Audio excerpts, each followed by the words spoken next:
All right, so the goal for today, chat, is we're going to try and finish this fortress. We're building catapults. We've been getting invaded by the elves.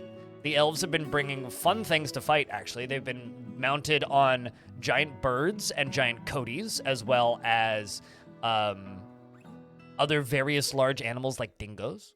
But for us, the dwarves are not bothering so much. Telenartho, you have won a minecart certification mug. Go grab your minecart certification and flaunt your certifiedness. I don't know where I'm going with this. Anyway, we are digging deeply and greedily. And that is the goal for the day, is to dig deeply and greedily, downwards. So this is the Adamantine, right, on this layer. We're going to dig into this today. Tuesday, Crypt Beer. Suited Giraffe, thank you very much for the 13th month and Tuesday. How's your Tuesday? We have 4.5 million exported with 149 dwarves and the king still won't show up. Are you a metropolis? I'm assuming you are. Have they asked, do you have a baron yet?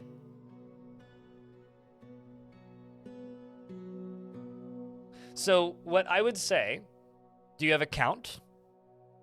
Has the baron been upgraded to a count? I have no idea. Is all I can actually tell you. And the reason I have no idea, and that is all I can actually tell you, is it could be any number of things. Your king might not even be in your faction. I've had situations where the king never showed up, and it's because the king was, or the dwarf that inherited kingship was actually kidnapped as a child and was living with goblins, right? That was a situation I had once. It's up to you to figure out. I have absolutely no idea. I cannot help you. This is something that you need to figure out. I do not know where your king is. I cannot find your king for you. So it could be any number of things. It really could be. So I'm going to read through the dwarves that are in the fort currently. I do take new names when people ask nicely or when there's migrant waves. Flamethrower, thank you very much for the 45th month. How is everyone doing? I'm doing okay. I got a vacuum cleaner for Christmas, and my carpet is clean, so I am happy. Because I stayed up until, like, after midnight, completely detail vacuuming this space, and it is very nice. Are there any available dwarves? No, but you can have one if you like one. A Devilish Potato, Aether Null, Aimless Alpha, Alcord the Second, Andre the Regular Guy, Ashatolan, and Baka Glass, as well as Baku and Bastet. Bing Bang A1, Blazing Iceberg the Second, and Blue Owl. This dwarf almost died. This dwarf survived the plague. They got covered in the acid stuff from the Forgotten Beast somehow. It appeared again and proceeded to vomit up all of their blood. And they're not dead yet, so that's kind of a miracle. Blue Owl, Bolamon II, Brain Fist, and Bread Pita, as well as CEO of the Void and Saboard, Dark Shadow, and Deaf Gun, Dominoc, and Dr. Special 420, Dr. Funk, and Elfie, in Fragrance and Forest de Fox, Fried Onions and Glass Half Empty, GM70, and Hot Rod Ricky II, as well as Herdigear. Okay. Ice hockey player Iden, who's Angelic Ash, who is a miner who killed a demon, and Jam Jalopy and Jetpack Tuxedo, as well as Kashmir Ghost, who is a very intelligent, strange creature. Kyo Doka, Leander, and Lightning Roger, as well as Lord Ubda, our Duke. Next to Luderwig and Lyagushka, Madeline, and Martin III, Mini Big Hair, aka Mini Big Boss, and I like how this dwarf still has giant hair because I think I might like caps more than hoods because they show their hairdos.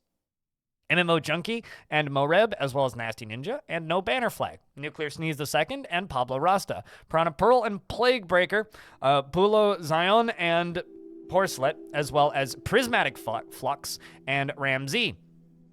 Rare Candy, Old School RuneScape, and Really Swifty, as well as Salty Tempest and Salva Daddy, Silver Falcon and Smitchell, as well as Soul Shinery and Son of a Murdered, Stodier Flameless, who killed another demon. Stonecoat, Stupid Moles, Tele-B, and Telin Artho, as well as Thorgy, Tight 90, Tygozar, and Tyrant Des, the king. And Valleys, and Vicky Trickety, and Recognize, White Pony 1, Holy Spokes, Xyophone the Second, and Zonalar. I think that's everybody. So, Lazy Man, you said that you'd like a Dwarf? Well, how about this weaponsmith?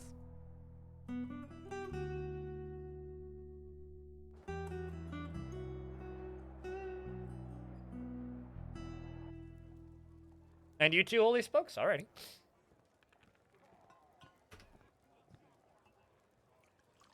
He is a nervous wreck and enjoys being in crowds, rarely looks on others with lust and is sometimes cruel, is bashful and has a greedy streak and can handle stress.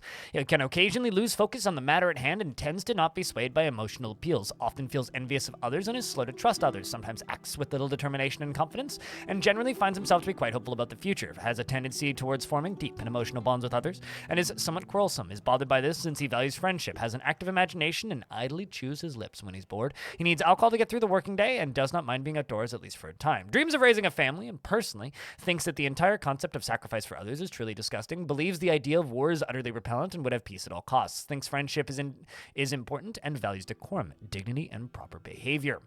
Doesn't have any family in the fortress, but does have plenty of acquaintances and worships a very popular god. I will lead the fight to giant fluffy animals. I mean, we're going to be fighting against giant fluffy animals for sure. So we got Telin Artho. That's Lazy Man. Telin Artho has a friend named Olin. And Olin is now the one and only.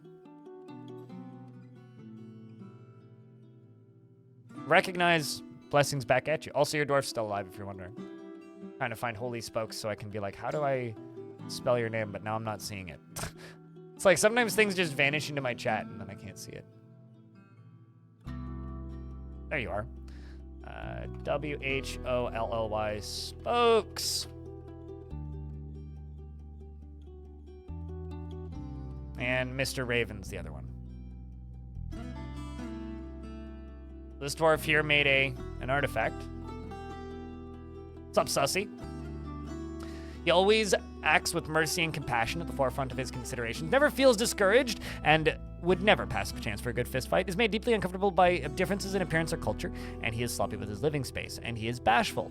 He is swayed by emotional appeals and is brave in the face of imminent danger, doesn't not focus on material goods, and tends to be a little wasteful when working on projects. He lives a fast-paced life and is generally quite confident in his abilities when undertaking specific ventures. He doesn't handle stress well, and he doesn't mind wearing something special now and again. He takes offered help and gets without feeling particularly grateful, and he can occasionally lose focus on the matter at hand. He needs alcohol to get through the working day, and does not mind being outdoors, at least for a time. He doesn't really care about anything anymore and dreams of raising a family.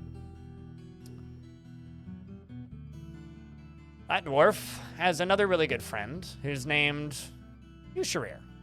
And Usharir can be Mr. Raven. I've got a spam bot on Discord. Another one? That's the second in 2 days. Wow, it's like literally the same Discord server too. Interesting.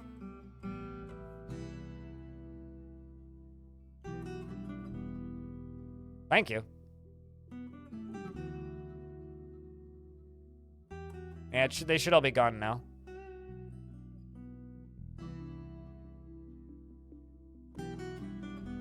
Just double checking.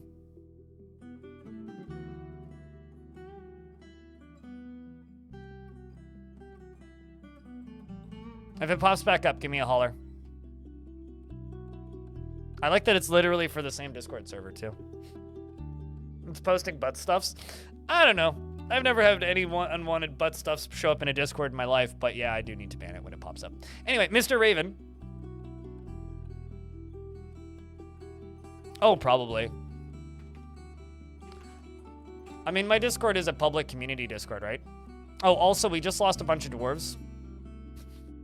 For reasons. This dwarf is never fails to seek out the most stressful or even dangerous situations, and he is conflicted by this as he prefers tranquility and tumult conceptually. He is very quick to anger and finds helping others emotionally rewarding. He wishes this were not the case, as he considers altruism foolish. He is not readily moved by art or natural beauty, and he is conflicted by this as he values artwork and its creation. He is somewhat quarrelsome, And he is conflicted by this as he values artwork in its creation, and he is somewhat cruel. He tends to be swayed by the emotions of others, and he likes to take it easy, and he can easily fall in love or develop positive feelings. He tends to be passive in discussions, and he has a greedy streak. He tends to consider what others think of him, and he generally acts impartially and is rarely moved to mercy, and he is quick to form negative views about things.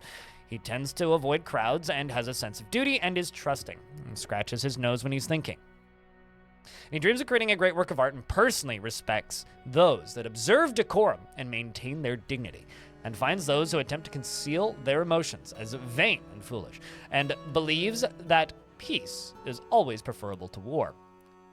Finds sacrifice to be the height of folly, disregards tradition, and considers craftsmanship to be relatively worthless, and values tranquility and a peaceful day, and finds the pursuit of knowledge to be a waste of effort, and doesn't care about friendship. Dreams of creating a great work of art. But yeah, no, the bots definitely automatically pick servers to target. So we lost some dwarves because we got demoned. A demon showed up, we killed it, so that part's good. But some dwarves were lost in the making of the dead demon, including Clarivore, here. I want to say we lost 404 as well. We lost a few different dwarves. So if you were one of the dwarves lost, we can get you redwarfed, but we have to add a number to the end of the game. We get all that stuff done. It even gets to that? I mean, if you would like one.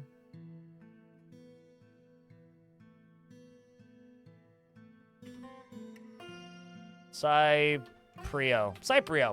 I think is how you say that. That's a rat. And you are Nailplank. He is frequently depressed and would flee even the most necessary battle to avoid any form of physical confrontation. He works to square this natural tendency with his respect to martial prowess. He's not a private person and freely shares details of his life. He struggles against this tendency and this tendency as he is sometimes cruel. He only rarely tries to assert himself in conversation, and he likes to take it easy. He is often nervous, and he does not easily fall in love, and rarely develops positive feelings. He is somewhat uncomfortable around those that appear unusual or live differently from himself, and he tends to make a small mess with his own possessions. He tends to assume that the worst of two outcomes will be the one that comes to pass, and he tends to form only tenuous emotional bonds with others. When he's thinking, his body becomes very still. He often touches others during conversations, and when he's excited, he laughs in a unique way, and whenever he's annoyed, he has a menacing stare. And when he's angry, he has a menacing stare when he's angry. He needs alcohol to get through the working day. And my phone is ringing again. Hold on a second.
Going through the process of swapping pharmacies, and it requires them calling you a couple times, which is fine, but it just means that, like, pharmacy calls, have to pick it up and confirm thing, hang up, and then they call back and confirm thing, hang up. So I've moved my pharmacies because I had a really bad experience on the 22nd with the pharmacy that I'd been getting my meds from for a while, and so now I've moved to a different one, so it's a process.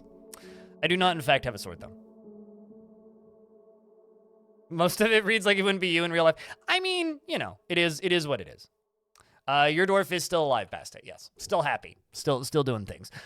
He personally finds the notion that one would persevere through adversity completely abhorrent, respects the law, and values nature, and believes it is important to conceal emotions and refrain from complaining. Values dignity and proper behavior, and dreams of creating a great work of art. All right, sweet. We are done, and this dwarf is hauling a loincloth. Carrying somebody's underwear up. Probably somebody who died, if I had to bet. So the dwarves have all split, but one of the first things we're going to be doing is we're going to be finishing cleaning out this level and then moving down and cleaning out this level. That is what we're going to be doing. So there's probably going to be some death in the next little bit, if that's what you're in for. And then also, you know, sealing things up and keeping them safe.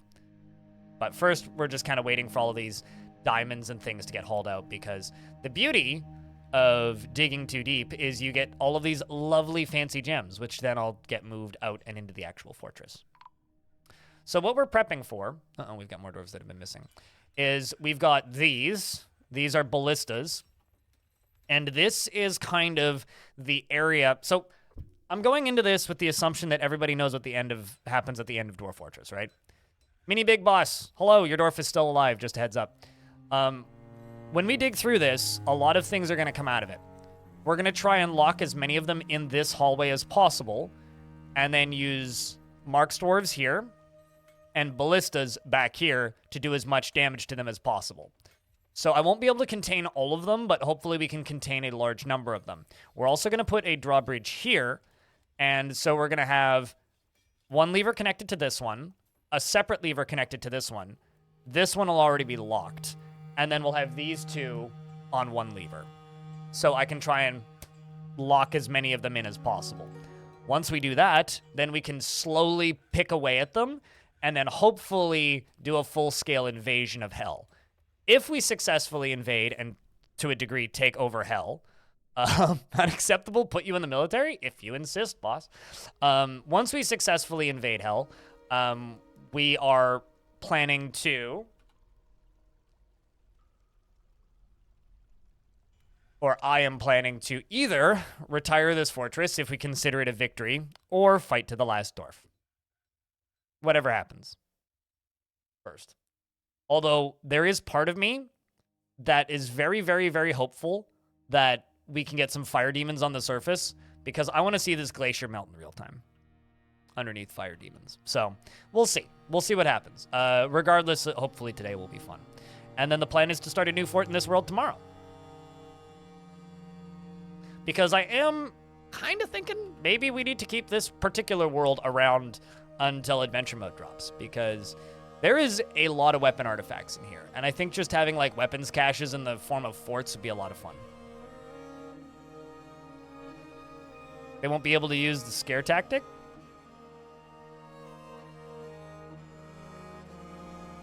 I'm confused. What? Okay, number one, is there a Pope in Dwarf Fortress? And number two, why don't tell the Pope that you're invading hell? Wouldn't the Pope be like all for that? Because hell bad? Or would invading hell be encouraging hell? I don't actually know. Like, this is kind of a confusing concept to me now that I think about it for more than a few seconds.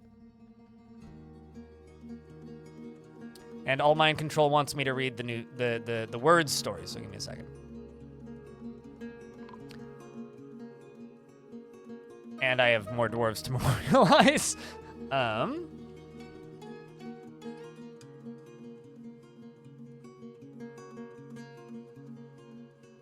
Particular engineering students are usually stressed since math students don't calculate the differential. Sunny nights always cause stressful pigtail pulling days. Pulling is days. Well, oh well. It is what it is. Buddha Machine, hello. Over there on the YouTube side of things, as well as Jacob Lowe.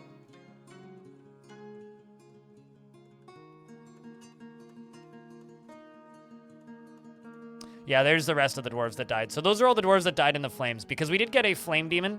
It is a little bit scary. So as you start to move down into hell, you kind of get an idea of approximately what you'll be fighting. And because it just informed me that we found a flame demon, or because we just found a flame demon more accurately, that is actually really scary. Because what that means is when we do actually break into hell, a lot of the creatures are going to be made of fire.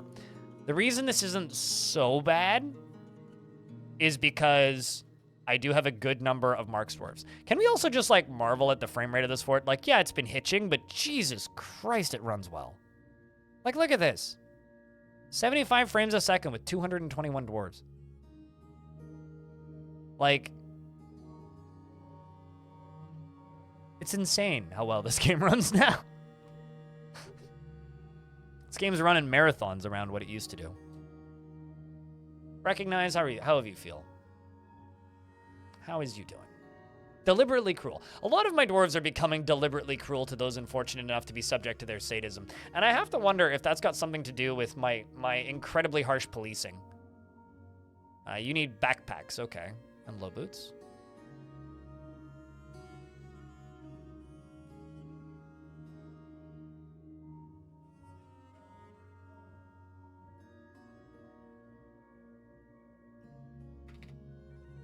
And steel low boots. We'll just make 10. Let's also jump to recognize real quick. Because where is your bed? Okay, so I think that I need to give recognize a better bedroom. Rare candy. Yes, your dwarf is still alive. You are right here, in fact. A dabbling siege operator. You want to be with family. You are currently collecting sand, and your only family was the warbearers who died a while ago. So I regret to inform you that your family is dead. Also, Laya, thank you very much for the 11th month. Welcome back. Well, it's like a prison, really, in a sense that they are a perfect place for them to... They are invaded. It would only suggest the opposite and undermine the authority of the church. I guess so. I always thought of hell as like a metaphor and not something to be taken too literally. Because if you take hell too literally, it just kind of sounds awesome. But maybe that's because, I was an edgy teen when I was learning all that stuff. I was like, man, hell seems okay. I don't know. Lemmy's probably there. Like, in my, like, my mental, in my imagination, I kind of have a hard time imagining hell being anything but, like, a place that has pretty good concerts. Like, yeah, you might get, like your eyes poked a couple times or, like, stabbed with knives, but how's that any different than reality already? Like, I hear they made that book into a video game. Suited draft. All the best bands will be in hell. Exactly. Like, I want to see the eternal tour of, like, it's the only place we'll ever get a proper AC/DC reunion tour. Yeah, Dante's Inferno. It was made by, Visceral? People who made Dead Space, wasn't it?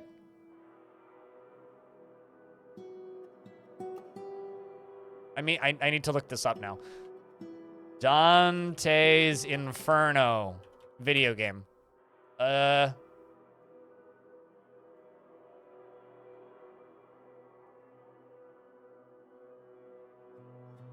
is it not telling? Not the book. Video game.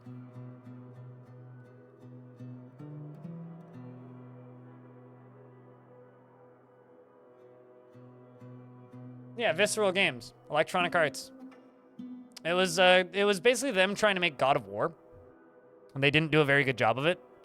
If I remember correctly, it wasn't very well received.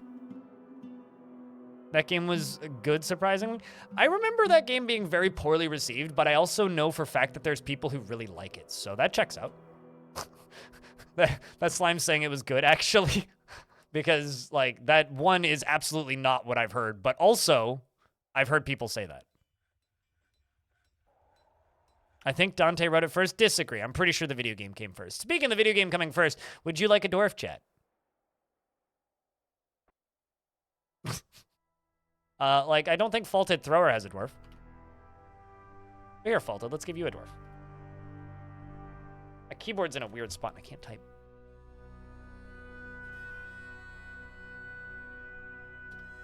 Also, you did, in fact, win your investment. Friendly ship, Servesh. He is constantly ablaze with lust. He doesn't have a wife, so he is very greedy and little interest in joking around. He is very curious and eager to learn and could be considered rude. He is quick to anger and somewhat uncomfortable around those that appear unusual or live differently from himself. He has an active imagination, and I'm sorry I gave you a dwarf with all of the bad stereotypes. He is quite ambitious and often acts with compassion. Disagree. Runs his fingers through his hair when he's annoyed and needs alcohol to get through the working day. This dwarf sounds like a problem. He personally sees perseverance in the face of adversity, bullheaded and foolish, and respects the development of his skill and finds artwork boring. Dreams of raising a family. Well, best of luck, dwarf. You are a member of the sect of Waving, the most popular dwarf. Darius III, sure.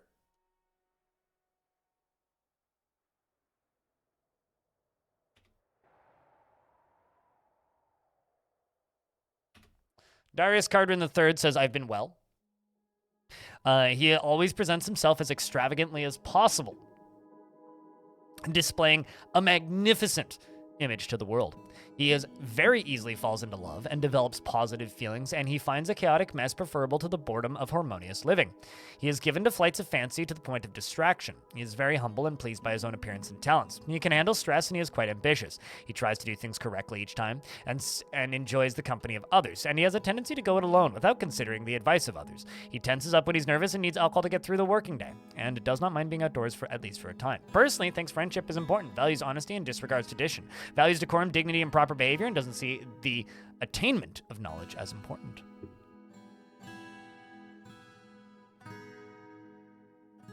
Would be assigned a vampire. You want to be the evil dwarf? I understand it. I can relate. Well, there you go, dwarf. And they also brought a goose, and we're in an ad, so I will wait. And sip my tea, actually. If you liked the story and didn't care as much about the gameplay, it was really good. Someone that I know who played both of those games, who played that game plus this other game I'm about to mention, compared the Dante's Inferno game to the first Force Unleashed game. Very similar, like, kind of beat 'em up things where it's like go from room to room and beat shit up, and stuff explodes and it's fine, and the story was all right. It's like a solid 7 out of 10 is kind of what I heard about Dante's Inferno.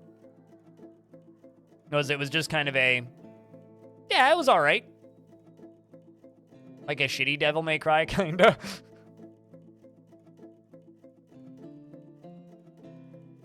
It was just kind of an open area beat 'em up type deal. All right. Most people should be through the ads by now. The stray goose. Got a doctor. So I do actually need some more military dwarves. In fact, I'm just going to get all of these dwarves onto constant training.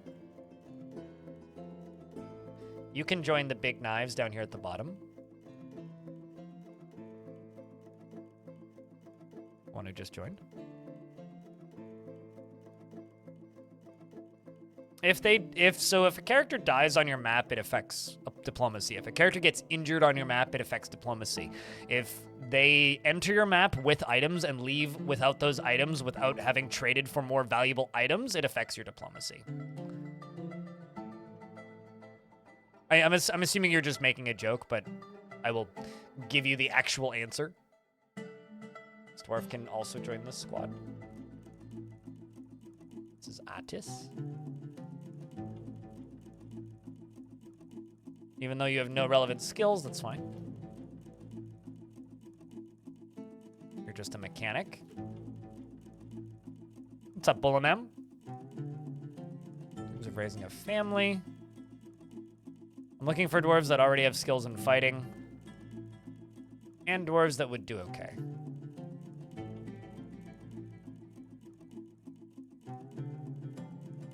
Well, I mean, that would kill them. Or damage them, and it would probably spread their items around so they wouldn't get it. So yeah, they will invade you eventually.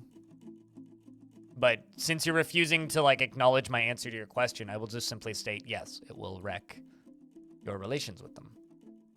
And if that's your goal, then by all means, needs refined. Oh, I see what's going on.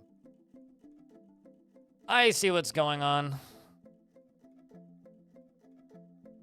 You should just be collect sand. You're supposed to be paused.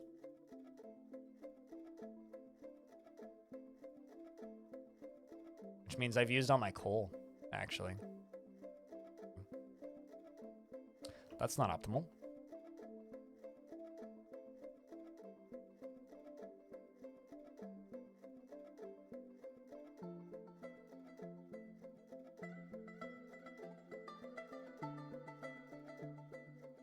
By a goblin siege? Yeah, no, totally. Like if traders show up and they die to another siege that happens to be there, that will also affect your diplomacy with them because they disappeared under your watch. Also, I'm just gonna remind you, or just remind chat in general, that if you're only here to talk about how horrible elves are, you're not gonna get positive responses from me forever, because while I do enjoy going after various factions in Dwarf Fortress, it's fun. If you just start making this all about how much you hate elves, it just makes for boring conversation, so I will ignore you pretty quickly.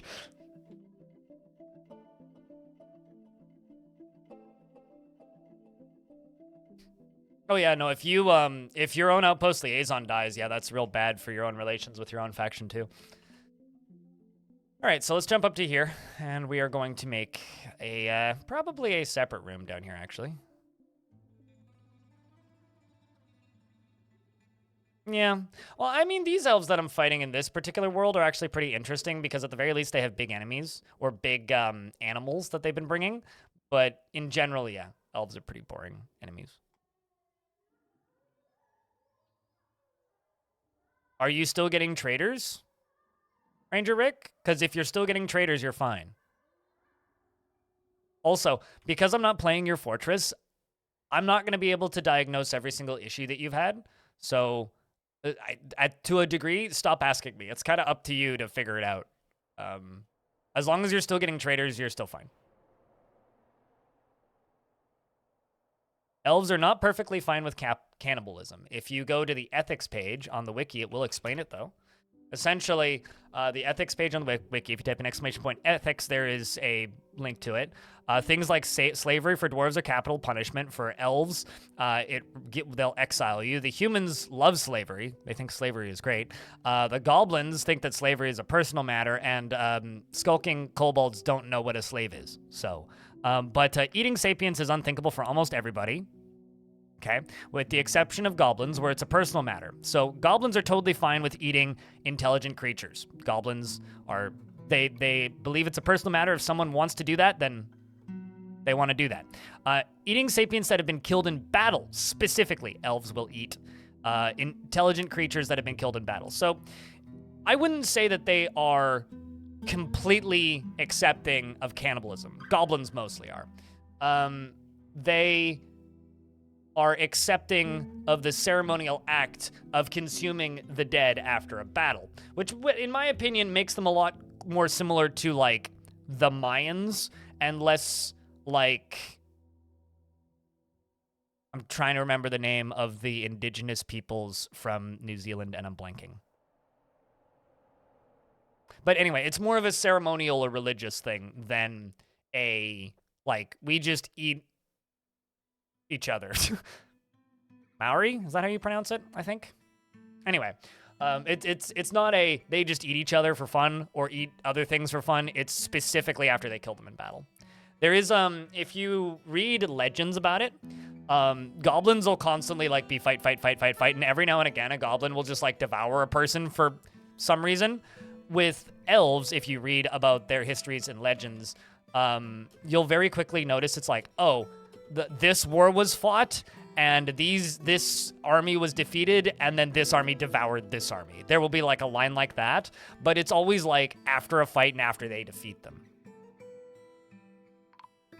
Yeah, no, to me, people come up with all of these reasons to use elves as an analog for racism and like RP, like fake racism against elves, and that makes me icky.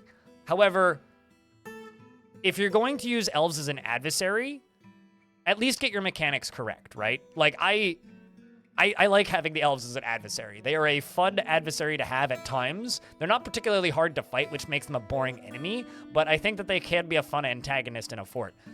But if you're going to treat them like an antagonist, at least get your mechanics straight. You know, like they are a they are a religious group that consume their dead after battle, and that is it. They are not like full-blown cannibals for funsies or something, which a lot of people talk about. Like, at least get the mechanics correct. Come on.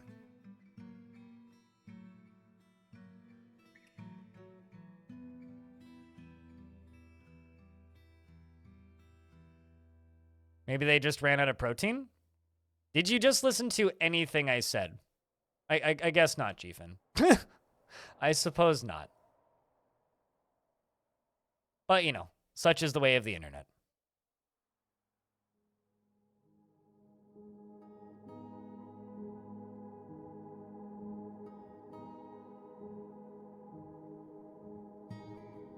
You should have capped. Mm-hmm. Thank you for, like, you know, making absolutely no effort to assist me here in my attempt to, you know, keep the chat civil and pleasant to be around. So, appreciate you. Okay, so we'll let them fill that in. Hopefully nothing bad gets spread around from there. We slowly build an entryway for enemies on the surface.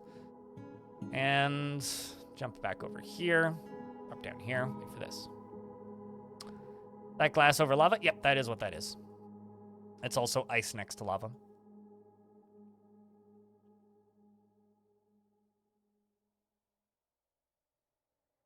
I need 3 levers. That's what I need.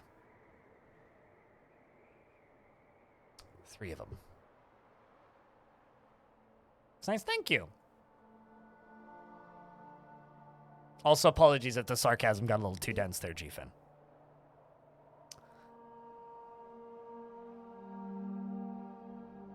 What is this one connected to? That one, okay. Back to this. And we'll drop you. Your dwarf still alive? I think so. Yep. You are in fact still alive.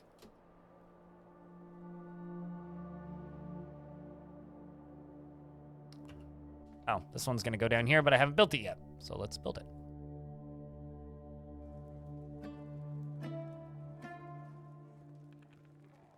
So this whole area is ideally going to end up being a, you know, basically a defensive area for my dwarves.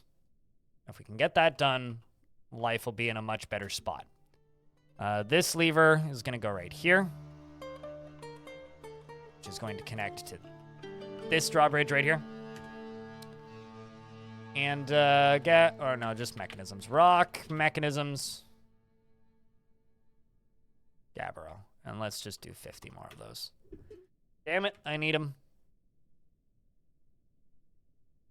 I also still need to improve the king's dining room. And we are slowly building a battery of ballista arrows. Slowly. We're also starting to get steel bolts down here.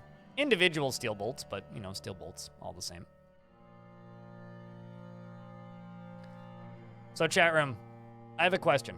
For those of you who celebrate the holidays, what's the best gift you got? And what's the best gift you gave to somebody else?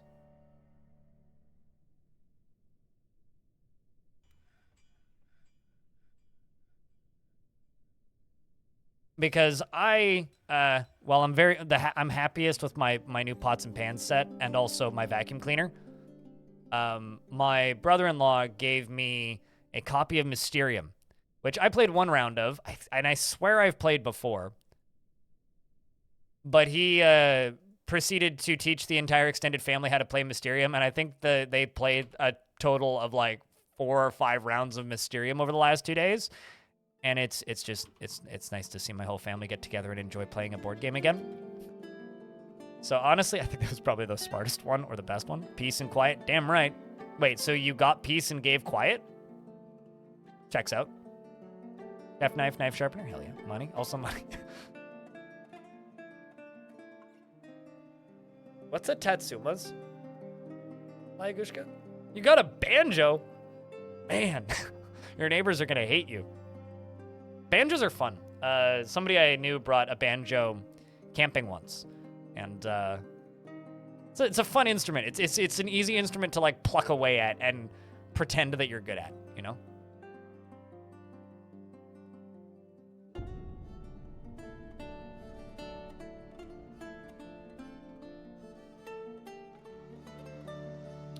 Okay, so this squad here needs a new leader because they lost their previous leader. So I need to just go to ranged effectiveness and move one of my legendary dwarves to this squad. I'm thinking we move Salvadaddy to this spot. And then we need a position 2 dwarf who isn't currently in a squad. Let's get Abild in there because they're an adequate marks dwarf.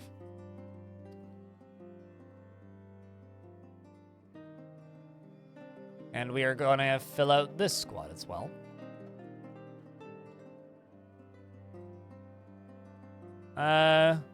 Scriprio, we're getting you in there, I think. We're going to get Geshut in there.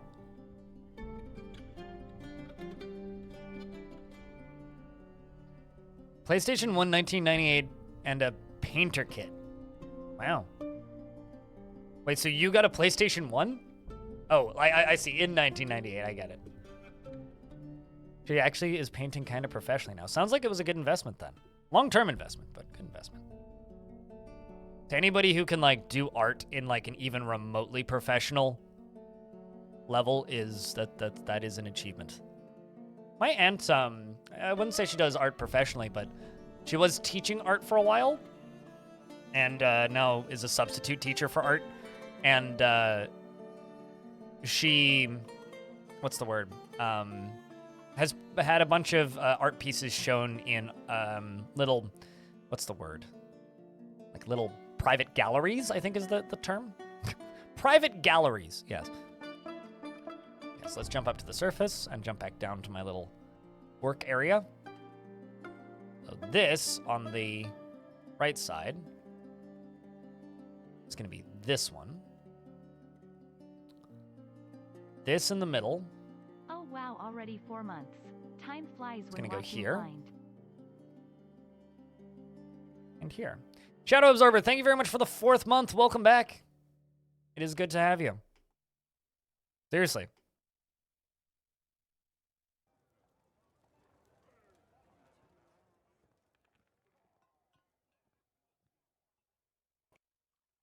Get in the current days era AI generated NFT art. I mean, that art in air quotes. And then you. Oh, no, I need accessible mechanisms. Well, that's the last one we need to do. We need to close that one. They're slowly making progress here.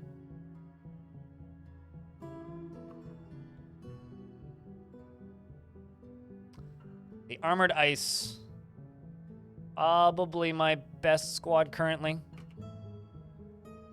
This area also seems pretty effective, although I'm wondering what the heck these dwarves are doing. I am genuinely wondering what the heck these dwarves are doing. Must be training, but I suppose not. Let's actually check on all of the mark squads, like all the ranged dwarf squads. Ah, that's part of the issue. None of them have ammo currently. Reassign them all to crossbows. And just kind of go, all right, well, where is the ammo supply currently? It's all right here.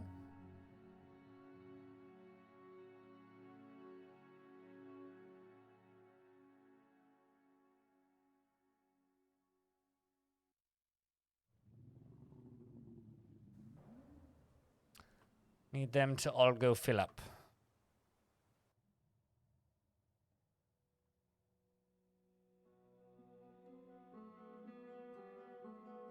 Let's cast the Lord Consort, who's been hanging around for a while.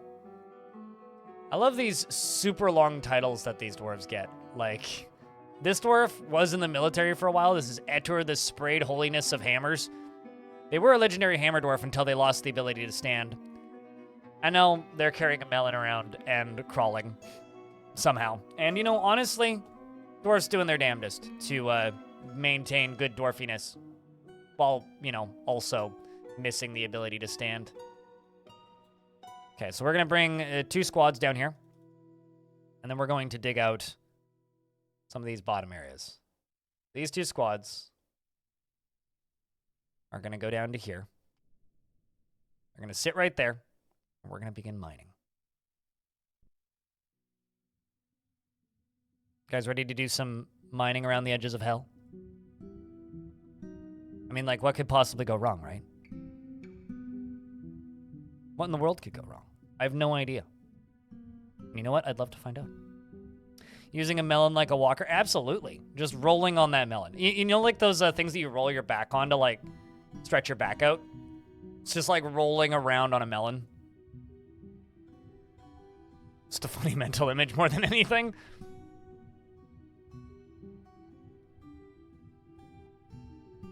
Do I have the door levers linked? I mean, we're not going to break into all of hell on this level. I can tell you that for a fact. So we don't need to be too cautious. It's this next layer that I need to be cautious about. Although we have unleashed an echo of forgotten divine retribution, which is a dead warrior's spearman. We have killed one of these before. It's a large skink twisted into humanoid form, composed of ash, bellows and cheers without pause, and it was created by the Dwarven goddess Akmesh, and it is part with death, fortresses, and war. And my soldiers are all up on the second layer, and it is a spearman, which actually, does it even have? Okay, it's just an accomplished everything, so it does have skills in spear. I'm just going to send these 2 squads down to kill it. We do have a dwarf directly in front of it. It is equipped with glowing metal, wavy glowing metal spear. A wavy glowing metal spear. This dwarf just runs away in fear, Angelic Ash. This dwarf actually is the dwarf that killed another one of these.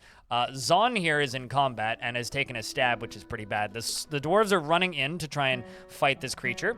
The creature, I think, may be falling into water, which it just did.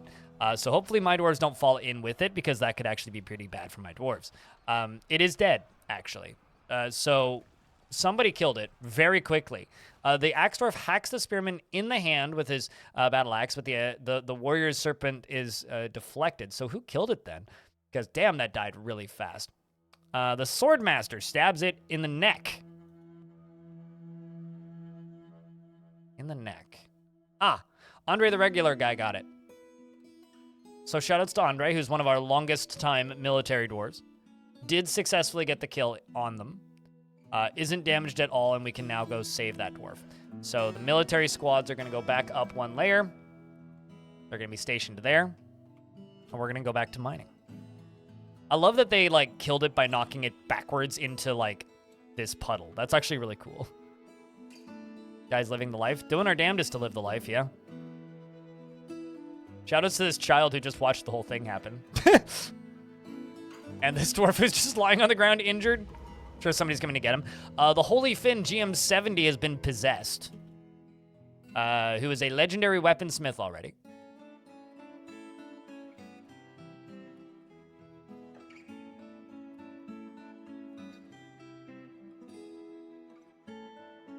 Your dwarf is still alive. Big bang. And in the fortress. You actually were one of the dwarves that left for a really long period of time and then came back.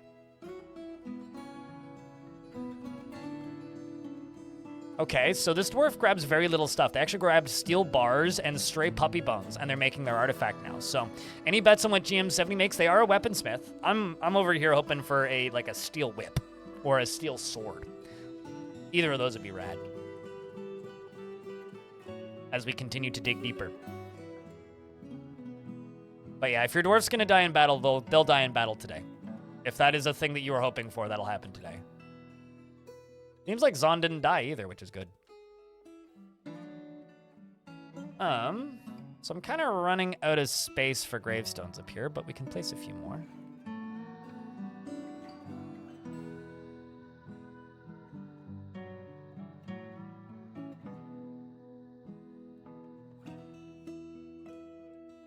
We are, in fact, running out of space. All right, let's, Where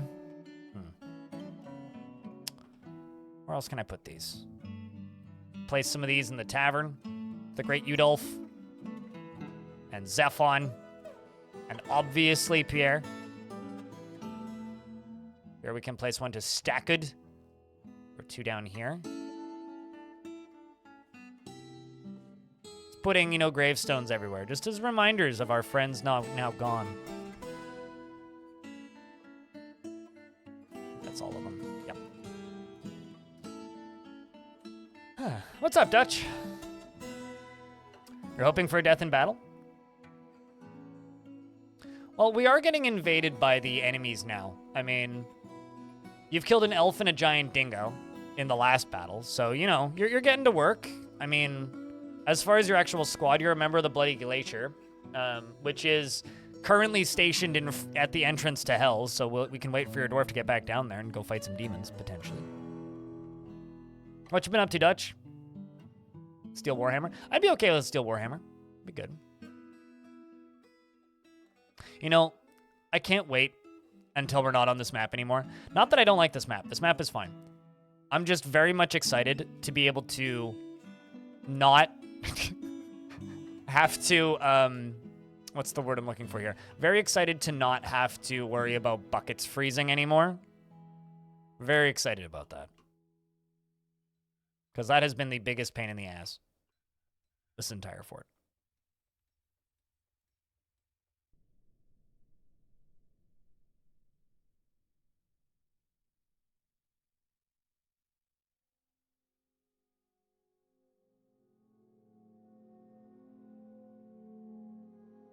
Yeah, we're not going to be doing the lava cannon on ice. I mean, it's a neat aesthetic idea, but the more I messed with it in practice, the more it's like, man, I'm just going to end up doing this underground, and it's not going to be what I actually want it to be. I don't have one yet. I know it'll be in the same world, but that's about it, Le Pedro. We can start thinking about that today, though. Not a hammer, but it is a mace. GM70, the Holy Finn, has created Dololoshimos Bibenthilseg, a steel mace, and offers it to the Frosty Beards.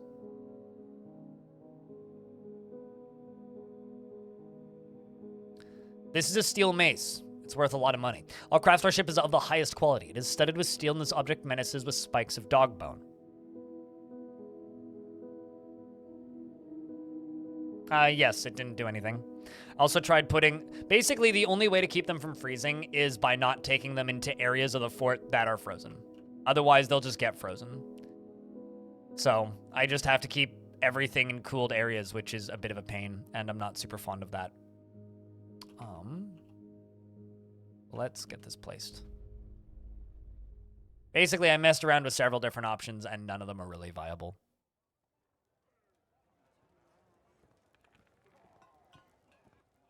No, not really. Frame rate's not the issue. It's more just tedium of building it. Dutch, thank you very much for the 10-pack of gift subs. Appreciate you, dude. What the heck?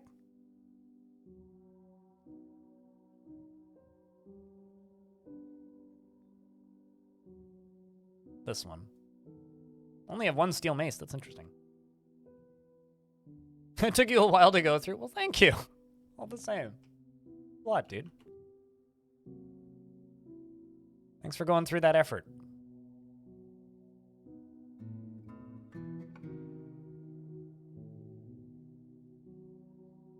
Apparently I need empty buckets real bad.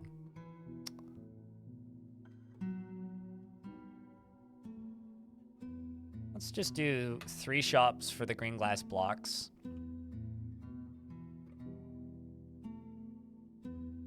And do 3 shops for green glass pots.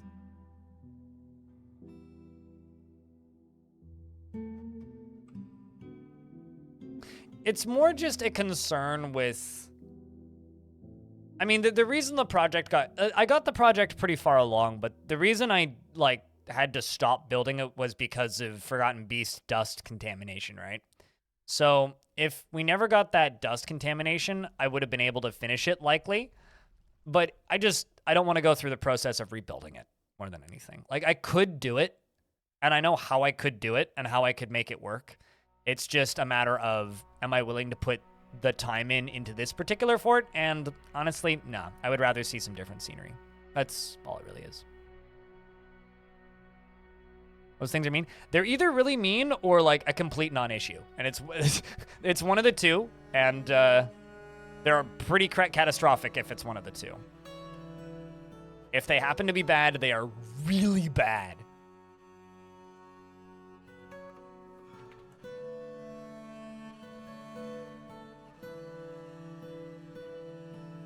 Let's just make some silk bags. Let's make 80 silk bags. Silk bag, 80. And let's also make silk trousers and dresses. Let's do 100 of those. Get some new clothing up and running. The thing is, Dust can have any number of like a dozen different syndromes, right? And the syndromes are different from beast to beast, and they can have different combinations of effects. And if you happen to get a particularly bad effect that's particularly dangerous, you're just not fucked, but like if it spreads, it can be incredibly difficult to actually get rid of it permanently. Rev, what up? Good to see you. Ahoy, back at you. Hope you're doing all right.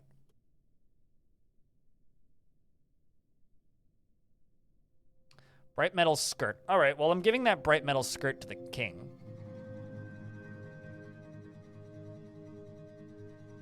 The king wants backpacks and scepters, and you want low boots.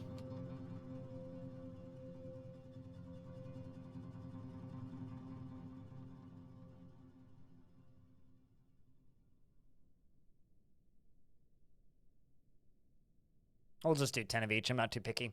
We'll also jump up to here, and gonna go to the king. And I'm going to go to the king's quarters. And we are going to try and make the king's quarters into royal.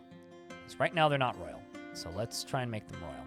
And I realize we're in an ad currently, but I'm just designating stuff, so it's okay.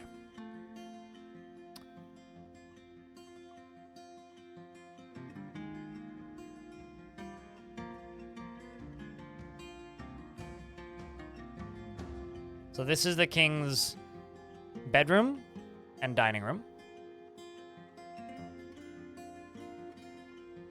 So let's put a steel bookcase in here for no particular reason.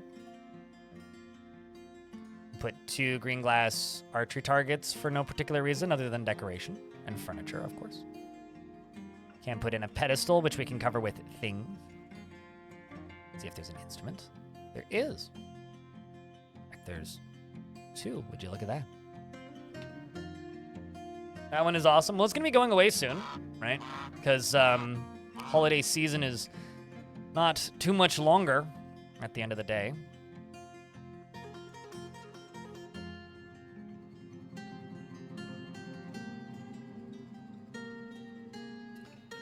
Let's do faint yellow diamonds and yellow diamonds.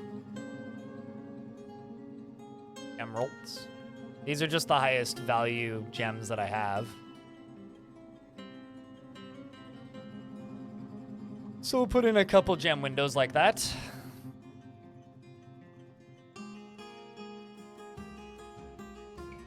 We'll also cut through this wall, actually, I think, and put pink jades along there.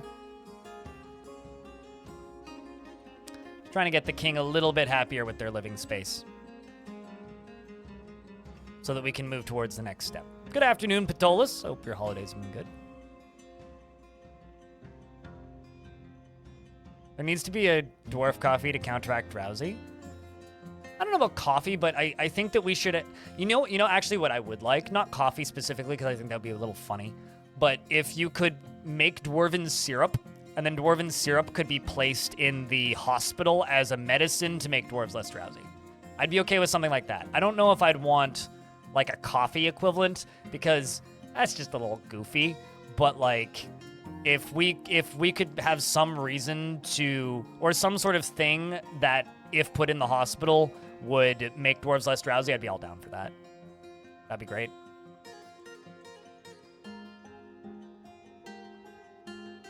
Can you only use large gems for the windows? You can use any size gems for the windows, but unless, are you asking can you use other things for windows? Because any cut gem you can use for windows. Tolis, thank you very much for chucking a sub at our friend Arga Mennon.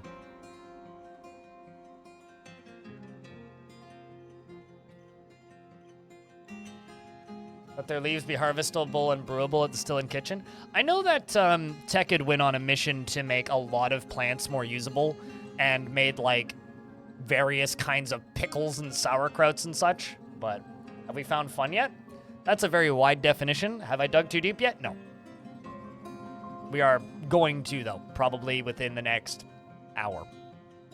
I will put a ping out on Discord when we are digging too deep for anybody if you're scared about missing it. But yeah, I mean, I don't know. I would be okay with, like, something being a way of curing drowsiness, because right now drowsy is, like, a brutal debuff if they get it. If they get, like, a permanent drowsy debuff, it is like that dwarf can't be in the military ever, basically.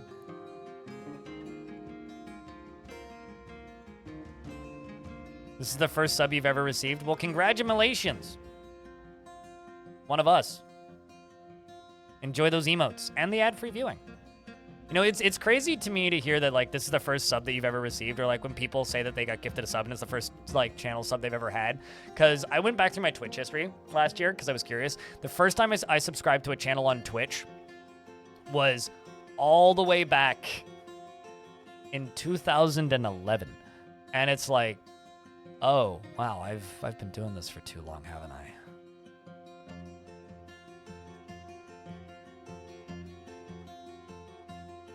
Like, oh man. I'm old.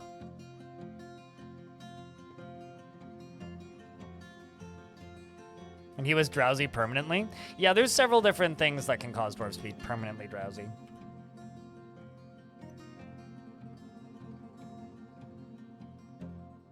Need to improve the tomb. Okay, so I need 10 chests. Currently we have 4.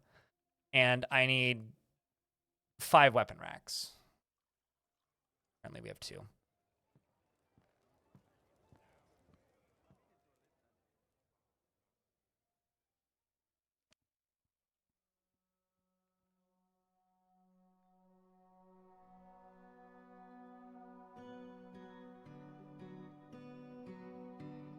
But we are sorting out the king. So we can start getting more demands.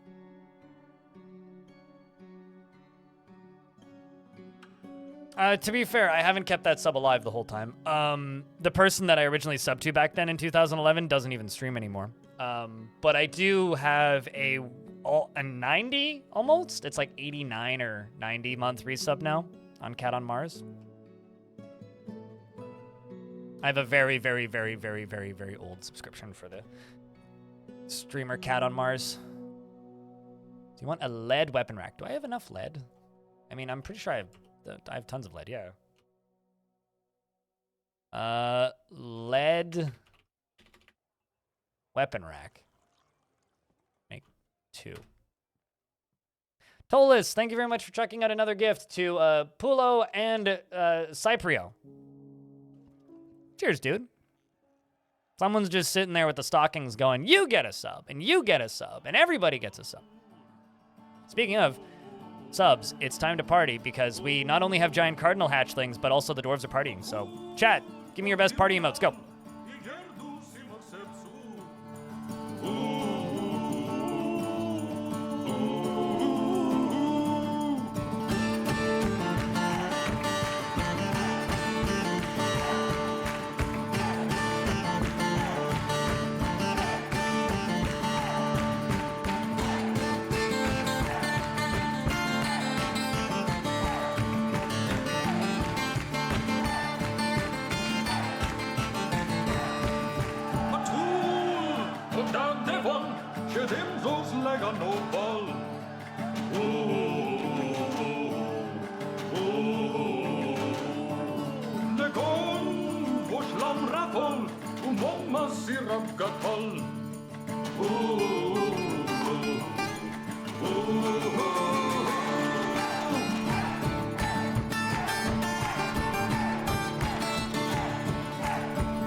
All right, who brought the elf hair bracelet into the fort?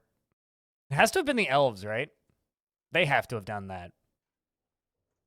I refuse to, like, take blame for this.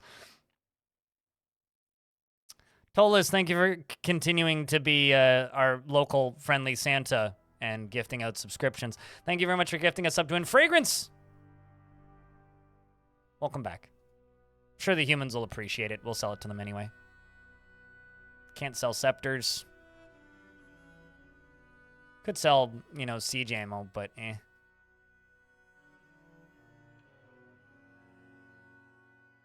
Really, a ton of stuff I could sell. Darius, thank you very much for checking out a 5-pack as well. Thank you so much, dude. Keeping that Boxing Day spirit alive, I suppose. No, actually, let's just sell them some gems. Just gems. Gems will be just fine.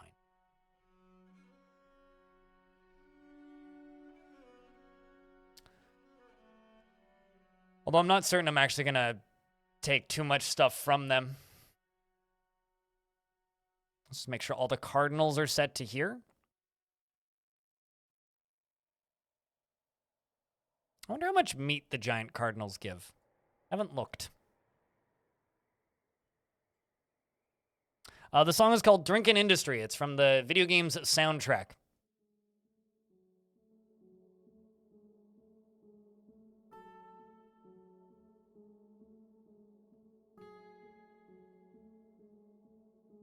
It's not...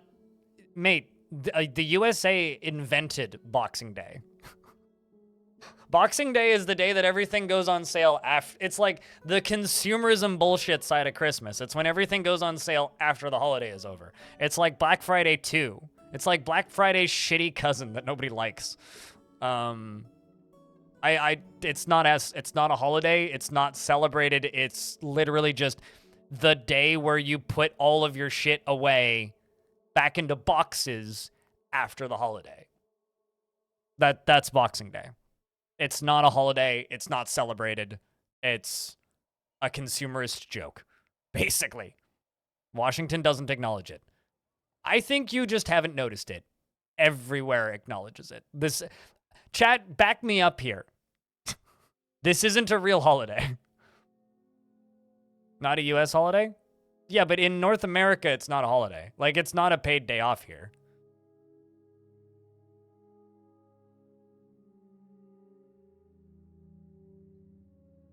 US calendars say it's a Canadian thing. I disagree with this because I've talked about Boxing Day with many an American many a time. Google didn't explain it.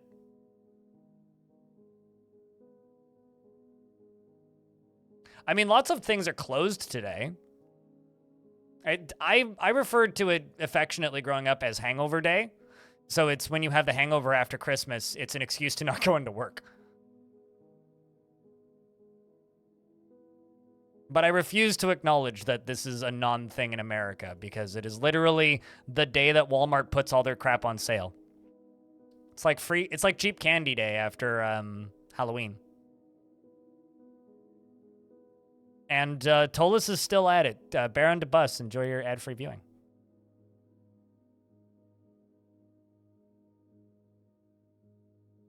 All right, well, America, it's an excuse to take a day off, so take a damn day off. That's all I have to say. And also, nobody celebrates it. It's not a thing that you celebrate. At least not here.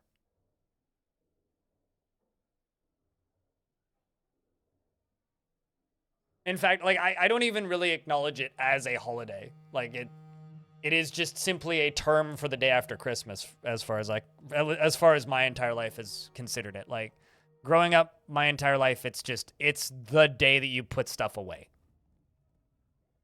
So it's an excuse to go to your neighbors and be like, hey, what? Why is every single one of these, like, weird? It's an excuse to go to your neighbors and be like, hey, put your shit away. Yeah, you don't need those 45 Santas out there anymore. Yeah, no, I realize you want to wait until January 30th before you get rid of your inflatable Santas, but please put them away. Eh? It's tell your neighbors to put the fucking Santas away day. How's that? It's my translation of Boxing Day. For the uninitiated.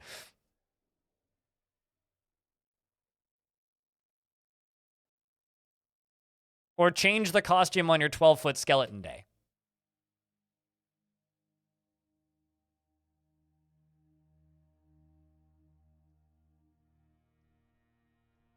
That, or if it was my extended family growing up, then it was the day that we hang out with my dad's family because we spent the day before with my mom's family.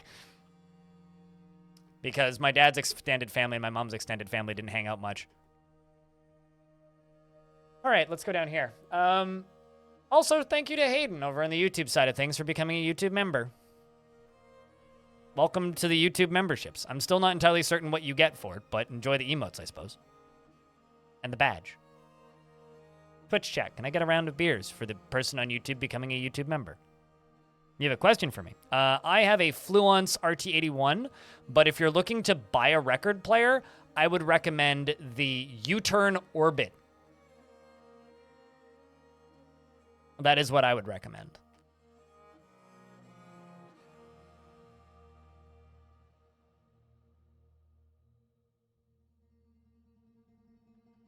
At least if you're looking for a new record player. Wow, the bot's having a hard time today. You guys backed up the bar with that one. All right, so this layer is done, cleared, dusted. We do need to pump some of this water out. So, and just dig down into those. And once this area is done, being cleared, we will go down to that lower layer and we will dig out more of that. We don't dust things? I like dusting things because then I don't sneeze randomly. Something evil is emerging from the newly exposed pocket. What is it? Ah, it's another tick monster. And immediately Moses is dead. Well, that was fast. These tick monsters are another demon that we've found a couple of. This particular one is a very large three-eyed tick. It has large mandibles and a bloated body. Its purple exoskeleton is waxy, and it immediately it just has really good wrestling skills, I presume, because it just manages to kick things to death instantly. You really must go now, otherwise I will not get anything done today. We'll see you later. Enjoy your putting everything away day. The dwarves come flying into combat as it starts to fire out noxious secretions. It's now bleeding heavily. It does hit one of my axe dwarves, this dwarf specifically, Bread Pita, who is now bleeding profusely. But the creature has also taken some heavy hits and lost a leg. Bread Pita has dropped his shield and is still bleeding, but putting in a very valiant effort to not die. In fact, is getting bit repeatedly by the creature, but still not dead. The creature is now faint and bleeding heavily and now dead. Bread Pita is bleeding and seriously injured. Everybody else seems to be relatively all right. I'm going to tell the dwarves to continue standing here, and let's check in on Bread Pita. Is not dead yet. Probably is going to get hauled out by the dwarves relatively soon. The monster can be thrown away, and we found Moses' dead body. Well, that's unfortunate, but on the bright side, we still have tombs left.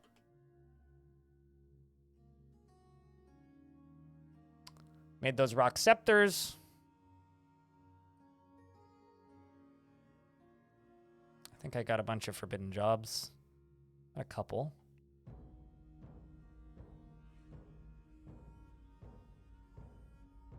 Your dwarf didn't die. Don't worry, you'll get your opportunity.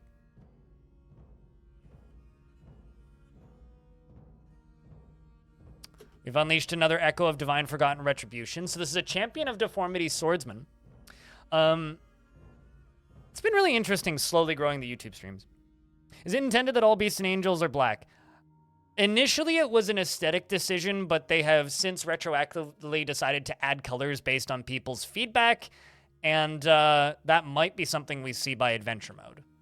I think that because Tarn has said a couple times that the artists are working on this, and other things. I think the other things is colors for these guys. So I think we will be getting colors at some point. This particular creature is a eyeless humanoid. It has 4 stubby horns and it bellows and cheers without paws. Its dark tan skin is leathery. It was created by the human god Miscellaneous and is part with chaos, deformity, and war. I don't think we've seen one of these yet. It has a thin, pecked-marked metal blade. Ooh. Just like these are all going to have sprites by adventure mode, because those are all important items for adventure mode. Because a lot of those items aren't wieldable by dwarves, so they were much lower priority. Like, I've talked about this a couple of times, but the reason there's a lot of art that seems like it's missing from Fortress mode is because I need to look at the actual timeline. It was roughly 8 or 9 months before release. They had to fire one of their artists due to a plagiarism concern. So when he was let go from the team, they had to throw out everything he'd done.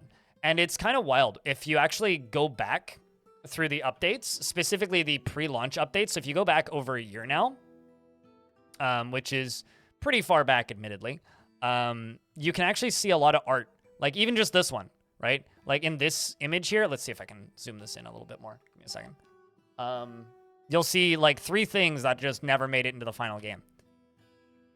Because they had to throw all their art out. If they hadn't had to do that, 1, the game probably would have released sooner, and 2, the art would have looked quite a bit different. Like, look, the minecart routes look different. This is a half torso. Like, they had different corpse sprites for every creature. So every single creature, when it died, had a different sprite associated with it. And then when they threw the art out, they just swapped it out to, oh, when a thing dies, it goes gray and turns 90 degrees. Like, beds looked all different, right? Workshops all looked different. Like, they had to redo so much of the art. In my opinion, I think the new art looks a lot better. Kind of unrelated to the plagiarism issue, but yeah, no, I mean, if you go back and look at some of those images, they look a lot different. All right, let's get the squad down. Let's start moving just by 1 turn at a time. Dwarf runs away in fear. We now have Eustath, who's sitting there satisfied at work, and this dwarf is going, ah! And, you know, honestly, that's fair. I would be too. The creature of deformity is running towards our dwarf right here, Eustath, and the military are running directly towards this stairs, which probably means that Eustath is going in the correct direction. Eustath loses his intestines almost immediately, as well as their arm. They are stunned and bleeding heavily and flying to pieces. All of their arms and legs and everything are flying off of them. There is Icor landing on the ground because the champion of deformity has been stabbed already. The militia commander bites it. That's the first thing you do is you bite it. Okay, got it. Let's unpause. The militia captain shakes the champion of deformity around by the throat. So he's bit it in the throat, bit it on the neck, and is slashing the champion of deformity in the left, and the swordmaster slashes it. So the militia captain is shaking it around by the throat after biting it in the throat, and then the rest of them are stabbing it.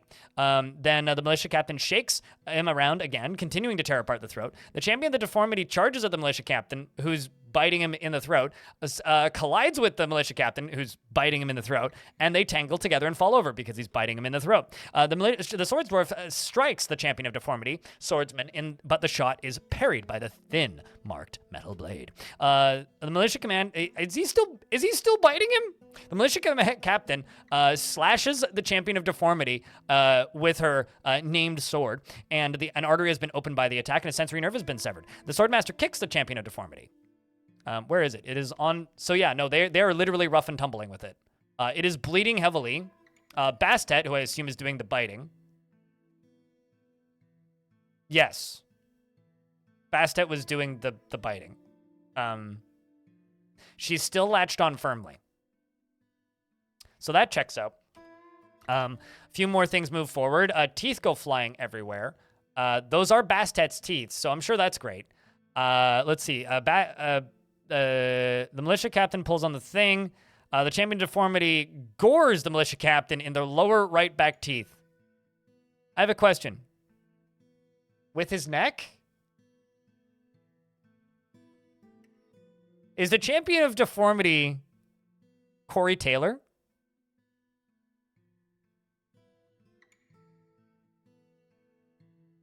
Because, or maybe he's actually Corpse Grinder.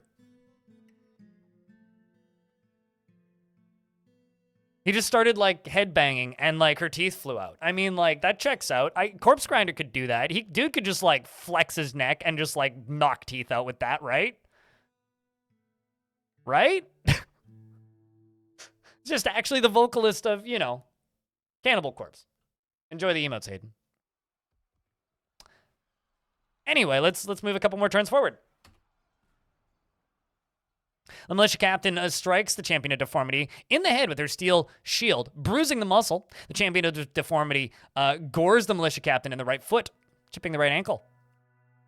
She's bleeding and stunned. Bits and pieces fly everywhere. The champion of deformity is continuing to bleed and is now dead. The captain stabbed it. Did you get the kill? Nope. Bastet did not get the kill. How about Kumil? Kumil did not get the kill. How about Andre, the regular guy? Nope, you did not get the kill. Who got the kill then?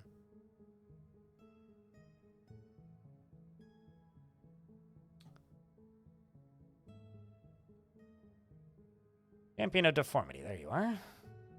Swordsdwarf stabs it. Oh, my Swordsdwarfs.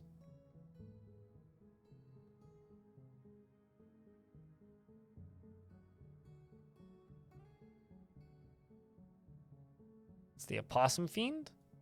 Dastot. No, it wasn't Eo. Manom. It's Tick Monster.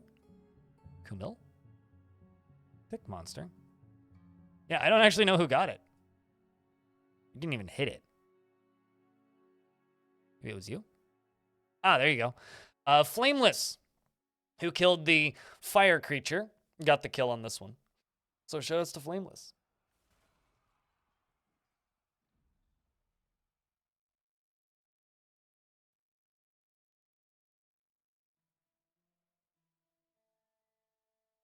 So there is one dead dwarf down here now. And also, Eusteth the weaponsmith was found dead, meaning I did lose one of my military dwarves in that.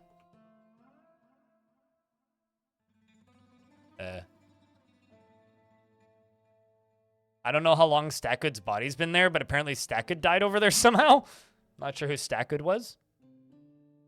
I guess the deck was Stackgood against him.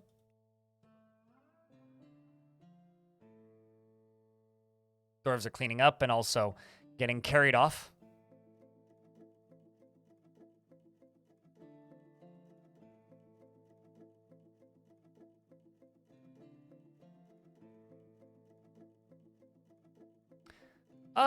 Archers might be useful, but I have them training separately. So, I mean, there's no reason to not use them. There's no real... The only reason I would need them is if it was a fire-based creature, but even then, we can probably still kill it. So I just have these squads here because they are my most experienced currently. And we're just cleaning up scraps. But we will absolutely be using... We will absolutely be using archers against the actual siege. Yeah, currently we're just, you know, one thing at a time. I need to give some of my squads breaks. I'm just kind of cycling out my squads currently anyway. Check for heat. What devilry is this? No, this is mostly just, like, finishing up the job, if you will. Getting these gems out. Getting the water out. All that stuff. Then we're going to cover all this flooring with glass. Make it look all pretty, you know? We're going to be digging down to hell. Might as well at least look pretty while doing it. And we're also going to build stairs all the way down this so it's more convenient. In fact, I can probably just go all the way down to here right now. Oh, except I just used the wrong materials, most likely. Okay, so let's go pause, select materials, go down to here.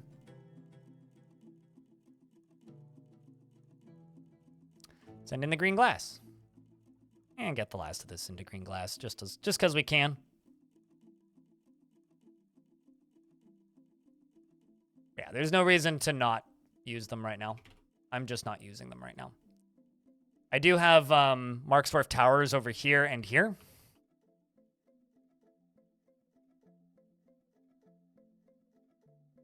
I don't know who that person is, but I do know who the other... I know who one of those people are. I don't also know what a sat show is. What's a sat show? Satellite TV, is that what you're saying?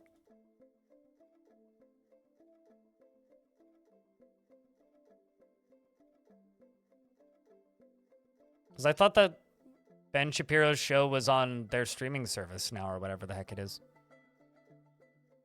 Galena, that has lead in it.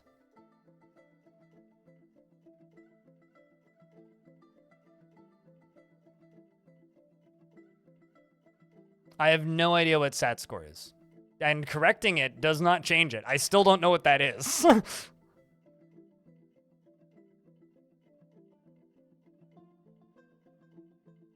It's a test for getting into colleges. Okay, well that would be why I have no idea what that is. I mean, you realize that Ben Shapiro is like... How can I say this while being as mean but also not mean as possible?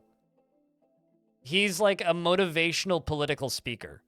It doesn't mean that just because he frames himself as somebody that's incredibly intelligent doesn't mean he's actually intelligent. He's somebody who's good at talking and not much else. Ah, he's a twit? I won't deny that. I mean, I agree with you there. He is certainly a twit. But that would be like if I suddenly decided to be like a political pundit. I'm good at talking. I'm not good at anything else.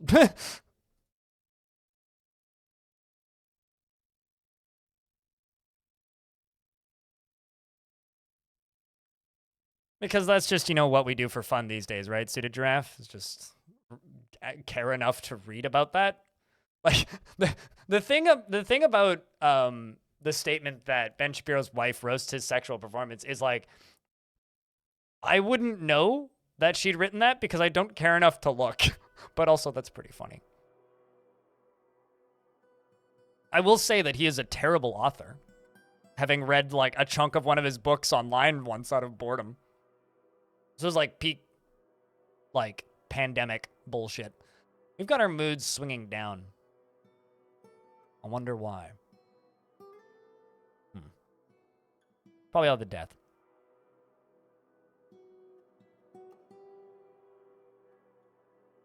Just going after the song WAP? Wet ass pussy? Okay, I think I saw that clip actually. Of him. Oh, I didn't. So, some of you might listen to this podcast. I listen to a podcast called Even More News by the Some More News people.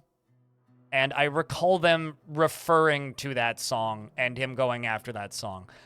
I don't think I've actually seen the clip, though, unless they showed it in one of their videos. But a Ben Shapiro dwarf named Twit. Okay. More power to you, I suppose.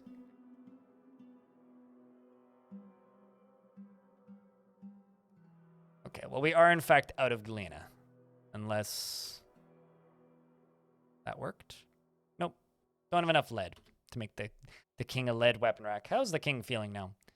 All right, so Tyron, let's jump to your space.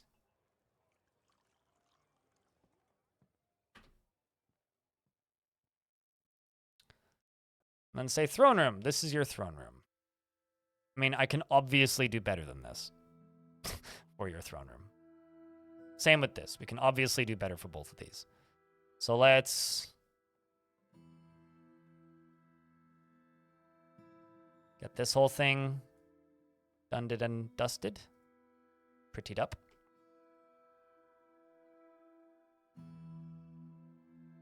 Yeah, for me, when people tell me that they enjoy people like Ben Shapiro, it's a very quick personality test of, okay, so you like a very particular kind of person. I get it.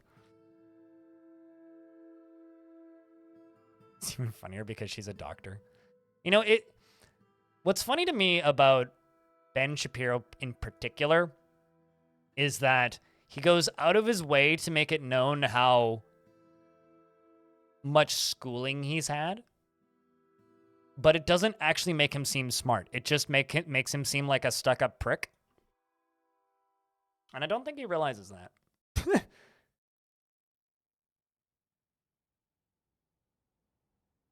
Yeah, meanwhile, I'm pretty sure, like, the YouTube chat is making... Wait, Sims? YouTube chat isn't talking about Sims. They're talking about making, like, Ben Shapiro Dwarf and putting him in prison or whatever.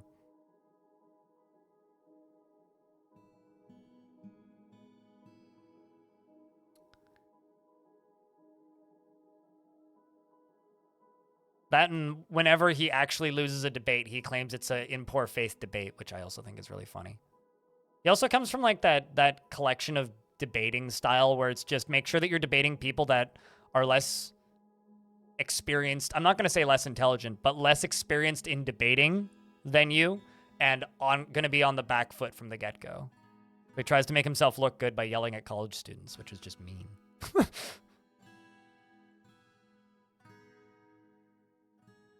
And at flooding arenas, and a student asked, what about the people who live there? And his response in the dead was, they'll just sell their houses and move. No, totally. Yeah, they'll just sell their houses and move. To who, Ben? To who? I mean, he has a perspective. It's just a very fucking Aquaman. I think we've watched the same video, Sage. He has a very particular perspective that is only relevant to a very, very, very, very, very small portion of the population. To who, Ben? To who? Anyway, shoutouts to some more news, I suppose. Maybe if they consider me a comedian, they'd let me on their podcast. That'd be a lot of fun. I doubt it. That would be a weird turn for me. It's just like, let's just end up in leftist air quotes simps YouTube.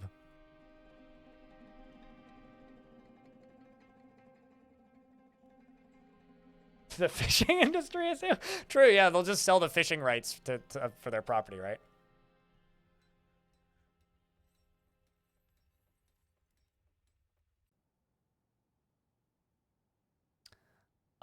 I think posting content with the pure goal of providing no actual value just to annoy a side of politics that you don't agree with is a redundant circle jerk that doesn't help or benefit anybody, your side or the other side. But I completely agree that it's exhausting as well. If anybody would like a dwarf, we just got a migrant wave. This one's a competent hammer dwarf. This one's a competent shield user. They're both joining the military. Specifically the big knives. Pick you, please. Okay. Bring in Avus.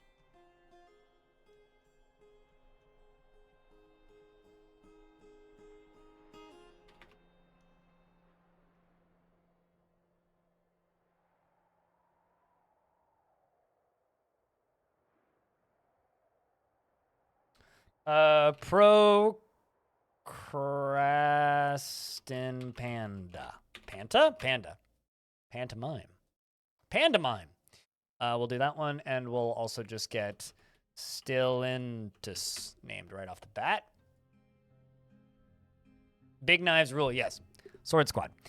He has little time for forgiveness and will generally seek retribution. He forms only fleeting and rare emotional bonds with others, and he has a calm demeanor. He doesn't often feel envious of others and is quick to anger.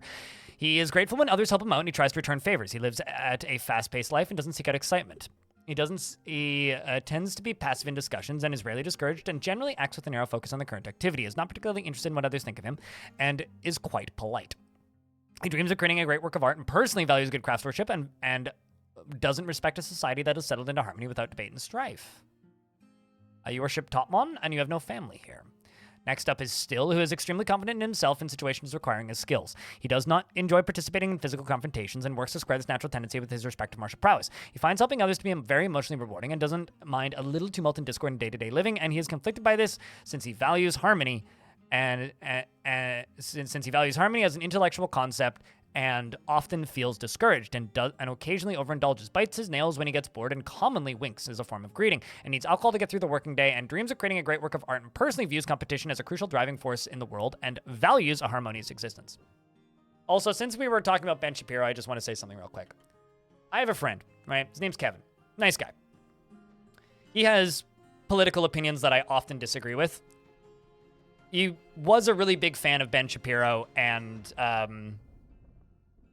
Jordan Peterson, right? Well, he was a really big fan of those two. Whenever we would get together and drink beer, we'd often end up disagreeing on takes that they'd had, where I show evidence as to why it's a bad take or an incorrect take, and he would give excuses or show evidence as to why he thought they were a good take. And it was, became kind of a hobby of ours, right? And we're friends, but we disagree on some things. We agree on plenty of things as well, and we usually find a middle ground, and it's a good time. We educate each other. By that, I mean I disagree with him respectfully, and then we leave friends still. Although he's definitely softened some of my opinions on certain things. But when Ben Shapiro made that streaming service and hired all of his friends to have shows, including Jordan Peterson, my friend stopped watching and listening to all of them. And you want to know why?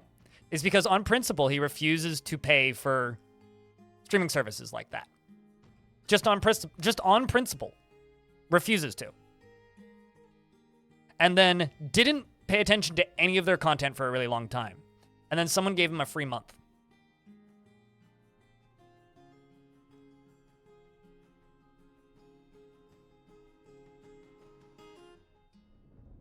And he's just like, their takes got worse. They're getting a little nuts. Even for me. And honestly, I'm going to stay away from them now. And I'm like, yes, they're shrinking their own audience. So it makes me happy. They are slowly milking their audience to dust. It's great. Okay.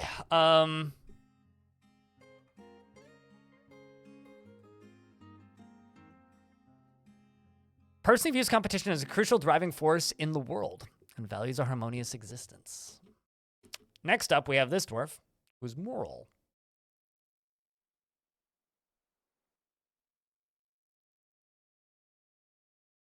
Oh yeah, no, they've just given away. They've given away their friend. I think their takes are pretty much the same. They're just not dressing them up as much. So this is now Kazanabo. And then Argamenon is next. So let's see, do we get any more in this one? Yep. I'm just naming a couple at a time. Argamenon. There we go. Troy vibes. All the pseudo-intellectuals are on one boat. Yeah, I mean, I had this conversation with my neighbor maybe about a month and a half ago. It was October, I think, where he just kind of casually stated, he's like, I don't think climate change is real. I was like, I mean, you can choose to think that, but it's factually incorrect. And you know what he said? He goes, oh, I know. I'm just choosing to agree with the more convenient take to my ideals. All right, more power to you, I suppose. Anyway, so Kazabo is extremely confident in herself in situations requiring her skills and could be considered rude and generally acts impartially and is rarely moved to mercy and often feels discouraged. Generally is slow to trust others and can handle stress. Has a greedy streak and tends to avoid crowds. Needs alcohol to get through the working day and has a large family and a lot of family members in the fortress.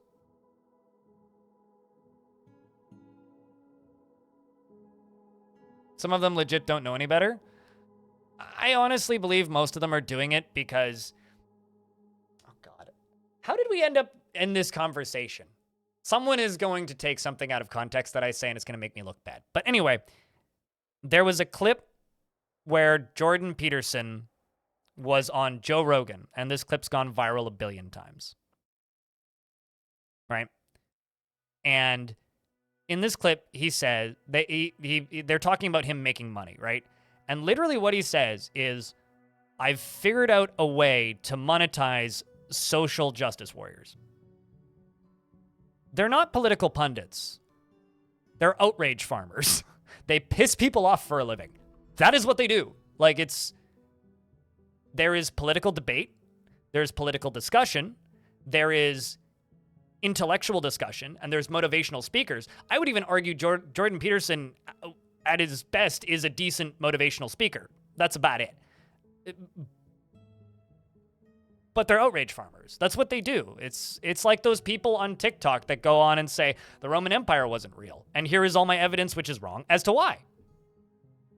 And we live in an era where people are really, really, really, really, really bad at taking negative feedback, and where people are really, really, really, really, really, really, really, really, really bad at researching headlines.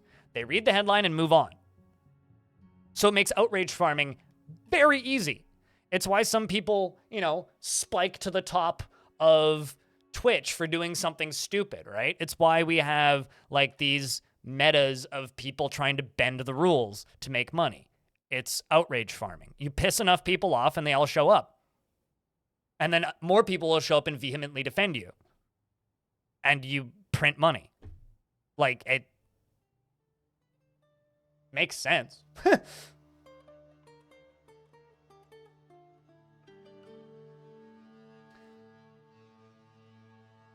Anyway.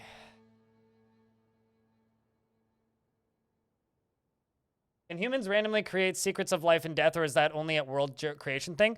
That is only at world creation, but it is always possible for somebody to seek out and successfully obtain the secrets of life and death within Legends mode and World Gen, regardless of if anybody actively knows it. Okay.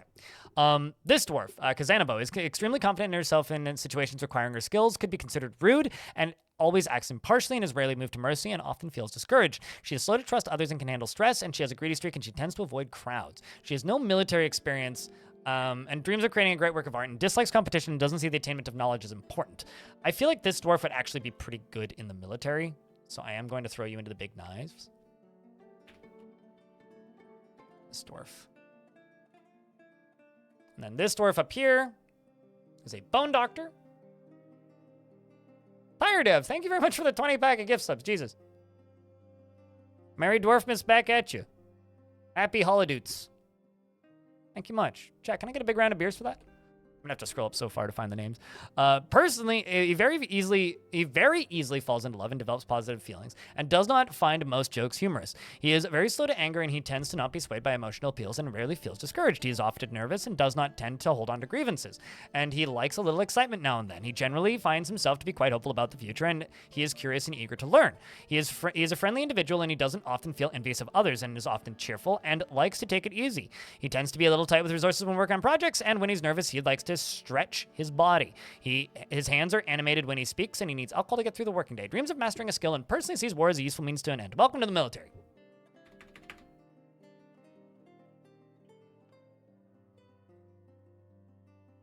Do we get any more dwarves in this migrant wave? We do. But seriously, thank you so much for that 20 pack of gift subs. You were very kind.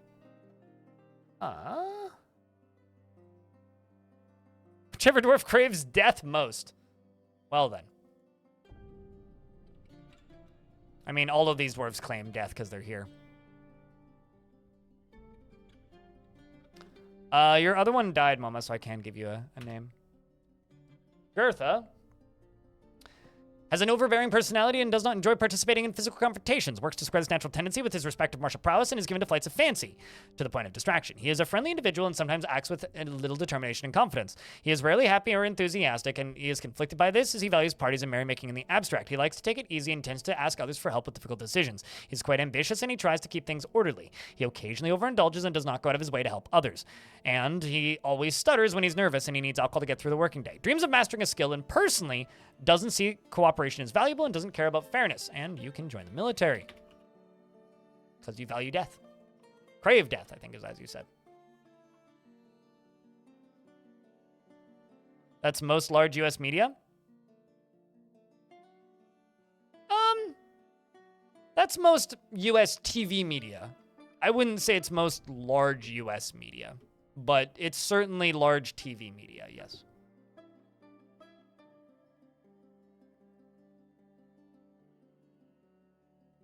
And this one will be MoMA. MoMA K the second.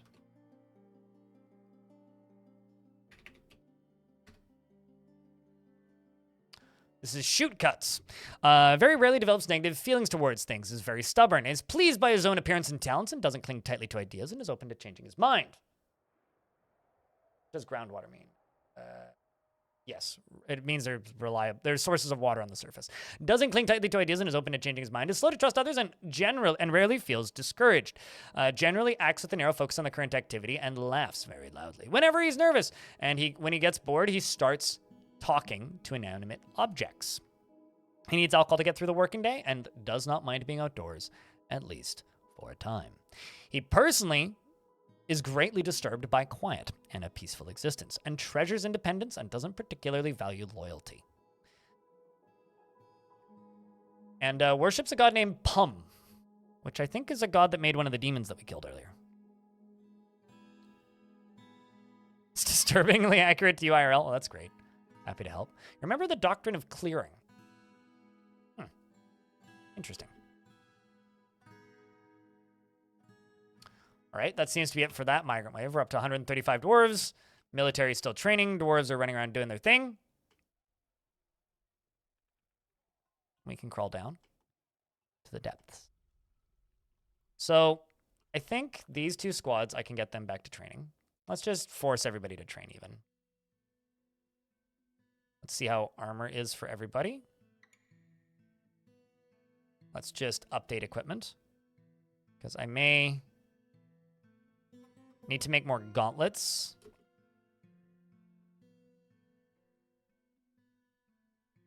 $205 steel bars. So let's do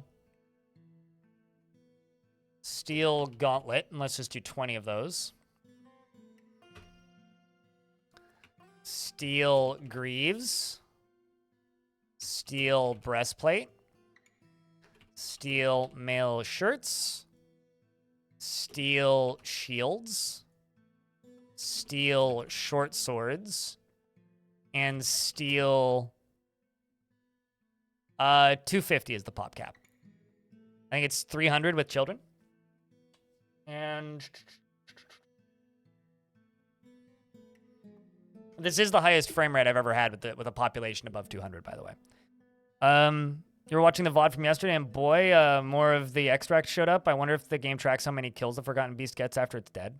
I wonder, yeah. I don't know. Because, like, they're not considered killed by a Forgotten Beast. They bleed out, right? It's just death by bleeding. I don't know. I kind of doubt it, actually. What am I forgetting? Did I do helms?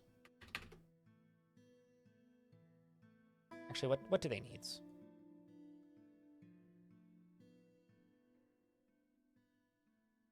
Yeah, you need helm.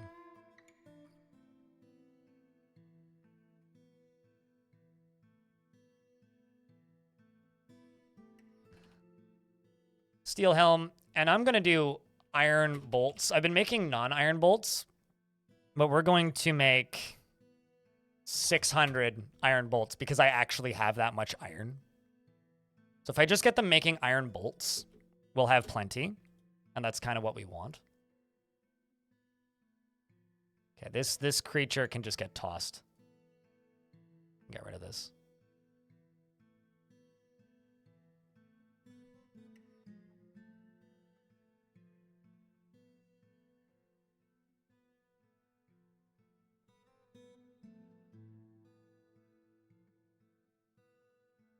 Although, actually, don't technically want to dump all of this. We'll just wait for them to coffin that, I suppose. And then here, do that.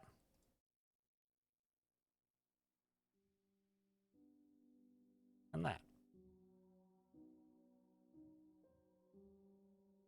Also mine these out. And I can disapprove of this.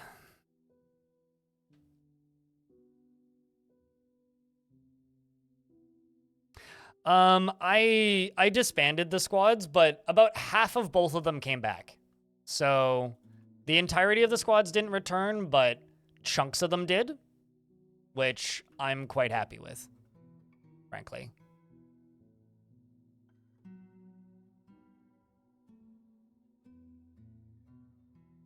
Okay, so you've been evaluated and cleaned.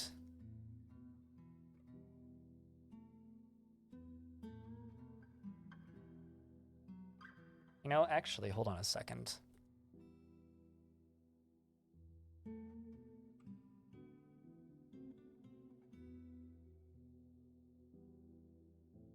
Need the rest of my doctors who... I know they automatically get orderlies assigned when they are hospital workers. I just want to give them both for safety's sake.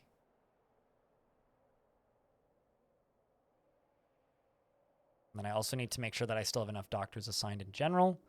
3 doctors, 2 diagnose, or 1 diagnoser. Let's get a second diagnoser in here. Let's get a second surgeon in here. And let's get a second bone doctor in here.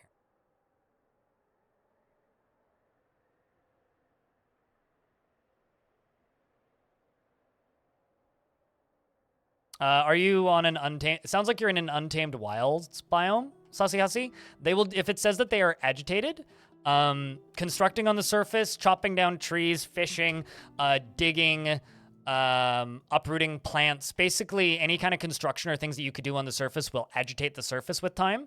And as the surface becomes agitated, they are more likely to attack you. And when they start attacking you, they will just kind of keep attacking you until they are all dead. And they will do that periodically.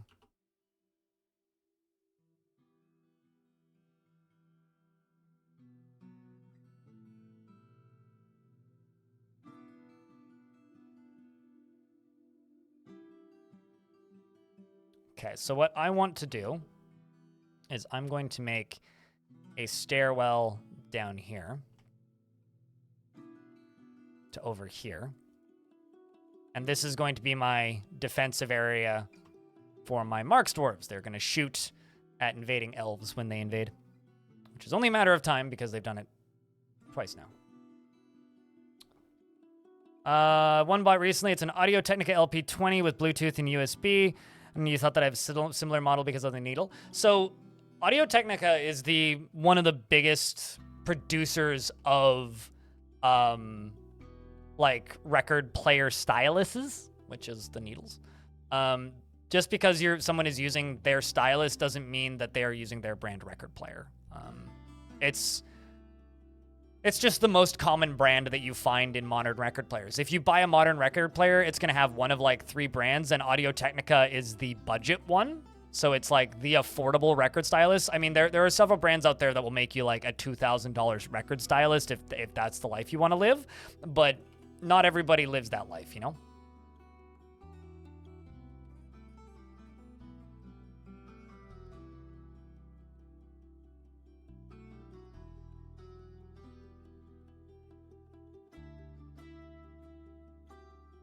Your entire base is above ground? Yep, you're going to have a rough time if it's an Untamed Wilds biome and your entire base is above ground.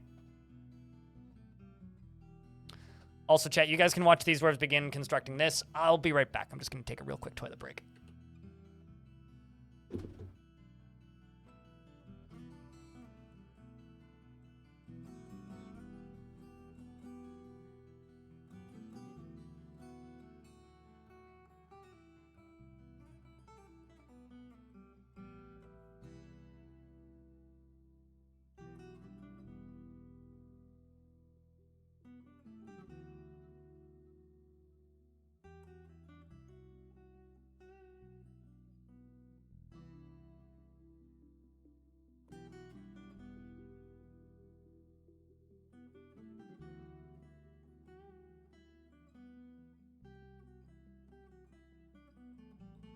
I did say it would be quick. Yeah, they also do that.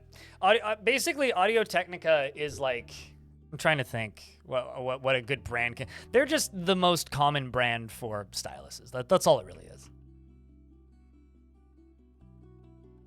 Just the stylus is 2K. Oh, there's a couple brands out there that will sell you a $2,000 stylus. Yeah.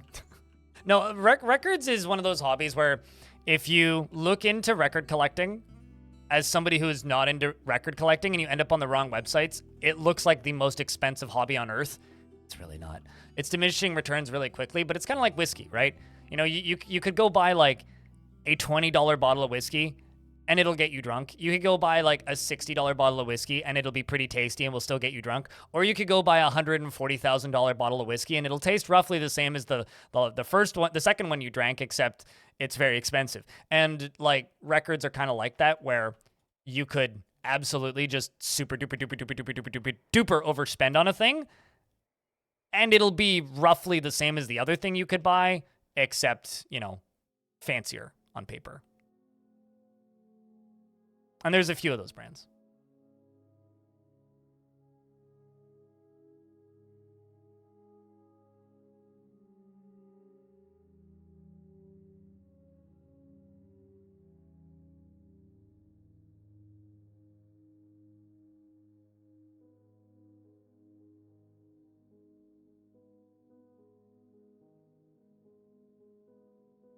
And now we're stuck in an ad. I should have waited a couple more seconds.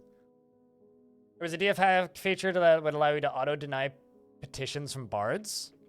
Well, if you are getting too many bards, what you can do is you can go into your visitor settings, and if you lower the number of visitors that you'll just get less petitions.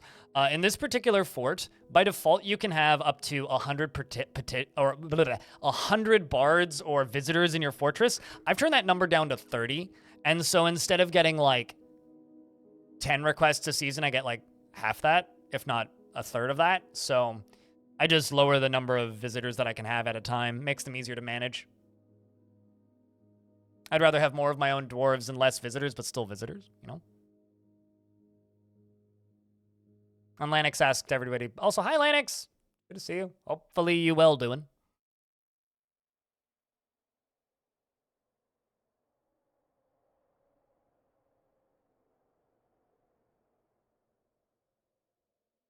Also, I'm genuinely shocked that, like, Boxing Day is just not a thing in the US. Strange. Actually kind of shocked. But then again, I still can't believe that, like, you know, poutine isn't a thing in the US, so.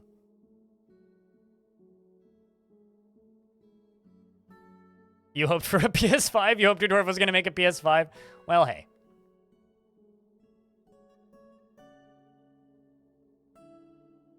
I saved your fort again with one of my old videos. You even playing an ASCII. You teach how to get water out of the map by smoothing the wall and making holes. I've got several videos about how to do that in modern versions of the game. I did that in this fort. That's like standard strats, but happy to help.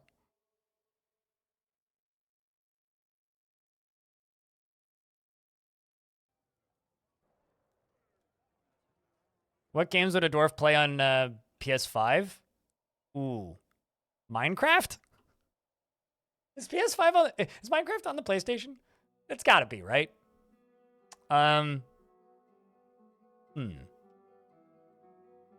Terraria. Little Big Planet? I don't know. Trying to think of building games. I feel like dwarves would like building games, right? No, actually, let's just do wars.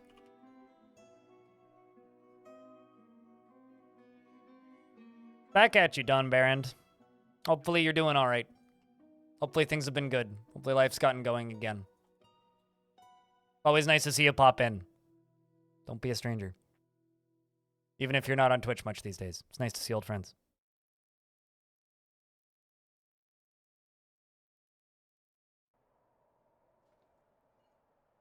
Fine then. What would dwarves be playing? Skyrim. There. I'll be more vanilla. Actually, you know, I feel like dwarves would be a big fan of, like, Arx Fatalis. You know? It's an underground game. Deep Rock Galactic, obviously, I think is the easy one to state.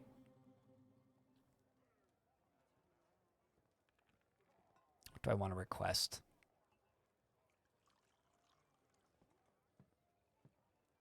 Nothing, honestly. Let's jump down to here and zoom out. I need to find more Galena. I mean, there's Lemonite.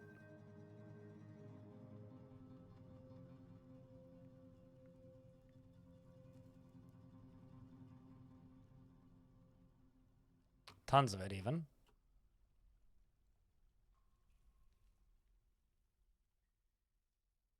Rose quartz. There's some.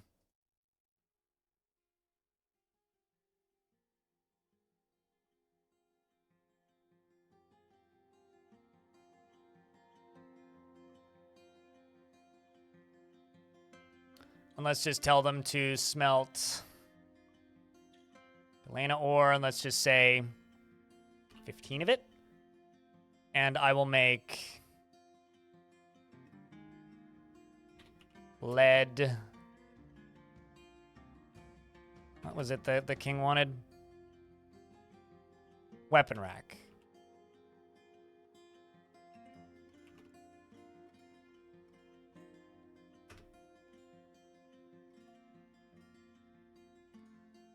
Zomboid game you saw me play it on YouTube.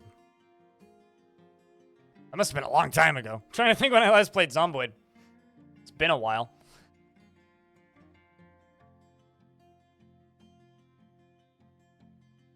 If you got double charged for the points redeemed? You didn't. It only popped up once. So, you didn't get double charged. Do you want me to refund it? I can. I have to open up a different tab.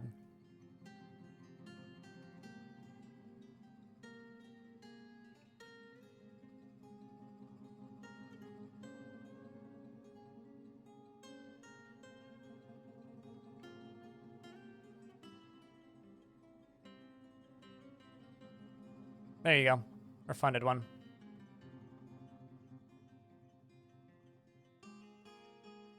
Also cleared the request queue. I had 100 plus.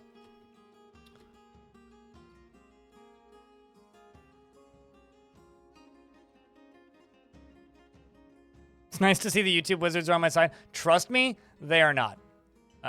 It may appear that way, but the YouTube algorithm doesn't favor me in the slightest. I get very, very, very, very, very few views from YouTube recommended. It is mostly coming from other locations, which is kind of, you know, the YouTube algorithm was on my side very briefly last December, and mostly had dumped me by January.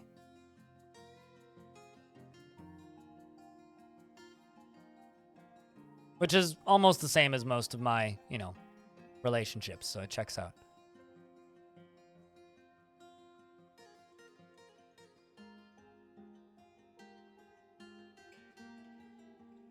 Okay, so let's start placing green glass down here.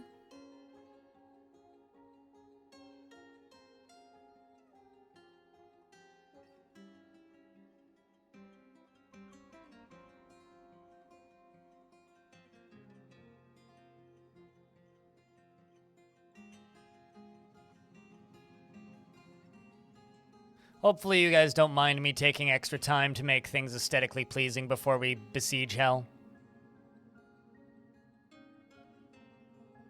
No, totally. But, like, the idea is... Well, the idea of the algorithm is for people who pay attention to their front page and don't start searching for specific things. Like, yeah, that is one way to find a thing. But when people talk about the algorithm, what they're talking about is YouTube has decided that enough people like your thing so that it just shows up on the front page for people who haven't searched for it. That's what it means to be, like, assisted or boosted by the algorithm, is like, it doesn't matter if somebody has searched for Dwarf Fortress or even video games recently. If YouTube just decides that you are getting enough traffic that you should be pushed to people who haven't even are watching something that is tangentially related and not even, like, directly connected, that's when YouTube is favoring you. And YouTube's never really favored me in that way. I mean, I've certainly gotten traffic on YouTube. And when Dwarf Fortress released, there was a lot of people searching for the game. So I got like 3 million views in a month, which is kind of funny because there are some bigger YouTubers I know that are complaining that their channels are dying. And it's like, mate, you're still getting 3 to 5 million views per month. Yeah, you're not getting 15 to 20 million, but like that's still like $12,000 on a good month if you're getting like 3 to 5 million. So I don't know what you're complaining about, but you know.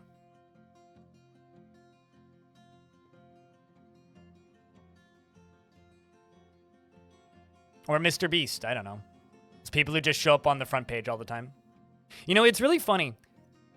On average, my average video will get 3 to 5,000 views, right? About 300 to 500 of that come from the subscriptions box, and the rest just come from up next and browse features, which mostly means front page to people who are already subscribed. Recommendations means that the algorithm is boosting you. And I get like nothing from recommendations.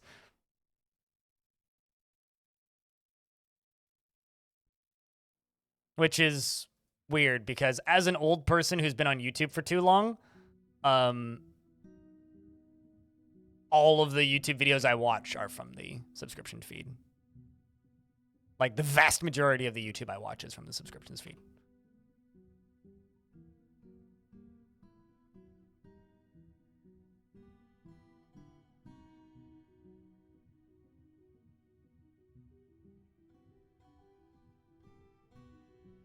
Game's hitching again.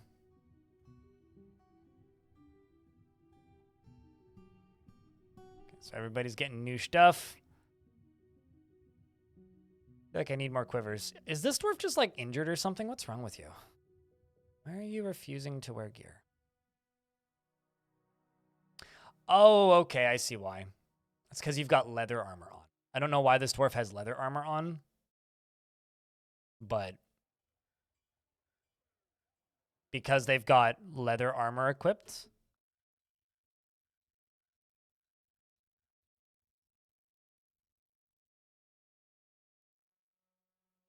I don't know if I can make you unequipped it. Or I could just make you leather armor.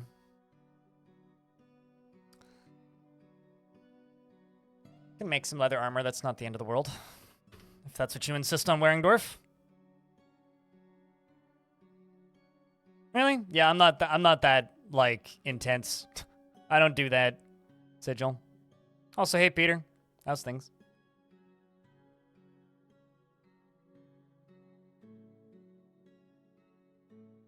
The only time I turn on incognito windows for YouTube is if I'm searching for a YouTuber I do not want showing up anywhere. I'm in Crossbowman.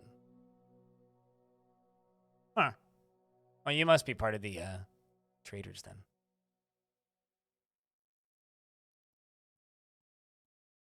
Yeah, that's something that I really don't like is the fact that like if you open up YouTube on the app now, it's just like, hey, so I hear you like shorts. It's like, no, I like pants actually. But why do you seem to think I like shorts so much? What the hell, YouTube? I am not a fan of YouTube shorts. I never have been, and I don't think I ever will be. But I do watch them from time to time. But at the same time, it's like it's not why I go to YouTube. Okay, why is my alcohol totals dropping?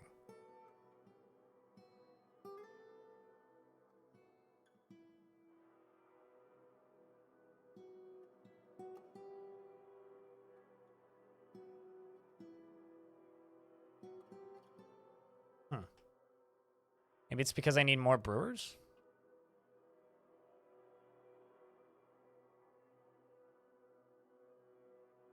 Yeah, that's opening an incognito window. Airsick.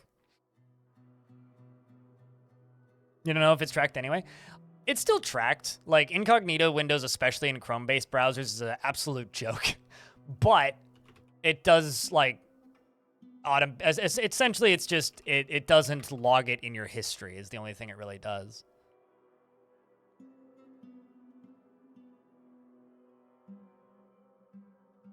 How quickly the algorithm switches? Yeah, I have most of that stuff disabled. on my main account because I kind of don't like how YouTube's recommendation engine works. So I don't actually use most of that stuff on my main account. However, on my blind extras account, it's just based on whatever I watched last or whatever was recommended. And let's just say that my second account gets some strange recommendations. It's one of those things where you open up the wrong link once and it's like, well, rip this account, I suppose. Like, I feel like I should just burn that account and start over. It's a Firefox add-on. I use the web browser Brave, but I'm sure there's an add-on for that. I don't get promoted shorts that much on PC, and that's not an issue. It's the phone app. Like, if I open up the phone app right now, gotta close all these. Why do I have a bunch of was there something happening today? Why do I have a bunch of calendar reminders? I have no idea. Okay, thanks, Google. Anyway, if I open up the YouTube app on my phone,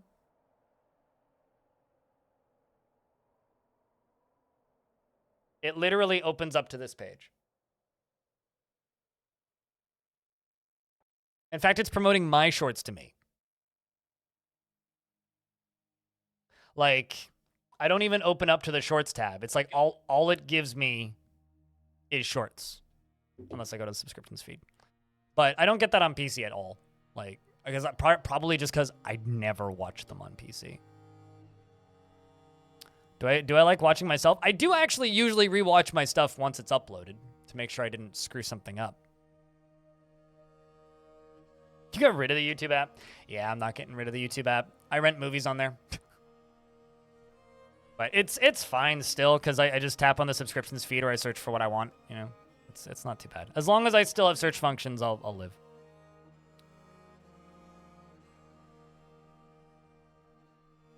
Fair enough, Sigil. Mako, hello. Yeah, I don't use Firefox. I've never been much of a Firefox person. For years, I was a Vivaldi person. Before that, I was an Opera person, and now I use Brave.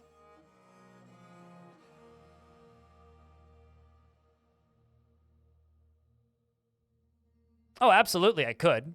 I choose not to, though. Gabriel.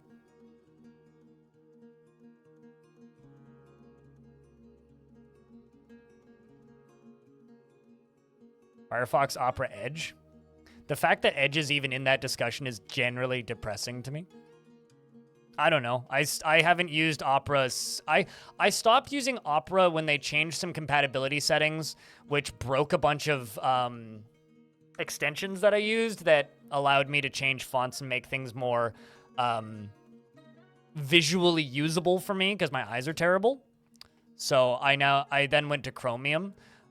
Or to a Chromium-based browser because it has better compatibility for that sort of stuff. I never had much luck with making Firefox behave with my extensions, but I haven't used Firefox in like 6-7 years. And Firefox fans, I'll be honest with you guys, you're lovely. I understand the fight that you're fighting. Stop telling me to use your web browser. It's not going to make me use your web browser. And when it comes to like, you know, Chromium browsers, as long as it's not built by Google, I don't particularly care. And I don't, you know, mind using a crypto-based browser as long as they're clear about what they're doing. And that's why I like Brave.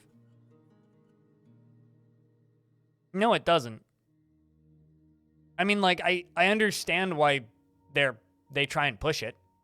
It makes sense. I get it. But it's not going to make me use your web browser.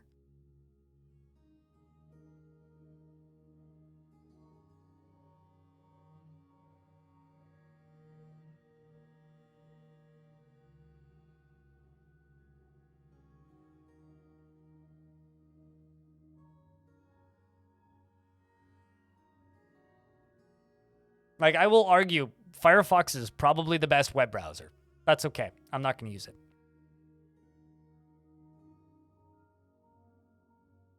You like the add-ons and it's not Google? Totally. Fair enough. Edge is better than Internet Explorer because Internet Explorer ran on a completely different code base than Edge. Edge is literally just Chrome in a funny hat. It's just Chrome.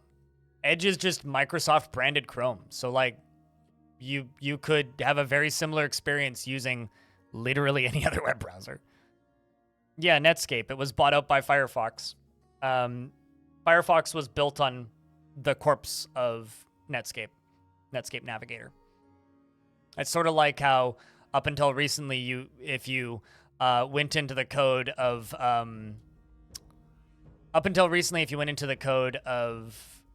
Call of Duty, it was still running on the Quake engine somewhere. Netscape Necromancer. Well, that's more Firefox was the Netscape Necromancer, but yes. Actually, hold on. How's this doing? Slowly and steadily.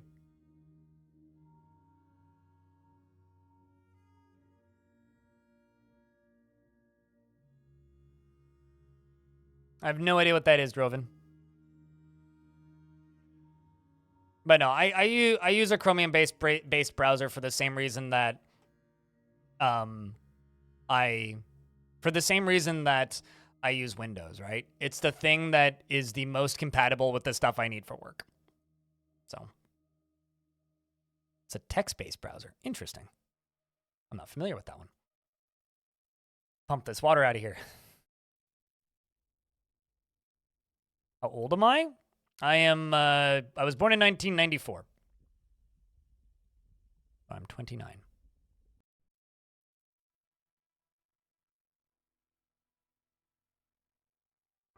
The hitching has come back.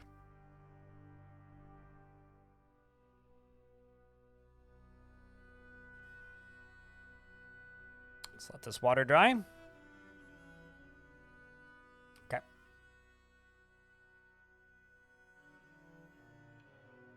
Been thinking on stream this game, but I have literally no experience and you don't even have a cam. Do you recommend you follow this path? If you want to stream, don't think about it too much. If you think about it too much or invest too much money into it, it'll become a job before you learn how to actually do it. When I streamed for a whole year with no webcam and a like $30 gaming headset. I have experience using DOS. Technically, but the experience using DOS that I remember was in a virtual machine after it was over. I know my parents had a DOS PC when I was little, but was I old enough or cognizant enough to know how to use it? No, not in the slightest.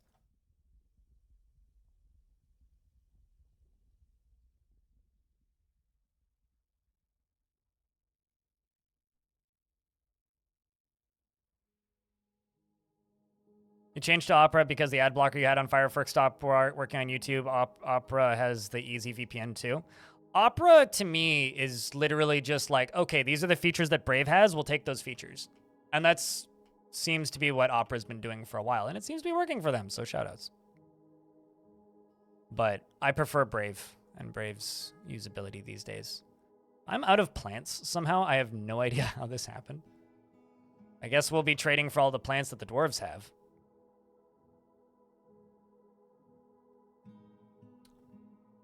But we do have stuff planted, so we do still have plants. Sorry, way to stop migrants. Stop trading with your home faction. Or disable them. Go into your game settings and disable them. Go to game settings. Go to...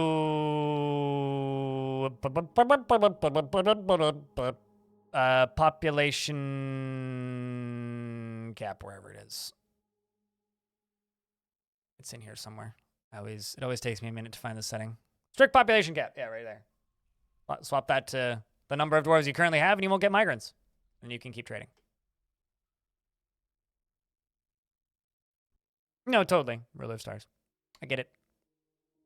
You know, Brave is a weird browser because, yes, it's Chrome, but it's like the least Chromium browser. Like, if you actually read their devlogs, it's like, yeah, they literally rebuilt the entire web browser from the ground up. And people keep on adding me and being like, well, Google is killing ad blocks and they're going to kill Brave along with it. It's like, well, no, actually, if you read their blog about what they've put in place, those changes aren't even going to affect them because they're not accepting that merge. So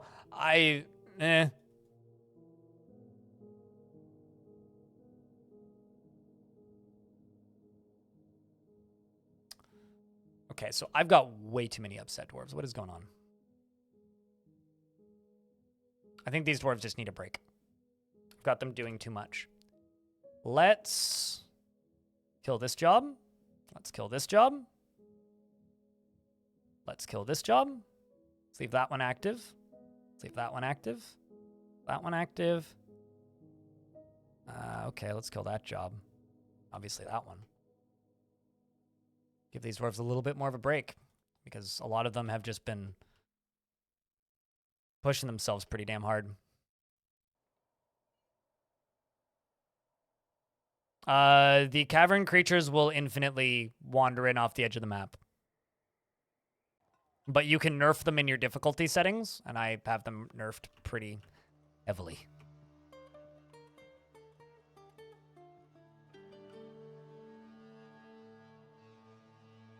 And, you know, as anybody who works in internet security or the ad blocking industry states, it might kill them temporarily. They'll find a way around. Like, this isn't the first time that services have just, air quotes, destroyed ad block, and it probably won't be the last, right? I mean, they will still, like, wander into the map. They'll just be stuck on the edge of the maps. The best way to keep the caverns cleaned is to just have a squad or two periodically patrolling them. Yeah, I mean, it's a cat and mouse race. Less of an arms race, I would say. Unless you mean an arms race in that it's a competition to see who can have the most advanced ad block first. So, yeah, I don't know. They might stop working temporarily, but, like... Has he dug too deep yet? No, he has not dug too deep yet. But we are very, very close. I literally have, like, 2 more layers to go. I've just got to finish draining this out, and I'm trying to give these dwarves a bit of a break, because I've been pushing them really, really hard with all of this construction, and if you look at the moods, they're not brilliant at this exact moment, so I'm trying to even out the general vibes of these dwarves' moods right now, while also trying to finish a lot of construction jobs.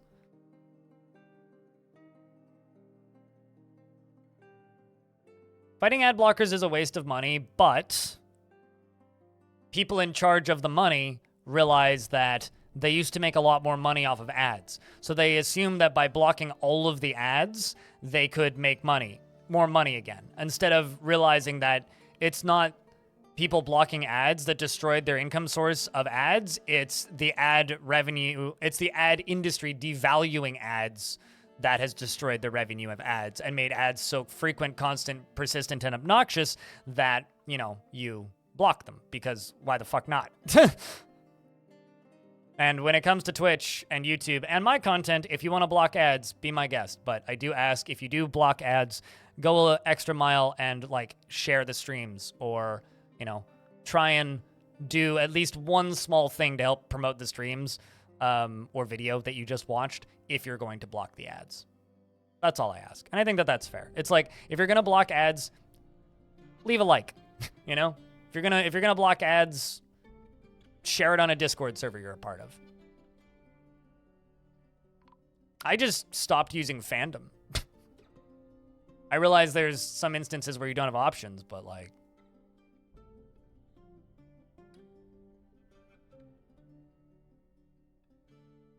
Like, in theory, ads are great. Specifically in theory. In reality, you know, not so much. Let's sell a bunch of chains, because I've got 143 of those.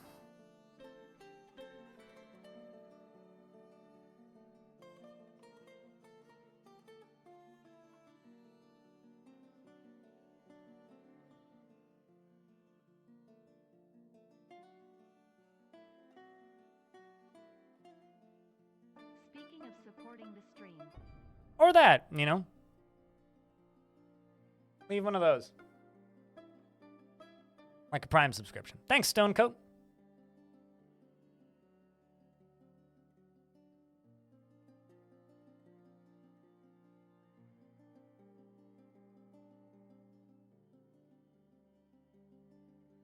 Although at the same time, even that's optional. You don't have to support the stream in any way. Isn't mandatory. I mean, I would also argue ads on Twitch are not invasive, really. Like, having used Twitch, like, I recently purchased Twitch Turbo, so I guess my take on this is, like, no longer relevant, I guess. But having used Twitch for years with ads, like, they can get a bit annoying, but that's just ads. I genuinely feel that Twitch is pretty clean when it comes to their ads. It's not like you're going to get malware from Twitch ads. Better than YouTube, that's for sure.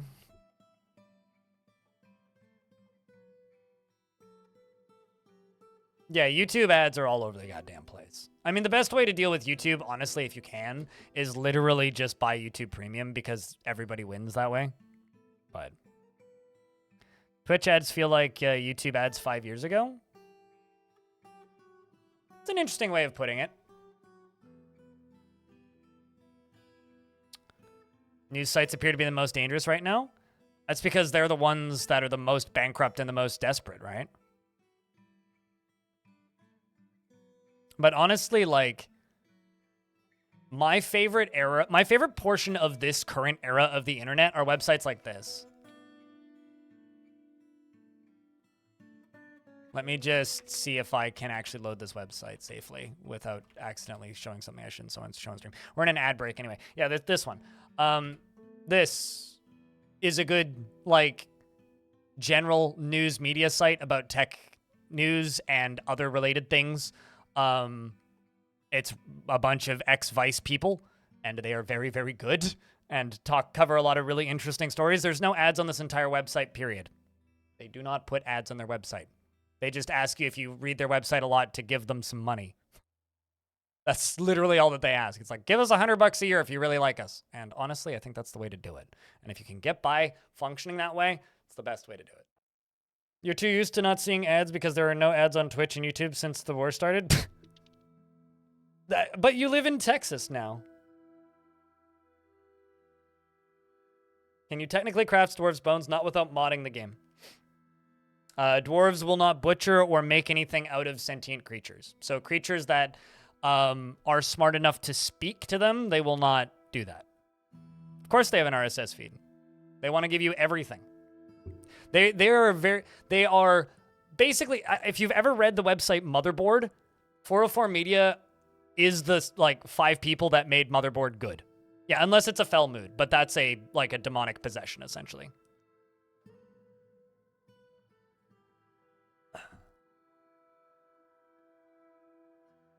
Cows are not intelligent. They will butcher cows. So, like, they will butcher a cow, they will butcher a monkey, they will butcher a dragon, they will butcher an elephant, they will butcher certain types of demons. They will not butcher an elf or I don't know, a rhino man. I don't think about people that are high. That is one of my favorite statements about ads I've ever seen. It's just like, I don't want to get jump scared while I'm, like, baked out of my mind. How do you get them to butcher slain forgotten beasts? They will just butcher them by default if there is a butcher shop within 30 tiles of it. Otherwise, and they also won't butcher them if it's a animal that is made out of inorganic materials. So if it's, like, made out of boulders or gems or metal, they will not butcher it. But if it's made out of organic materials, so if it's like a crab, okay, and it's just a normal crab forgotten beast, the best way to do it is to simply place forbid the body and place the beast right next to it. Place the forbid the beast's body and place a butcher shop right next to it, and then unforbid it, and then say butcher animal while the game is still paused, and they'll just butcher it. They will not butcher amber because amber is considered a stone. It's also the color of my energy.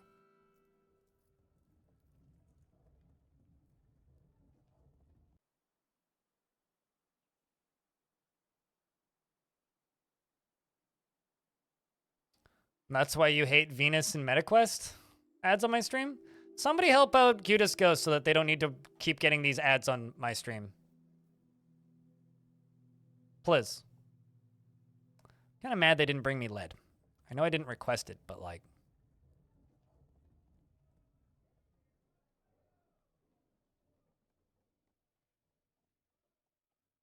Okay, well, let's go down to here, here, here, here, here, here, here. And that'll be enough fruit and stuff. Trade, done. I gave them a shit ton of value. Rule of Stars, thank you very much for checking a gift. At our friend Cutest. There you go. Now you don't need to see ads for a month. You're welcome. Thanks, Chad.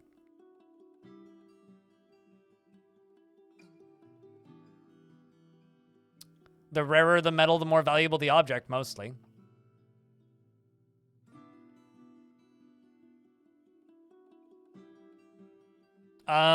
Dig slowly and carefully and drain the liquids before you go down to the next layer. That's about it, if that's what you're asking. I mean, dug out the top, covered it with glass. If you want to cheat, just build glass layers on each one and then you can actually see through. So you can spot where the demons are. I don't like doing that. I think fighting the individual creatures is more fun.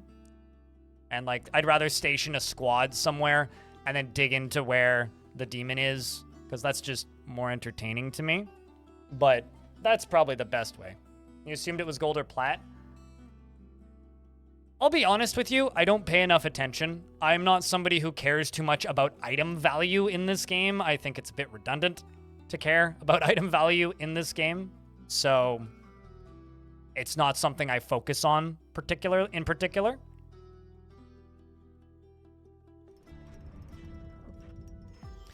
Nil, and also if you want items to be the most valuable, you have to attach gems to it.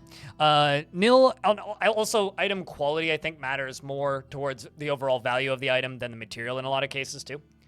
Because like I've had steel items or iron items that are more valuable than adamantine items because they're just a higher quality item. The weaponsmith has created Osigazkol Sharsh Kar, an iron battle axe, and claims it as an heirloom in the name of the family ancestor tourist Singe Boat. Okay.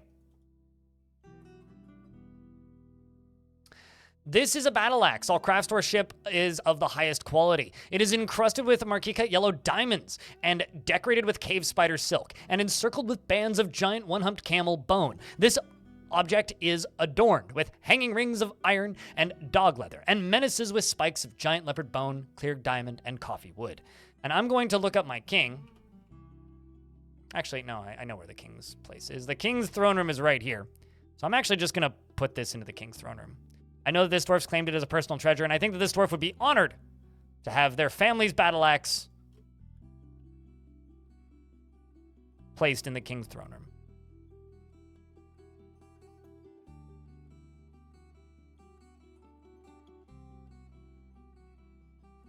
Another thing that works for that, I think, is if you build minecart tracks. That's just if you want to like gimmick it and get through easier, right? Minecart tracks also let you see beneath what's beneath. So if like I build, let's just say 1 tile of minecart track here out of Gabbro, you'll see once it's done. Battle, whoops. Iron battle axe. This one.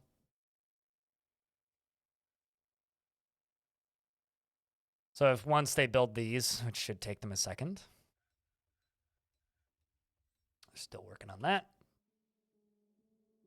Yeah, see, it lets you see the stone beneath it, which should, yeah, because there's nothing beneath that. So as you can see, you can kind of see around the edges of it. It lets you see what's beneath if there's air beneath. This just happens to have stone beneath, so that was a bad place to show you, but pretty effective.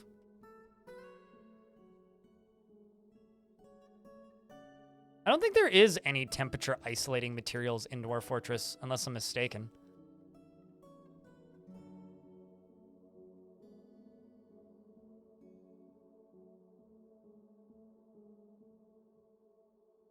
Hello, Stone. How are you? Speaking of seeing the stone beneath it.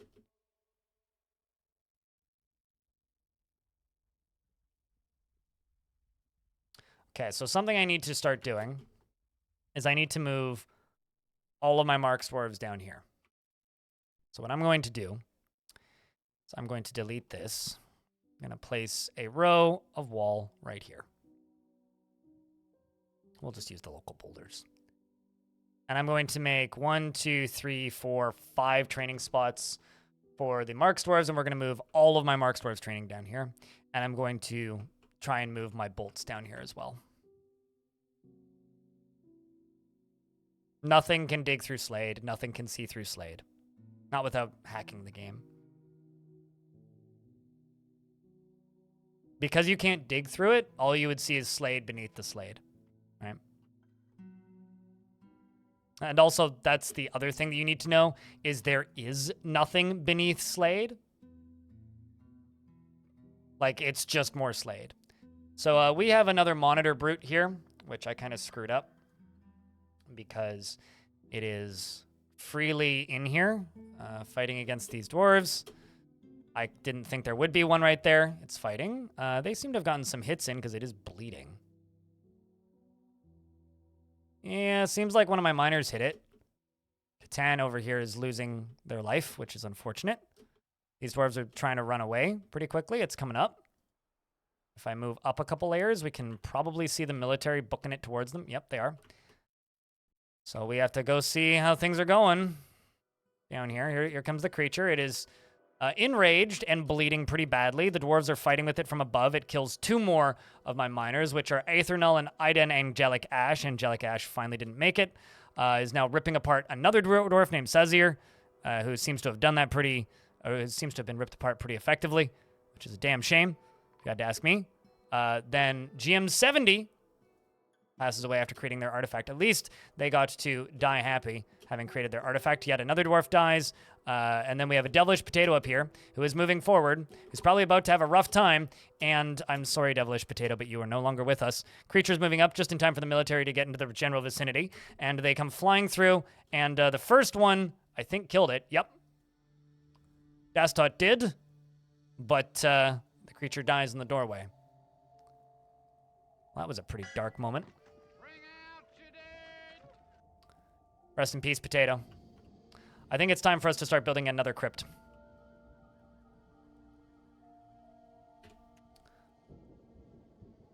So what I'm going to say is... actually, how many sandbags do I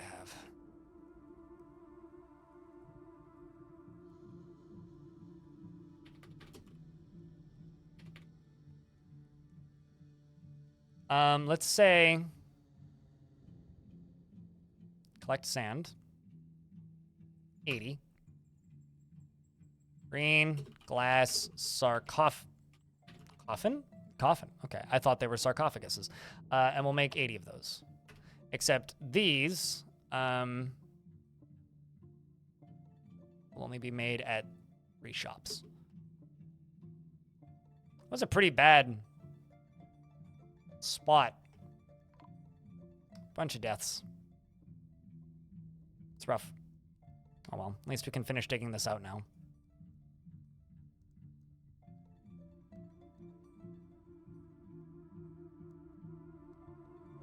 I have no idea. I mean, you'd have to pause because I've never done this because I never thought about it too much. You'd have to wait until until it was like pushing out the maximum amount of dust and then pause the game and count the tiles, I would guess. I don't think there's something there where there's like strict numbers. That's probably one of those "it depends" answers if I'm guessing. And nothing's getting stored in tombs, so I'm assuming we don't have that many empty tombs.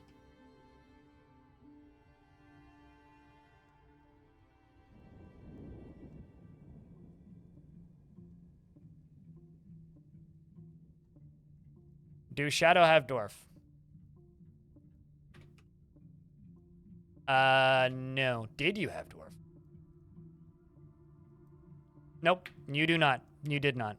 You're off to bed. We'll see you later, Dutch. Thanks for hanging out briefly. And thank you very much for the kindness today. It really does mean a lot. 10 pack of gift subs goes a long way. Really does.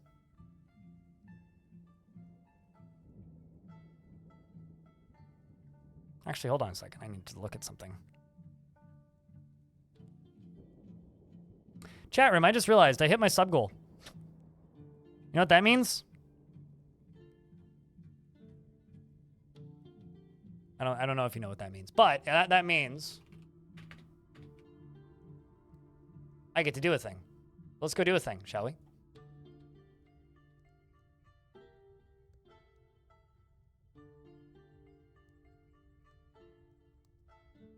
And the thing that I'm going to do is normally I do mugs, but I think for today, let's give out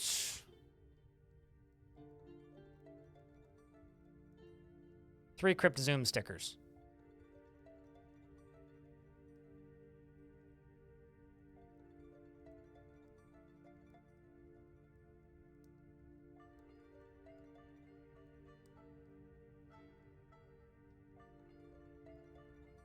So jump into the Twitch chat right now if you would like a chance to win some Crypt Zoom stickers.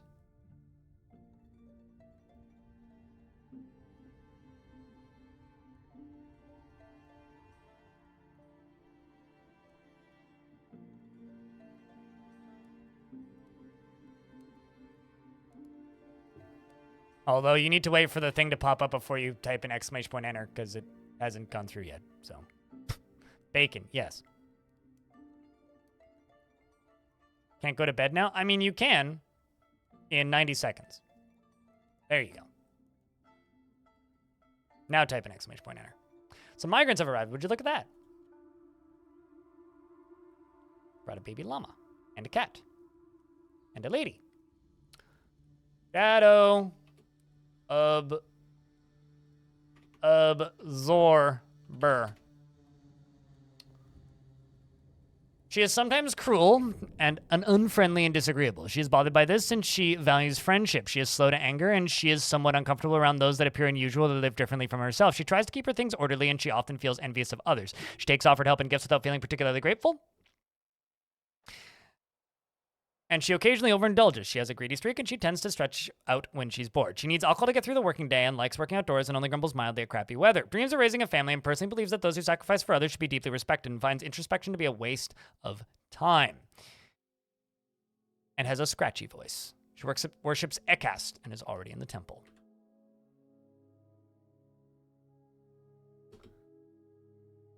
How does one deal with the clowns made of fire? You want bolts. For things with webs and fire, you really want ranged weapons. You want to hit them from a distance. Or have water on the ground. If there's water in the ground, you'll be able to pretty consistently take them out. But it can be kind of difficult, honestly. So Lacuni, Mini Big Boss, and Shadowstorm 420. Congratulations, you guys all get a sticker. Click on that link and redeem it. Courtesy of me. Cost me 60 Canadian dollars for everything. Because I paid for shipping as well. Clouds made of fire? No. I was talking to YouTube chat about monsters made of fire. But as far as pathfinding and killing FPS, the FPS will only have problems until the smoke goes away. So, as long as you're dealing with this, as long as the smoke has a way of clearing or clears, it shouldn't be too bad. We'll see you later, Dutch.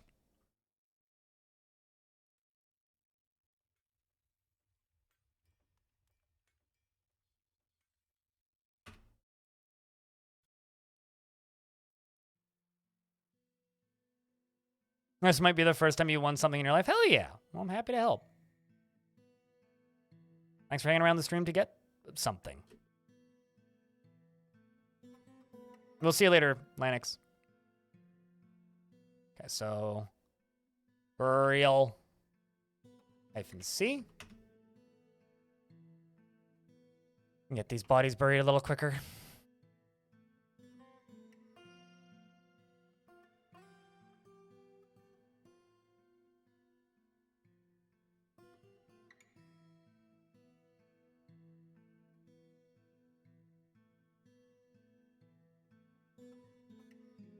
Yeah, you want something physical. It's going to get shipped to your house. Shipping should already be paid for.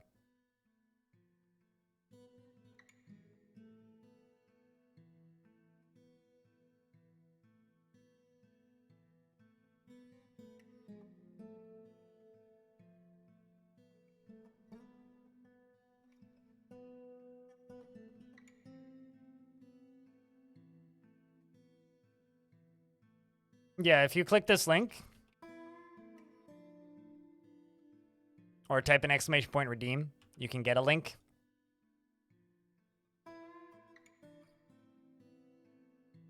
There we go. Getting all these bodies out of here.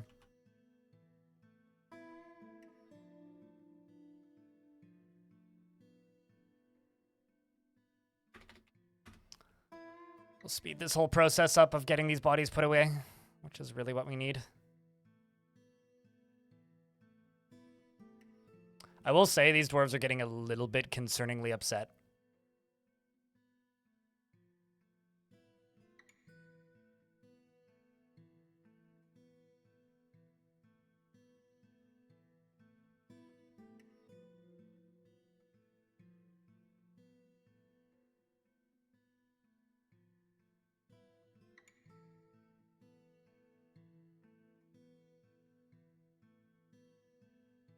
I really hope that they get these bodies put away soon. Come on, dwarves. If you go into your difficulty settings, you can also adjust the enemy sieges accordingly so that you can get sieges that are relevant to the size of your fortress, Shadowstorm. Because if you set it down below, certain events just won't happen. Things like your king showing up and whatnot. If you don't have enough dwarves, it can rather quickly be quite difficult to actually like acquire certain things. So just keep that in mind.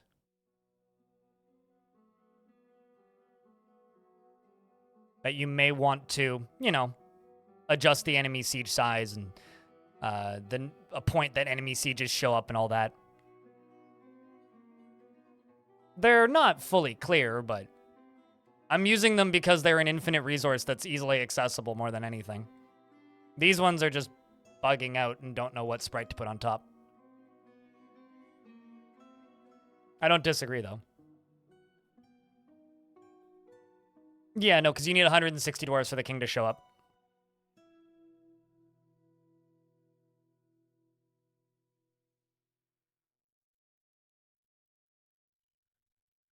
I'm pretty sure the dwarf just, like, the king just straight up won't. Unless, like, you end up accidentally inheriting the throne. You don't have to tell us that you're leaving. If you're going BRB, just BRB. Cutest. Exclamation point lurk is a command I do have, but completely optional and not necessary.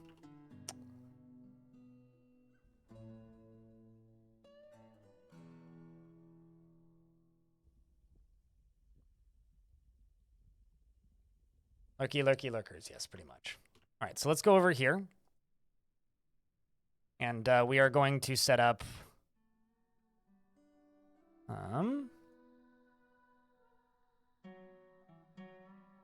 and then I'm going to make 1, 2. And then 3, 4, and 5. Frosty bolts, you can train down here. Romantic bolts. The inky paddles.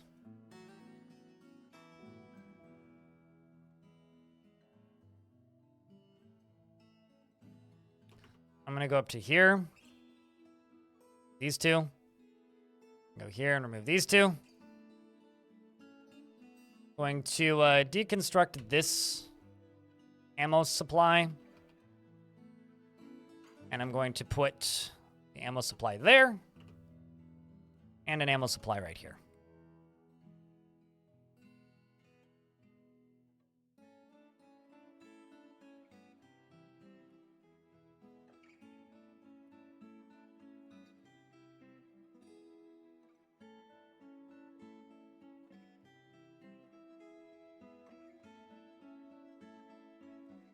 How goes Sunburst? Rolling up towards the end can be.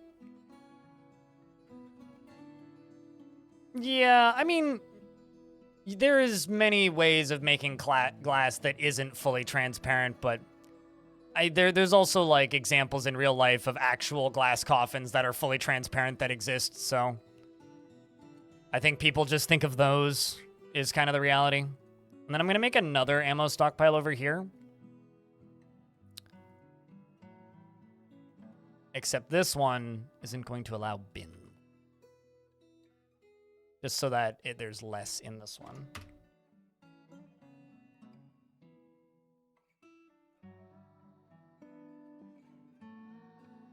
Let's check all of these squads, see how we're doing on our gear.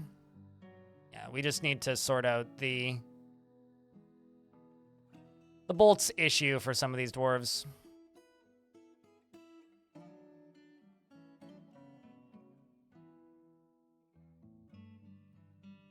Which I've sorted before by doing this. Sign uniform, no uniform. Sign uniform, crossbow. It's completely resetting everything. I think I just don't have enough bolts, actually. But that's probably also because the ones they want are being hauled right now. But rolling up towards the ends of this fort. I understand why your rate is in the 20s at 200 dwarves. Wondering if you're just getting some pathing errors. If you mouse over this and see a billion error issues, it may be that. Might be. Baron wants you to post beers, chat. Are you sad that you don't have the beer emote? At least you've got Burr. Burr's halfway there. I got enough coffins now.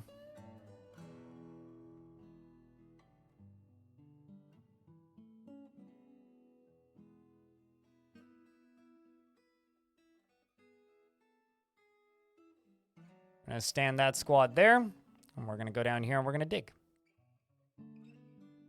Actually, you know what? I'm going to go one layer up and we're going to dig down.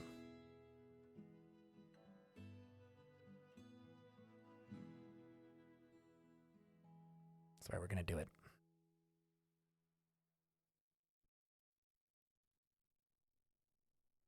You know, there's a feature that this game used to have, which was keep doors tightly closed.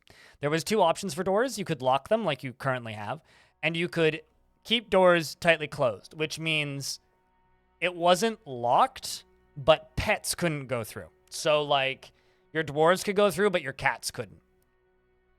And the problem with this feature was if a cat wanted to go somewhere, specifically cats, and there was no way around the door that you told them to keep tightly closed, the frame rate would go from whatever you had it to 0, right?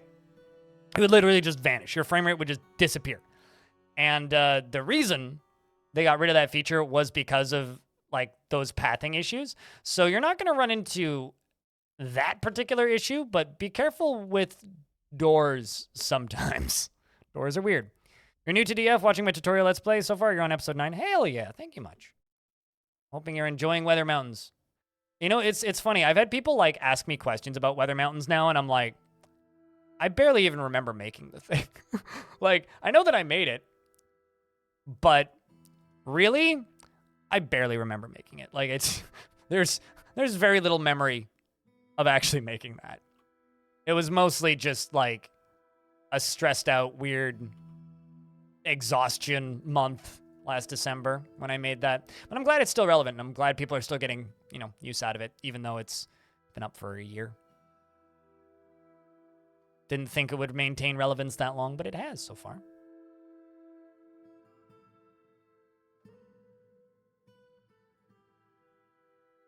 Oh yeah, I remember Heatstone and Machine Waters. But the difference between Heatstone and Machine Waters is when I was streaming Heatstone and Machine Waters, I was... This probably can't get to us. Forgotten Beast Esru has come, a towering feathered ceratops. It has wings, and it is slavering. Its scarlet feathers are fluffed out, and beware its poisonous sting. The difference is when I was streaming those forts, I was streaming 3 to 4 days a week, and, you know, making my 5 to 6 videos a week. I wasn't streaming 10 to 12 hours a day and uploading 6 to 10 YouTube videos a day, which is what I did in December last year. I was making like I would finish a stream and then I would make 5 tutorials. Like, that's where I was back then. Okay, maybe it can't get to us because it can fly. All right, well, if it can fly, I will...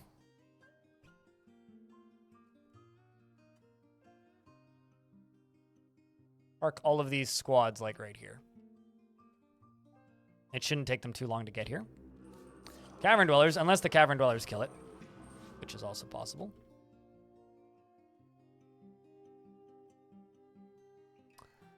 Well, it seems to be doing a pretty good job to removing these cavern creatures from existence, but it is bleeding, or was bleeding briefly. They did get some hits in on it, but still pretty healthy, meaning it's probably still going to go after us. Nice distraction, though. Pausing the game. Do I let cats wander the fort? I try to keep cats out of my fort, just in general.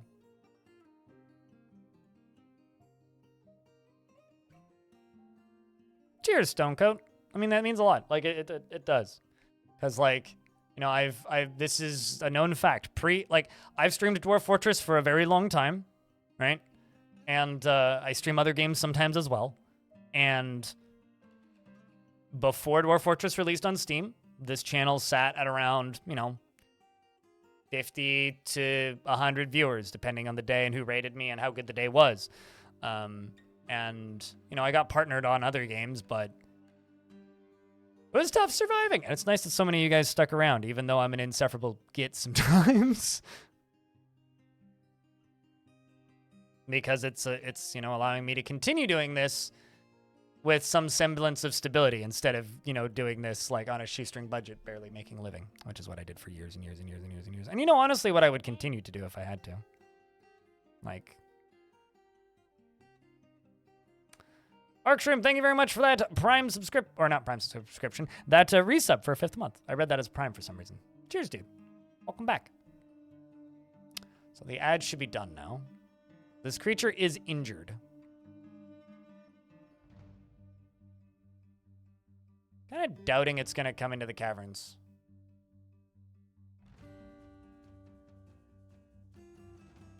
Did fly down to the lower cavern layer. Thank you for the Prime subscription. Of course, check your Prime subs if you happen to have Prime subs available. They do go a long way towards getting you ad-free viewing on the channel and me a paycheck. I'm not really planning on opening up the caverns, but I want to know if this creature gets in. Kind of don't expect it to, because it is taking more damage, and there are other Forgotten Beasts that it could fight with. And it seems to be much more interested in fighting with the Forgotten Beasts. So I think I'm actually going to send my squads back to training.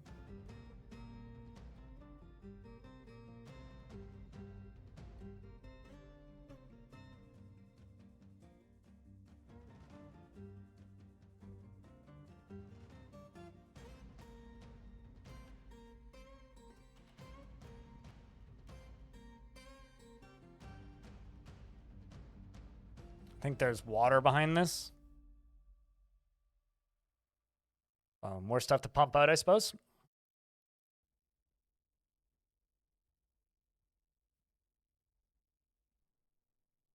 No, absolutely. I think a lot of, and I think it's still the case to a degree.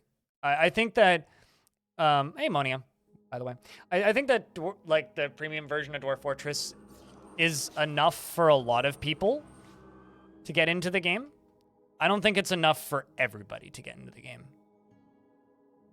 Because there are still a lot of people that are scared of this game for some reason. Well, probably for the same reason there are people that are intimidated by any game now. It's less of a mythical intimidation that I think is not necessarily accurate. Now just well, it's more of a known quantity. So the people who are going to be intimidated by complicated games are still intimidated by it. Yeah, currently, yes. So we'll let it do its thing. More water on this side? Yep. Not too much more, though.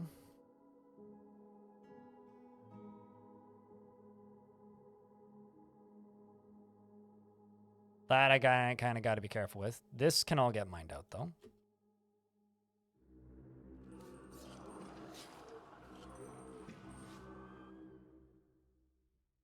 Yep, Forgotten Beastie is doing a decent job. Also, for reference, I do nerf the numbers of cavern creatures in the game difficulty settings, just kind of in all of my fortresses, because honestly, it's a bit much to deal with 50 of them at a time.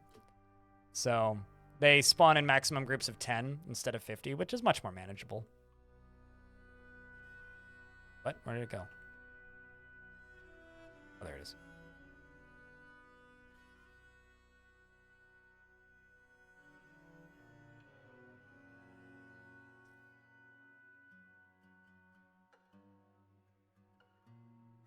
I like having them as a fun distraction and side project instead of, you know, a nightmare factory.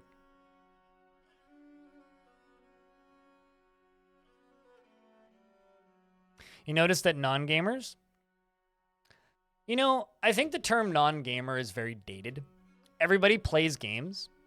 I think 20 years ago, maybe 15, maybe even 10 years ago, the term gamer was still relevant because there was people who, like most people who played games at the time, that was all they did. Everybody plays games. There are just people who consider it like a hobby that they dedicate time to, and then people who just sometimes play games. And I think that DF has... The audience for Dwarf Fortress doesn't realize it wants Dwarf Fortress because the audience for Dwarf Fortress is very similar to the audience for Stardew Valley. It's a game that is very good at allowing you to dive into a world and explore it and spend time doing tasks without any real pressure to do a thing. And I don't think that they realize that it's a game that they should play.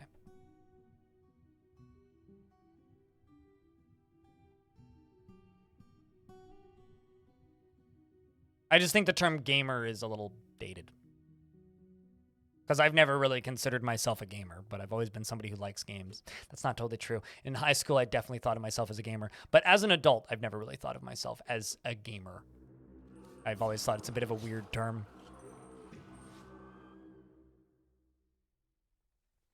Because everybody plays games. Especially in a world where, you know, video games are the most profitable media in the world. And all of the most popular media properties in the world are video games. It's probably full of darts at this point. Yeah, if this creature does get into the caverns, we can kill it. Or out of the caverns and into the fortress, we can kill it pretty easily. So let's just focus on this. A little bit of lava gushed in.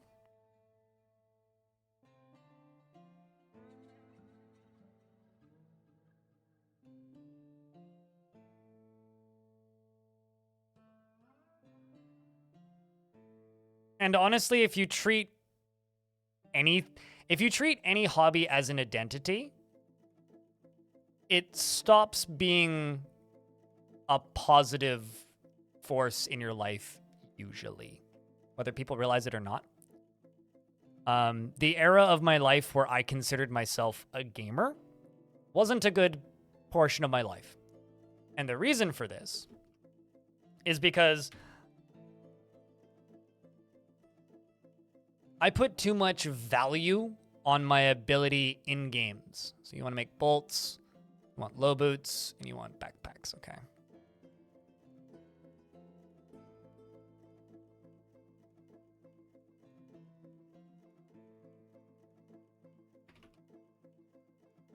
Right, so if you put too much value on your skill level at video games, it stops being a fun hobby. At least it did for me. It became very difficult for me to enjoy just playing games because all I cared about was like fucking rankings and elo and, you know, being better at games than other people, which is not a pleasant or a fun way to go about doing things. Let's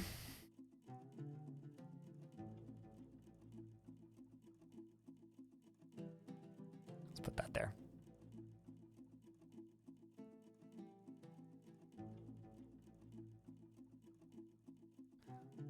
Not quite happy with that. You need more chests. Honestly, that's probably all you need. Let's just do 10 iron chests.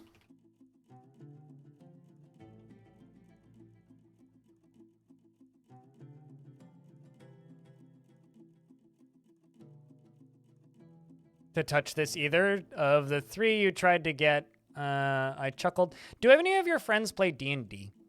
Can be. Because I can, if they do, I can tell you how I got my sister into this game. Even though she still doesn't play it. Technically.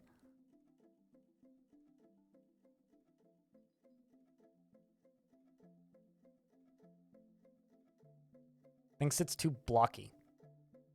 Playing Minecraft? You know, I think that when it comes to trying to get people interested in Dwarf Fortress, if you try and pitch it to them like a video game, they probably won't get into it when it comes to most people. The way you get people interested in Dwarf Fortress is just start telling them stories about Dwarf Fortress, or start finding and showing them stories that you found in Legends, specifically. Yeah, that's a way you could do it, Taylor. Or like, I always go back to this. There was a negative review for this version of Dwarf Fortress on Steam, which referred to it as fantasy Mad Libs, where the game just provides a whole bunch of Mad Libs, and you just go through and essentially just insert your headcanon. And it does a really good job of that. So maybe try and sell it to them more in that way, in a, like, oh, it's a fantasy world builder. Maybe, like, use Dwarf Fortress as part of one of your campaigns. Like, either use it to build the world map, or use some of Legends to build some of your history, and then tell them after they've had a great story that, oh, by the way, there's a few things I think that you can do. And if you focus on Dwarf Fortress being a video game and saying, hey, get into this video game, it's very easy for people to say no. You need to explain to people how this game is different than just about every other game in existence, and people are generally more receptive to it. Mad Libs, not madness. They said this isn't a video game. It's fantasy Mad Libs where your brain assembles a story based on various randomness. That was the negative. That was the body of the negative review. And you know what? I don't disagree with it. I think it's actually a pretty accurate review.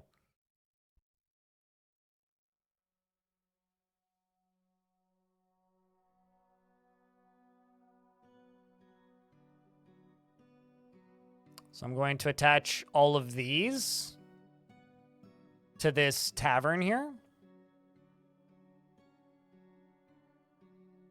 so that they can go socialize and they'll have better general thoughts.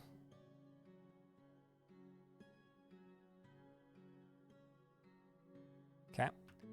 Let's make sure that this is also connected to it. Yep. So they have these two dining rooms and then this tiny little tavern down here. Of course, we do need more booze down here. I should probably just build one of these.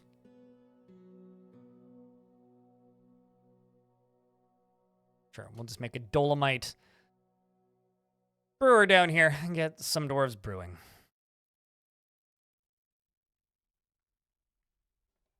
I think of playing Dwarf Fortress as DMing for a group of, like, procedurally generated people.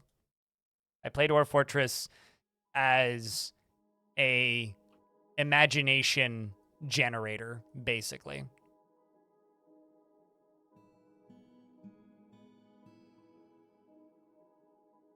And I think it's very good at that. Telenartho's been found dead, excuse me. Oh shit, it got in. Forgotten Beast got in. So Telenartho is dead because it killed him.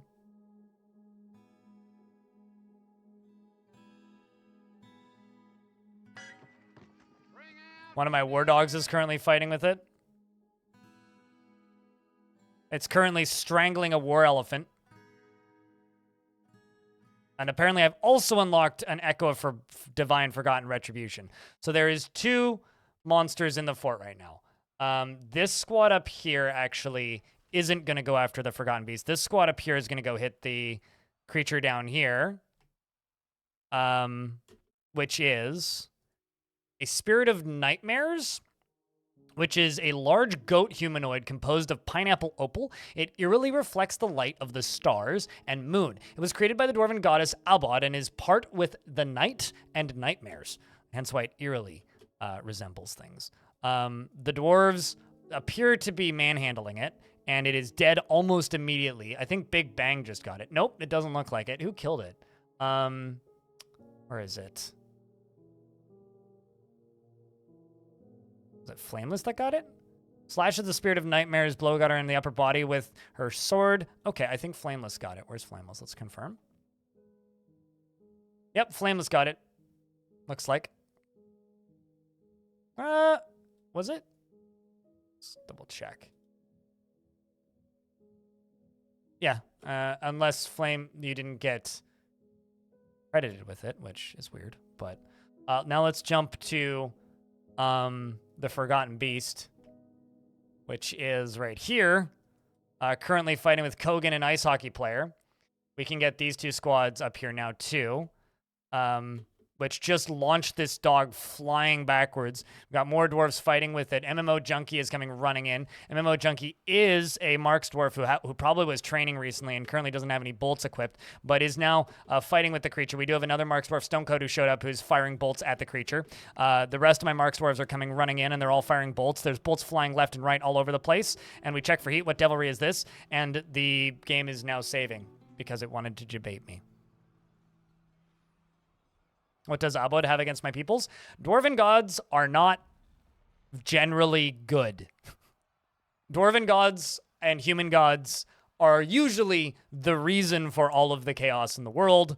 And it could be the god of happiness and rivers and joy, but they will still create monstrous creatures and hide them in the depths of the world. And they will still make deals with demonic overlords and unleash goblins upon the world. Just because they are gods does not mean that they fit within the Christian ideals of what is a good god.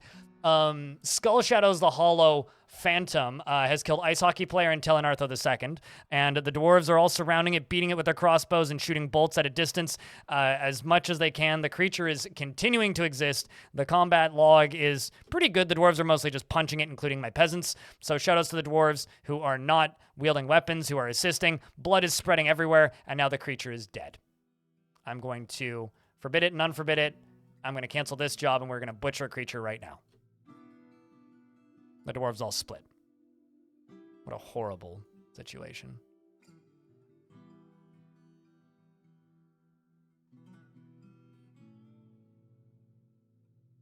They're more agents of chaos that happen to have spheres of influence over specific moods and thoughts, is more what they are. Like, they're not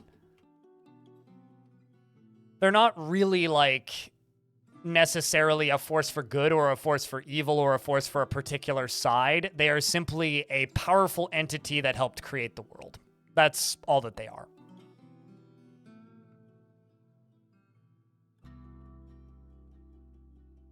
Well, you'll get one of the lovely coffins towards the entrance to the underworld.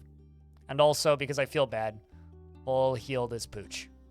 Doggy got thrown against a wall. Doggy deserves to be healed. Also, shoutouts to this dog who's 17, who's almost as old as the fort.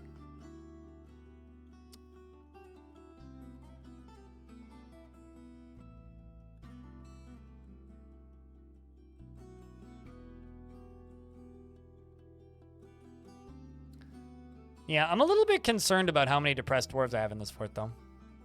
Especially because I've been slowly watching these numbers rise and going, ooh.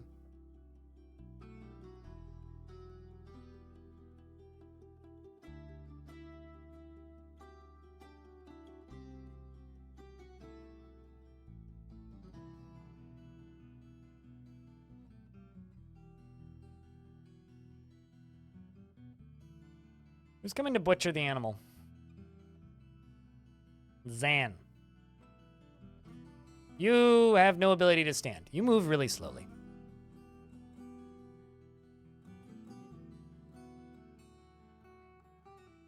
Next to burn. I mean, you need to realize that, like, if you dig into the lore of what Armok is like an otherworldly being who will cause the apocalypse for wars, for worlds, when there isn't enough bloodshed because he's bored. Which is, like, a weird analogy for the player being Armok. Or at least that's how my headcanon of it works. So, if the player is Armok, then let's just make 50 bone crafts whenever there's more than 70 body parts, and we'll just check that monthly. Because I'm just realizing how many bones we have. So that's how I see it. It's like Armok is this weird, like, otherworldly creature that just destroys worlds when they get too bored. So obviously the worlds that Armok would create would be worlds that are designed to have some form of perpetual chaos. And also that meshes really well with how most people play this game too. Speaking of stuff going down, now, on top of all of that, the Outpost Liaison is outside and the elves are attacking once again. So it's time to lock everybody inside.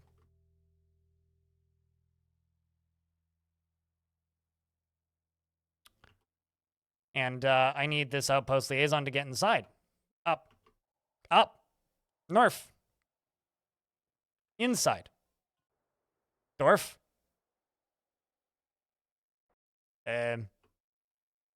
This doesn't seem smart there, bud.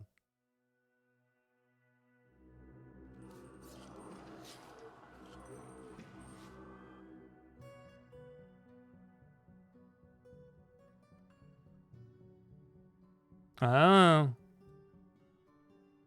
Okay, that's kind of badass. They're riding on owls. Oh yeah, also we built a tree statue on top of my library. Just wanted to make you all aware. So let's open this. Let's open this. I'm going to send a squad into right here. I'm going to station a squad right here. I'm going to cry because this isn't done yet. Don't actually have a way in. Maybe they do. Maybe they can.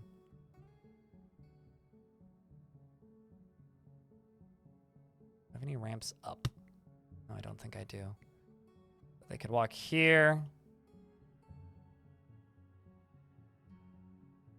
Yeah, there's no way in through here currently. Guess I could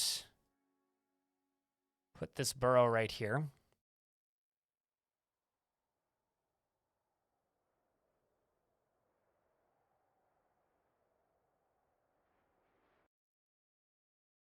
Deconstruct that.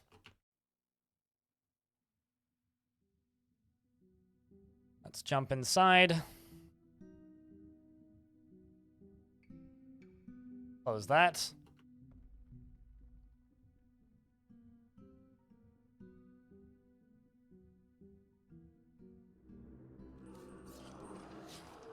Okay, so we've definitely got owls up here. One's lane. We're being assaulted by owls currently.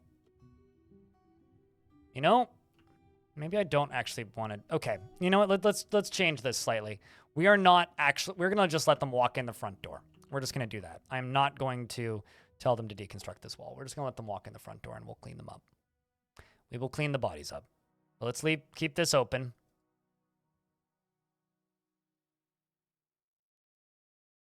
This up here we will close.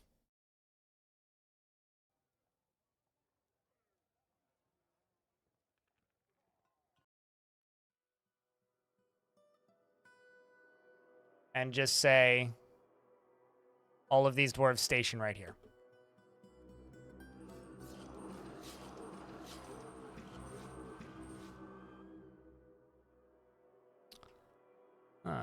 Trying to think, is there anywhere? Well, actually, let's send the Frosty Bolts up here.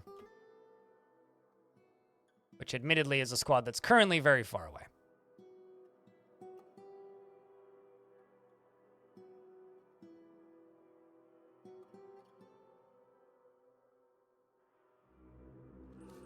Oh god, it's high school again if Harry Potter's attacking. It is very hard to track flying units, let me tell you. Okay, so how many of them are there? Unless they're leaving the map, which would be very funny. Are they leaving? Oh, well. Yeah, no, they're retreating already. All right, well, then it's a non-issue. Okay. We scared them away, chat. Success. We thought scary thoughts, and they left. So, winning, I suppose.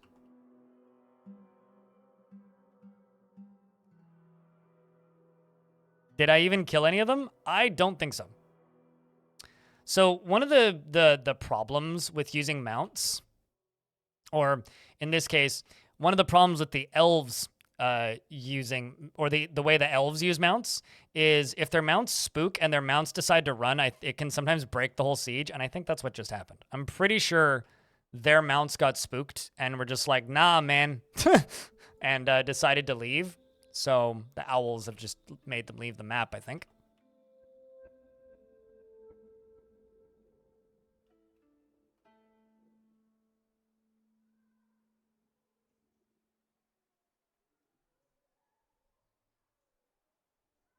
Can't imagine why they would have avoided the lava glacier. Oh, yeah, no, totally. Neither can I.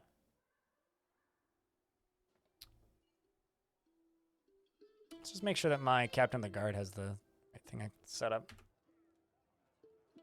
Yep, it is the correct dwarf. Don't know. All right, so. Iron Desk, let's place some of your chests.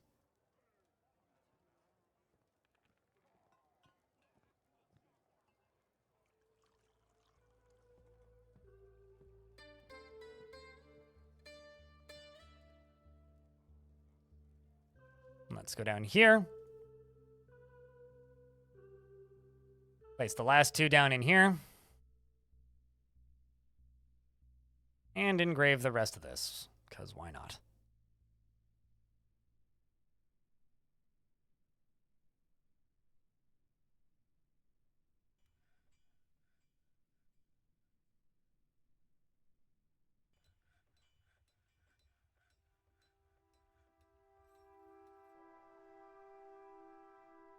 Will they ever unwar with you? Not unless every single one of them is dead. That's actually my biggest complaint with Dwarf Fortress, is that once you are at war with a enemy faction, there is no way to end the war with them. That's my biggest complaint with Dwarf Fortress. Is that once war starts, it's impossible to complete it.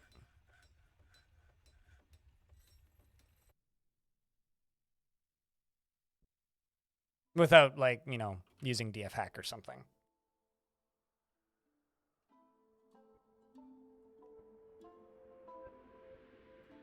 I'm just going to put some diamonds on a pedestal here. It's one of the easiest ways to increase the value of a room.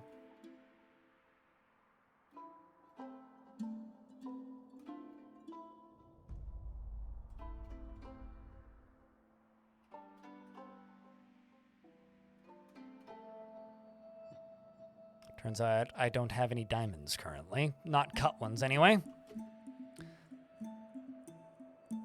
So we're gonna go here. Cut gems. Funk.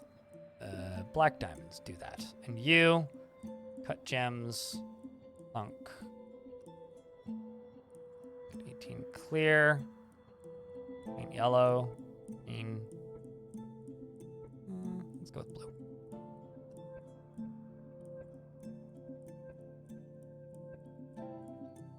They're very angry. They will eventually run out of population, fun fact. But if you don't fight with them for a bit, the amount of anger they have will go down a little bit. But you'll also end up with a very good military if you keep fighting with them.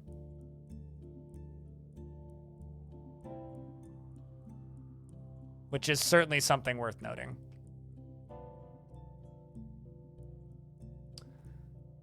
Okay, so I need to drain this. So what I'm going to do is I'm going to go one layer up. Bring that down this way. So this could be a passageway into hell right here. So could this, maybe.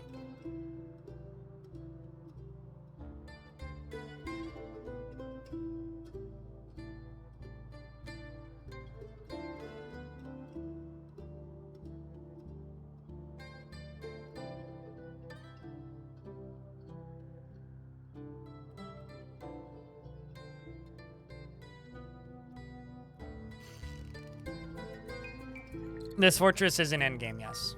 I am aiming to end today's fortress today.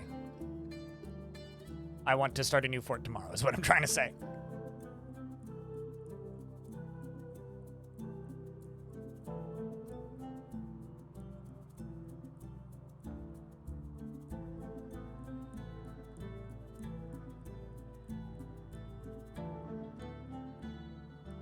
Uh-oh. Shit. Okay. I need to fix that.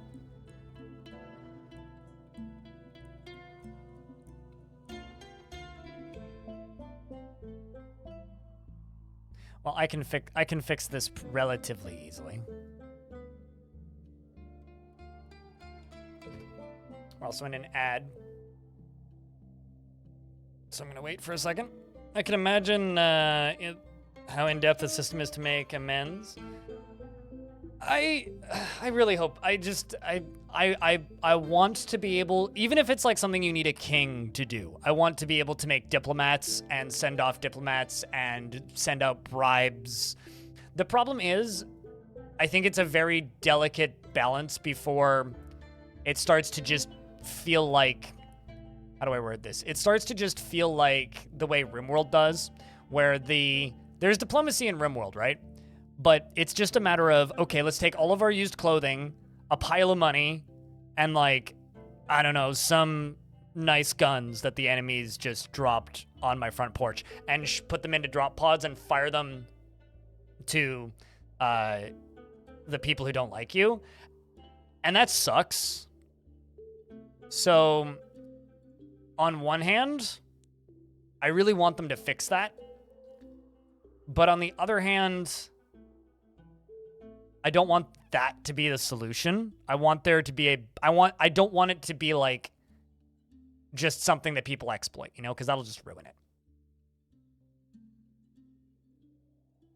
I need to put floors underneath this. Let's actually just pause these two so that they stop firing. Actually, I wonder if they even do. Maybe. Nope, they definitely don't. They're still. Okay, so pausing those does nothing. Waiting for a dwarf to come and dig stair.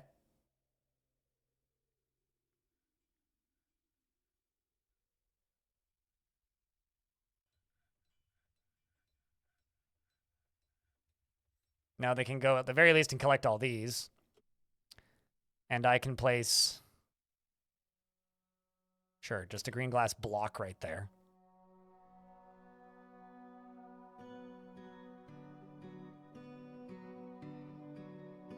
Can place a green glass block there, and a green glass block here.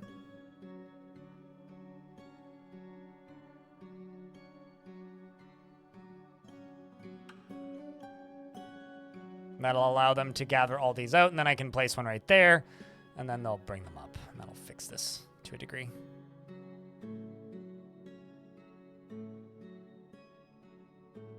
Yeah, bolts fall through single layer floors. I didn't realize that. I thought that I had one more layer beneath this, but I was wrong. It's gonna take a while for them to build it, but at least it's gonna operate as it's supposed to now. And then these. Well, that's a lot of bolts. I should really go get those, shouldn't I? Yeah, we'll dig down.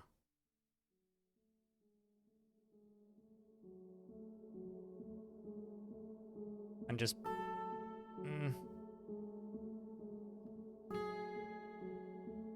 We'll just enable this here. And these on. Enable this. That is not what I wanted you to do. Okay, so let's just... What? Where'd you come from? I don't actually know where this even just appeared from. It just kind of appeared out of nowhere. I just clicked the button and then suddenly there was stuff there. Okay, let's just erase all of this. All right, let's do that. Then grab you. Up to there. Sweet.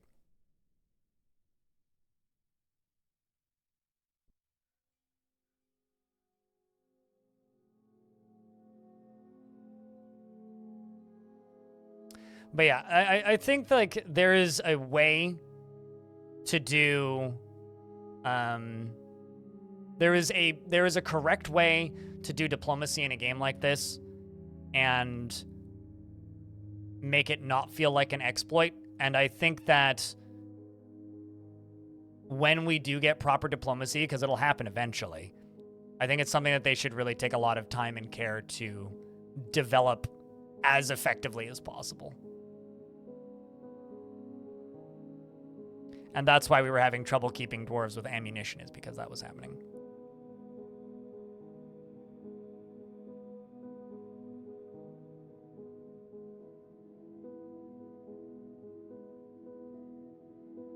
I don't know, Chad. How do you feel? How would you like to see diplomacy in Dwarf Fortress implemented? Because for me, the way I imagine it working in a game like this would be once you have a certain level of, like, royalty in your fortress, you could then appoint a diplomat and then send them out to try and maintain peace or build new peace or something. Because, like, that would make sense to me.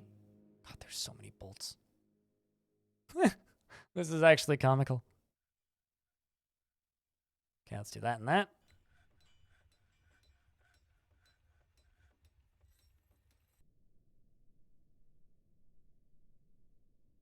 Crusader King style? Yeah, it would have to be Crusader Kings-esque. I don't know where you're going. Ah. I see. Do I have dwarves that are not in the burrow? Or did I accidentally add dwarves? Yeah, I straight up just have dwarves that are not in the burrow. Well, that'll do her. I have dwarves that are not in the barrow, and now they're all about to be locked out.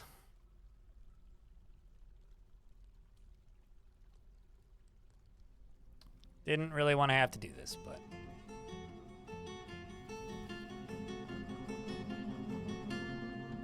What are we storing in stockpile?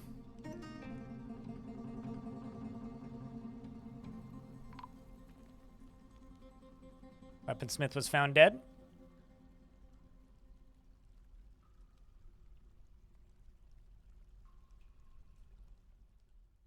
Zon.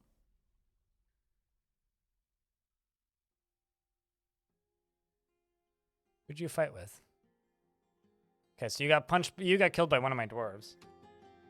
Sounds like a report crime situation.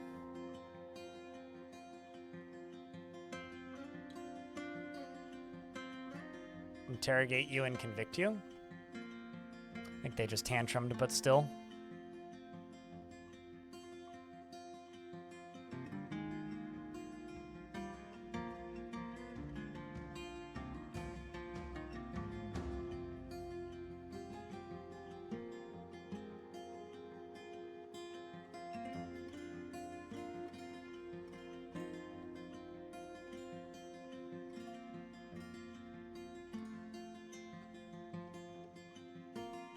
Actually, is your throne room royal yet? Throne room is royal. It's dining room and tomb that needs to improve. Okay.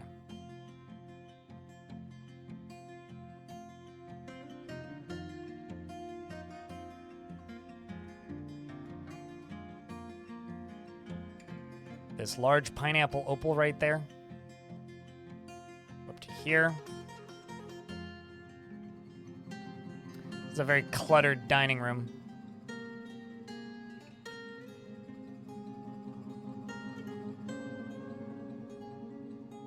For the mountain home, you can have diplomats to attempt to trade and get tributes. Yeah, no, I feel like we just need, and it always sounds so simple when you say this, right? I feel like the game needs more jobs for the messenger, and I know that that is a very unfinished task. Or like, you know, maybe the champion could go off and duel with the champion of the other faction, and if you win, you have a chance to have like a discussion at your fortress for peace or something. I don't know. Like there could be ways that they could do it, and I think it would have to be different for each faction. Like I think the elves would need a different way of making peace than the dwarves would have a different way of making peace, or maybe there's multiple different ways they could try and make peace. I think it needs to be a little bit more complicated than just you send a dude and they do thing and then peace, boom. I think it needs to be more complicated than that, but yeah, I don't know. It's a tricky thing. I would like to see it, and I hope that we get it at some point.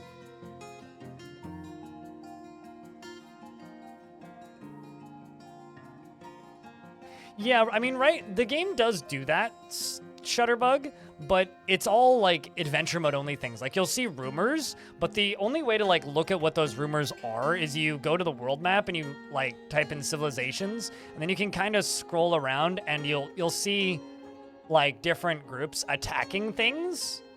If you've seen rumors, but it doesn't tell you who actually told you those rumors. It also exposes like what artifacts are where, but it doesn't tell you where. If there was a way of like seeing in Fortress mode where those artifacts were coming from, or where those rumors were coming from, or what was causing them, I think that would be really interesting.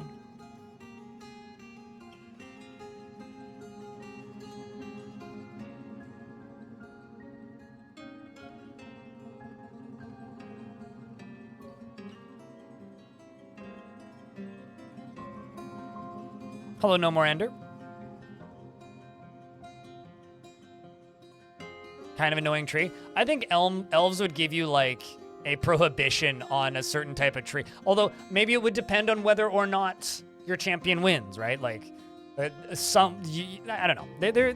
There's a lot of directions I think they could go with it, and whatever they end up doing, I can't wait to see it, because that's literally like my biggest complaint about Dwarf Fortress is that there's like my joke complaint is that dwarves can't smoke, but my actual biggest complaint is that you know, it's impossible to like make peace with things once wars have started. That is my actual biggest complaint about this game. No jokes.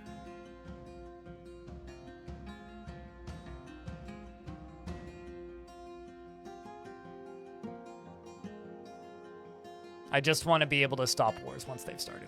That's all I want. Should be a pretty easy thing. Maybe not pretty easy, but it should be. It should be a thing that we can do in the game. Without using DF hack. So I interrogated that dwarf. What else did they admit to? No new information was revealed. Well, I can still convict you. Same with you, Silver Falcon. You just committed a bunch of crimes as well. Chat, it's party time. It's time to grab your favorite party emotes and post them in my chat as we're being attacked by cavern dwellers in the basement.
Where are they going? I don't actually know what they're doing. They just like ran off this way for some reason. Is there more things attacking?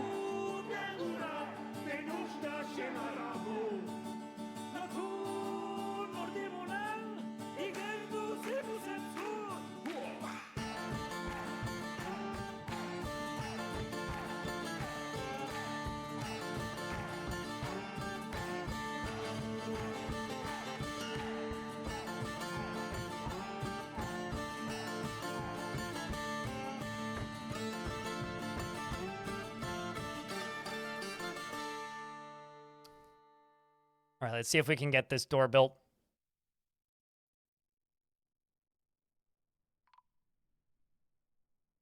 That song bops. Silver Falcon, who tantrumed a number of times, has finally died.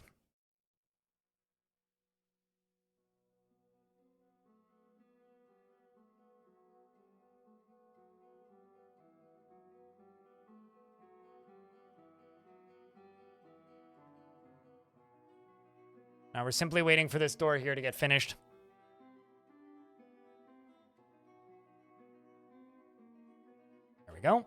Or this wall, I guess.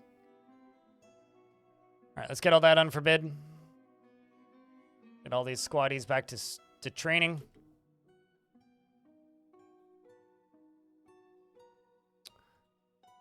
Except we're going to go wait right here.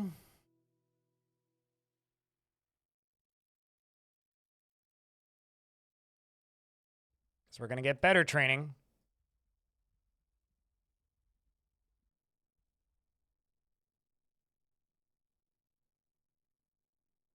I'm just going to check something real quick.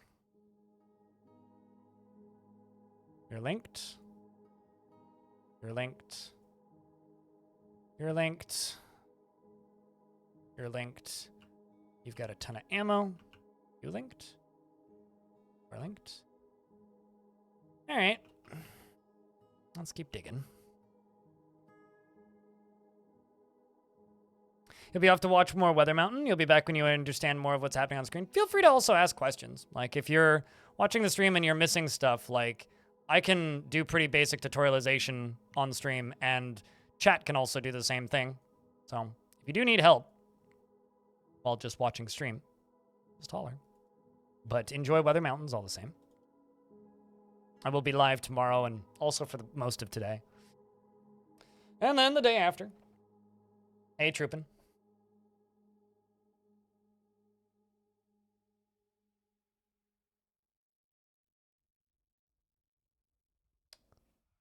So this is going to be the beginnings of Adamantine industry. Uh-oh, stuff's fighting. Somebody else tantrumed, I think. Mincott did. Kashmir Ghost would like to stay permanently as a citizen of Sunbirths. Absolutely, I would like to grant that request. And I think that, yep, peasant was found dead. Look like an ASCII? The symbol. And various colors. Forgotten Beasts are the letter they are associated with. So Forgotten Beast Elephant would be a capital E. So they're various letters. And angels and demons are all and symbols. Today is almost over in Germany. Yeah, that's fair. Year's almost over on the planet. Can't wait for this year to be over. Deep within this strange place, we've uncovered what must be a treasure of the gods. It's a large twinkling metal breastplate. All craftsmanship is of the highest quality, so I'm going to assign that to the king and put it in the king's tomb.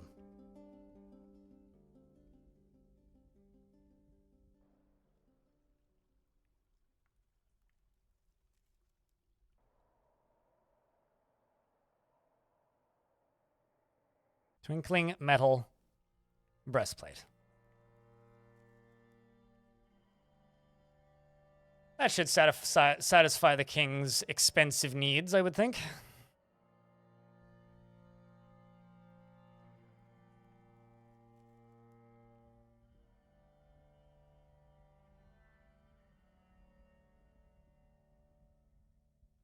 That's interesting. There's water lower down.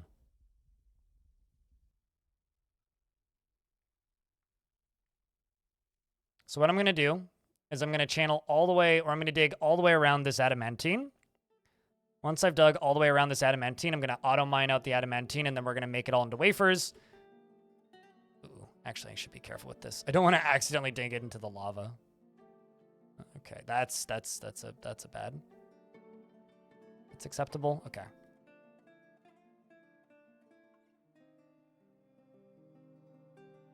All things considered? I mean, I'm not even talking about globally. This was just a really tough year for my family. Like, it's... things going on in the rest of the world aside, this has been a tough year for my family.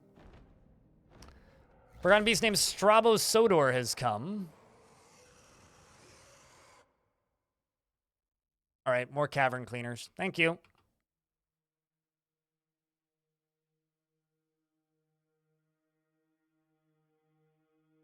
Yeah. No, I mean, in general, I have little hope. This year, we're past like the main holiday season for a large portion of the world, so I can start rambling about this. I'm gonna make a video about this as well, but this year for me was far and away professionally the best year of my life.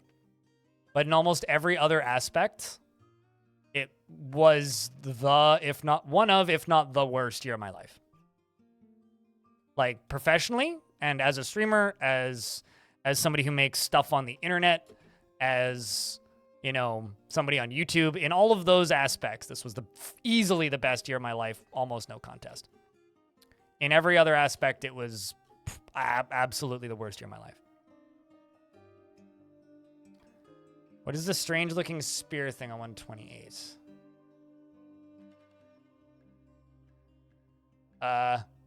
Nothing? There is nothing on 128? Did you get the level right? I mean this? 119? I don't know what else you could be talking about. I mean, this is just pickaxes. Those are all pretty... Are you talking about the enormous green glass corkscrew? I don't know what else you could be talking about.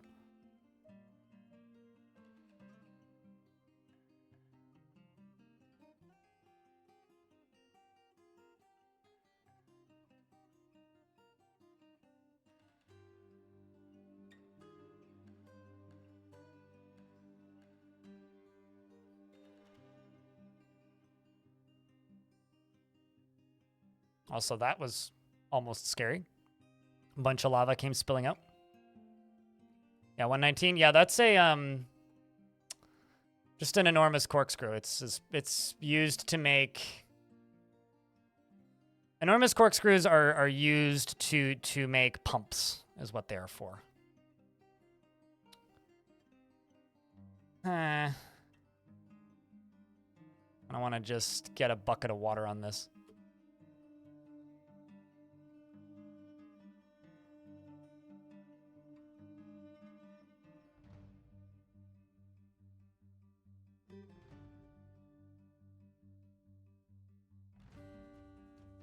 Minus 120.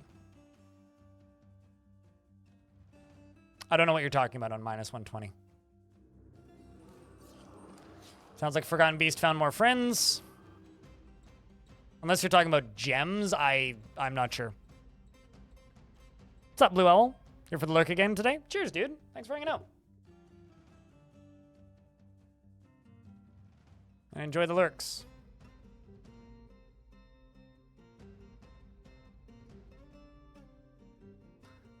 Trying to get buckets of water dumped on this diamond so that it stops, smoking up the place.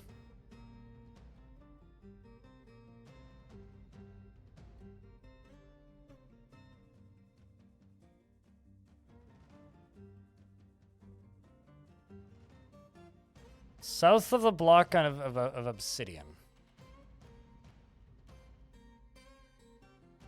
Chat room, do you know what he's talking about? Because south of the block of obsidian is like saying it's next to a dwarf. It's like, So you said it's on 120.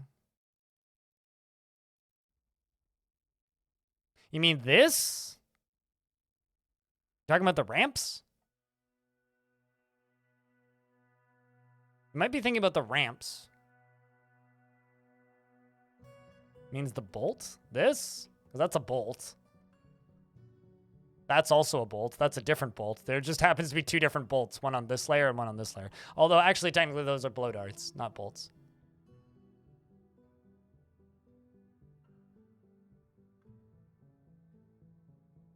Also, hi, Anvil.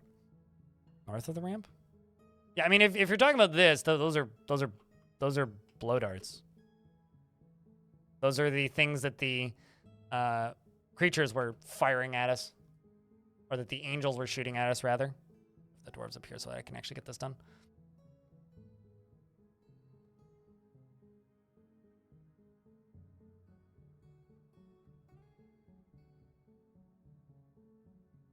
A lot of smoke's going to start coming out of here. There it goes.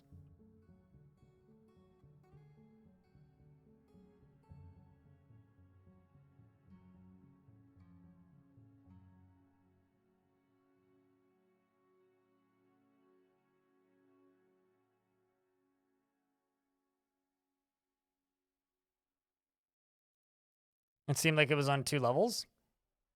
Yeah, no, there was just 2 on 2 separate levels. Kashmir Ghost can now go anywhere in the fortress and do more because you're in the military. How big of clothing are you wearing? Small. I need to make you a full set of clothes, don't I?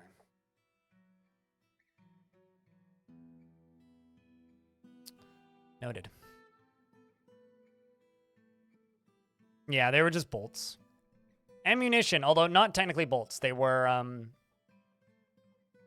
blow darts, which are at a different angle than bolts. Bolts are on a diagonal. Blow darts are vertical. But they are the same sprite. So, like, that's a bolt.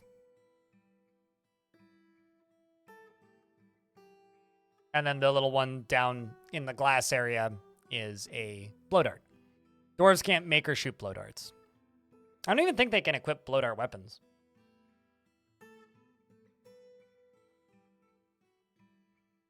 Okay, so that diamond is no longer on fire. I can remove this spot. The lava should be gone from underneath it. Yes, it is. Perfect. And that fire should go away. Okay, so now I can go back to this.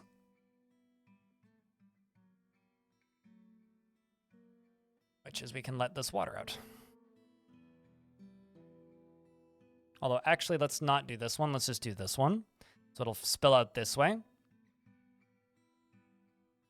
And be less likely to, you know, drown a dwarf in the process. And then once this water has gone away and this has cooled, we will then... There you go. We will then... auto-mine out all of this adamantine. Oops, that's the wrong button.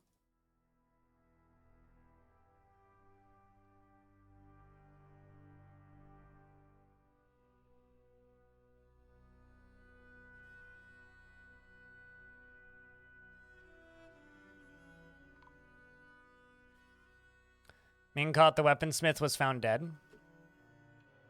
We've been getting a little bit of tantruming, but overall the number of super upset dwarves is going down, so that's good. Like, this was up to 40 for a bit, and this number is going up, which is also good. So, turns out you take a break from the dying and dwarves get less pissed. Funny how that works, right?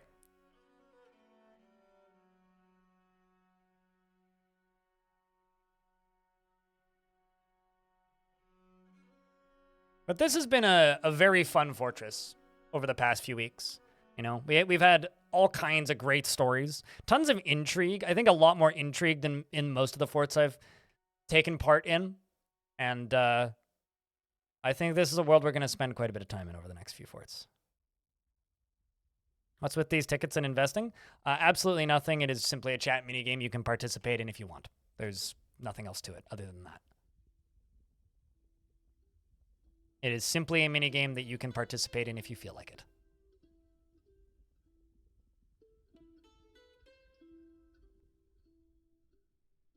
It's just a thing that I've had in my chat for forever.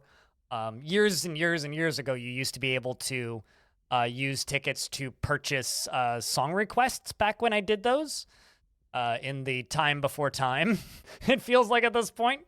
So 250 million years ago, before Warner Music Group knew that Twitch existed and DMCA requests, takedowns weren't a concern on Twitch, I used to take song requests.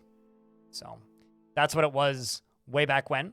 But in the more modern era, it is simply a chat minigame if you would like to, you know, gamble for bragging rights or bonus points or whatever. Oh, right, this is the issue. Like, why is this not working? Why are the dwarves incapable of going down here? Well, turns out, found the problem. Oh, shit.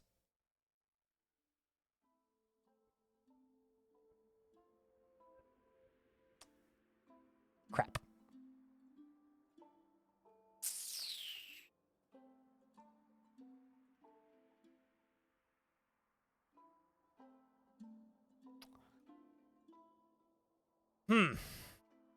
Okay, well, what can I do? I mean, I wasn't looking at chat. That's my bad. If anybody mentioned it. You have to type an exclamation point tickets to see how many you have in the first place, similar to what Telenartho just did. Well, let's see what happens.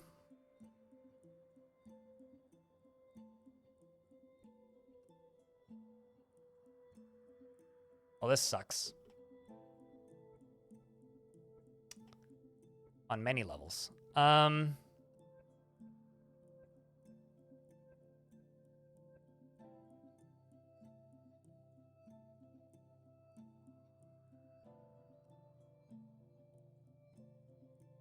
Here's what we're going to do.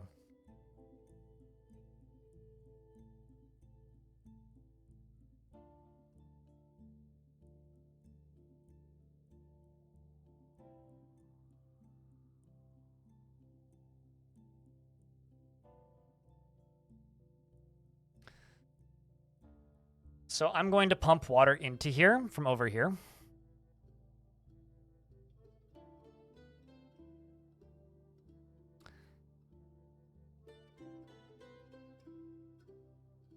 They shouldn't, sussy.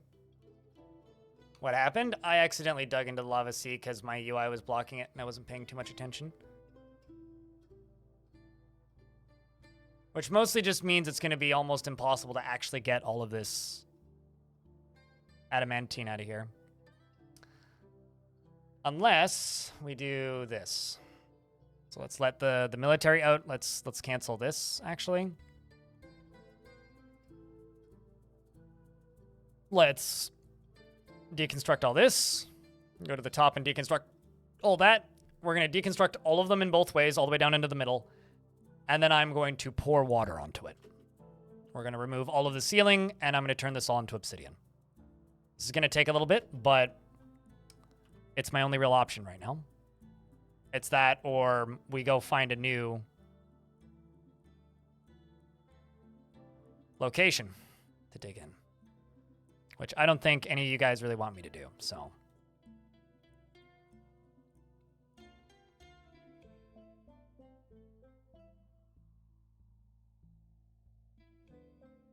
You hope 2024 takes a positive turn for my family? I mean, I risk of sounding like I'm trauma dumping. I lost both my grandmothers this year. So it was a pretty tough year for my whole family. So I just hope that, well, it's not like that can happen a second time. So it's quite literally not something that can happen twice. So fortunately, in that regard, it's guaranteed to be a better year. This kind of sucks because this is actually, I was planning on digging too deep in like the next 20 minutes here, but this is going to delay me by like 30 minutes.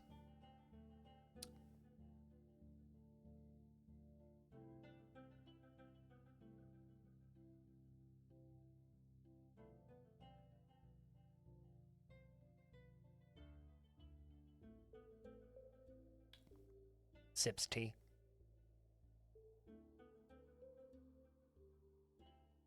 Yep, I mean, it's what I got to do, right? So we're going to go all the way along this. Since I'm doing this, I could also go one further out.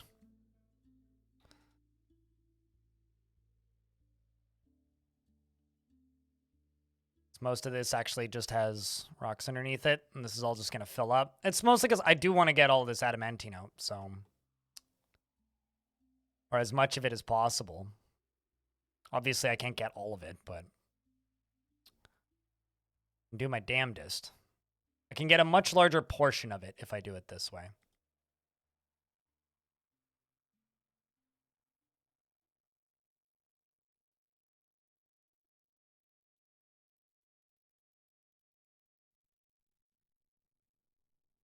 And dwarves, ideally, won't dump each other into the lava because they're not supposed to be able to do that in the current version of the game, so...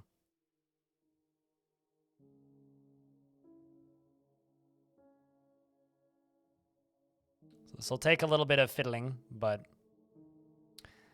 ideally, you know, we'll be able to get more out of this if I do it this way.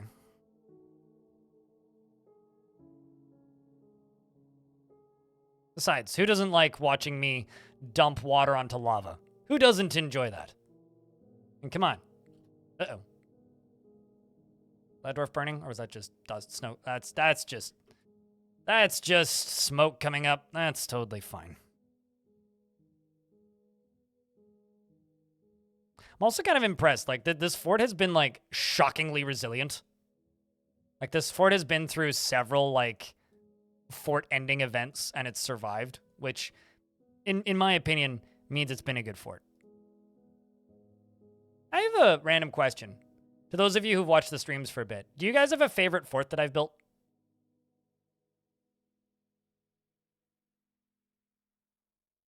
Just do that one fourth.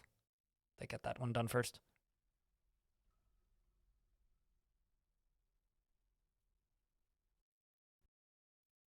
So I think my favorite forts of recent memory are probably this or Starfield.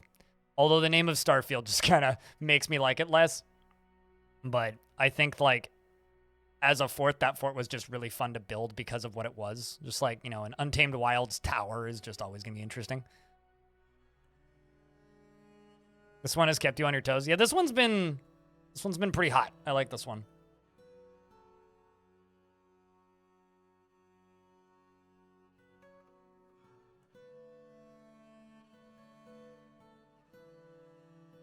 Speaking of hot, this platform's getting hot here.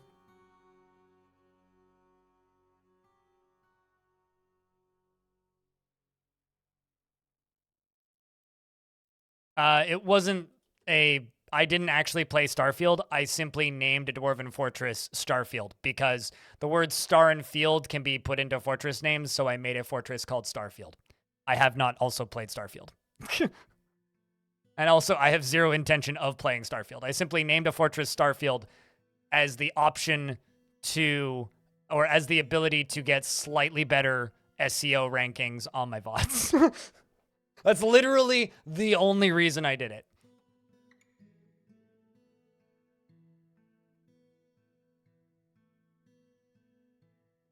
Yeah, I'm not a Bethesda person at all. Never have been. Probably never will be. Also, there is the very fun reality of this right now, where I am actually, like, actively digging into this, which I should maybe be a little bit more careful of. You know what? Nah. I'm not going to be careful. I'm not going to be careful. I'm not going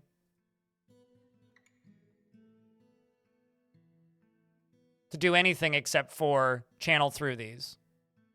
Because if this digs into hell, that'll be it. Although, actually, this would be really bad if it dug into hell. Stonewater? Stonewater is probably one of my favorite forts ever. But Stonewater is such a long time ago, jeez.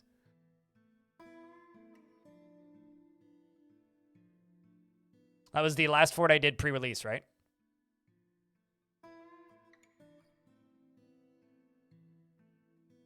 Oh, well, hi, Martin. Hopefully it's not a bad breakdown and you're able to get your car fixed up soon. Okay, you know what? I've actually, like, decided to, like, go out of my way to not defend, like, just channel into this, but I'm going to decide against my statement. I'm not going to do that. And the reason is I don't want the forces of hell to escape into the lava sea, because that's just bad. That happens. No, I did other forts around the edges of Long Death. Long Death wasn't the only fort I had running at the time.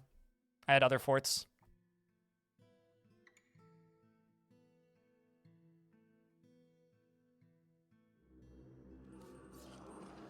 Cavern Dwellers, just Forgotten Beasts, okay.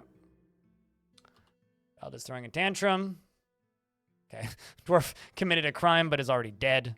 Pretty typical. Okay, so this is the last tile right here I'm going to do. And this, and this. And also these stairs.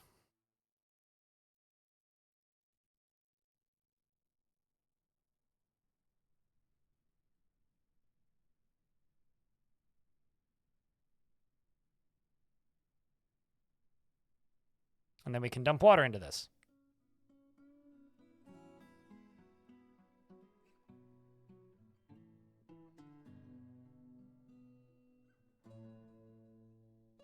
Here's hoping you have insurance to make your costs lower. What actually happened, if I can ask, to your car? All right, so this up here goes green glass, deconstruct, glass.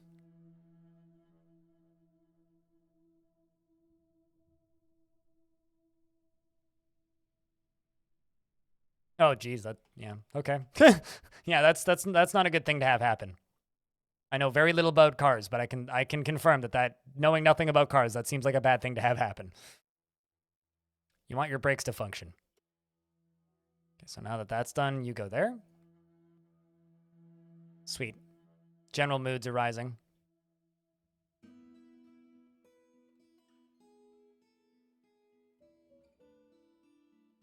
So now we're going to pour a bunch of water into here. And this whole area is going to turn into obsidian, and then we can go back into mining.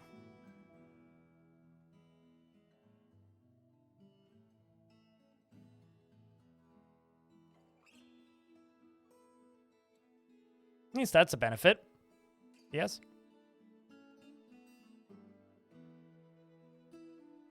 Poured water on the brake discs too. Yeah. All right, let's do some lava sealing. Some of you might want to watch this because sealing lava off is always entertaining. So get your eyes up and take a peek because this may be fun to watch, hopefully. Once Pumpsy McGee arrives, that is.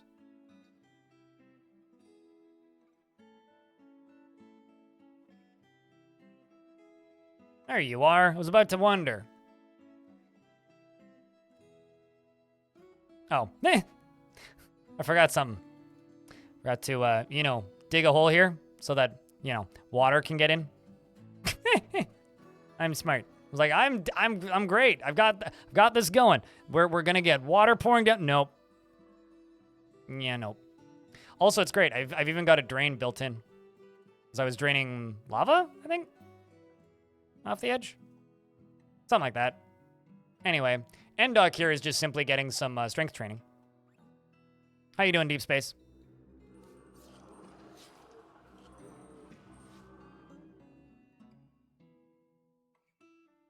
Insurance covers it? Oh, that's good. I think that's honestly the optimal situation. Saves you the pain of having to do the thing yourself, and also insurance covers it. So, excellent. Still living on leftovers? Yeah, I've got turkey dinner sandwich for lunch today.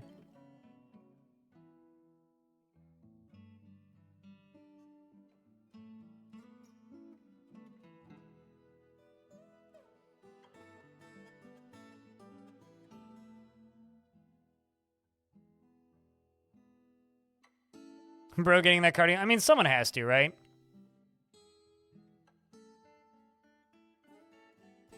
Literally just waiting for a dwarf to remove this. Although I think I might be incorrect here, but I'm under the impression that pumps don't actually give that much strength training unless they're actually pumping something. There it is. There it goes. Okay, so this is now going to start doing this, where it's gone over to here, and then... Shh. Uh-oh. Well, let's just let it run. There really not enough water there? Wow, it's actually evaporating first. That is something. Huh. Wow. Okay, then.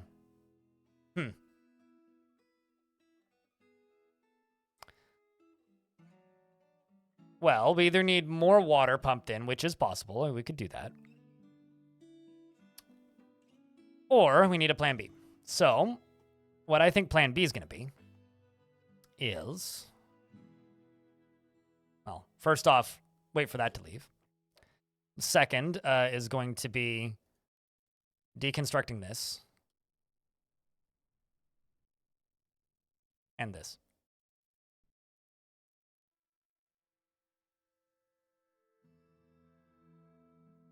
Nope, it is evaporating before it's hitting the water. It's too hot. So I need a larger sum of water to get it started, is what I need. So what I'm going to do is I'm going to dig out a much bigger square, and I'm going to build a bridge over top of it, build around it, and then dump it all at once it's full. 7 of 7, instead of, you know, a much smaller amount. Which I could actually just do in a line would probably actually be the easiest way to do this, because then I don't need to do any of this.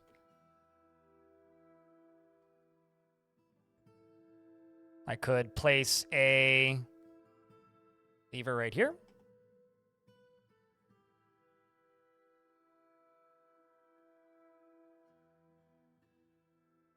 If it was making unattached obsidian that was falling, we would know because we'd get something has collapsed notifications constantly.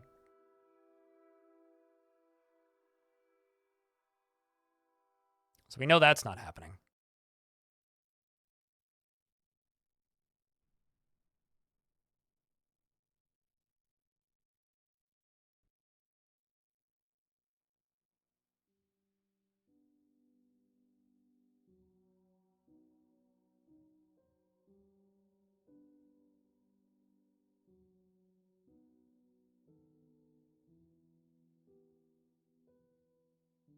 So this one's just suspended so that they dig that out. And when it's done, it really is an awesome detail. It's one of my favorite changes about this version too.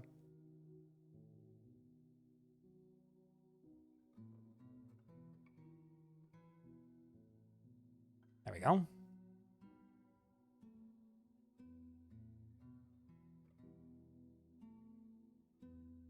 Okay, so what I can do is I can just quickly build a bridge here, which is almost done already. Then once the bridge is built, I can then connect it to this lever.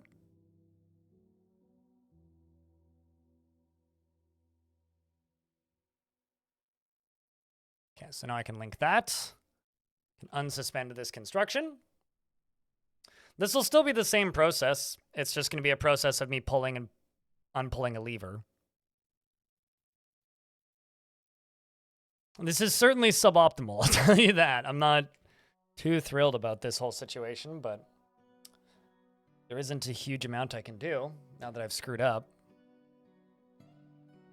Turns out it doesn't matter how much time you put into a game like this, you're still very capable of screwing up.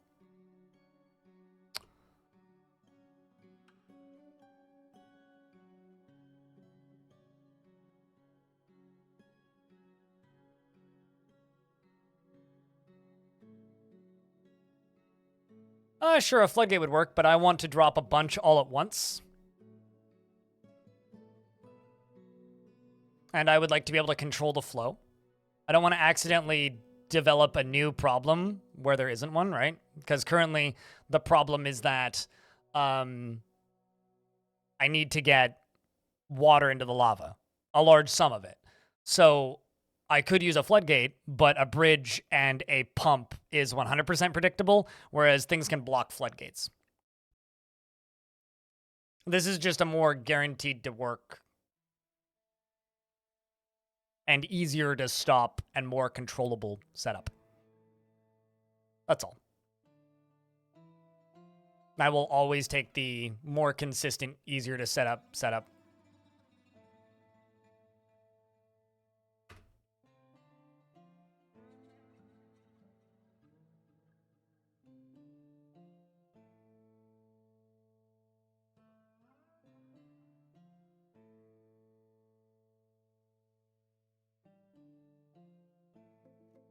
You go down there, and then that's been set. So now I just need to do this. Let's bring 3 pyrolusite or whatever's closest. Then we can tell the dwarf to start pumping, and then we'll drop all of this at once.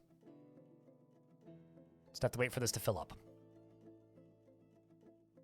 And another thing I'm going to do actually is I'm going to go up to here and there. We're going to dig through all of this, channel this down, let the water come in from this side so it has more consistent water flow. So we'll get a faster flow of water into here as well. And that's about it. That's about all I can really do to try and speed this up. Aside from that, it's just, you know, a matter of doing it, getting her pumped.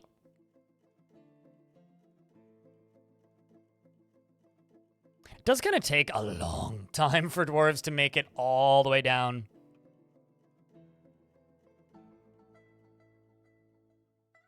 But here we go.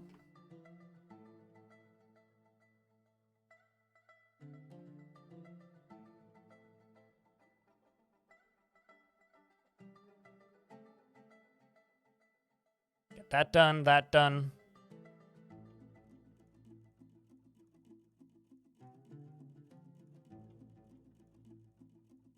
Okay, we're just waiting on these.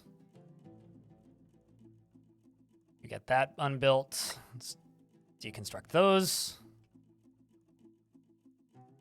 You know, let's just use green glass blocks because apparently that's closer, but this would take longer. All right, let's go up to here, go all the way across, green glass blocks, and let's go floor bars and just use, I don't know, black bronze. Sure, why not? Just to stop things from coming up and in or going out. But pumps can still go through bars, of course. Yeah, I don't know. I don't always take the the easiest option because, like, just the fact alone that drawbridges cannot be blocked, but floodgates can, is almost enough reason for me to almost never use floodgates. It's like, on paper, floodgates probably a better solution for something like this, but I won't use them. We do have some migrants. Of course, if people do want dwarves, just give me a shout. On paper, floodgates are probably the intended thing that you should use in a situation like this, but I would just rather, you know, go a different route. Okay, so that's all done. This is all done. Let's try this. Round 2. All right.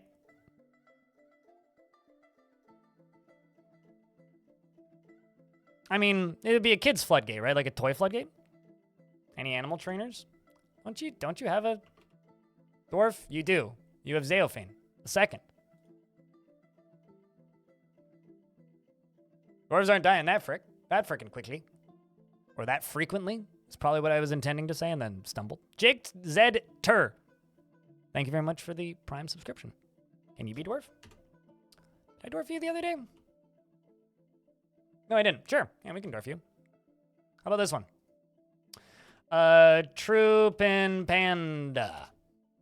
Troopin' Panda has a relentless drive and is completely consumed by ambition. Finds something humorous in everything, no matter how serious or inappropriate, likes to present herself boldly, even if it would offend the average sense of modesty, is prone to strong feelings of jealousy, and does not mind a little tumult and discord in day-to-day living. Is pleased by her own appearance and talents, and tends to be swayed by the emotions of others, and doesn't seek out excitement. Finds obligations confining, though she is conflicted by this for more than one reason. She generally acts with a narrow focus on the current activity, and she is slow to trust others. She can handle stress, and she is grateful when others help her out. She tries to return favors, and she is often nervous. She has a greedy streak, and she is not particularly interested in what others think of her, and does not have a great aesthetic sensitivity. She is conflicted by this, as she values artwork and its creation. When she's trying to remember something, she usually starts tapping her feet. She laughs in a unique way whenever she's annoyed and she needs alcohol to get through the working day.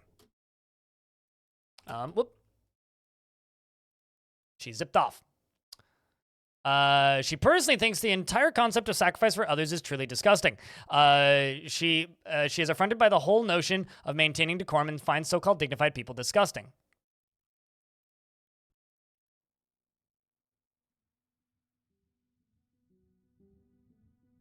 Welcome to the fort. Then I lost your page again. There's some other things I'd like to read on there.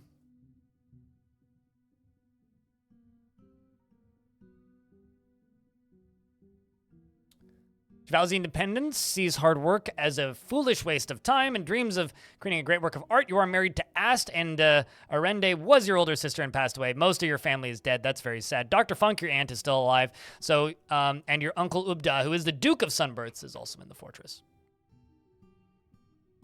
Most dwarves are kind of sociopaths to a degree. All right, so now we just wait for this to be fully full. And then I pull this lever. Now let's see if this works. This is attempt 2. Who wouldn't avoid meetings? Did your dwarf die? Yes. Who's coming to pull the dwarf lever? Pull the lever. It's Feb. I want to say you died in one of the various Forgotten Beast attacks.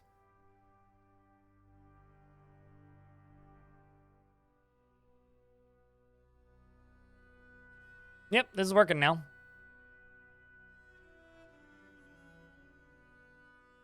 But we have to do what we did again the first time, which is pull this. Light test. The weaponsmith withdraws from society. Let's pull this again. Because the water is now evaporating once again. It's just becoming steam before it has the opportunity to get anywhere.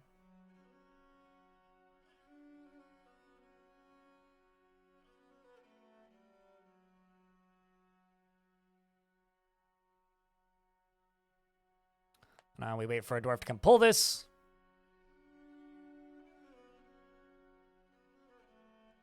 Well, nobles love meetings, and you want to know what they're doing in those meetings? Dwarves who are upset or have problems with the way the fort is running can go and complain to the nobles in those meetings. So what's actually going on in those meetings is Dwarven healthcare. It's mental health. That's actually what's going on in those meetings. People like to joke about it, and they're like, ah, man, look at these nobles wasting all this time conducting all these meetings. It's like, no. That's actually a very good thing. It fixes dwarves like this level because it gives them empathy, and it gives them satisfaction, which are two very positive moods. So it keeps the whole fort happier, is what those meetings are. Here comes more water. This one right here that I'm having trouble, but, you know, we'll get there.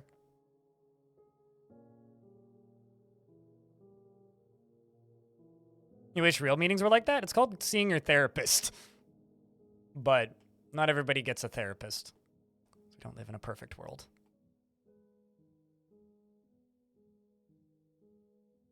So there are kind of real meetings like that.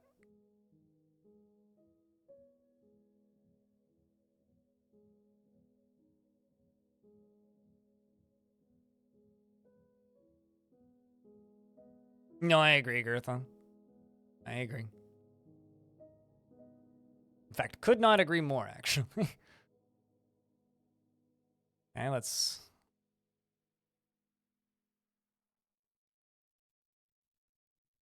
But yeah, Arende, if I remember correctly, your dwarf was one of the ones that passed away in one of the various Forgotten Beast brawls.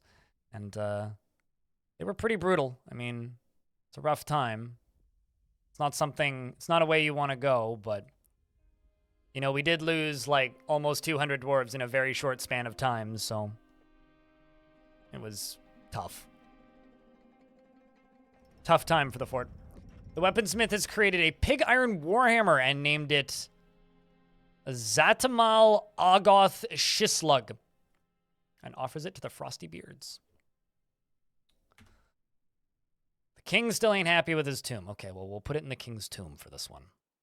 This is a pig iron warhammer. All craftsmanship is of the highest quality. It is decorated with pomegranate wood and tea wood and encircled with bands of pig iron. On the item is an image of dwarves and date palm wood. The dwarves are laboring. The artwork relates to the foundation of ash lances by the oaken door of the insightful handles in the year 46. On the item is an image of a kumquat tree in clear diamond.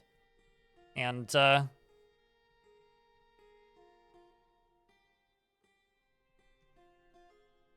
place this here.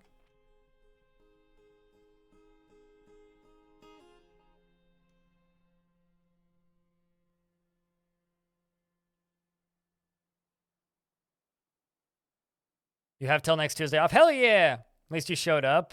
Seriously thinking nobody's... Yeah, that's the worst part about, like, this time of year, especially if you're working any kind of retail, is people who just kind of say, fuck it, I don't need this job anyway. And then just don't show up. It is the worst. Like, actually the worst. Like, we would just kind of expect nobody to show up for Boxing Day and New Year's Day. At my old job. It was just kind of a given. Like, we just kind of assumed nobody would show up.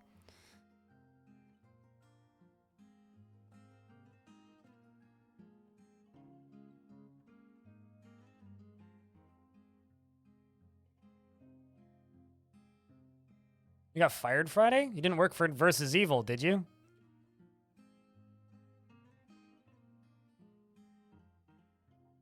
It's the ones that have the fire in them right now that I can't deal with. It's a very shame. It's a massive shame that that is right there. It's so inconvenient.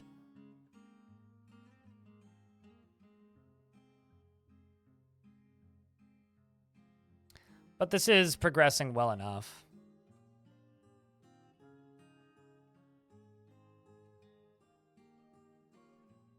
You know, I could actually, now that I've got this drawbridge set up, I could actually just remove this pump and do it that way.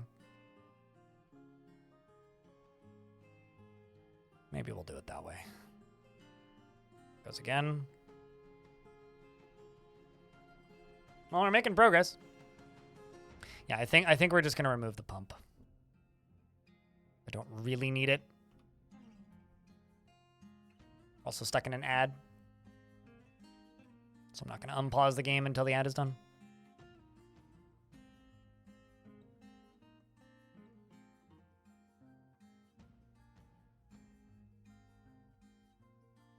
Yeah, I think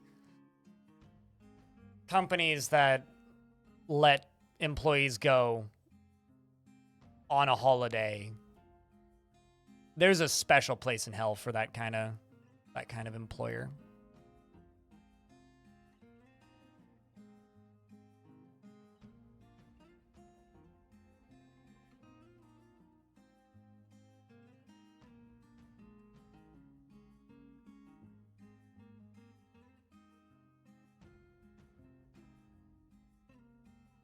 That would be 1,000% less efficient. Like, a bajillion times less efficient. The only thing I could do that would be more efficient than just pouring water on it would be caving in stuff, and I don't really want to have to rebuild this entire structure. So, it would be quicker, but then I would have to rebuild all of this class. So I'm not willing to, and I'm not willing to do that, is the simple answer.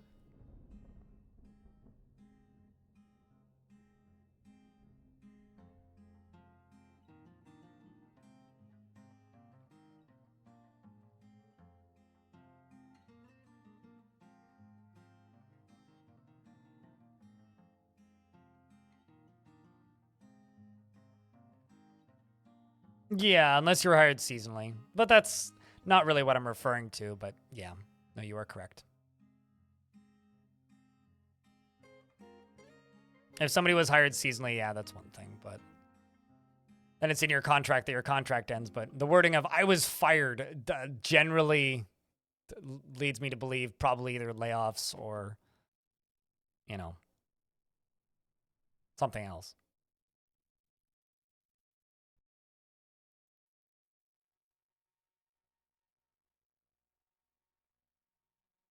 I guess that's the one nice thing about having super unstable content creator income is I can't really get fired unless like I take my pants off and waggle my dick in front of the screen. But even then, like, I'm still not technically getting fired. It's just like I just, yeah, it's hard to explain, but it's still not technically getting fired per se. Okay, so I just need to get this lava out of here. Oh, don't worry, I won't. You don't even need to tell me twice. That will not happen. I like this job, so.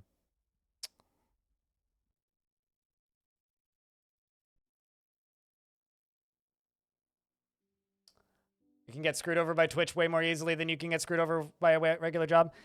Genuine question. Are you digitized? How many times have you been screwed over by Twitch working full-time for Twitch?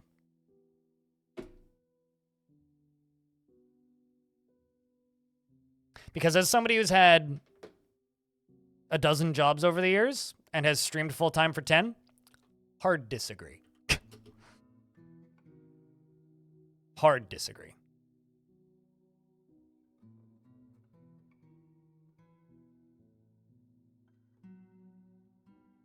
Whenever people critique Twitch super heavily like that and don't stream full-time, I kind of squint at you. I go, who told you that? Where did you get that information from? Because I doubt.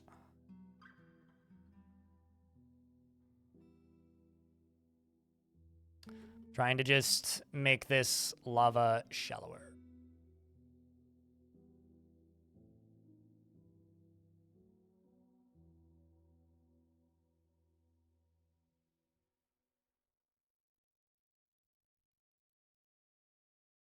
Turns out burning diamonds is kind of hot. Yay! Happy for you. 'Cause I'm assuming that was a goal of yours, was to get the king to show up, right? Sweet. Now that's all sealed, and that's sealed. All right, so now we can just let it spread, now that that gem is extinguished.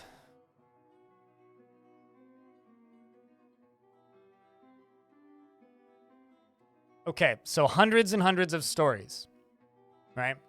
Hundreds and hundreds of stories. Hundreds and hundreds of stories. Their channel's getting destroyed one day, and everything is fine, and the next you can't stream. Sure, what do? Do they push the envelope? Are they the people pushing the rules?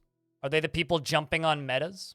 Are they the people sitting in the just chatting directory and pushing the rules to the absolute limit so that they can make as much money as possible? Because, yeah, then I would agree with you. But you are also then intentionally gambling with your income source to make more money.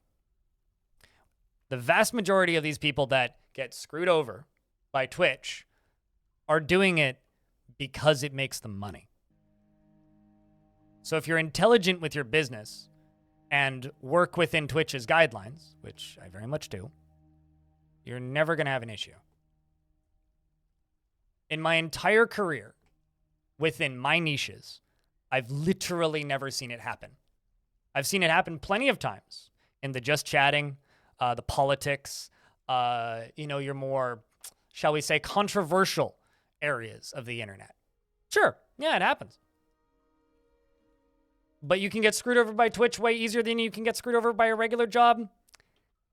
There are so few of us who do this for a living that is factually incorrect. This is significantly more stable than having a job. Without warning? Really now? Without warning or without him telling you that there was a warning?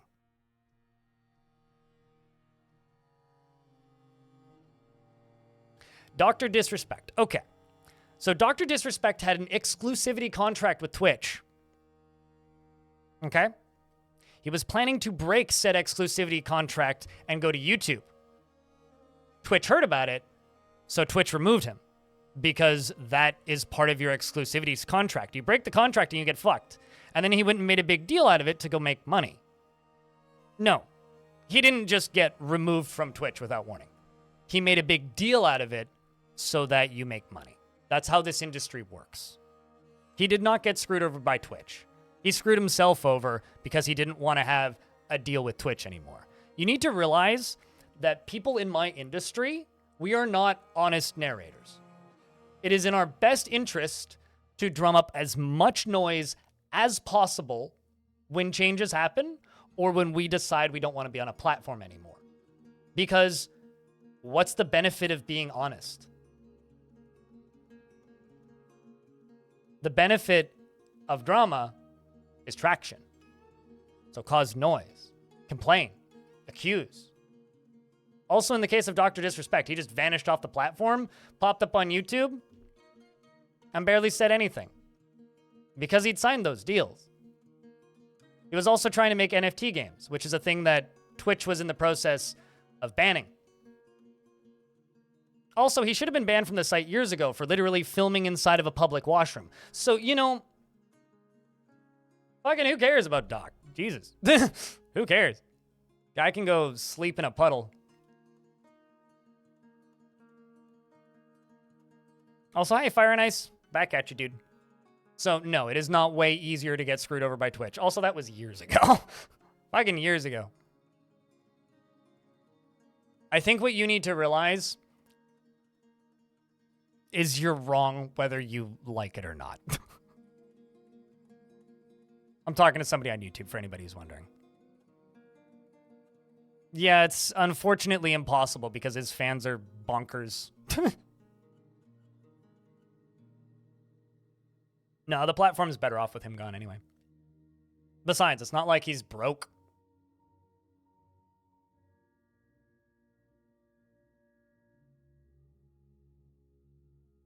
Dude's doing just fucking fine.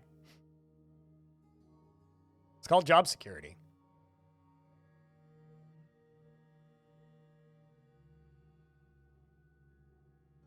Yeah, Amaranth is, again, it's a completely a moot point / irrelevant to me as well. Even if you're talking about like ease of getting screwed over by a platform. Because one, she's never been screwed by any platform ever. She just makes buttloads of money. That's the main thing. And also, it's not like Amaranth getting banned is a weird thing. And it's also not like I'm in that portion of the industry, so it's also not relevant to me in the first place. You know? If you just exist, you're never going to get vanished, unexisted. And the people who tend to, and the people who make a big deal about how they got screwed over by the platform, in air quotes, generally it's something that they did that they're not talking about. Vast majority of the cases, in fact, it's something that they did that they are not talking about. And their fans will defend them forever. Because that's what fans do. And that's what makes fans great. Do I need a way to drain the water? It'll drain off the edge of the map, but not currently, no. I probably won't need a way. I just need to get this sorted. This is like the one issue. The one problem spot right there. But, you know, if you don't think it was YouTube, then clearly, are you digitized? You are an absolute 100% expert on the subject. I bow to your base of knowledge, and I just want you to know that clearly I am misinformed on the job security of the platform that I've been streaming full-time on for 10 years. And I shiver in my boots in fear of my channels getting unexisted. Also, our content is tippy-toeing. Of course, yeah, no. Like, if your content is trying to gain a response from people... got a coffin's getting totaled by a ghost. I gotta go memorialize some ghosts. You need to remember that if you like people that are controversial or cause controversy to increase their revenue sources, yeah, they might get unexisted off the platform because turns out that's not a good way to promote your business. I accidentally dug into the lava sea and I'm turning it into an obsidian sea instead of a lava sea. That is the purpose. I'm fixing an oopsie. Although, actually, hold on. Need to rebuild this.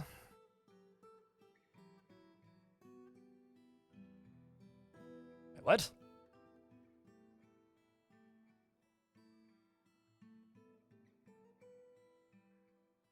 I didn't actually topple it. That's bizarre.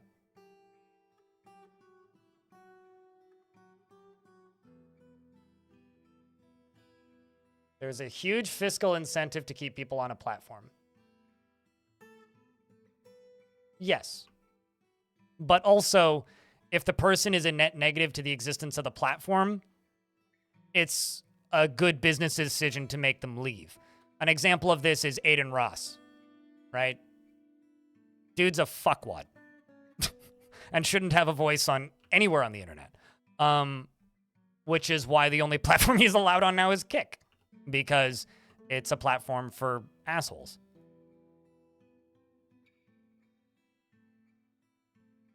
Because if you are a problem, very quickly platforms will learn that and they don't want you around. All of this is because, I just want to state, streaming on Twitch is the best job security I've ever had in my entire life. And you want to know why? Because let's just say tomorrow, Amazon decides to take Twitch down, right? I still have my Patreon and a successful YouTube channel. I still have my merch store, which has decent SEO. I still have the podcast feeds that are dormant that I'm not currently running. I still have tons of places and alternatives and other options and places I can go to. I know people who've just decided to stop streaming on one platform for one reason or another and moved to a different platform and recovered within 6 months. There is a lot more job security in this industry than I think you realize. And if all of your bases, if all of your knowledge of the stability of a platform is based on Dr. Disrespect getting removed from the platform or people getting banned for no reason, there's always a reason. And it's not Twitch's job to make sure that everybody knows the reason. In fact, it's the opposite of that, right? If somebody gets banned, the VODs are taken down, right? The clips are gone. So unless somebody happened to be recording and downloaded it, it's often we never know why somebody got banned, right? So you need to realize you suddenly have unreliable narrators. Is it Twitch hiding information? Obviously. Is the streamer hiding information? Well, it's in their best interest to not. It's in their best interest to lie and tell you, oh, I didn't do it. So, anyway.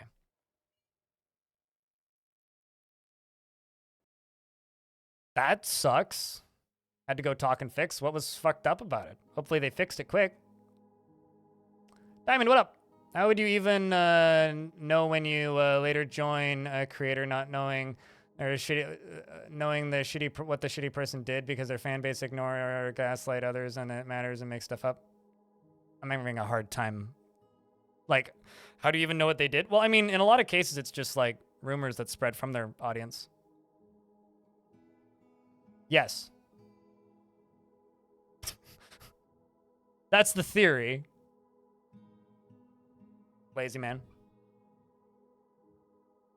Although even with Doc, right? Like nobody knows for certain. We just have intelligent guesses based on assumptions, right?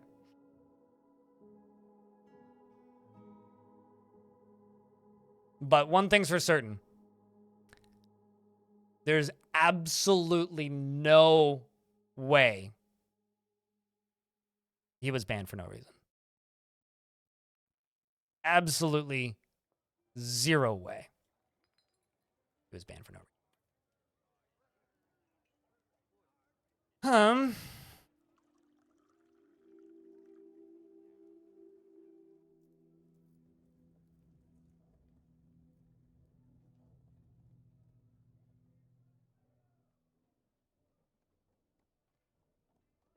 This whole conversation was started, by the way, because somebody on the YouTube chat said that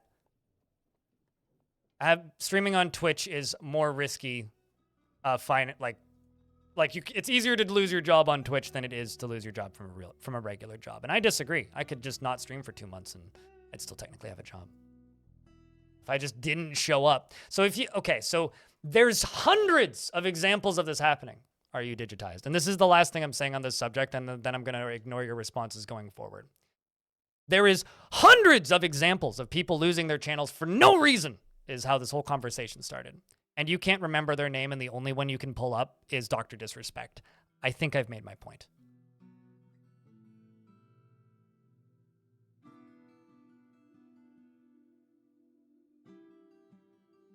So if Blind ends up being banned, we all know that he did something bad. Yeah, no, actually. And if I do something bad enough to warrant a ban, so be it. But I don't. I don't even curse as much as I used to.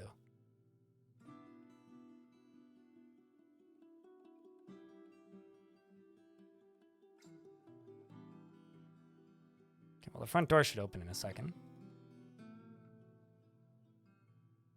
Yeah, no, totally, Kicky McFace. Just please don't Kicky Me face. I need me face. Me face important.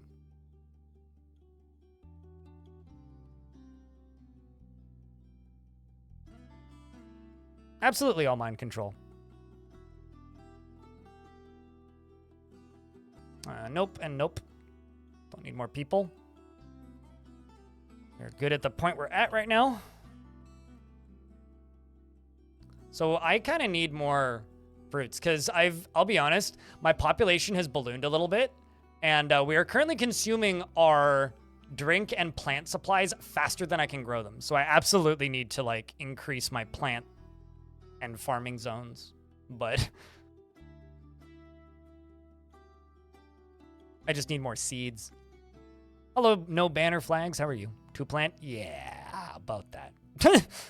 Fortunately, humans are coming to trade, so we should be able to, you know, purchase something brewable from them. Also, investments are open if you care.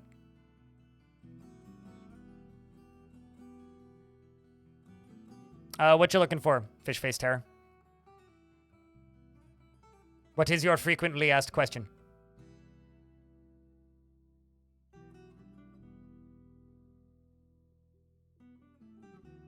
Which is illegal, Shadow Absorber.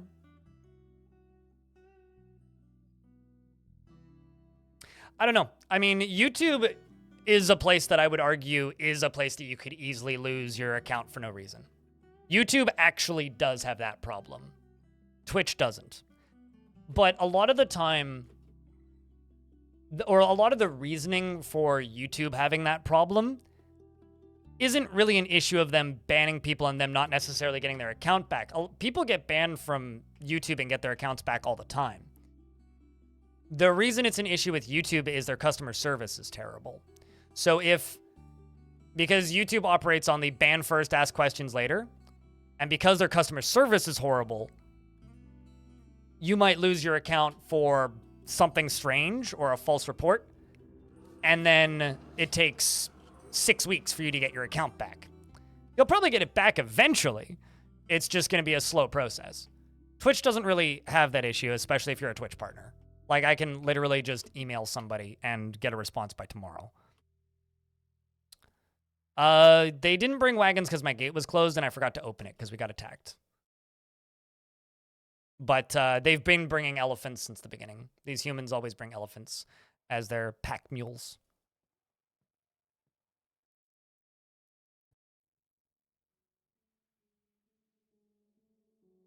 Yeah, no, YouTube's customer service is awful. And it's been awful. It's been awful for a very long time.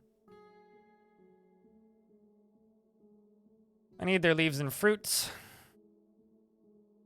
As for other foodstuffs, it doesn't matter so much. I will also, if I can, I will buy these bins. Which I can almost afford, so...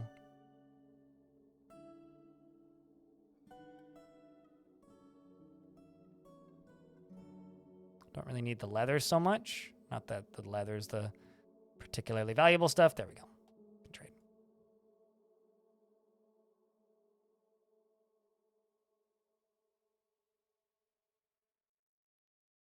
But like, I knew somebody who had a YouTube account that had like 50,000 subs, pretty similar to mine, that he would upload to occasionally. And he randomly got his account banned or taken offline by YouTube. And he sent off a request as to, hey, what happened to my account? Why did it get taken down? And the reason his account got taken down was because about a decade earlier, he'd uploaded a YouTube video, which was a whole episode of Family Guy. And uploaded it. It got a bunch of views. And then he started doing YouTube, right? He privated that video a long time ago, but forgot about it. Turns out if you have private videos, YouTube can still scan them for copyrighted material. So when the lovely network that owns Family Guy decided to go on a rampage and claim a lot of stuff, his account got caught. And in order to get his account back, what he had to do was reach out to YouTube and say, hey, what the fuck? And they were like, can you delete we'll give you your account back, but we'll delete this video. He got his account back. It did take a while, but it was like a thing that he did as a kid and never really thought about again, right? And yeah, that can happen if you're an idiot, I guess.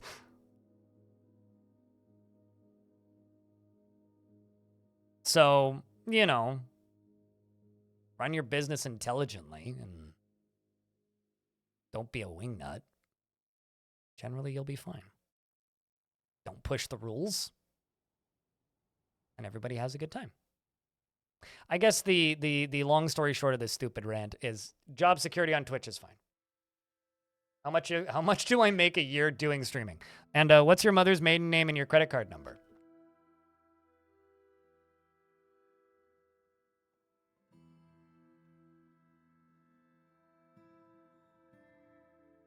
I make enough.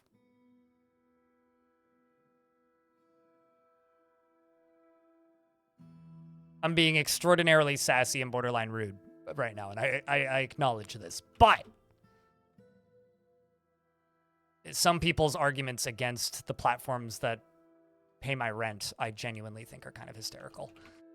Love you, chat, by the way. You guys are great. Let's do all this thread, except for metal thread. No metal thread, everything else.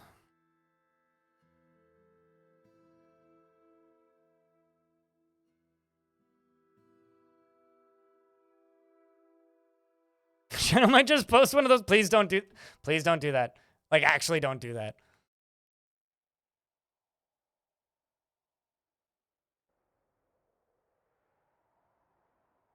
If you can't like do some like Google searching and follow a couple Twitch stat tracking sites and figure out approximately how much I make, you very much do not have the right nor ability to tell me what my job security is. So you can't really vent an opinion? Yeah, that's fair. How do you even weave metal? There are certain types of metal that are in cloth format. Adamantine is one of them. Also, looks like this is almost done down here, which is very good.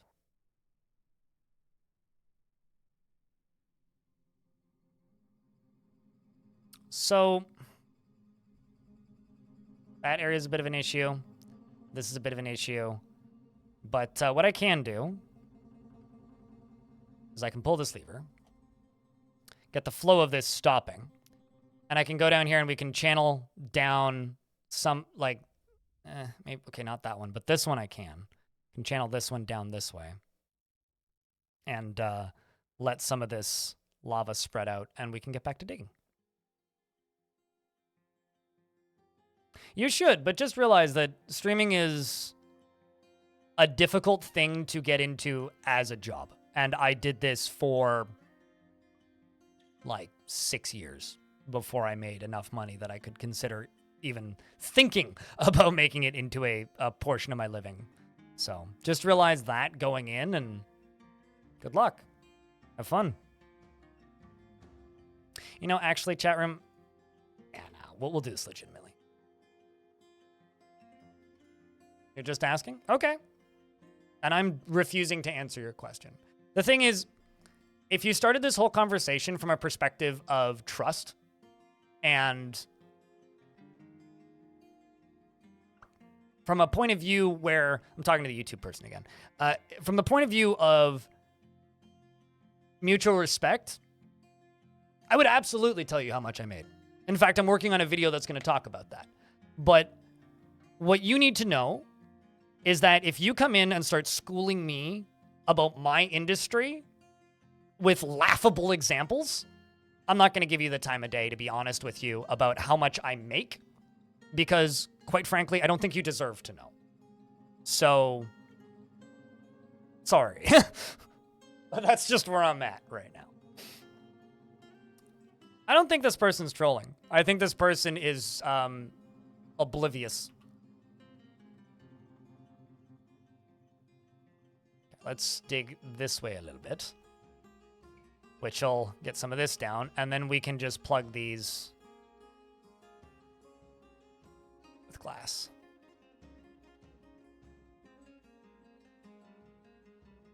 The problem isn't the problem is the diamonds. So the diamonds there's diamonds and gems burning in these, which are hotter than lava. So if the diamonds weren't there, or if the diamonds weren't burning, it would be done. And I don't think I can stop them from burning without DFAC or a significantly larger sum of water all at once. So maybe dumping them directly on it would do it, but I don't really see the point, if I'm being honest.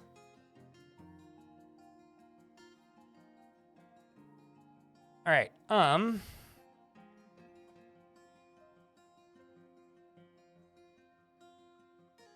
just channel this way.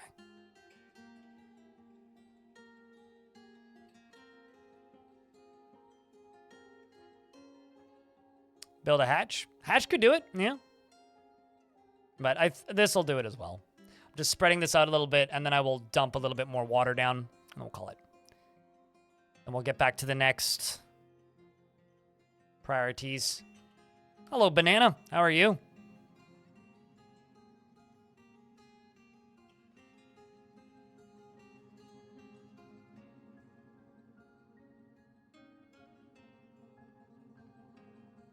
Diamonds are forever, Chem. Let's see about that. Diamonds are forever. Try my banhammer. I'm kind of glad to hear that Twitch at least treats their streamers better than YouTube does. You need to remember what the goal of YouTube's existence is versus the goal of Twitch's existence. YouTube is a platform that makes money by people going to the platform and spending as much time moving around the platform as possible. That's the key, moving around the platform. Twitch, the whole goal of Twitch is to make you go to a channel and stay on that channel. There's a reason why the Twitch front page is a landing page that you leave and then never go back to. Like, most people who actively use Twitch literally never go to the main page of Twitch. Like, if you're spending a lot of time on the front page of Twitch, you are a very strange person. Yeah, like, most people who watch Twitch get to Twitch from an external source or some social media, and they go to the channel that they like, and they watch the channel that they like. I don't know, usually some random DJ's blaring EDM really loudly. So that's done. Now that's done. Pull this.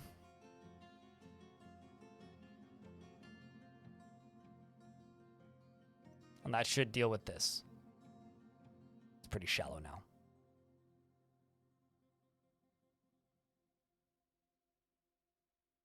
Is it correct that you were getting weirdly obsessed on this subject, Digitize? Because I think that's weird. Some migrants have arrived despite the danger. I think your obsession with the fact that you are incorrect is kind of funny.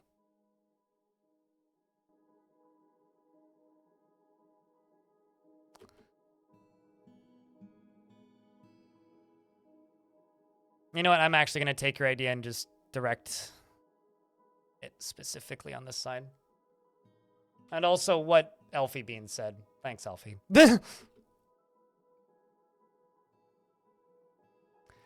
So, chat room, today is a momentous, insane day.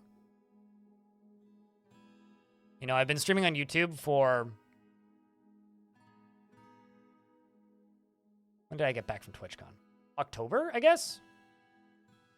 Yeah, so I guess since like October 24th would have been my first stream that I did on Twitch and YouTube concurrently. Today is the first time somebody got timed out. The first time somebody got timed out on YouTube. Discord was the Twitch landing page. You know, Twitch tried to buy Discord at one point. Good Lord, that stuff's hot.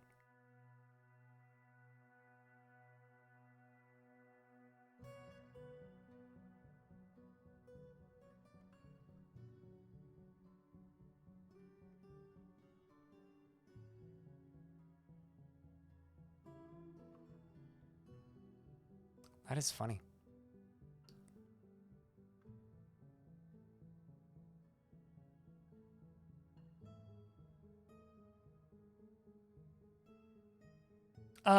No, they tried to buy it in... I mean, YouTube tried to buy Twitch once. Rather, Google did. No, they tried to buy Discord in like 2016, 17, I think. It was a long time ago. No, that's been a no-go forever because Tencent invested in it.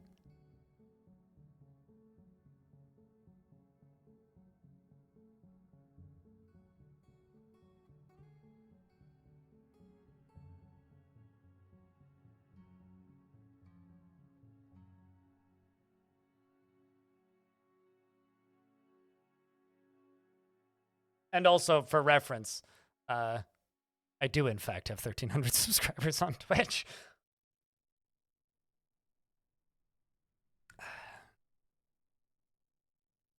I always forget Tencent exists. You know what's crazy? Is Tencent's market cap just dropped by 40-something billion dollars. And so they're probably going to lay a lot of people off, mostly because of a change that the Chinese Communist Party did to do with their online services and when people can be on the internet. So expect more layoffs.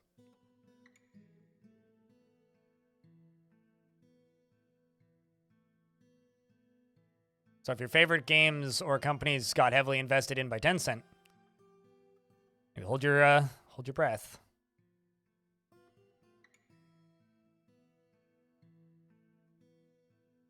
Among other really healthy changes, certainly. I don't care about those other changes. I care about the fact that this industry is important to me.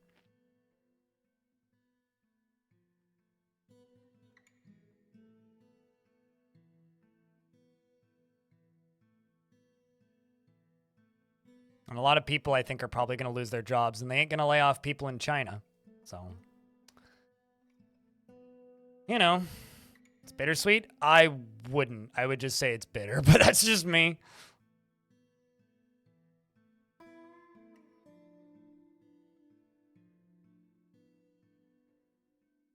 Single-player games? No, when they talk about gaming time, they talk about gaming time, not just MMO time. Like video games as a whole. They're very much a nanny state. But what's funny is up until now, they've only really restricted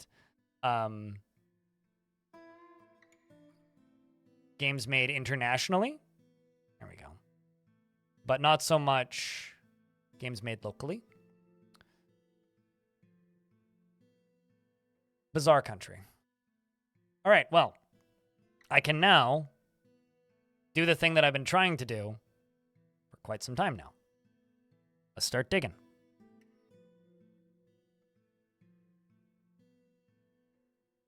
Let's start digging.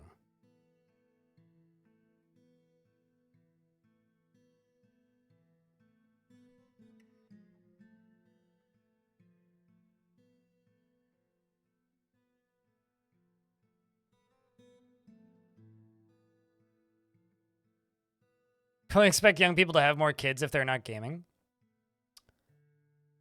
Yeah, I don't know, if I'm being honest.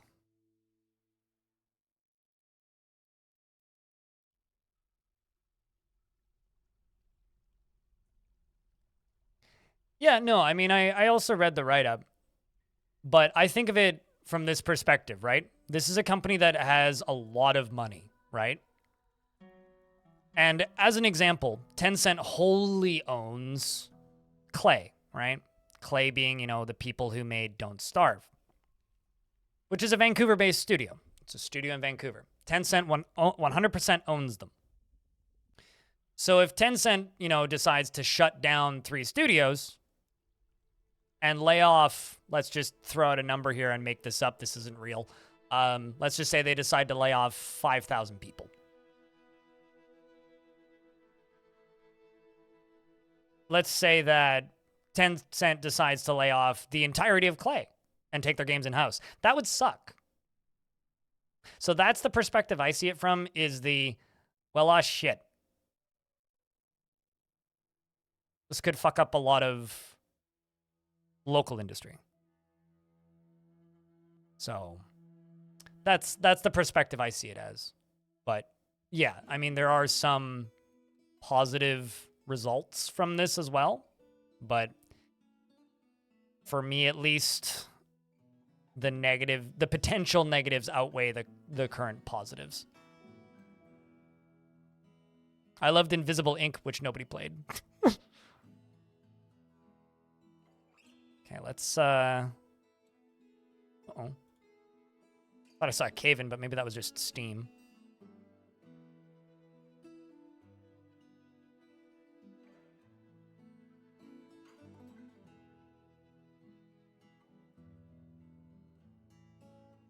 Okay, so we now have raw adamantine. Strands.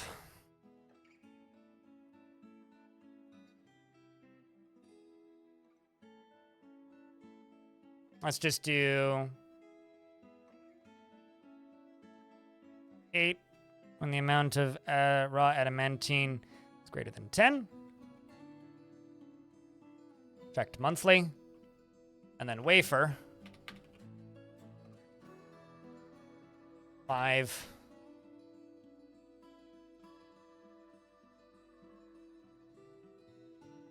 Checked monthly.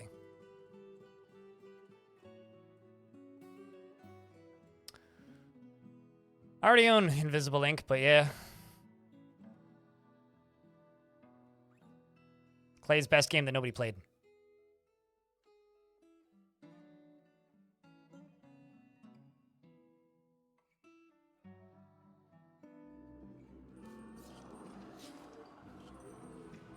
Forgotten Beast is finding more cavern critters.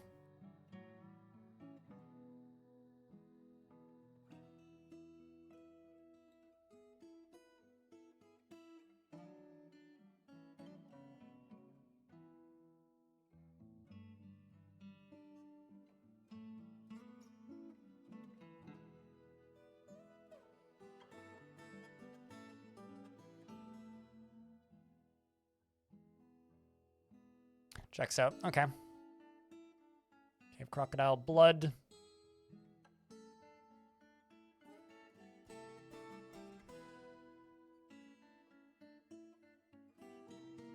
Oh, I see. I need to remove this.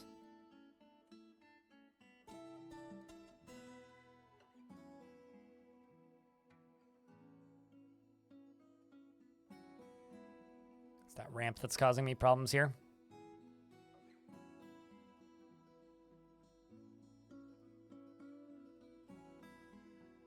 There we go. You really suck at playing it? I wish that I liked Oni, because by all accounts, I should. It seems like a game I should love. But I have a really hard time enjoying it for, I don't know, no real reason. Like, there's no logical reason. I should like that game. But I don't. And I don't know why. On paper, it is, yeah. In practice, I tried. I've got 60 hours in it. It's fine. I keep coming back to like one thing, and that's in Oxygen Not Included, the dupes are a resource, not characters. You could sort of say that about Dwarf Fortress, but they're characters in Dwarf Fortress. Even RimWorld has character for the little characters, right? In Oni, not really. And I don't particularly like that.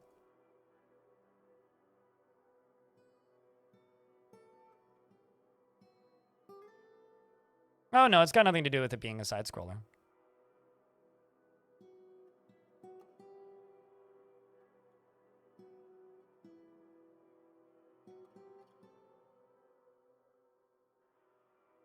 I mean, you could say that about a lot of RPGs, actually, in me. Because I'm not a huge RPG person in general, but in theory, I should be. Just like in theory, I should love Diablo, but that's more just an accessibility issue.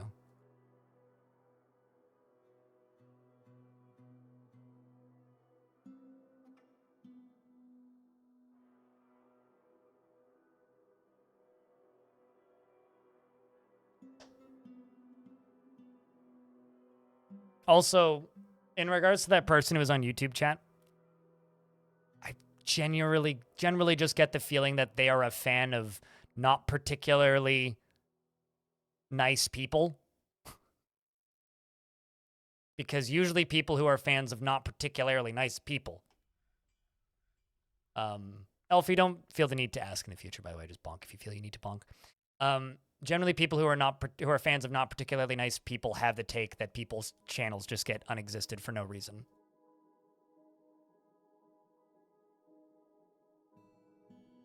I think you need to be 14 to technically have a YouTube account, unless it's YouTube Kids, but then it's your parents' account, right?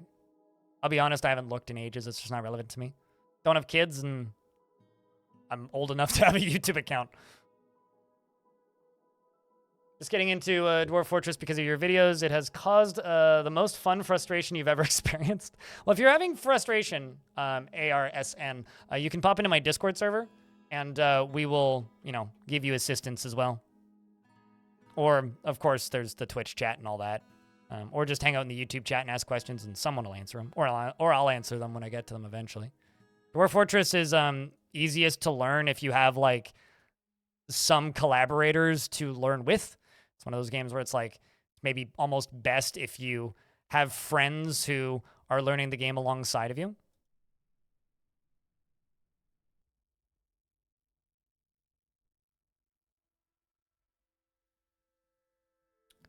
I'm going to make 2 craft dwarf shops right here.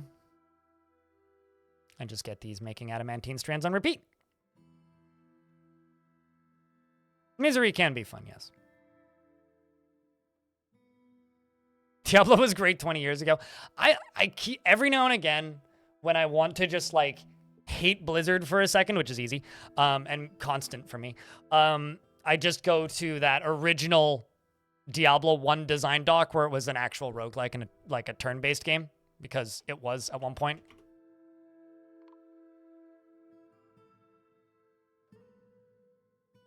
Weaponsmith has been missing for a week? The hell happened to you? Huh. Well, I guess we'll never know.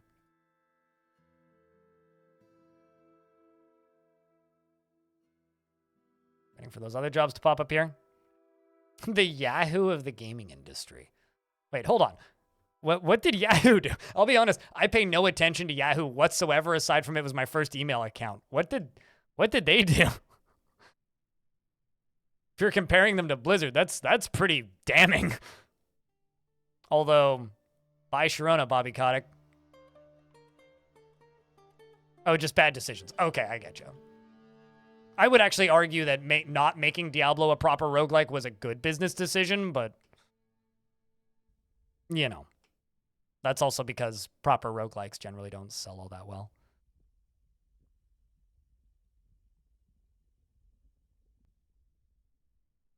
Let's see what's right down here. What could possibly go wrong? Yeah, I'm aware that they made bad choices, but, like, my brain was going to, like, all of these sex pest accusations.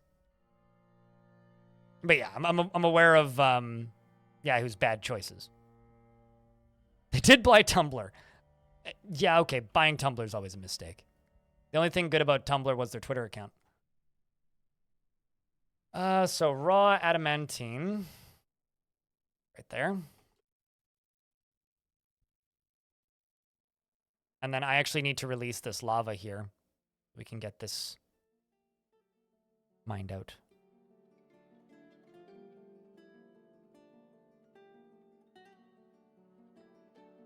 Yeah, no, I agree. I think that Blizzard is kind of a studio like Valve, where if they're making games the way they make games best, they are actively benefiting the industry. If they are not, they are actively, like, not damaging the industry is the wrong word, but they were a very important studio at one point in time for a very specific audience.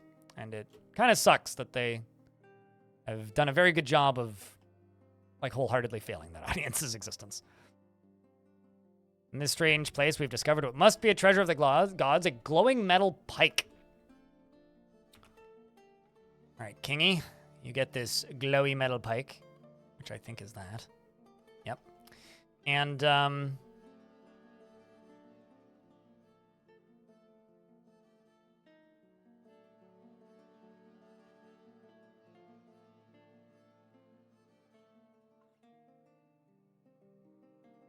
oh, I haven't. I should probably, like, find my Yahoo account and delete it. I should probably do that, actually.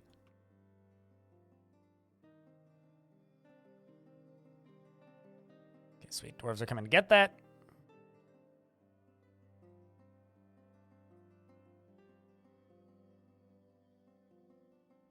So there's definitely water behind this. Let's actually just pause this for a second.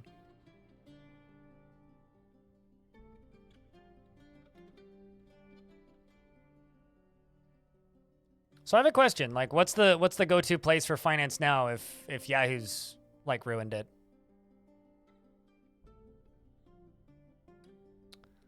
So now we make adamantine strands, which then get turned into wafers.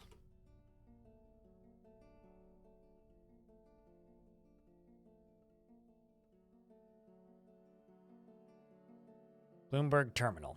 Right. Okay. Not news I follow super closely. If you're enjoying smashing your head against the brick wall, then you're playing Dwarf Fortress as it was intended.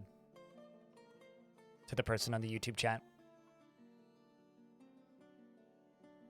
Because that kind of is Dwarf Fortress to a degree.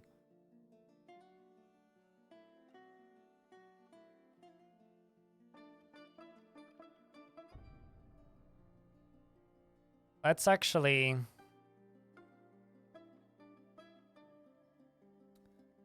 Channel down right here. See if I can pump some of this out.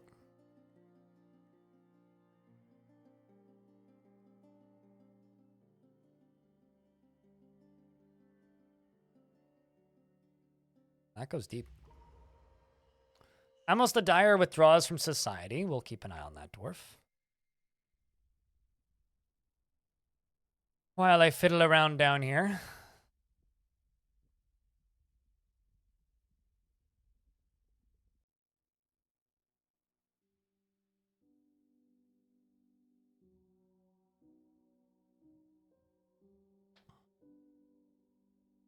Dwarves use stone more than brick.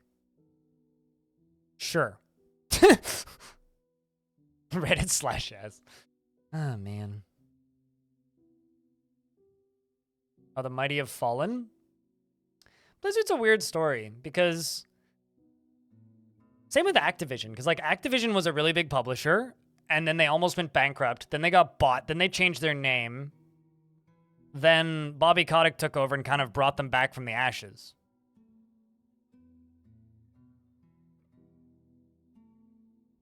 It's easier to use broker software? I'd believe that. Hence why there's broker software that exists. Okay, yeah, no, I'm going to need to 100% just pump stuff.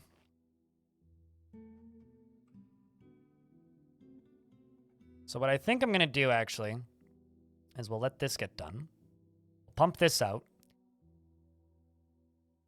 Actually, you know what? Cancel this. I do not need that. Instead, what I'm going to do is this. I'm going to channel down into here. Channel down into here. And channel down into these. So we're just going to expose this water, and then I'm just going to push through this. And we'll let this lava flow into here. And this will turn all this into obsidian. And just give me access to it. In fact, I have reason to believe that that right here also leads to water. So if it does, we'll dig through it and find it. Yes, it does. Look at that. Oh, boy. Well, found some obsidian, so got to be careful about that.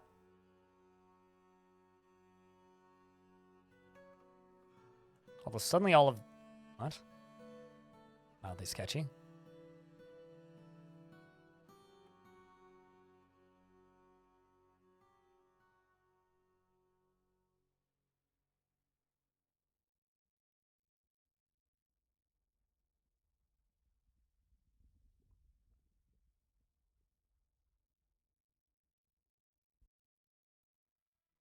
Broker software? It's just software that stockbrokers use. And it's quite expensive to license.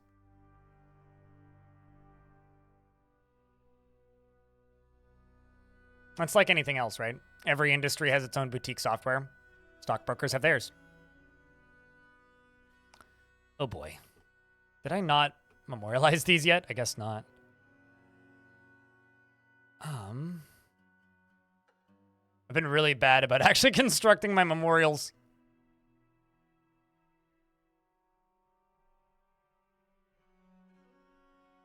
There we go. There's one.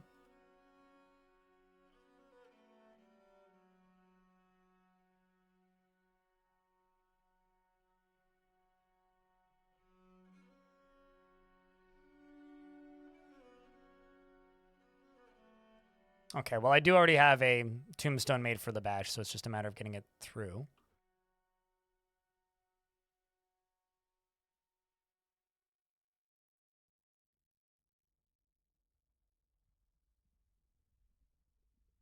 Turns out having the best hardware and software can be a pretty major advantage when it comes to making a buttload of money in that industry.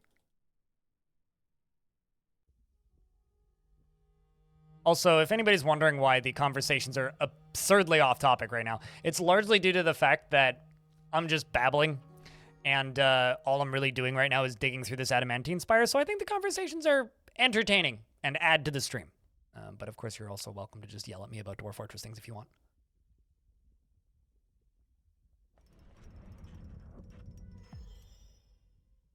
I mean, would you prefer I say scam?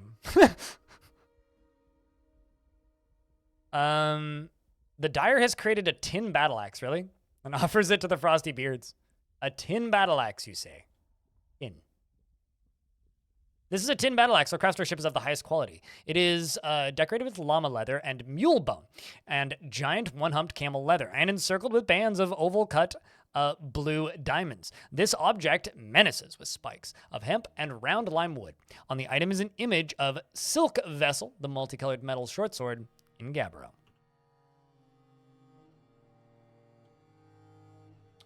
All right, King. Well, you're still not satisfied. I will add more things. And I will add and windows to either side.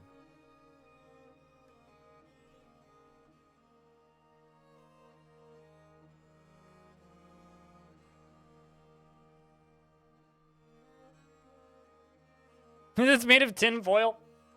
It's like a kid's toy.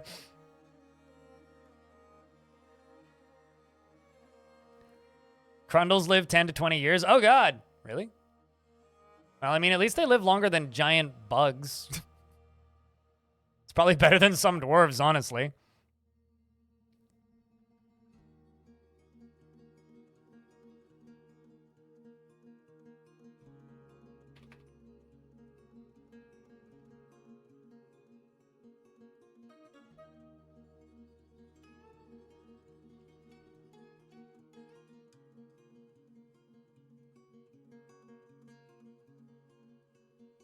Windows inches from a mountain? Well, that sounds beautiful. We finally got that dwarf put to rest. That problem's been dealt with.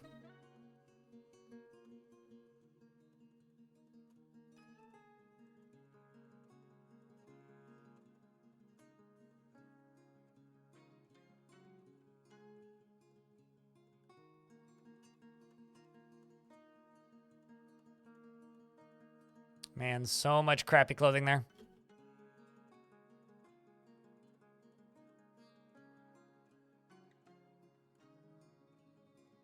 The mountain was beautiful. I believe it. Absolutely believe it.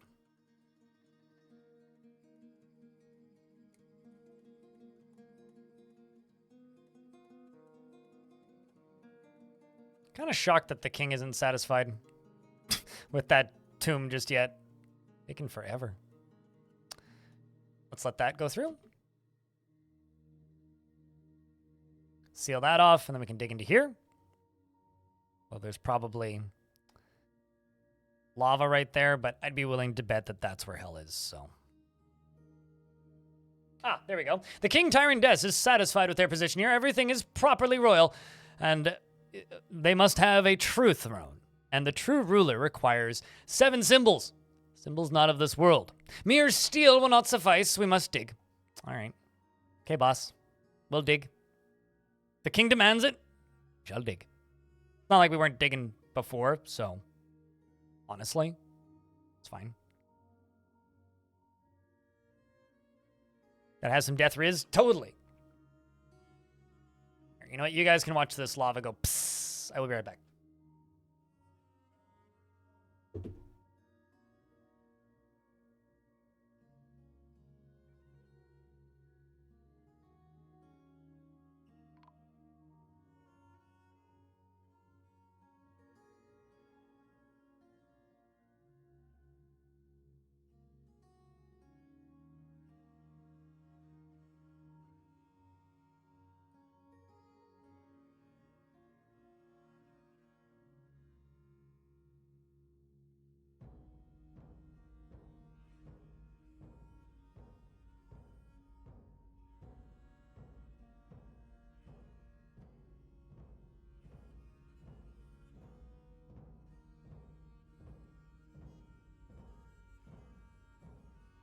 Well, I've perfectly mistimed this a couple of times, haven't I? Also, there's an ad running now, so.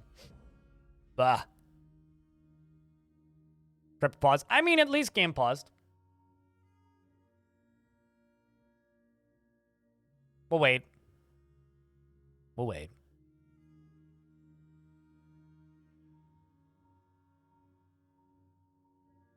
So somebody on the Discord said Merry Second Christmas. Personally, this person should just keep doing that until next year. Like, do it for 365. Happy 247th Christmas.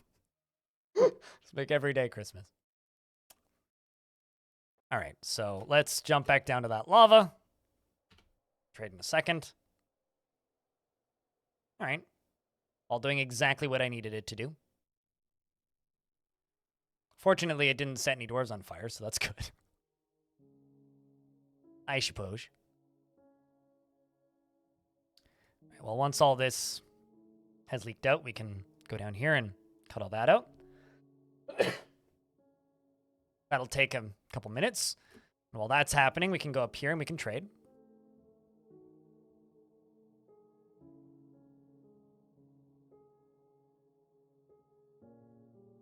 Once again, I get the notice that a diplomat left unhappy, even though the diplomat could absolutely meet up with that person, so I'm not sure what's going on with that.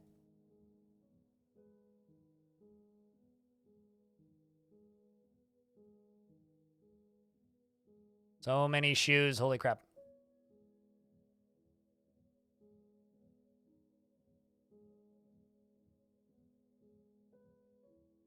Yeah, I can do with those.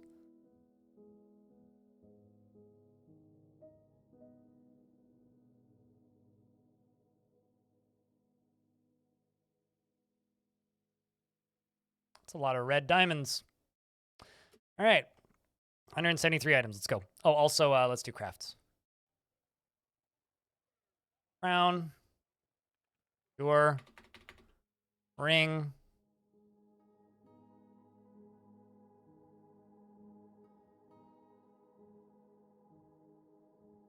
Actual ring.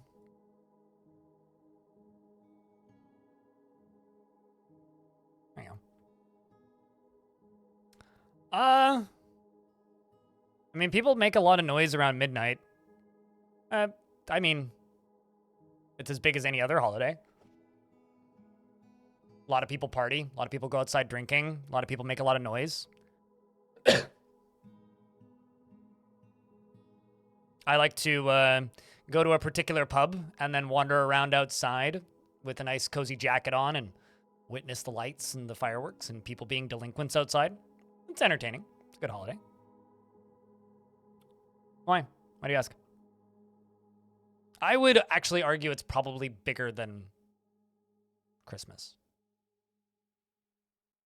At least in my heart. I wish it was bigger than Christmas.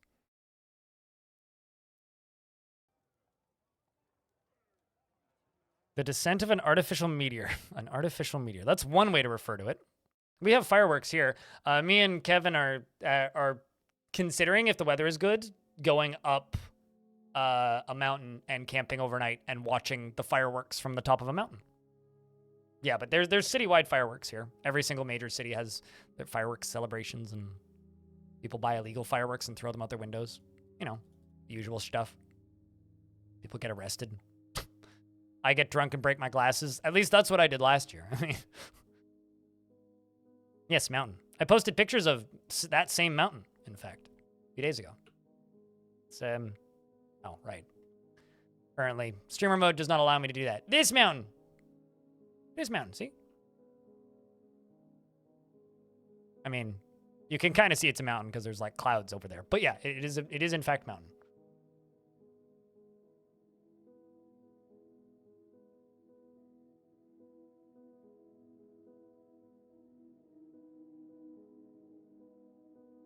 Here's a bit of a better picture showing the mountain. Because down here, that's Vancouver. The fireworks happen in the bay down there. So you can just like, this wouldn't be a particularly good spot because there's areas that are closer, but you could sit on a spot like this on a higher up area and, you know, watch fireworks go off at midnight. Might do that if the weather's good. But the weather has to be good, otherwise there's no point. Like, if it's not clear, why bother?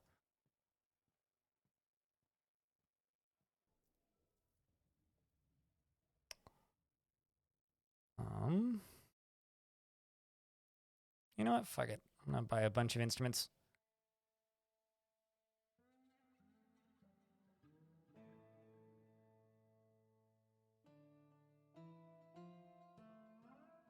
That is a lot of fish. Holy shit.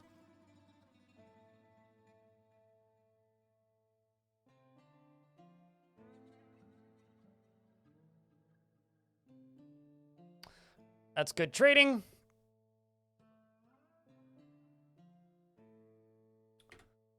All right.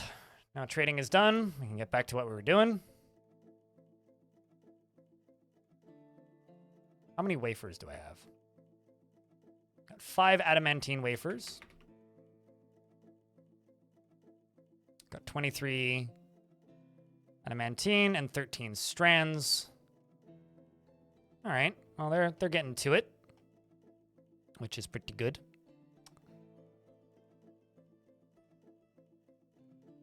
No, those fishies are dead to be eaten. those are not pet fishies. Those are eating fishies.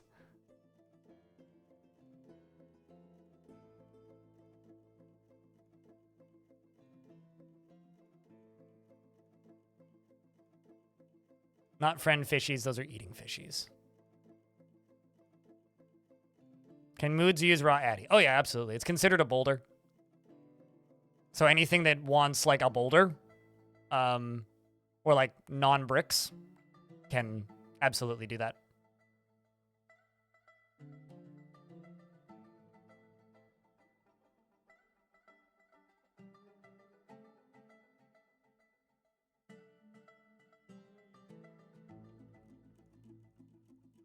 All right, so I think we're gonna dig too deep right now, probably. Because once this lava is gone here, I'm gonna set up a channel job in the middle of this. And then we'll be removing all of these dwarves from here. So I'm gonna actually remove this burrow.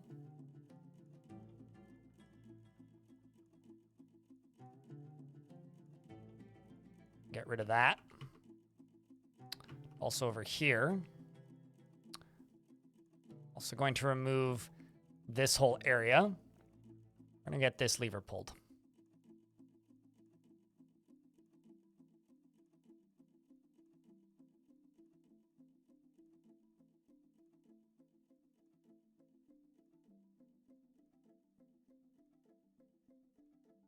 Adamantine beds are possible? Oh yeah.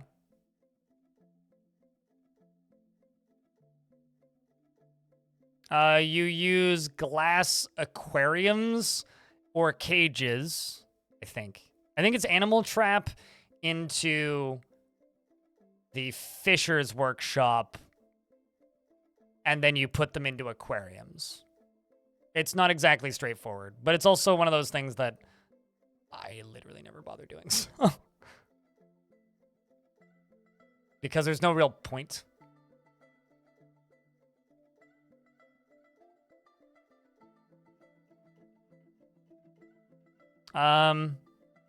You could, like, put them into a pond, yeah?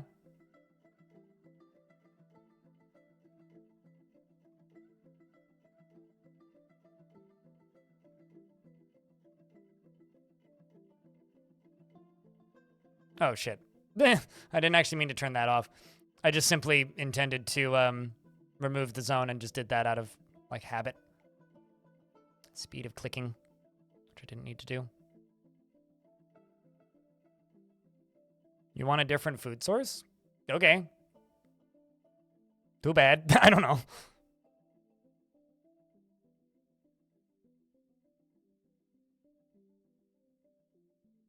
I could try and get rid of this by pumping it out, but those gems can just burn. Bother me. Whatever. It's fine.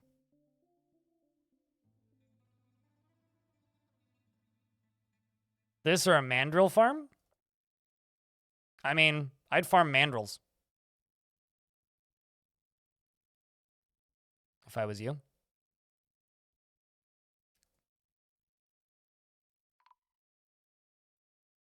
Troopin' Panda has been missing for a week. I have no idea what happened.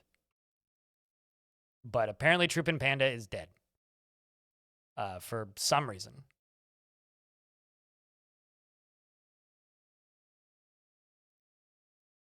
I don't think I obsidianed you, but if I did, we'll find out in a second.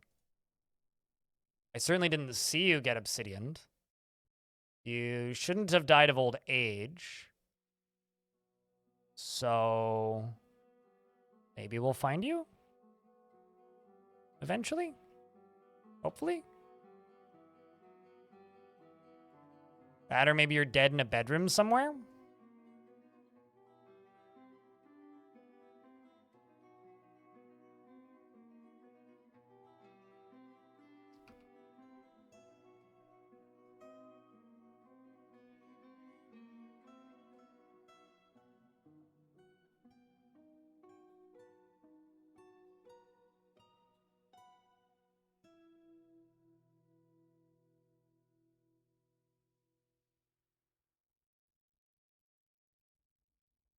Raiders will be leaving soon. That's probably for the best.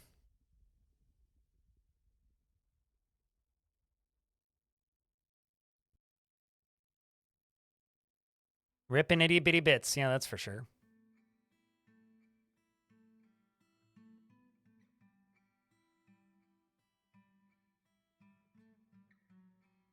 Uncovered what must be a treasure of the gods. Which is a jagged, blazing metal bow. Well, craftsmanship is of the highest quality. That can also be assigned to the king.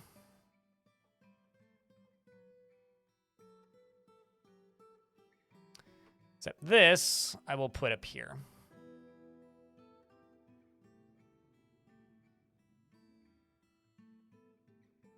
Also, thank you for all the follows, and for the Prime subs, and for the bits, and for the tips today.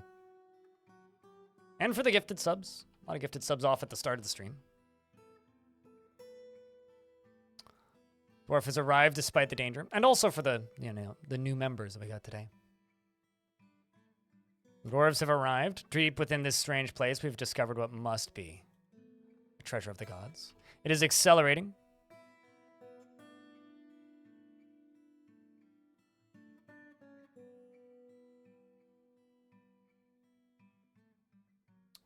We discovered a thin singing metal scourge.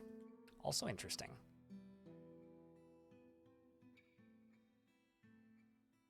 Investments are open, chat.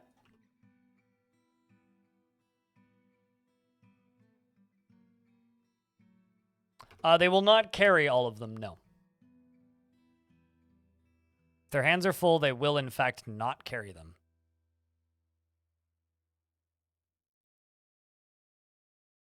They will carry them if their hands aren't full.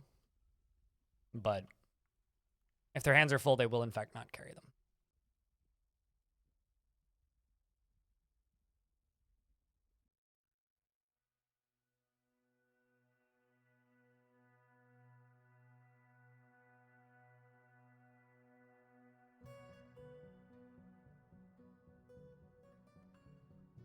Gotta give him a backpack. Fanny pack. The kingly fanny pack. The kingly objects. I would be surprised if this layer is not the layer with the hidden fun stuff on it. Uh-oh. Oh, found some lava. I found a legendary thong called Muspama. It's a singing metal cloth. There's no way to describe that that doesn't sound funny. We checked for heat. What devilry is this? Oh, shit. Crap, I did it again. Well, fuck. At least it's sealed up.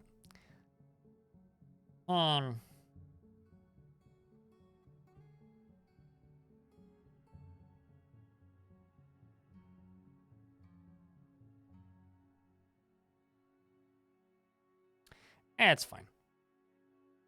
We'll just do this.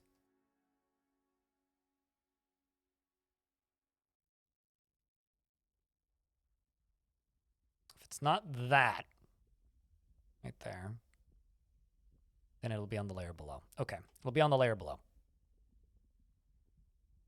We'll just dig around this.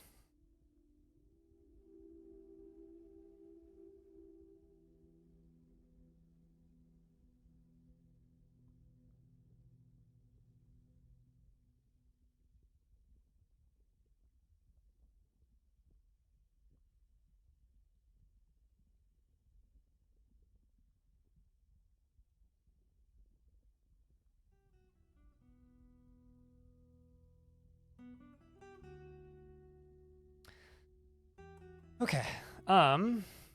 Cleaved through all of that.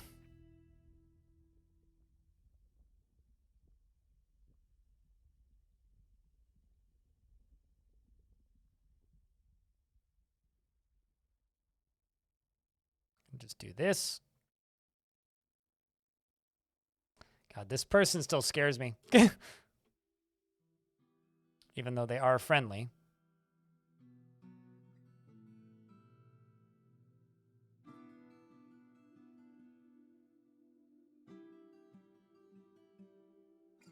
Okay, well, I think there's... An ancient horror was encased here until now. This is an earthworm devil that is immediately fighting with a peasant.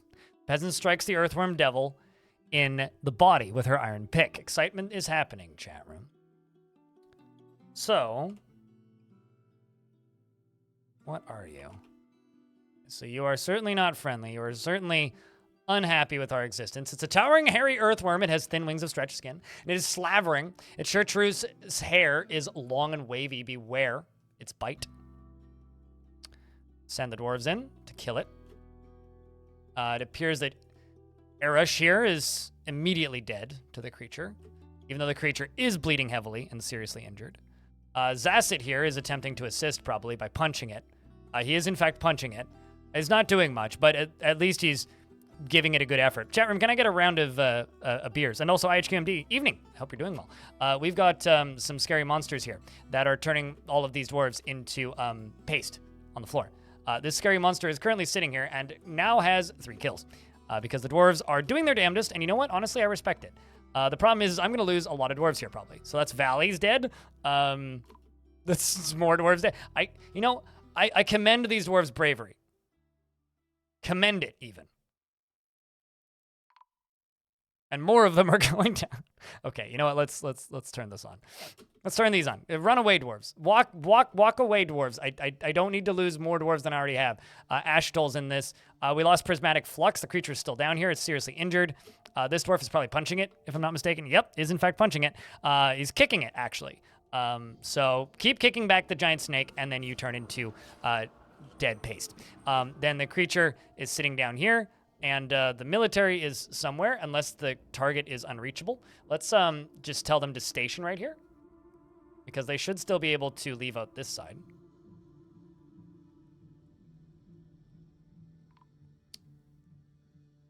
Here comes the military. Stodier, Flameless is coming down. I'm actually going to tell them to station like right there. Oh, it's dead. Before the military even got there eventually. Who got it then?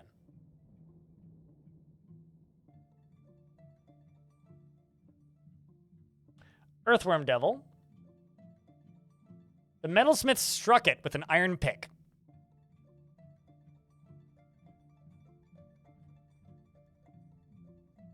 Asked, did you get it? Wow, you did.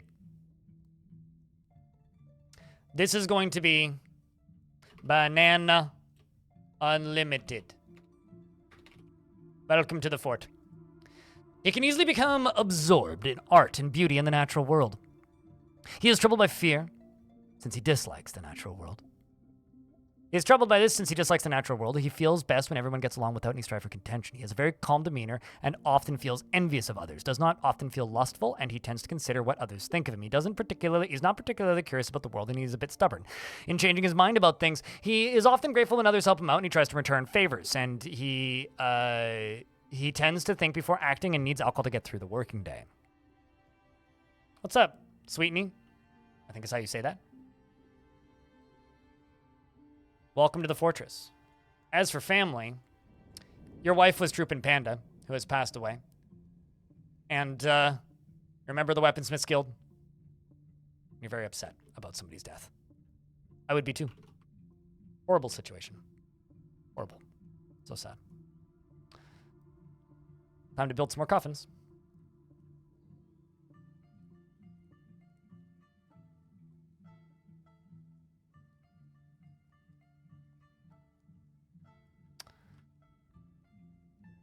Did we find me yet? No.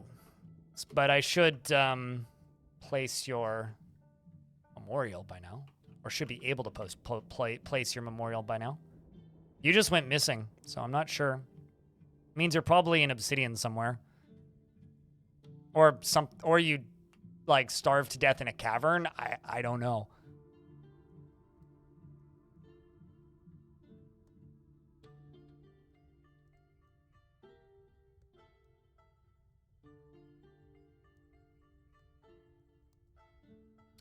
Just try and get all these bodies out of here.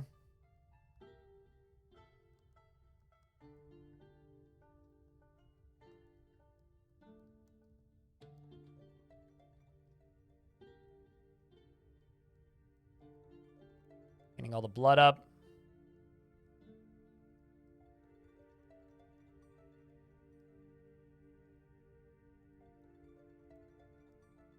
I still think that the greatest death I've ever witnessed in Dwarf Fortress was in the last fort when we were digging down and Tellan Arthos dwarf got pushed into hell with a gush of water and then lava landed right on his head and it immediately killed him.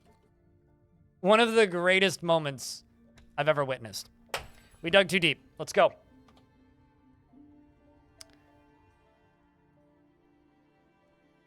So chat room, before I do anything, I'm going to put out a post on the Discord.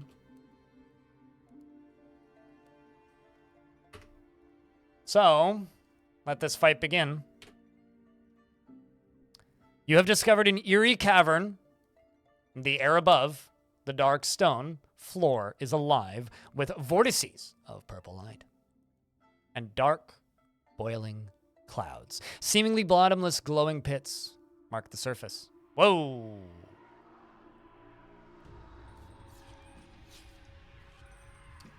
Horrifying screams come from the darkness below. All right, let's pause. Okay, so it's a little stair right there. Unfortunately, we are going to have to forbid everything in here. Dwarves, abandon the bodies. Forget your friends. Leave them. They are lost to us.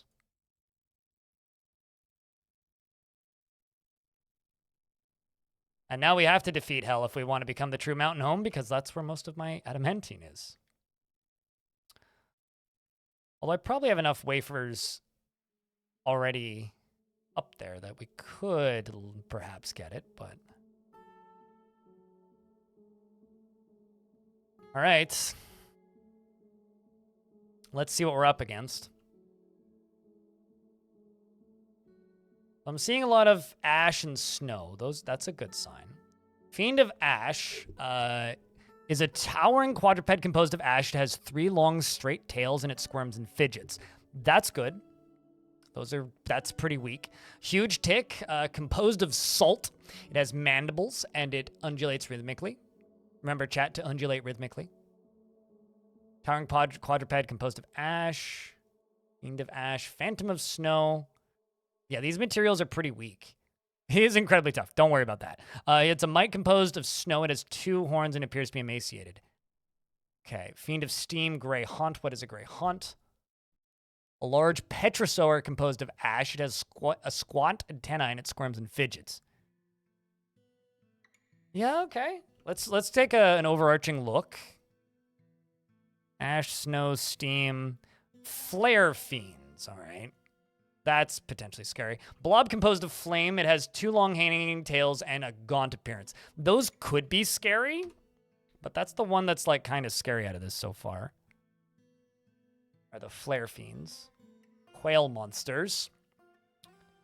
A gigantic quail with lidless eyes. Where's Budgie? It has 3 stubby tails and a gaunt appearance. Its lilac feathers are long and broad. Beware its webs. Okay, those are scary. That's a flying web creature. So that is quite scary.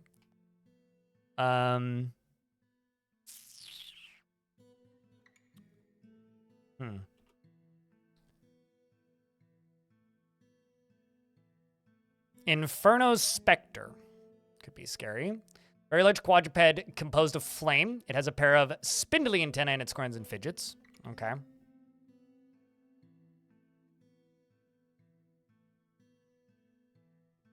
Phantom of Snow. Quail Brute. You also have webs.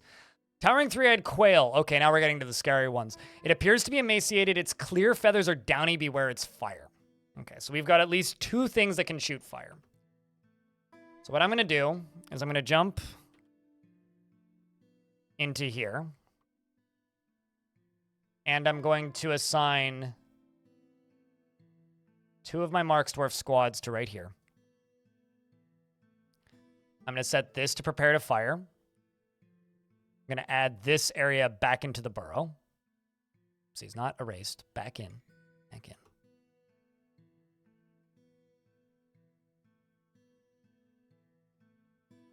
I'm going to station all of my melee squads right here. And now we wait.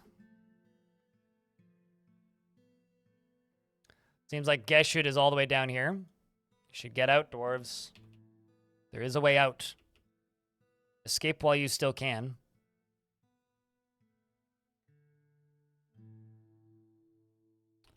While the creatures begin their climb. Quick save? You know what? Actually, not a bad idea. Actually, you know what? I'm going to save and continue playing. We'll call this Dig Too Deep. I might use this for something else.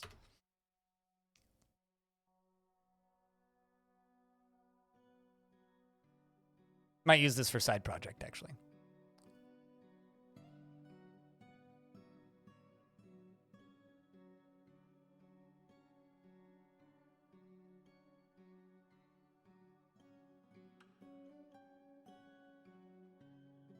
Because this makes a separate timeline.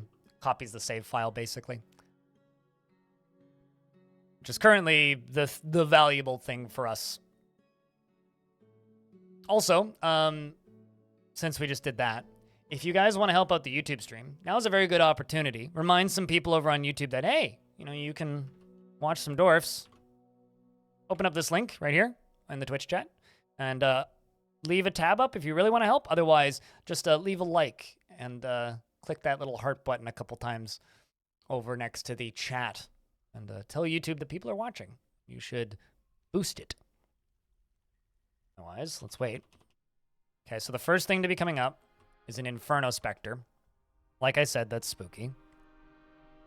This dwarf has no job, so hopefully you know to escape.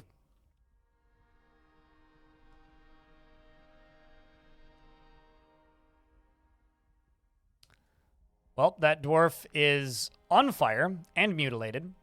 That was quick. We are likely about to lose a bunch of dwarves. Do you think Geshud makes it out, chat?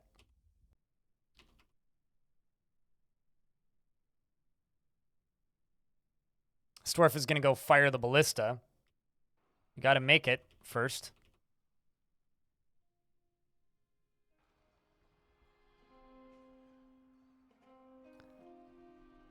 Well, on the bright side, I was able to get the Magma Sea sealed off before they came in. What are his wounds? Probably old wounds. Oh. Ability to stand lost. Well.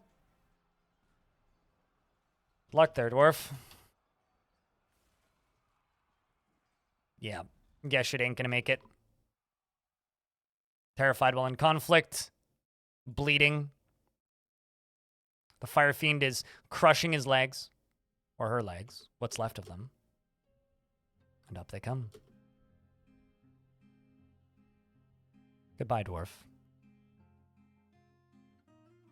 Can it all end so quickly? Must we succumb to fear? Not going to do anything until the ads are done. There are ads running right now. We'll just simply wait.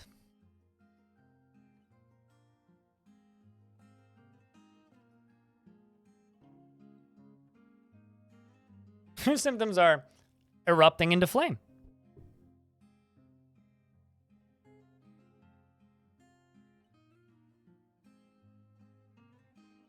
So I think it's pretty safe to say, chat room, that this fortress ends today, yeah? It's this squad that this dwarf was a part of. Got this dwarf here. Oh, actually, I can unforbid this. Don't need you to be forbidden. Just gonna go around and claim some things that don't matter so much.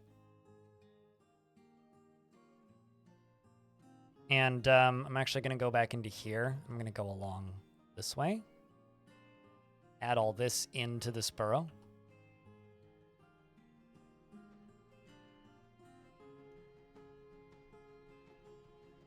So what we're going to need to do is lock these drawbridges with as many of them in here as possible, and then start firing these ballistas.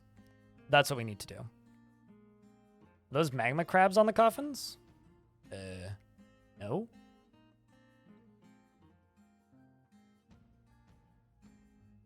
Phew. This dwarf. His steel helm breaks? Oh my Christ. Meanwhile, Leander here is in fear. I would be too. There's just a mosh pit of nightmares coming up here. These quail brutes are kind of scary. Just flying creatures with flames? I also realize I fucked up horribly. Chat room, I'm going to cheat.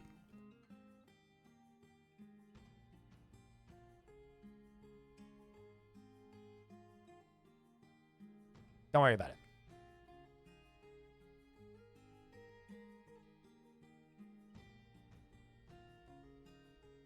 Second spot, I fucked up horribly.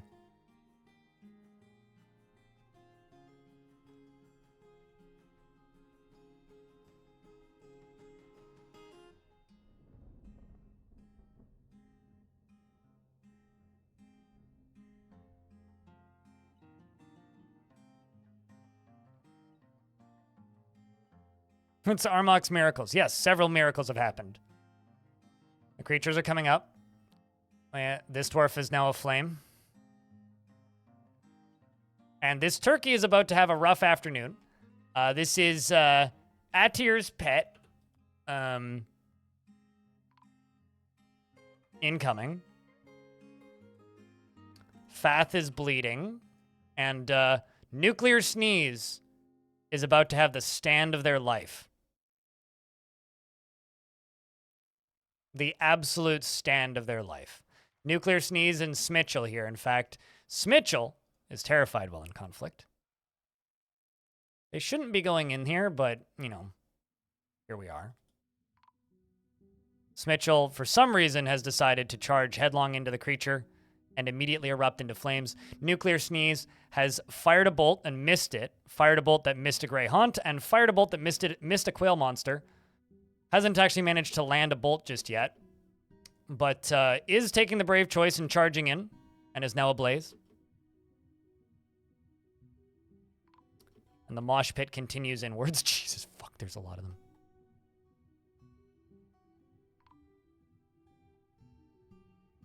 Okay, my dwarves are starting to get into place. Some are still running. The smart ones are even.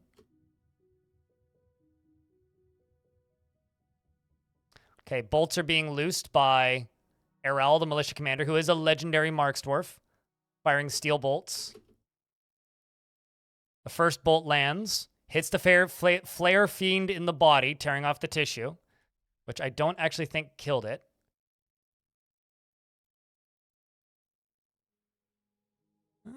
Yeah, no, didn't kill it. Okay. So we've got a good amount of them in there right now. So what I can do is I can try and lock them in currently. All right. Which, honestly, is what I'm about to do. Let's line up the ballistas. Jump up to the top. Grab this. Pull the lever. Jump back down. Unpause the game. Here comes our first ballista arrow, which may or may not hit things. Oof. We're going to lock this door in a second. Ha! Look at that. Salt Haunt got hit by the ballista. Ballista arrow strikes the Salt Haunt in the fourth leg. The severed part sails off in an arc. Well done. And just like that, the door is locked. Now it's just a matter of the drawbridges coming up. The dwarves are firing their bolts. The quail monsters who are seriously injured are doing their damnedest. Doesn't feel anything after seeing a dwarf die. Dwarves are continuing to fire bolts. Flying steel bolt strikes the quail brute in the lower body, tearing the muscle. They're continuing to fire. This is one hell of a way to train. So I was worried they were going to start shooting fireballs in, but they haven't yet.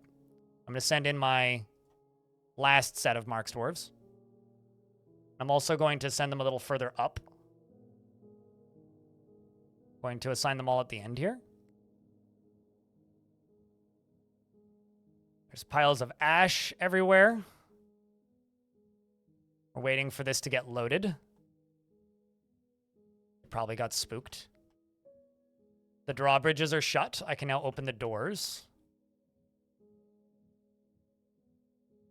Bolts are continuing to fly. Oop. That's concerning. Uh-oh. Whew. That was close.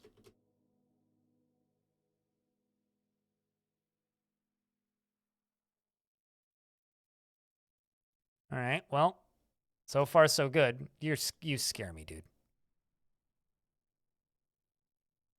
All right, well, they've still got iron bolts and steel bolts behind them. There's tons of bolts over here, too. They can run down and grab more ammo. What I can also do, once a portion of them are gone, is I can station my military in here, slam this shut, and then let them into here, and then let the military go in and clear. I'm actually going to raise up this drawbridge at the back.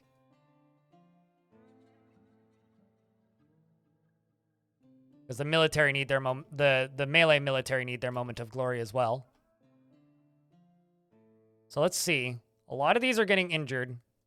That's what we need to start seeing. I mean, like, let's look at these combat logs. Flying steel bolt strikes the Fiend of Ash in the upper body, tearing away half the tissue. That's really good. See, we've killed one Inferno Spectre. So these guys can kill the fire demons pretty effectively from the looks of things. We've got one down here. How are you doing? Got hit by a steel bolt, which struck its leg off. Ooh, it's just the fire that's like a real big concern here.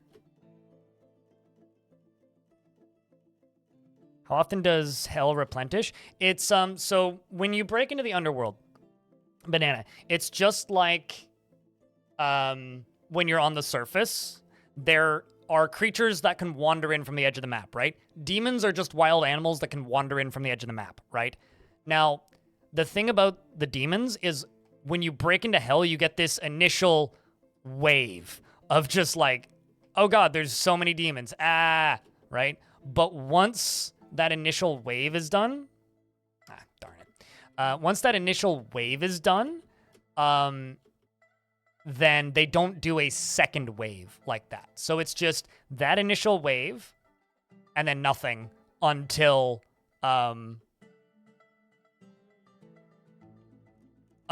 more demons just wander in on the map. So they become just more like normal wild animals. You've never survived the first wave? Well, this is the first wave. The thing is, there's sort of two waves.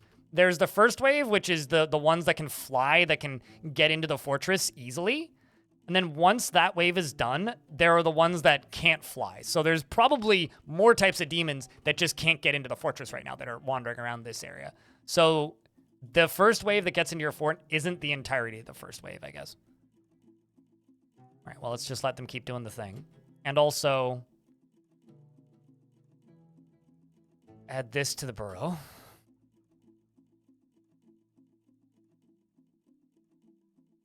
Is anybody trying to fire? Fire ballista. Let's see what happens when you try to fire a ballista. You're on the opposite end of the map right now, which is understandable. Ooh. Whenever I see those fires go out, that's terrifying. Okay, Dr. Funk. And Cave Swallow. I'm seeing if anybody has credited kills. Because if they bleed out, they don't always get credited with the kills. Even though they, like, did most of the damage. Because, like, you look at this dwarf. Look, shooting the quail brutes and lower body, tearing the muscle. Whew. Those webs are scary, man. Because all we need is just, like, fire to go through. We just need them to, like, land a fireball perfectly. And also get hit with webs. And then all these guys are dead, right? Is your dwarf dead? I think your dwarf is fighting currently. Nope, your dwarf is waiting to have their chance to fight. You will have your chance to fight, though.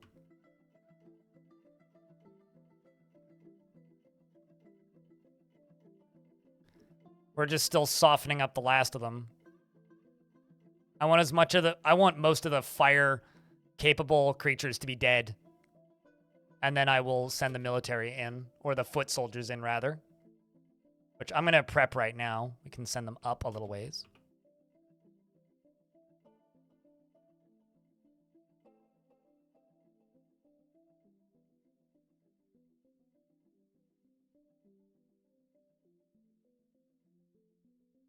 Okay, let's see. How's their bolt supply doing?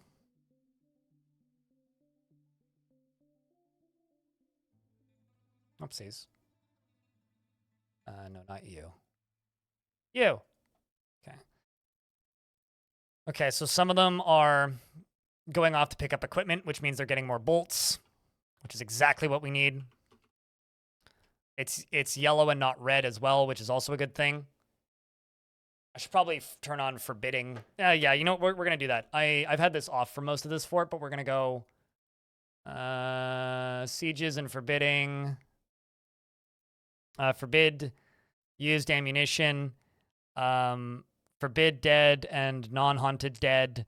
And forbid your death items. I will turn all these off after this is over, but I need I need everything down here to get automatically forbidden. I do not want the dwarves running in and gathering stuff.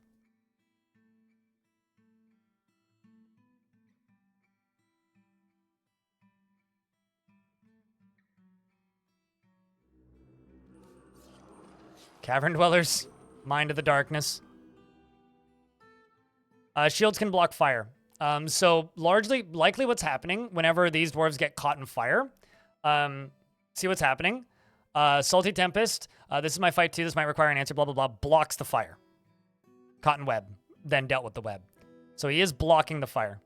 I give them bucklers because the bucklers apparently, have a better dodge chance associated with them. Grab bolt squads, and I'm just going to tell them to update their equipment because most of them are out of bolts.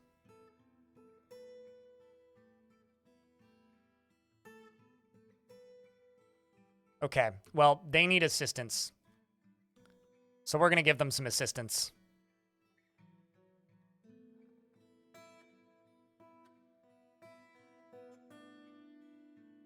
So what I'm going to do is I'm going to drop this drawbridge and this drawbridge and raise this one.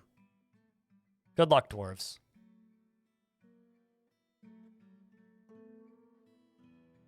Oh.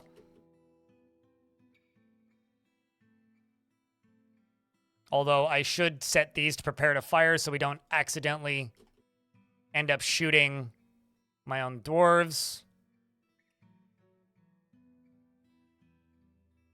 Oh, you're preparing to fire. Sweet. Fire ballista, please. Let's just forbid this for a second. Okay, well, you're terrible at... Uh-oh. You son of a bitch.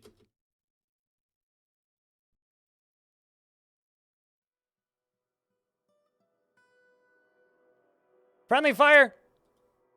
Friendly fire! Man. Oh, boy. So, my dwarves go charging in. The first thing here is Assault Hunt.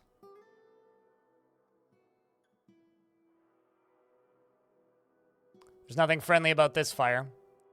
Soldiers are fighting and pushing through very effectively, from the looks of things. Shoutouts to Ast, the Dwarven baby, who's riding on Mum, who's up at the front. Stabs the Salt Haunt, but is bleeding.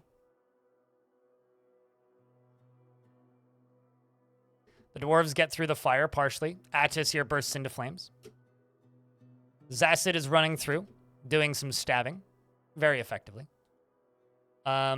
I need to add this to the burrow so that we can help these dwarves, and I also need to remove this from the burrow. This may be a bad idea, but, you know, it's exciting. I'm going to back these squads up to down here. Get them away from the fire a little bit. Because right now, Saboard, Attis, Flameless, who's on fire, that's a little ironic, are all burning. Because we need them out of the smoke. Bastet's also on fire. I'm going to clear smoke. Give us a chance. Blazing Iceberg is also on fire. This is exactly what I was worried about.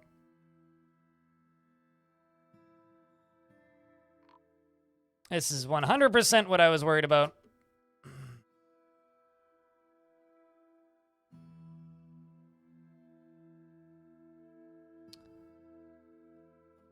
They're all right there.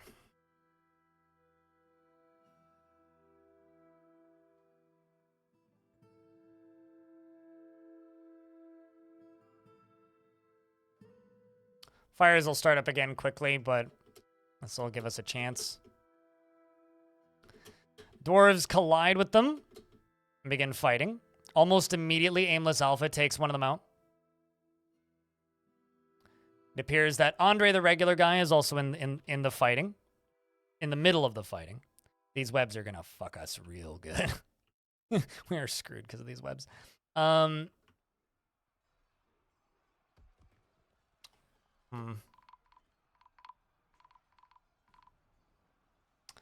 Well, to those of you who wanted your dwarves to die to hell, you got your wish. There goes the entirety of my military that's melee that was in there. I kind of thought that's what would happen. Should have seen that coming, really. So now we're back to simply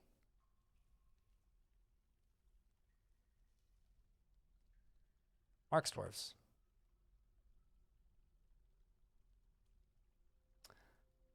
Let's set everything to training. And then place some dwarves right there. Place some dwarves right here. And place some dwarves right here.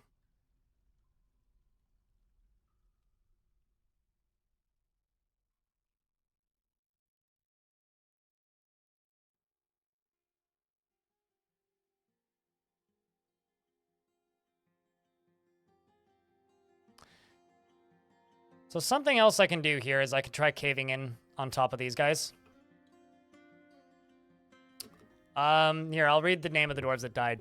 Flameless, Bastet, Saboard, Blazing Iceberg, Argamemnon, Mini, Big Hair, Baka Glass, Fried Onions, Plague Breaker, Andre the Regular Guy, Aimless Alpha, Thorgy, Nasty Ninja, Hot Rod Ricky II, Vicky Trickety, and Big Bang A1 and Gertha. Is your dwarf alive? I don't know. Your dwarf is still alive. You are a Mark's dwarf.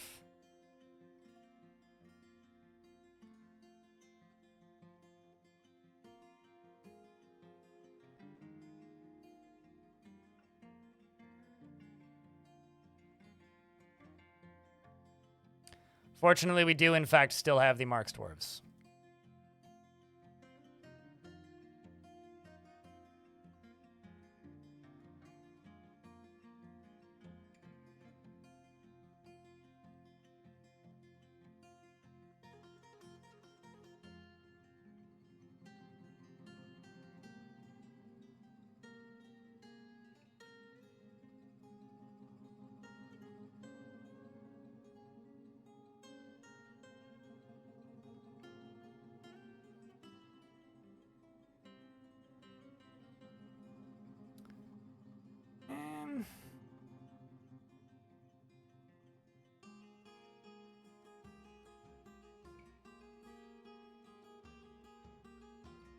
Yeah, okay, I can't actually go too much further up.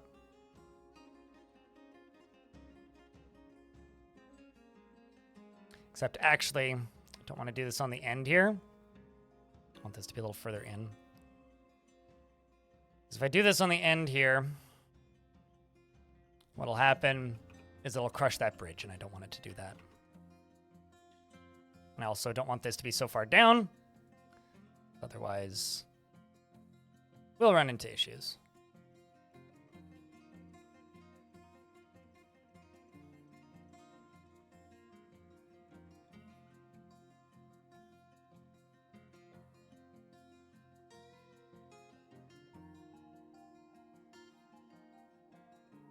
How did he just search? I'm using DF hack, which changes the game pretty dramatically in some ways. It basically gives you access to dev tools,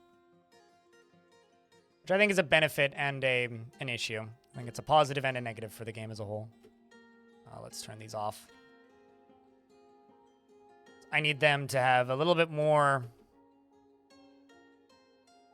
angle. I don't like that they're all just hanging out here because this is very suboptimal for me. But at the very least, they're able to kill this thing or shoot it. They've been shooting at it.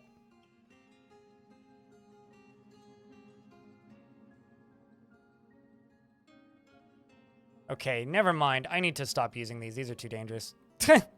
Again, like just damaging my own dwarves. It's 2 times now that it's done more damage to my own dwarves than them. Poor planning on my part, I think.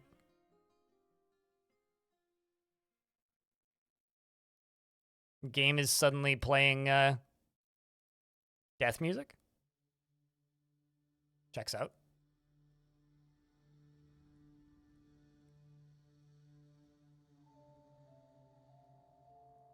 Also, crap, they toppled my drawbridge. Asinine fucks. I shouldn't have opened that door. Massive amounts of regret. Massive amounts of regret.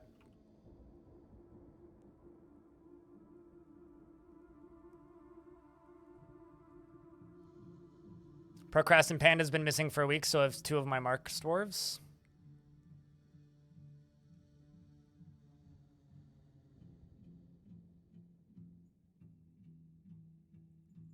Massive amounts of glory? Oh, there's been so much glory. Glorious death. Okay, so what I'm going to do is I'm going to try and cave this in on them. Because this... Uh-oh. Fuck. How did you get into the caverns? Shit.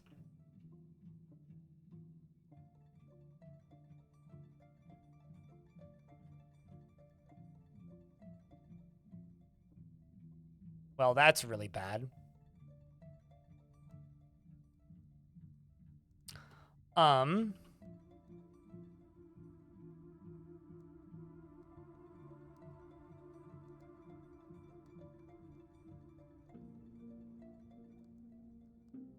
That means it can get in. All right, well.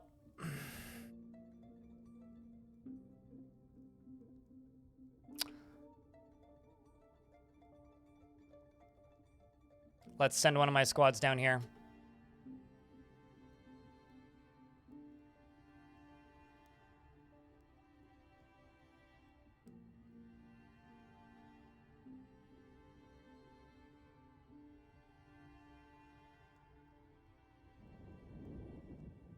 I guess they can't fire through 2.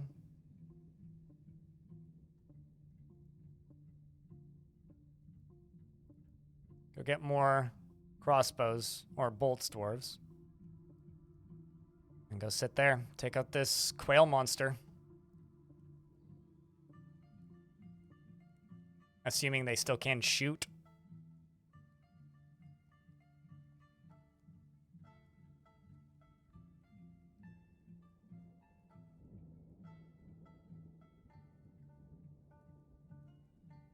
May also be a horrible idea for a variety of reasons.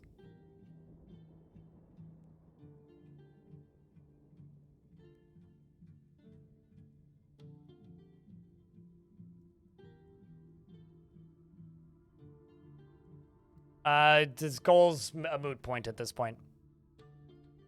That was the original goal. It's not even relevant anymore.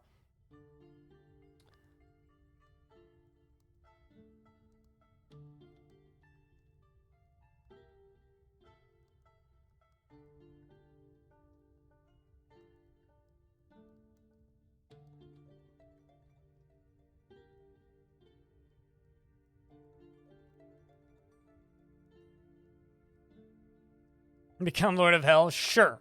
But we skipped step 2. We skipped step 2, so I'm not, like I said, it's not really relevant anymore.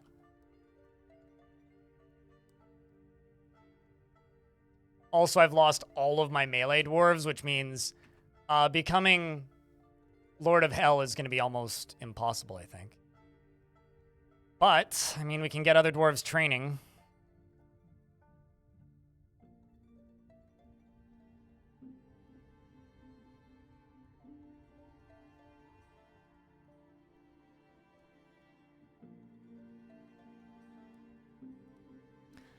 Because the problem is, without, like, melee squads, we're fucked. Oh, you've been dead for a while, Diamond. Sorry to break it to you. You were one of the dwarves that went off and never did come back.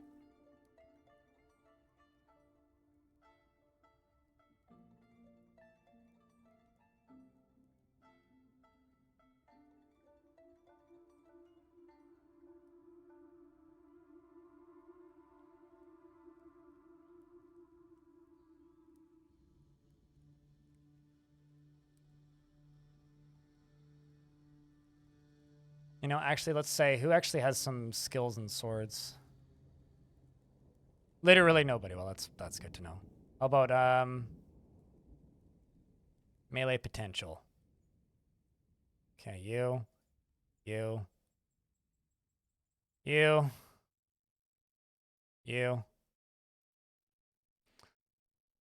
Let's get those squads rearming.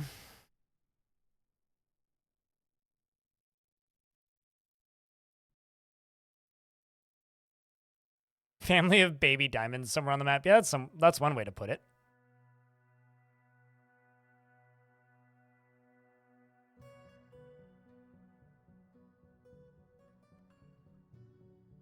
So I'm actually going to get you guys patrolling a new route from here.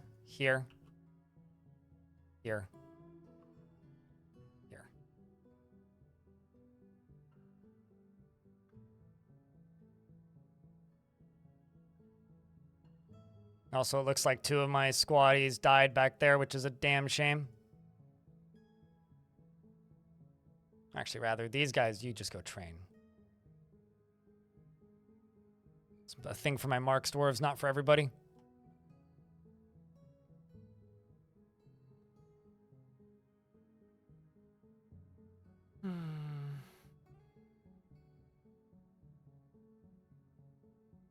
You hate scrolling that screen? No, I agree.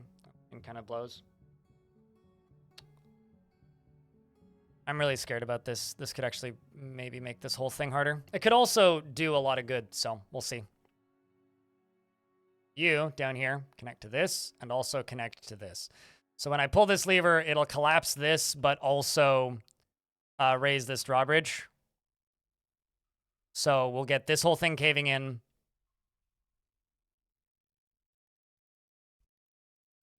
We'll get this whole thing caving in. Can't believe people want to stay here. We'll get this whole thing caving in. And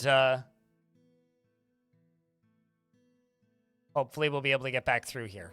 Hopefully. Never mind, I need to keep these bodies forbidden.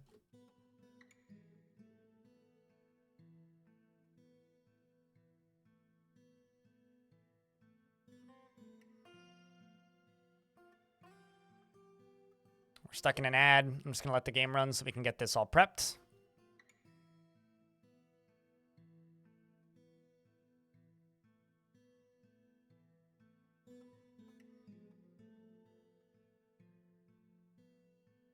Still have bolts. Still have plenty of bolts. I'm actually going to get all of my military training temporarily. Let them all out and let them all go train. Let them all go reload their ammo.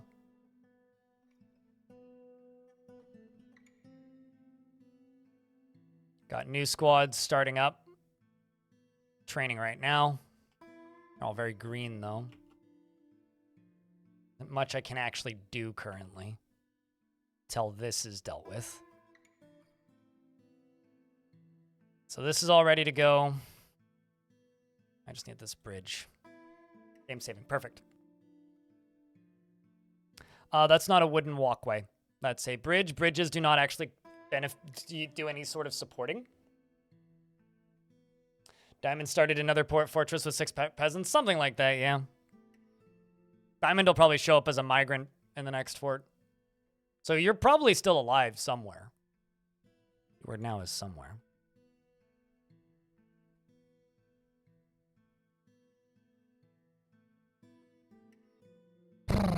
I do have a hard save too, so the fortress, right as hell opened up, has been immortalized. I really am feeling mountains of regret right now that I sent the whole squad in to fight there. I shouldn't have done that. I should have only sent like a quarter of them instead of all of them.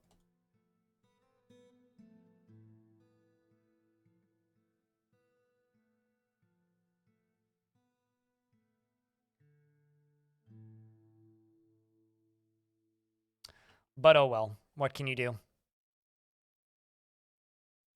Hindsight, yeah. See if I can shoot this creature right here.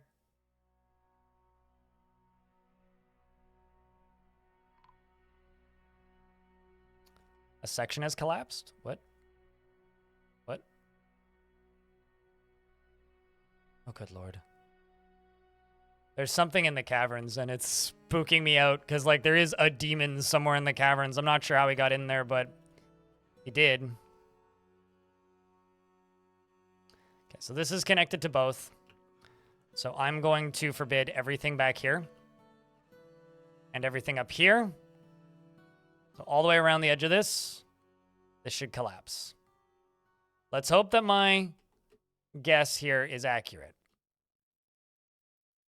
Let's cave this in, chat. Wish me luck. So when we look, we can immediately see all of these creatures are dead. That was good. Now the one thing that's left alive is this quail monster, which killed Flameless. This particular creature is a gigantic quail with lidless eyes. It has 3 stubby tails and a gaunt appearance. Its lilac feathers are long and broad. Beware its webs. I need this thing dead. So let's station all of my Marksworth squads right here and try and shoot it.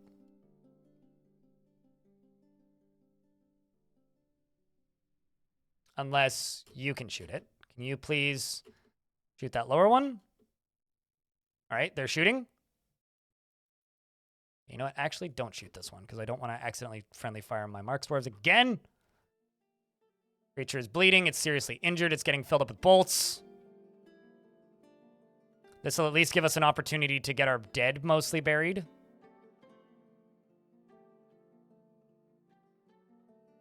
Come on, dwarves. Wow. Okay, fine.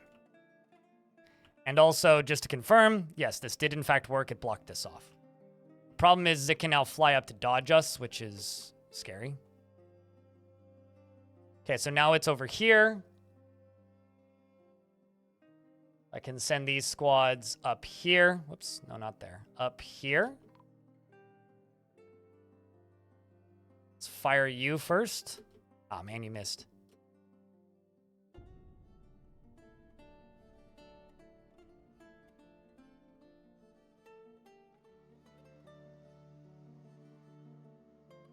See how they're doing for bolts.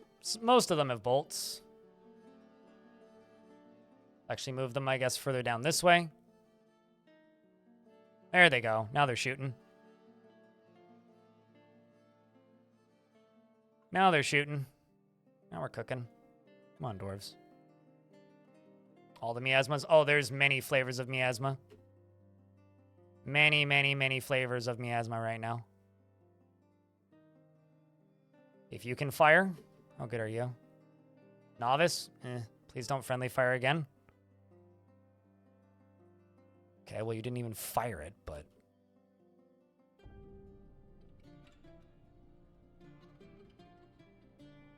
This dwarf is seriously injured. All these injuries. This thing is just refusing to friggin' die, man. Something else is caving in, I think. Yep. There is a fire creature in one of the caverns somewhere. Come on. All this thing can do is shoot webs, so... Can't really do too much to us. All we can do is stand here and fire.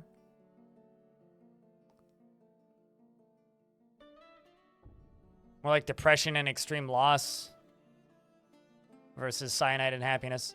So just to confirm, this thing does shoot webs, right? Beware its webs. Is there anything else in here? There's this guy who's dead. What do you think, chat?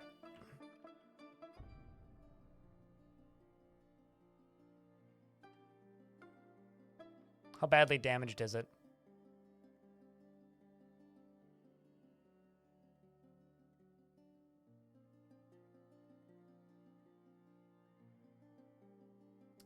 Wish us luck. Let's go kill the last one.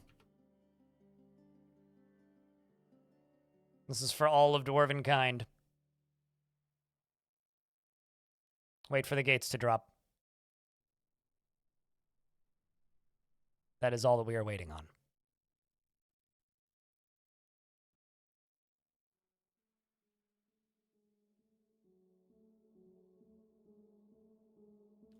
First dwarf to walk up is Unol, who's a competent marks dwarf and a dabbling hammer dwarf. It immediately turns to mush. Oh, God. Come on, dwarves. Well, we got it. Soul Shinery, Salvadaddy, Brain Fist, Faulted Thrower, White Pony 1, and Stillinitis. Oof.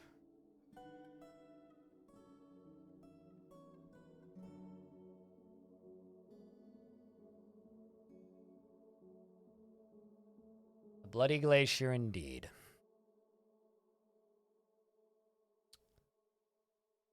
Good news, of which there isn't much. That was not an easy first wave, and we beat it. But at what cost? Well, yeah. Well, there's lots more. Although a lot of these are actually pretty weak. Phantom of Snow, another Phantom of Snow, a Fiend of Ash. Oh, there's a mosh pit. Okay, never mind. There is still a ton down there. Oh boy. Okay, so let's turn off all of the forbidding stuff. Let's turn off the burrows. Let's refill these squads.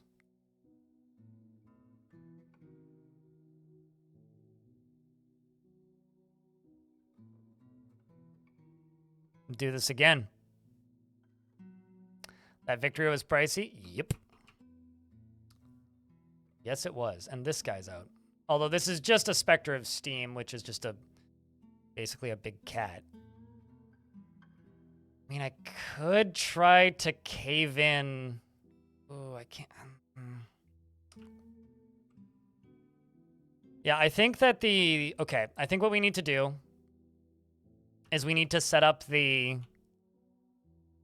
need to make sure that the Marks Dwarves are going to work. Let's just make rock coffins. Let's just make 100 of them.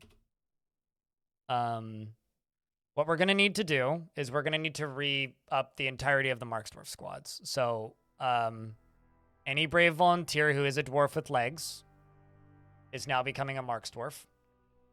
Any brave volunteer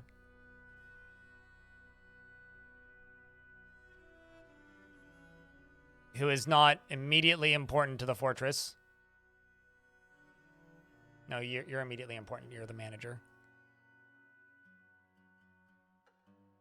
Let's exclude critically injured. The entire thing is just empty. That's actually very funny. Oh, only critically injured. Okay, sorry. Exclude critically injured. So then I just added some critically injured people to that squad. That's fine. Fighter. Pele.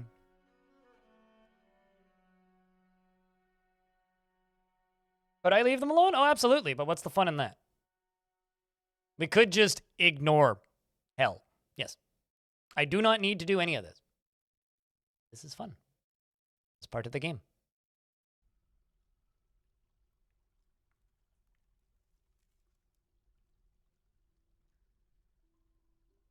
To all these dwarves who always wanted to learn to fight, now's your opportunity.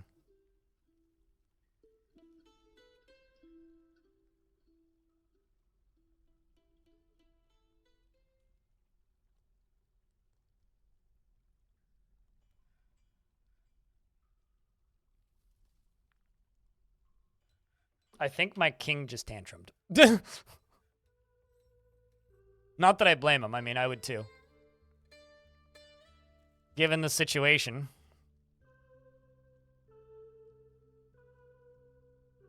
Do I even have a manager? I do, in fact, have a manager. Yes. New captain of the guard as well.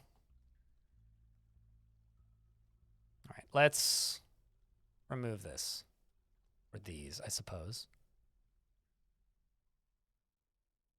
Let's get all of this cleaned up. Is the strength of those monsters imbalanced? That's not the point. If you are concerned with balance, don't play Dwarf Fortress. The monsters are randomly generated creatures, and they are random in every world. And if you choose to dig too deeply, or accidentally dig too deeply, that is your choice. It doesn't matter if they're balanced. They're not supposed to be balanced. They're supposed to be a fortress ender. That's what they're supposed to be. They're supposed to destroy the fort. And if you can defeat them, it's like overcoming the odds, basically. Someone in YouTube's chat was asking about balance in these creatures. Balance here doesn't matter. Not why we play Dwarf Fort. Sometimes you get a really easy underworld, and sometimes you get an absolutely brutal underworld. This one is pretty in the middle. This one is more on the brutal side, I would say.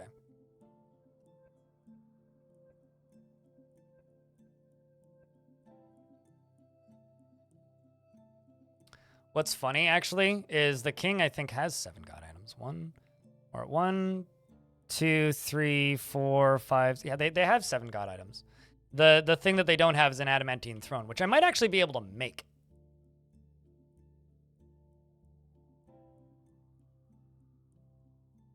See if I can make 1 Adamantine throne if those wafers ever made it up. Burial does this. It just, Burial-C is burial for colonists only. Burial only, or allows pets as well.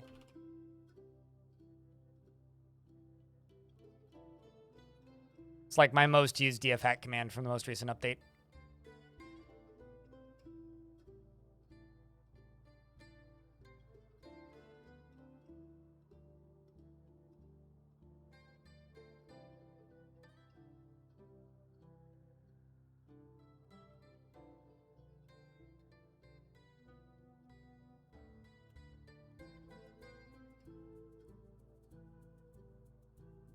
Okay, so now we just have to wait for this mess to clear.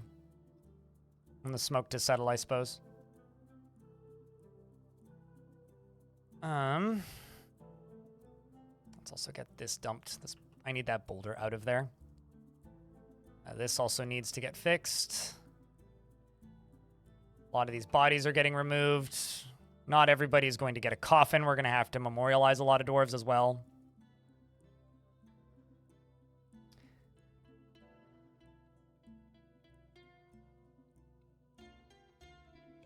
You wish it was possible to make demon roasts? The quail ones we absolutely could. Here, I'll throw a butcher shop down here and we'll see if we can butcher any of them. But yeah, the quail demons are likely butcherable. Like this last one that we killed. Because they're just quails. They're just giant burbs. It highly depends on their material. I mean, like the steam and snow ones, yeah, I can't do anything with those. But like the ones that are just a quail, yeah, with those we can butcher, just like Forgotten Beasts. I actually snow roasts, yeah, those would melt pretty quick. So let's see, what are we butchering? Because there's a dwarf butchering an animal. That's Vakar. Because I guarantee you they're gonna go butcher one of those. You know what's actually really funny? As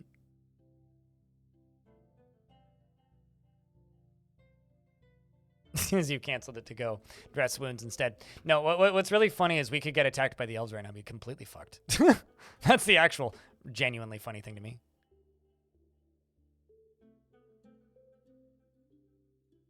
Let's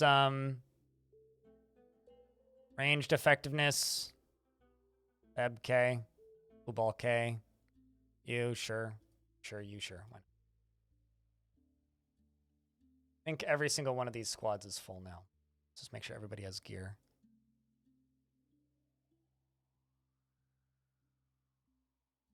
May need more backpacks, but that's okay. Backpacks aren't a huge deal.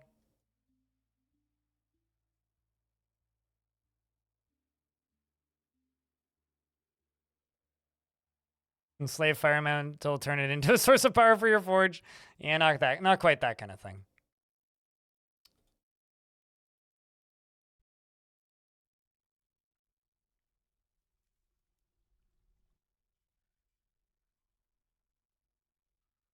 We're just gonna wait until all of these coffins are filled.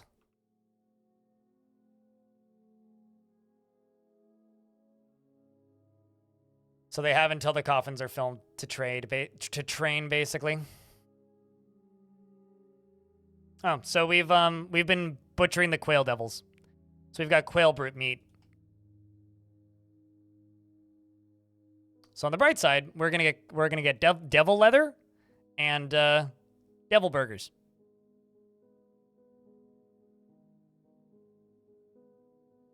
No, you can only memorialize one dwarf on a slab. Once the slab has been memorialized, you can't re-slab it.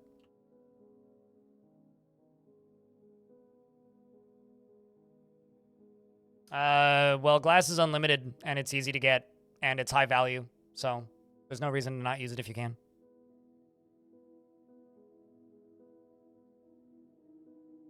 Also, hey, Potato Godzilla. Good day, dude. Hope you're doing well. And I still maintain that fight went 1,000 times worse than I wanted it to go. I wanted that fight to be pretty smooth and clean, and nah.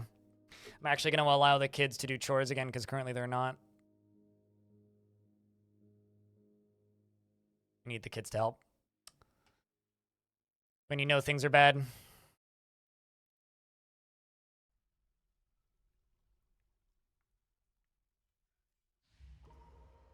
Pablo Rasta's been possessed. Please grab the corpse of a demon. That'd be very fun.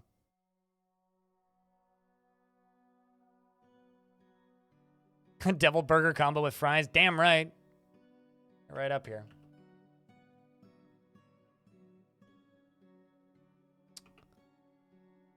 Well, I just need to keep unsuspending this.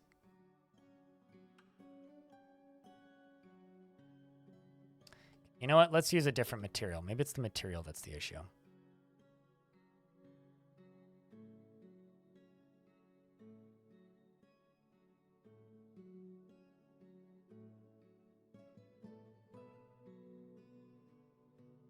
Now with syndromes. Permanent effects on your health. It's just normal fast food, though. It's no longer a meme, guys. God, that is scary. Yeah, I don't know how they're getting out. So I have to have missed a spot. Which is fine. It just means that we're probably more fucked than I thought that we were. It's like, oh, wait, is that it? Yeah, I found it right there. That's how they're getting out. Fuck.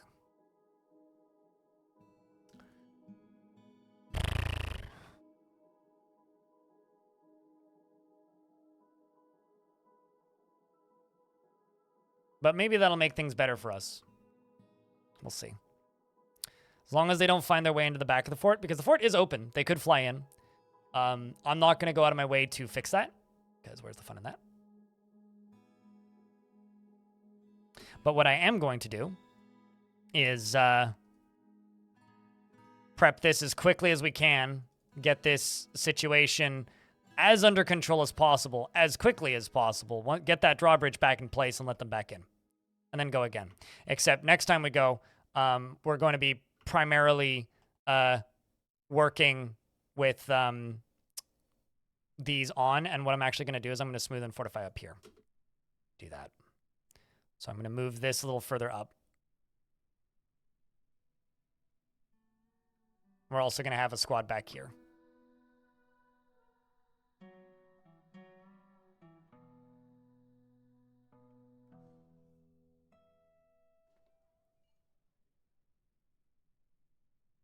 Okay, so let's get all these in place. Burial. I'm waiting until all of these bodies are gone because that'll help pretty dramatically with mood.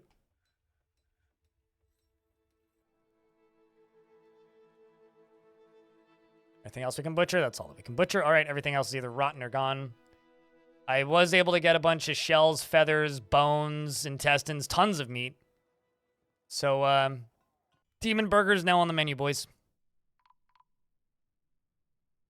What? Uh-oh. Uh-oh. Remember how I said if this thing gets into the fort, we're in trouble? So this is another one of those web creatures.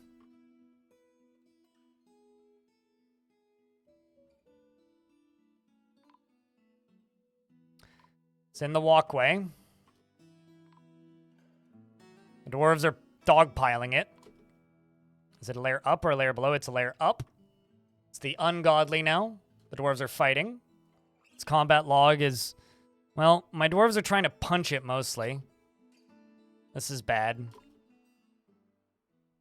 This thing could kill the fort, actually.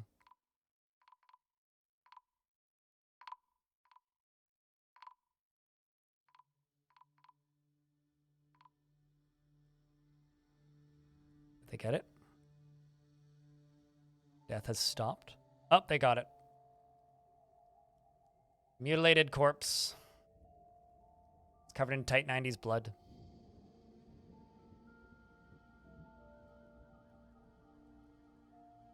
What a horrible day for this fort. King still stands, though, so that's the good news. Did we ever make that, I did. We can become a mountain home. Only 100 hours of gameplay? Can dwarves engrave, place slabs, or do they need to be in storage? They need to be in storage. Yeah, once they are constructed, they cannot be touched. So you have to have a stockpile of them ready to go, basically.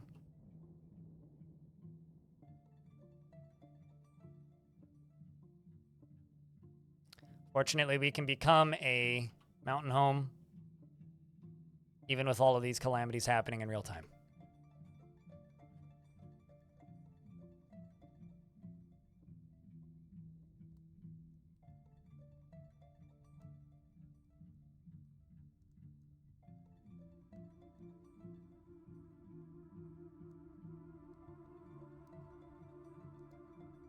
That was a lot more dwarves that died. Lazy Man, Kazanabo, Piranha Pearl, Tight 90, Ramsey, Forrest the Fox, No Banner Flags, Jurists, tons of Jurists, CEO of the Voids, Shadow Absorber, Kaodoka, Dark Shadow. Yeah, a lot of people died. A bunch of my good military dwarves, too. The few that were remaining, anyway. Jam Jalopy was just found dead. Horrifying. 'Tis the truth. Shadow is in fact dead.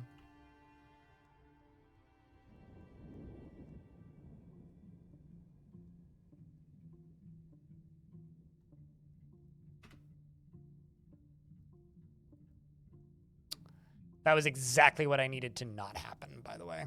So that was a horrible thing. Horrible. Absolutely horrible. Back to training, dwarves.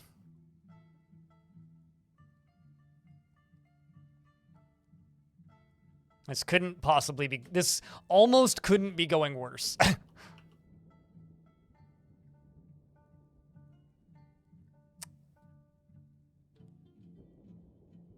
Congratulations, this fortress is now a mountain home. Proof that any suggestion of hubris was childish nonsense. One of those pesky demons after all.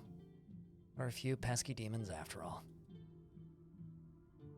Pablo Rasta's begun a mysterious construction. It better be epic. We are now a mountain home. So technically, we've completed the fortress as best we can.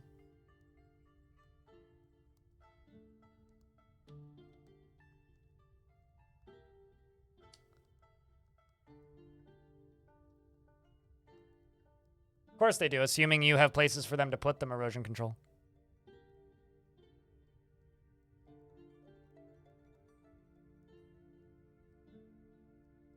So now you can embark from Sunbirths? I mean, technically. Pablo Rasta, the weaponsmith, Taronet Al Kubol has come. A spiked adamantine ball. Really? And offers it to the Frosty Beards. This is going to be a very expensive artifact.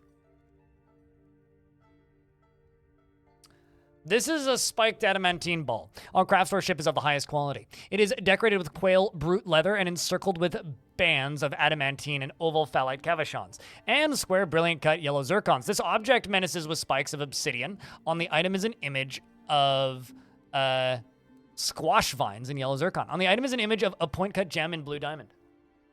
Sir Gluif. Gulf. Thank you very much for the 3rd month with Prime. By the way, that is the first resub in 3 hours, so I appreciate the monies. Thank you much. God. At least it's the Fiends of Ashes are weak.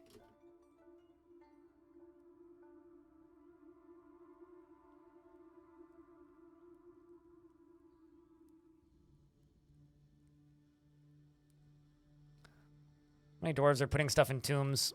Literally none. All right, well.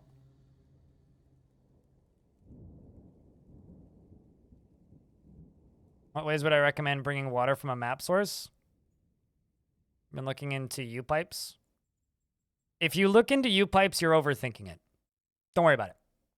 If you're actually reading those old strats, just realize none of those are relevant. You don't need to do that. Unless you're specifically trying to remove salt from water. And even then, just use an aquifer. Just stick your, like, stuff in an aquifer and just roll with it. You'll be fine. Don't overthink it. It's very, very, very easy to overthink a lot of things in Dwarf Fort.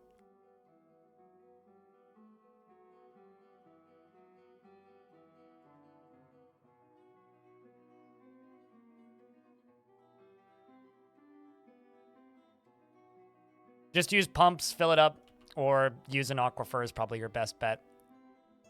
I mean, my way of getting water in forts is just have an aquifer and just go 1 tile above and then dig 1 tile down and in. Almost always does what I need it to do.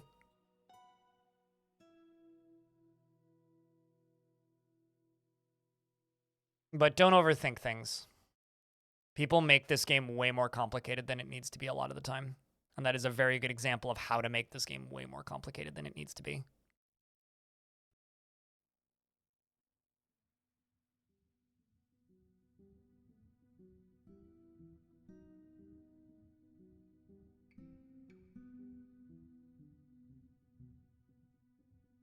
Okay, genuinely, I don't know why it's taking so long for them to build this. Nor do I know why they keep, like, canceling it. Let's delete this again and just try and make glass.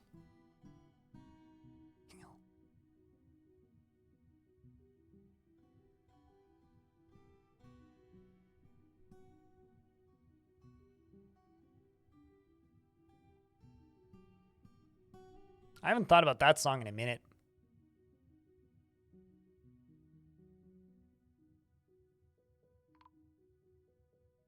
Oh no! Lord Ubdo, the weaponsmith, was found dead. Oh boy. There's another quail monster in my stairwell.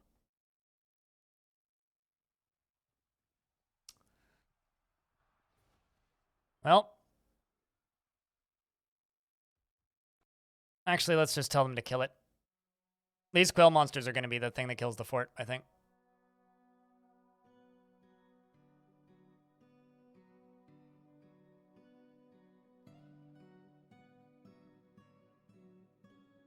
Why? Actually, you know what? Don't answer that question, Banana. Just don't. I could not care less, if I'm being honest, especially right now. I care much more about this quail monster who's about to kill this dwarf. I wait for a few turns to pass. The dwarf almost immediately ceases to exist. I had to bet. Yep, seems like it. I look at the combat logs. Yeah, it's just demolishing my dwarves here. And the dwarves are fighting up to it, and it is bleeding heavily. They're on top of it. It is enraged at all enemies. Shout out to these dwarves just firing bolts at it. Rip to the dwarves that all died to it. Adil here is bleeding heavily, so hopefully you don't die too, but we just lost, you know, another 40 dwarves or whatever.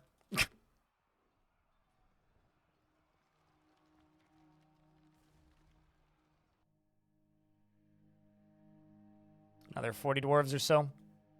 Good times.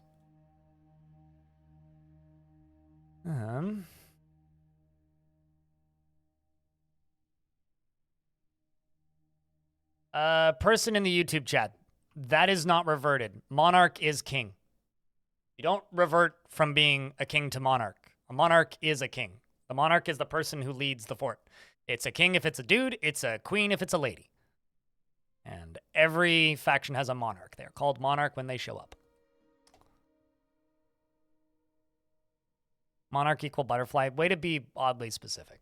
Also, I'm just going to stop reading the YouTube chat right now because Twitch chat's busy enough.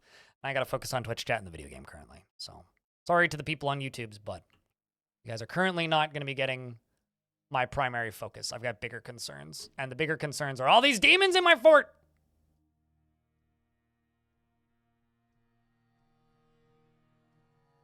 Sure, Diamond.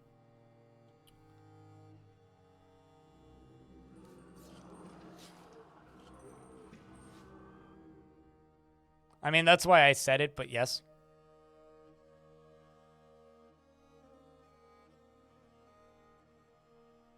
How dare you ask one more question?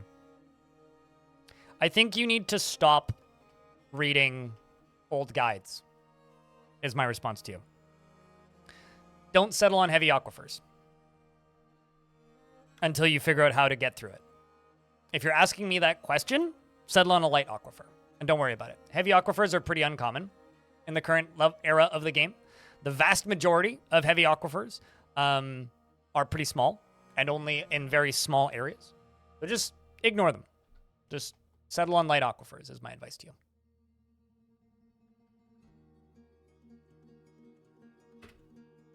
Or on partial heavy aquifers.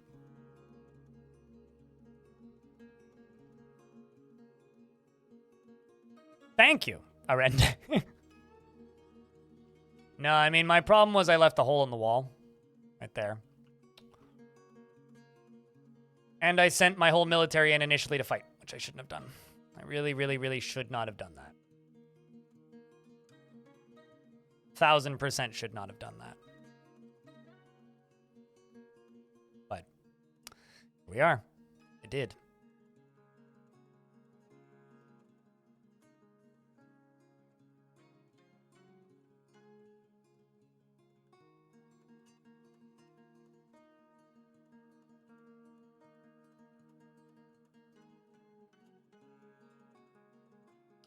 I'm quite confused as to why so few dwarves are actually like putting items in tombs, but I guess that's the life I live. I also still don't know why this is constantly getting forbidden. Yeah, I don't know why. Items blocking sight. What items? You for fucking real? There's a pigtail thread there? Okay, that explains it. I'm like, what the fuck? There's item blocking sight. Pigtail thread. What? There's a single pig... It must have fallen out of a dwarf, actually.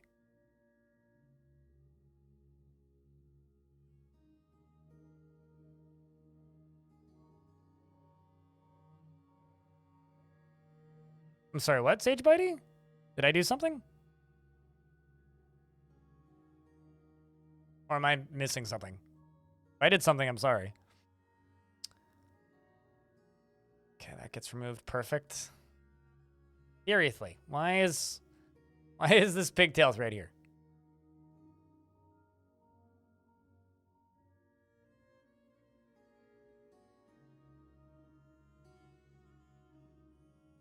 I was called a name and you didn't know what it meant. Oh. Huh. Okay.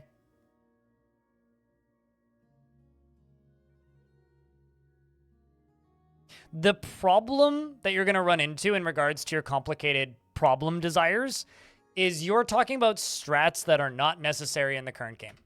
Like, you could use those strats, certainly. Do you need them? No. And that's kind of the reality with a lot of the current era of Dwarf Fortress stuff, is you'll go look up strats and things and you'll find forum posts, but they're for version 40-something. Or you'll find a strat that sort of works in the current year, but it's not an all-encompassing one-size-fits-all, fixes-everything strat, right? And did it work flawlessly to fix all of insert problem here in an older version of the game? Possibly. Does it still? Not necessarily. So that's why if you want to take my advice of just don't worry about it and learn around it, you can do that. Otherwise, I don't know. I'll be honest with you. I don't know if the two-slit method still works for like heavy aquifers. I haven't tried it. I use pumps or cave-ins, or I wait for it to freeze and dig through it. If you want to intentionally make the game harder for yourself, by all means, have fun. I'm not necessarily the best person to ask. So that's all. You do you at the end of the day, but I'm not necessarily going to be able to help you. Especially if you're going for insisting on using strats from the past. Just remember that.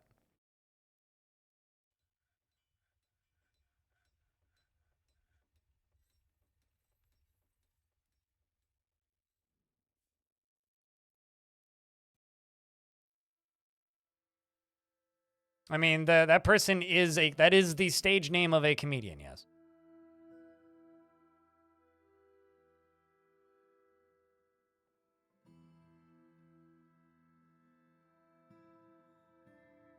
Is it bad that when someone says rude with no context in Twitch chat, I assume I said something wrong?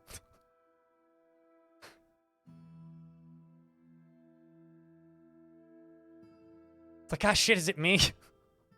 What did I do this time?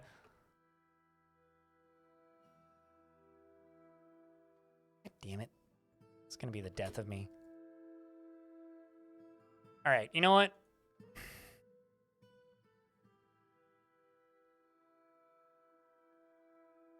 Just make that go away. Are you still forbidding automatically?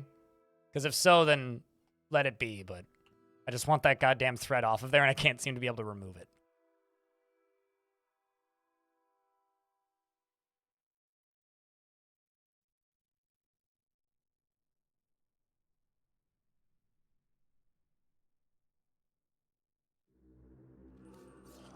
Uh-oh. That's not a good sign.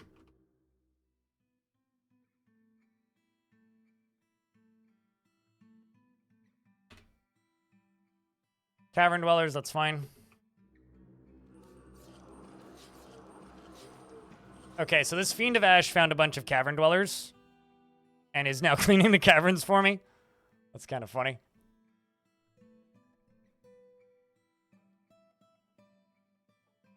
All right, let's go down here. Start throwing more of these in.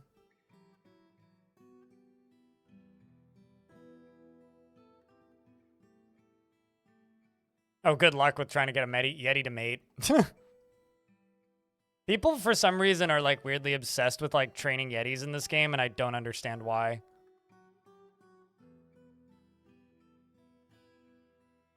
Once this is linked up, we can try this again. Since we're here, let's also dig around this side. Smooth and fortify this as well.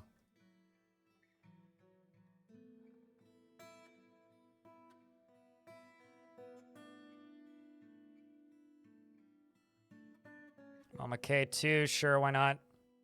Son of Boat murdered.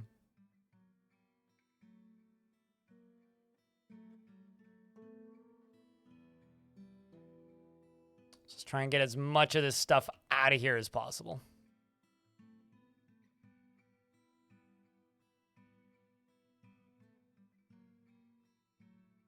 And then we can let more things in. Oh, I threw you into the military, that's all. Mama. I mean, as you can see, our population is very high still. So, you know, we definitely have the extra bodies to, you know, go through more calamities like this. Still making coffins?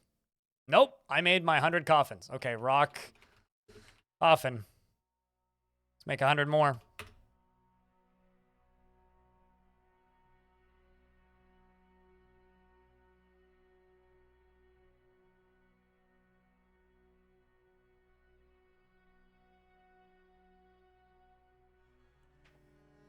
If I had to fight for the fortress, happy somebody is.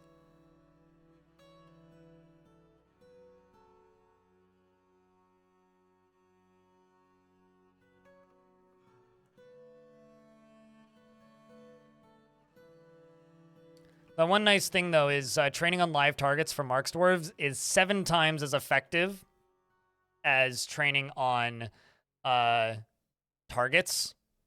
So with a lot of luck, we'll be able to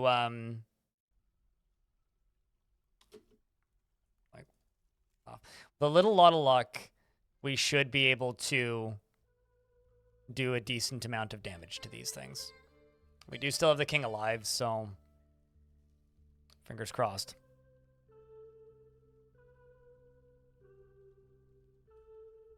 Feel like you missed some fun? Sure.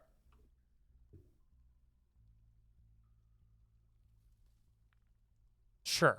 Yes. Definitely. I mean, we did have, what, 270 dwarves earlier today? We should be getting a migrant wave soonish, though. I'm actually very worried about getting sieged on the surface. That's actually one of my biggest concerns right now.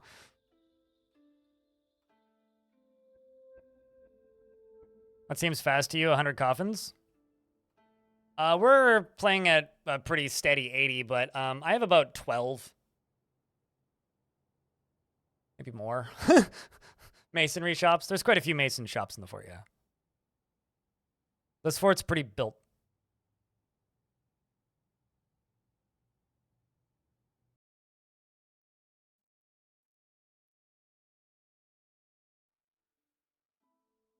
I mean, we can end the furry, too, if you want. Just say when. Someone has to. Funny typo, that's all. Okay, we're still waiting on those. Waiting on more.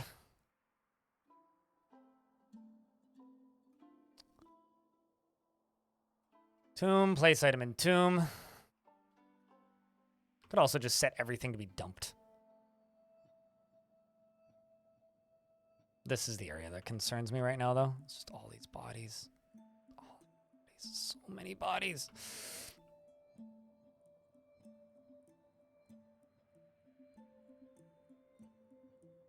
Okay, this thing is linked up.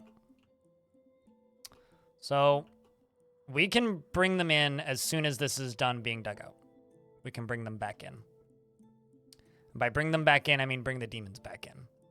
You guys ready to fight more demons?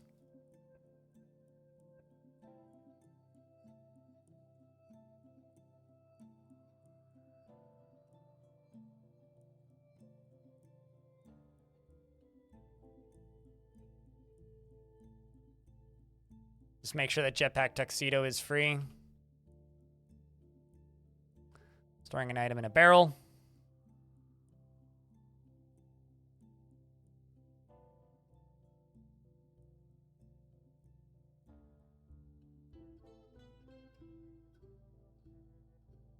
You know that you get a bronze statue when a bronze colossus dies, right? So you don't have to butcher it for bronze bars because you literally get a statue from them. So if you want, you could smelt the statue down.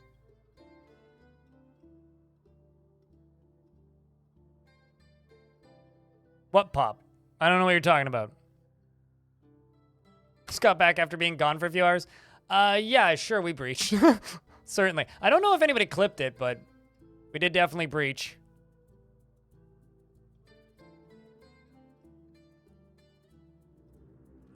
Well, that doesn't sound good. Speaking of things that are bad, the elves are attacking us with giant mosquitoes. That's pretty bad, right?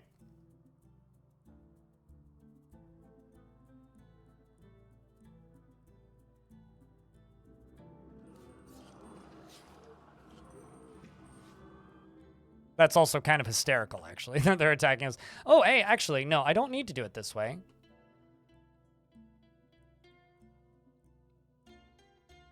Send all the dwarves down here. I can pull this lever.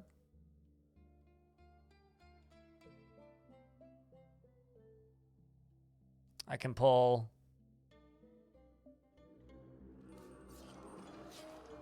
Oh boy. This is not good timing. Giant mosquitoes carry giant malaria. Sure, yeah, I won't deny that. Let's throw Mark's dwarves here.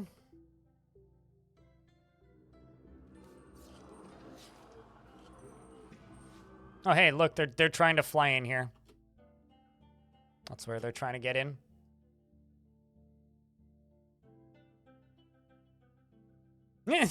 Well, this mosquito just flew in and is killing Lytast. Big knives. Can you guys go kill this thing? At least they die pretty easily. They're not super strong. Let's see if I can block this.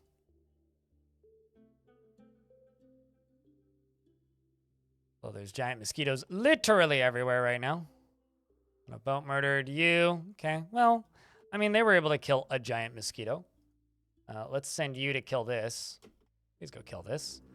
Good lord. How many giant mosquitoes is there? Are they literally just attacking me with an army of giant mosquitoes? Because that's actually kind of hysterical if they are.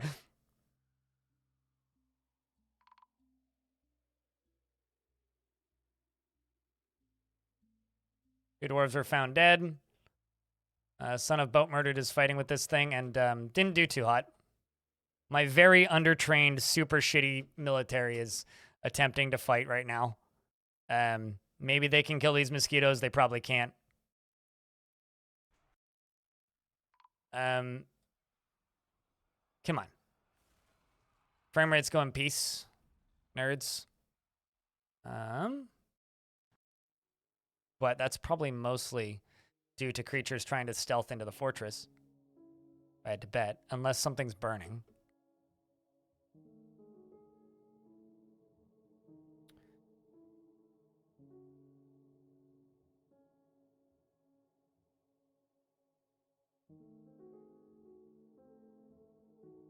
Anybody on fire?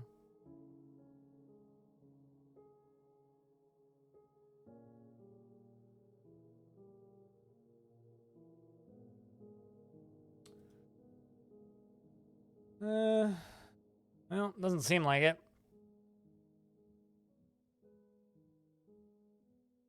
Stupid mosquitoes.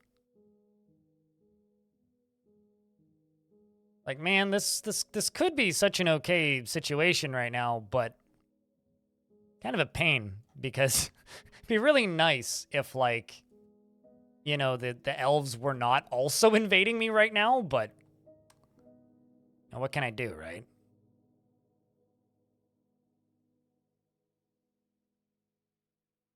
I really, really, really, really, really just need a migrant wave.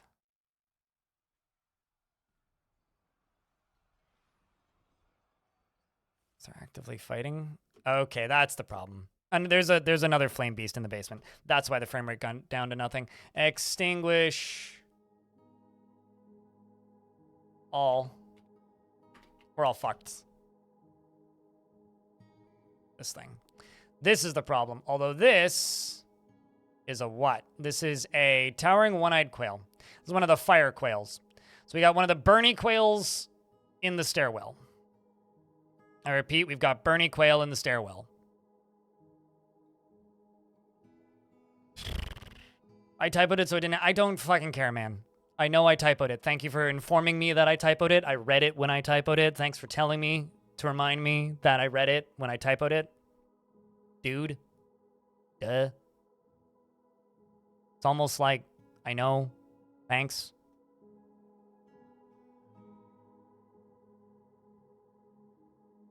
As fast you thought I missed it? Uh-huh. No, I mean, yes, I'm legally blind, but I can read.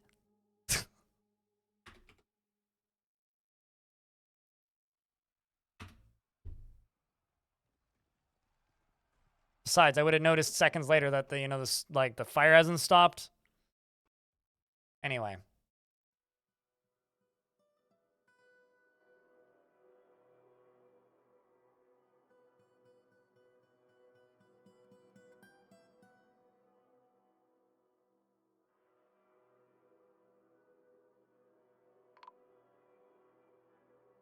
Well, having a decent duel with this mercenary who's been in the fort for forever.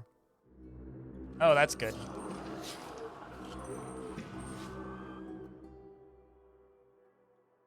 Continuing to duel, and is now on fire. Let's clear the smoke so that we can keep fighting.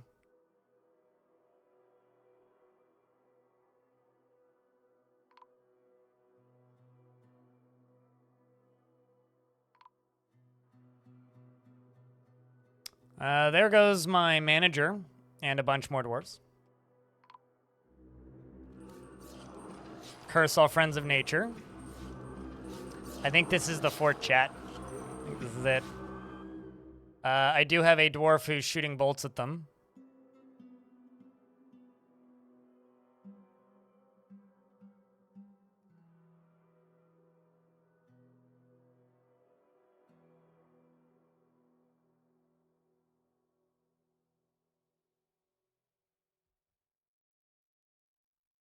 Okay, so are you trying to go down to kill the thing? Nope, you're going to bed. Well, good for you. Or you're currently sleeping. Our novice swords dwarf. Here's hoping that you get a novice hit. Cannon's not ready? Chat, you explain that one. Let's just say, if you haven't watched the stream in a week, we've had some fun. And nothing's ready. Nothing is ready. Nothing is good. Nothing was completed. I didn't complete any of my goals for this fort. This creature is bleeding heavily. And somebody else is burning heavily. The creature is now dead. So I'm not sure who got it, but at least that demon is dead. But yeah, no, if you've missed the past few streams, I'm not going to go out of my way to explain everything that's happened. But let's just say we haven't completed anything. And that's okay. But thank you for tuning in today, regardless. Extinguish all this fire just to save the frame rate. Yeah. So we got this going on.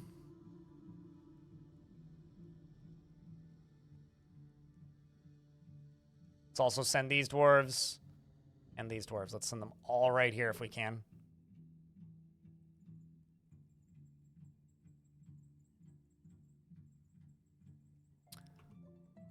Now it's time to deal with the elves. I'll try to deal with the elves. I mean, typical Dwarf Fortress stuff happened. No, we gave up on the cannons about a week ago. Real time. For a multitude of reasons. Mostly being a forgotten beast that contaminated most of the snow with insta-bleed to death powder. And so we had to take the whole thing apart. It just wasn't possible.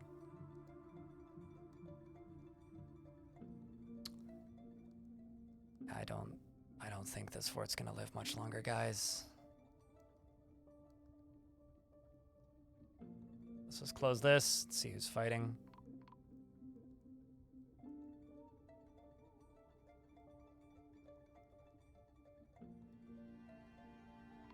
I think that elven army might be... Yeah, they're still attacking us. Okay.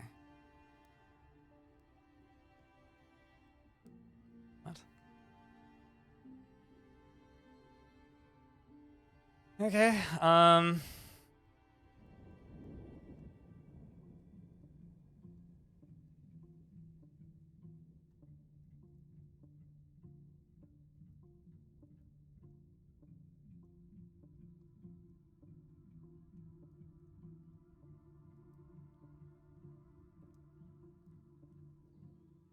Please bury those dwarves if you can, dwarves.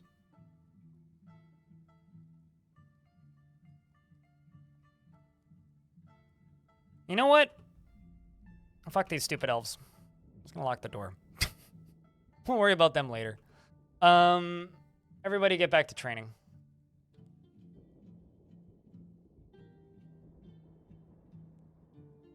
Just to heck with it. If they want to fight us, they can. And they'll have to hang around for a bit, because we got bigger problems.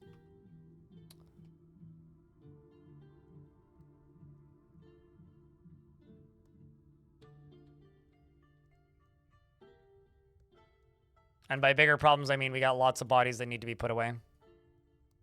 Question is, where is everybody fighting right at this exact minute? It's all just elves? Okay.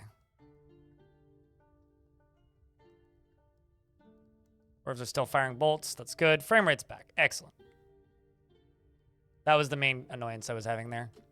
Okay, so you, no, not you. You, all stand here, please.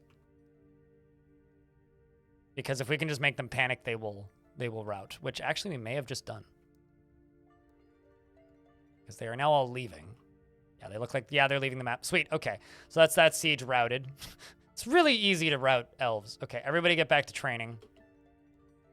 Open the front door in case we get migrants. Pray we get migrants.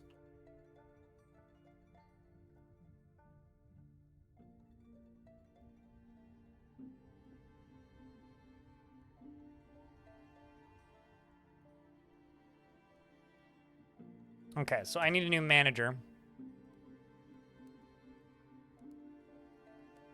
Tygo gets to be the new manager. Zip over to this corner.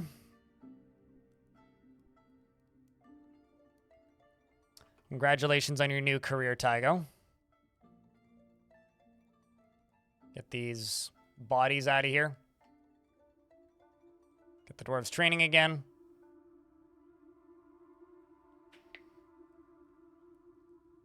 I'd say 1 or 2 more times, maybe. DS? 1 or 2.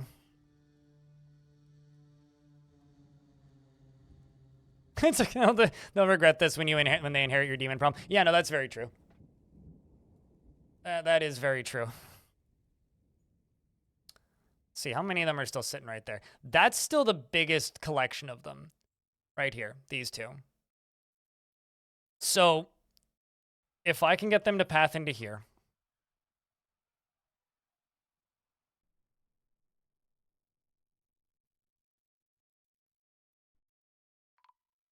Uh-oh. Is there another one in the fort?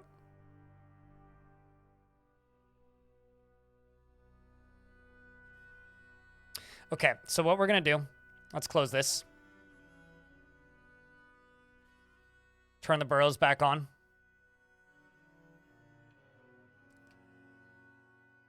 Wish us luck, chat. Give us a big round of beers. We're going to go for round 3.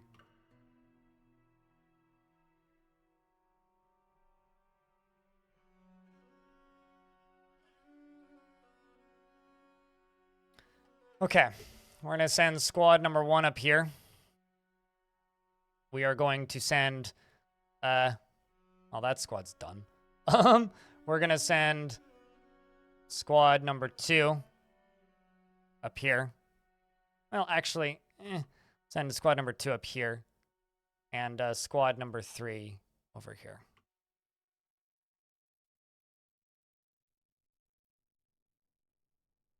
And I'm going to wait for the ads to end before we open the doors. Actually, I'm going to go grab my sandwich. I will be right back. I require sustenance.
Also, because people were asking about the cannons earlier, what ended up happening with the cannons was we got a Forgotten Beast that had deadly dust, and the deadly dust just made you spontaneously bleed to death within a couple seconds of touching it.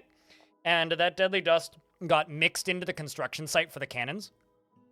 And then, because it was above ground and covered with snow, the entire thing basically just became an acid ground, so it was too dangerous to try to deconstruct it. I couldn't continue constructing it, and I didn't want to risk trying to clean it.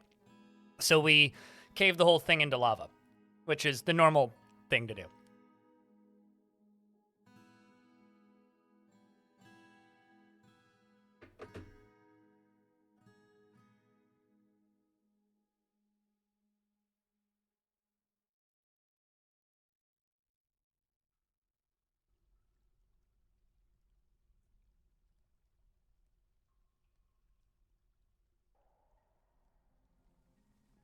Yeah.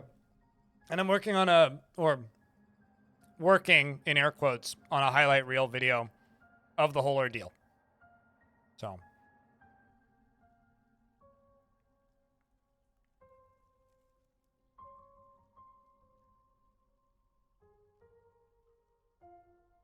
All right. Let's open the gates.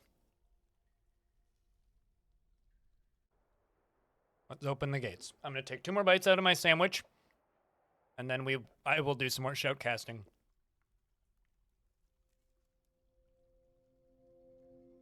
Of demon fights.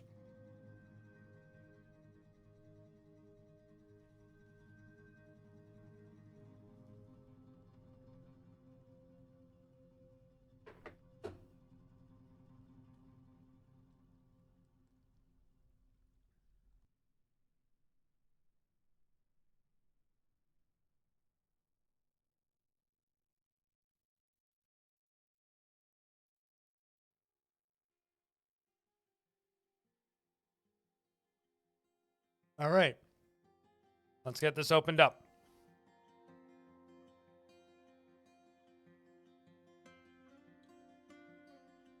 It was 2 large noms, 4 bites total, multiple chews.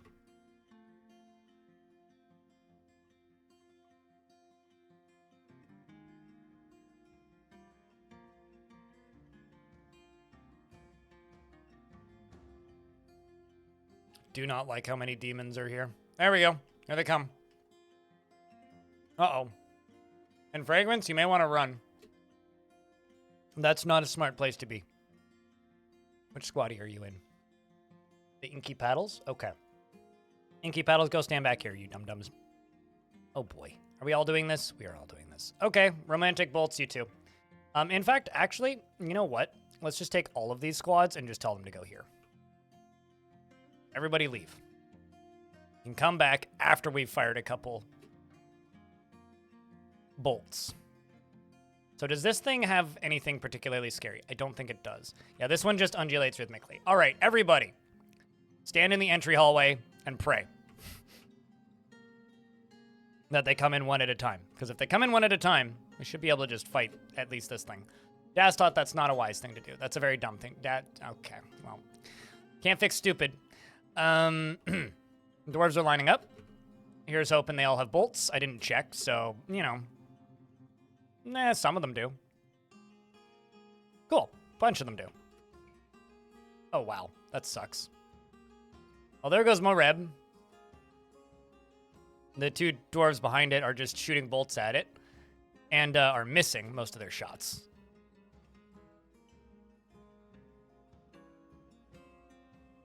Well, we're still waiting on more things. Actually, hold on. How many are right there? Okay, so they're all still just sitting there in that stack. Right.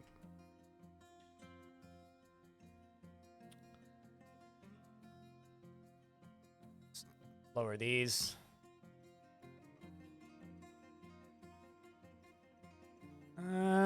You know what? Fuck it. Bad decision number 246. Get him, boys. Nothing else in the hallway. This'll be fine, right? Dwarves are fighting with the creature. The stunt sklunk.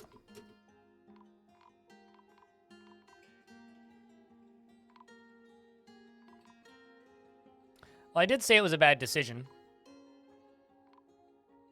This thing is made of snow. Salt. Sorry. Anyway, they got it.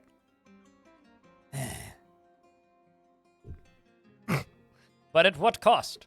Well, shit.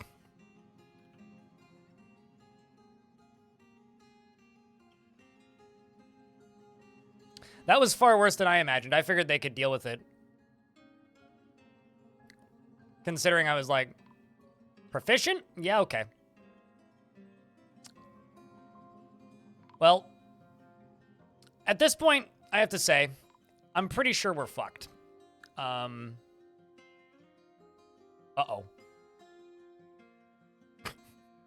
There's something else in the stairwell chat. Nope, that you're friendly.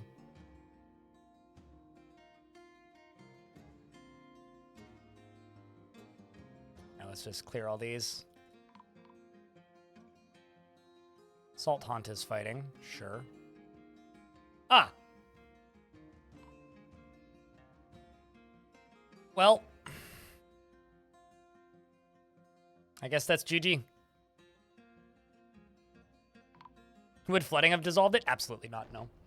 These creatures are all immune to fire and also water.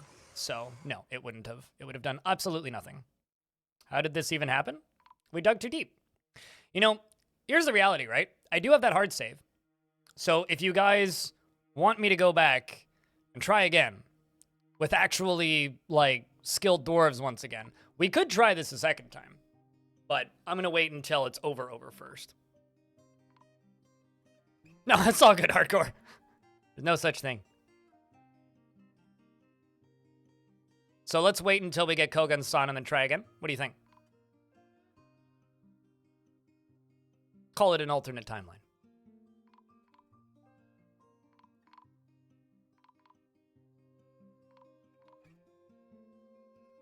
Yes.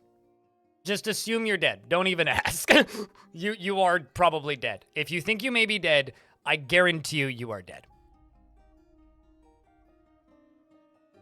This person wants to stay for studying. Sure. Sure, yeah, studying. Mm-hmm.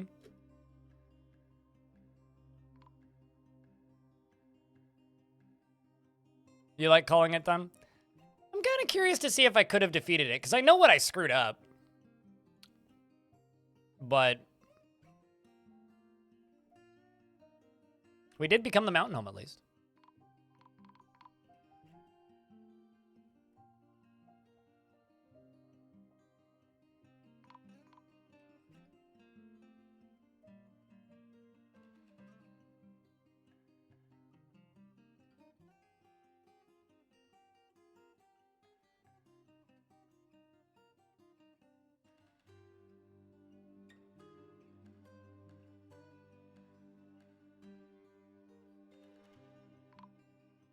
Everybody is now in a squad that can be in a squad. Numbers are still dropping. I don't even know where this creature is. Let's follow this sword master, who does still have a weapon.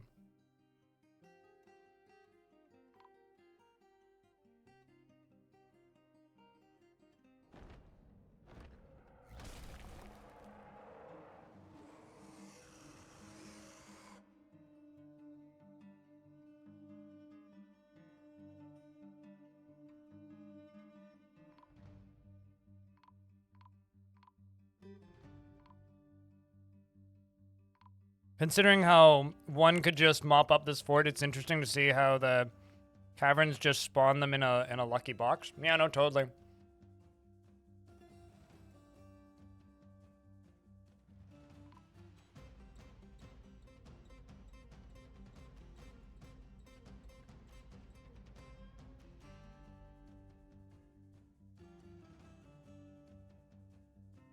Why is your military so weak? Okay, so my military wasn't weak. There's just like 3 different types of soldiers or monsters that shoot webs, and 3 different types that shoot fire, which is a really powerful, hard combination to deal with. So why is my army so weak? They're not. Or they are now. But because you missed the last hour, none of these are actually military. These are just random peasants that I've thrown into the military because it's all I got left.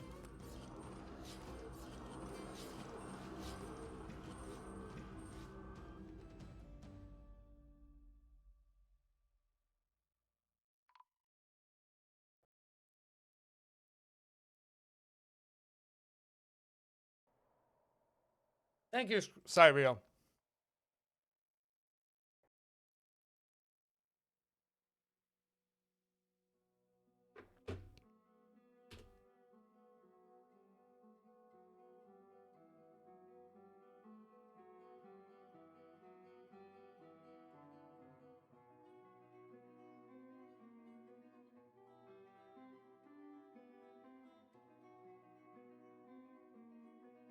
Secret weapon? What secret weapon?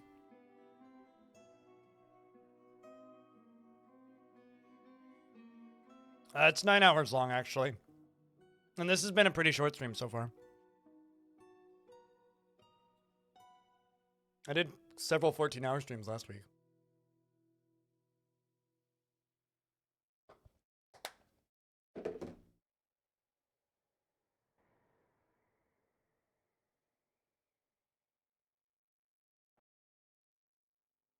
What'd you miss? I don't know. The last 2 hours or however long you've been gone? Elfie was found dead. There you go.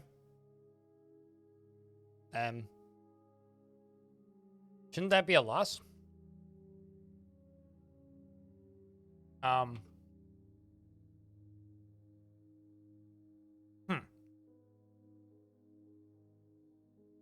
Game?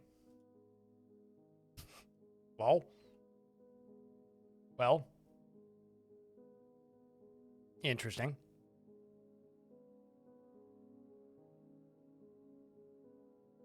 Visitor in prison?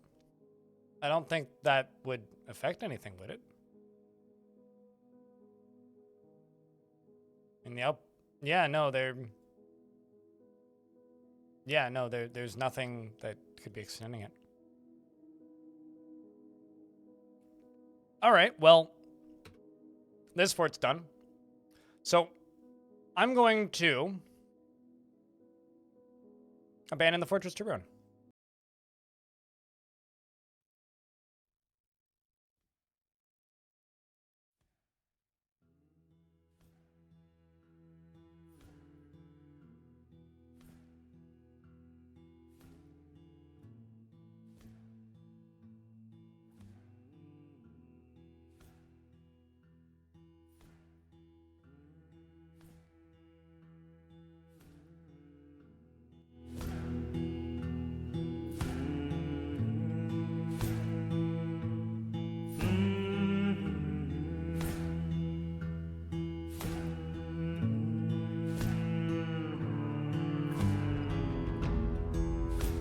You assume the killing hall worked out well. We have 0 population. What part of you do you think went well? What? Excuse me? Genuine question. Like, this seems like it went well. There are no dwarves. Just catching up, I gather. Sorry, that's just really funny. Like, this seems like things went well. Really? You have a weird definition of things went well. Post-nap base. It's all good. I hope you had a great nap. All right, chat. So, I really want to try that again. I really want to try that again. So we're going to try that again, because I did place a hard save. We can leave it up to popular vote as to whether or not we leave this fort dead or not, because I do still have that other save from a previous timeline. We're gonna try this again. So for those of you who missed it, even if it's just for fun. Let's jump back to our manual save.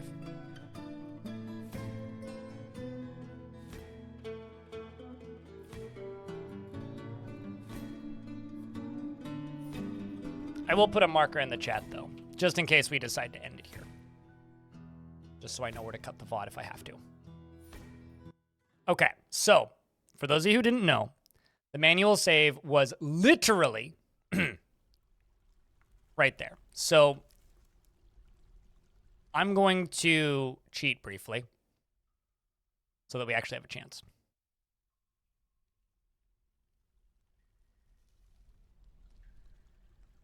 But there's already some dead dwarves.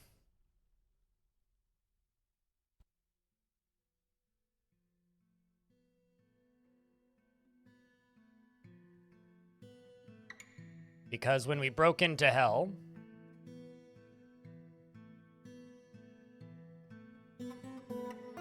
they're not building anymore? And do you have mass job cancellations? Check your order cancels. It's probably something preventing them from building.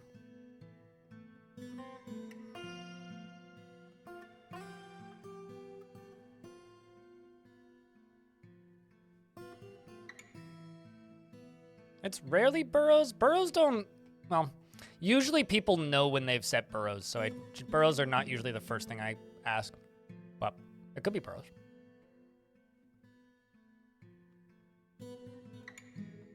Okay, so that,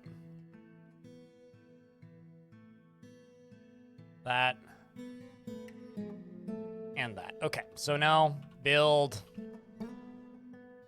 Now? All right, so the next thing I'm going to do is I'm going to fly up to here, and we're going to lock this, just like stat.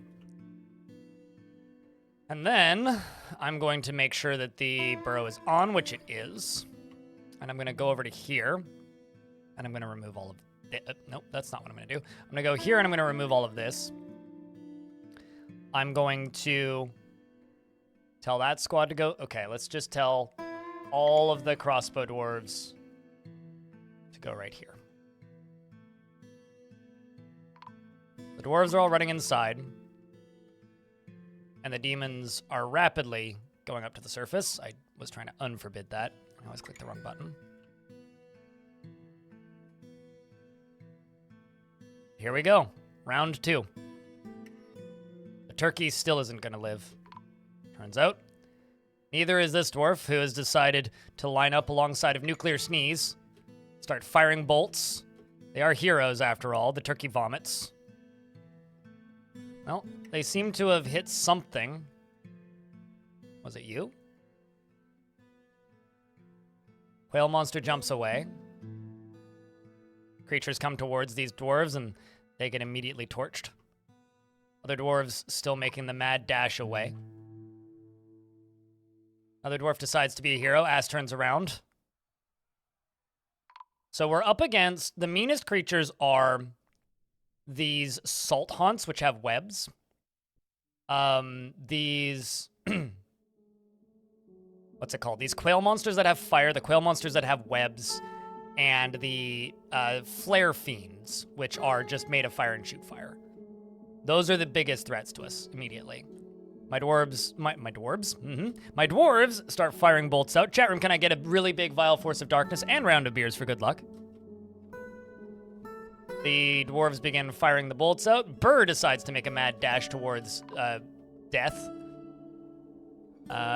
This salt haunt did get a kill in. However, the one underneath it, the gray haunt, is now in pieces, which I think is made out of steam.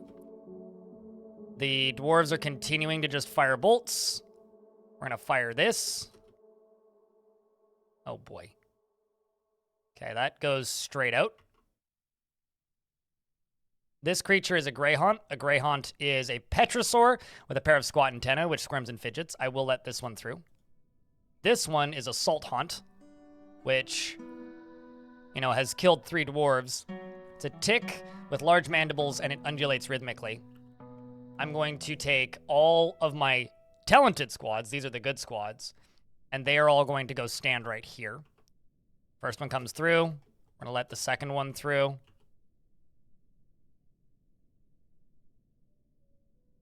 Let's just prepare to fire. Dwarves are lining up at the back, and they dive in to this thing, which is already dead. It seems like Dolmas like one-shot it, the Grey Haunt. Then I'm going to forbid this. Well, not actually, no, I'm not going to forbid this door. How are we doing on the mosh pit up here? Okay, so mosh pit's doing all right. Dwarves are going to all run forward, and they charge this creature and pretty quickly deal with that. See, this is a talented military. This is a military that like knows what they're doing. Unlike the like peasants that we had previously. Okay, so the reason the military died the last time is I decided to let them go in to try and fight a couple of the web spitters, and yeah, it didn't go well. So let's see how quickly this turns around this time. Raising the bridge. All the dwarves begin firing. I also need to raise this bridge.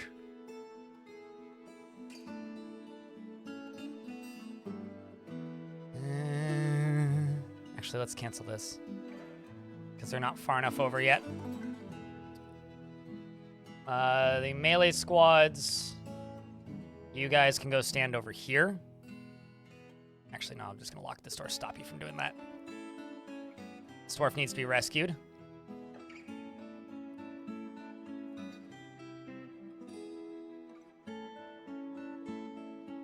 Just let these Marks dwarves keep getting shots in. They just got set on fire. One of them exploded. One of the fire creatures. Just waiting for them to get this dwarf out of here. Can we please get this? Okay, we don't have to get this dwarf out of here, but like...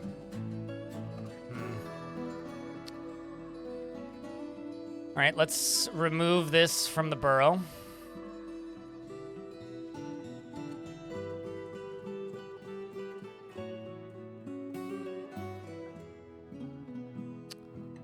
Let the dwarves leave from there. Something else I need to do is I need to go into here. Work orders, no. Standing orders, yes. Forbid used ammunition, forbid your dead, forbid your death items, forbid non-humanoid dead. So that when things die, they get forbidden and the dwarves don't try and reclaim them. Okay, so they've backed off. That's what we needed. Let's unforbid this. Let's let them come forward. Okay, that's another one dead. That's where we want them. Just like that. Shit. Remember how I said that I don't want them walking in here? Well, I don't want them walking in here, so let's forbid all this, and also forbid all of this. I can unforbid this. Well, I mean, good luck, dwarf.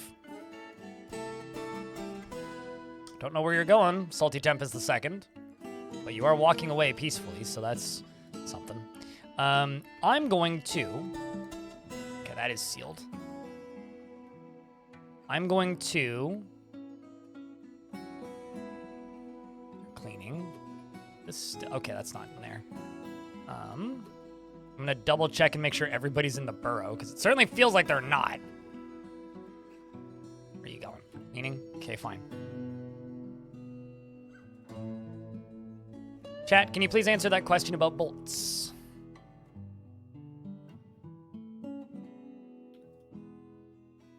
Do all of us a favor. Yeah, no, they are guidelines other than rules. That's true. Very much true. Alright, well, there goes another dwarf. Holy shit! The balls on this dwarf. Just walked all the way up to here, and then walked away. Did you see that? Did you see that? The dwarf walked right up to a bunch of demons and was just like, nah. Anyway, Baka Glass decided to name his shield. We're going to send a squad down to here.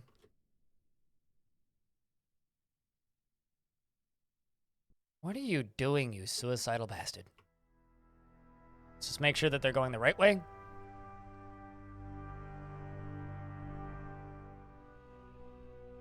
All right, so we are going to pull this lever.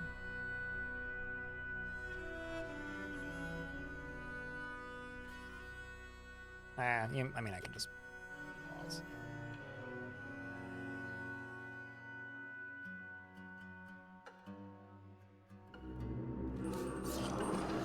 Cavern dwellers. Okay, so one of those quill brutes has found it. So what I need to do is I need to go to this. Okay, so this is sealed off. So it can't get in through the bottom here. Okay, where are you guys going? Well, storing items in stockpiles. Oh, I see what we're doing here. What the problem is. So I'm going to remove all of this from the burrow.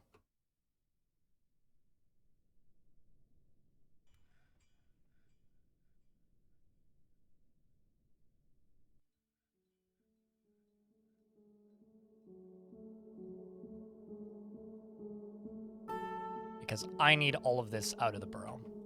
What I do need, however, is I need this filled in. And this filled in. Literally anything. How do Forgotten Beasts compare with angels and demons? Forgotten Beasts are angels and demons essentially. Some of them are slightly stronger, some of them are weaker. They are randomly generated creatures, right? So you get random creatures. People always want me to re-clarify that for some reason, but you get randomly generated creatures. So they are randomly generated creatures. Which means sometimes you'll get extraordinarily strong Forgotten Beasts, sometimes you'll get really weak Forgotten Beasts. Sometimes you'll get really, really strong angels, and sometimes you'll get really, really weak angels. And it all depends on the world you generate. That is it. Okay?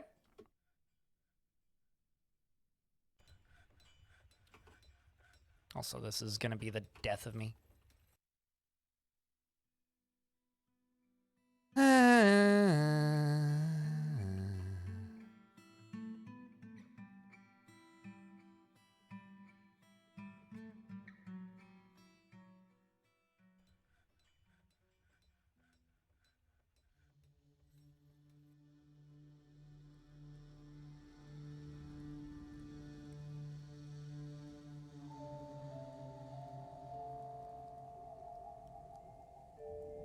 Okay, well, it decided to move forward. They decided to move forward. Cease. Doesn't appear that more have really gotten through, other than the ones that are already here, which is good.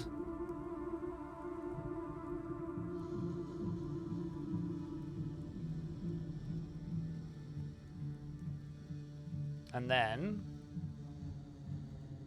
you guys are going to move up to there, begin shooting, assuming you have bolts. Did see a bolt go flying. I guess you don't have one anymore, but you did. Grab all of my Mark's Dwarves. Okay, a lot of you guys need more bolts, so go refresh your bolts then.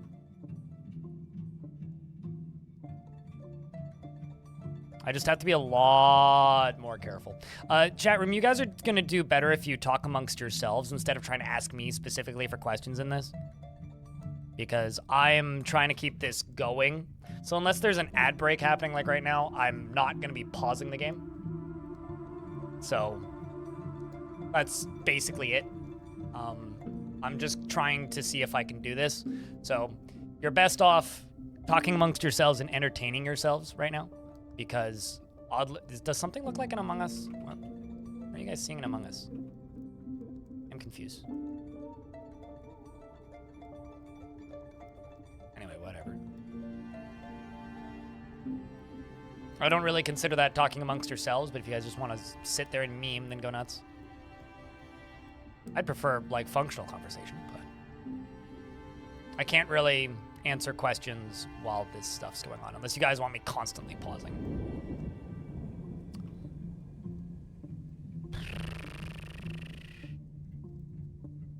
There's also, like, the reality that I'm gonna sound frustrated constantly, and there's not much I can do about it.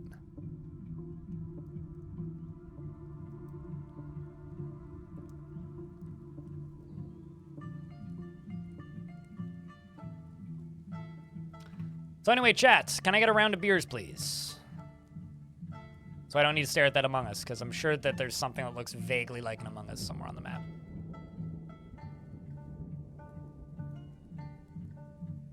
Now, if you see anybody with questions in chat, you guys do the best to answer them, because I'm shutting the camera off, and we're going to finish this fight. Or try to, anyway. What are you? You're the creature of ash, which is a towering quadruped composed of ash, which has 3 long straight tails and it squirms and fidgets. These dwarves are mostly out of ammo. I'm gonna send all of these squads to go train briefly, which is gonna refresh their ammo. Uh-oh. Did somebody catch fire? I don't think so. Something is burning. I didn't see any dwarves disappear.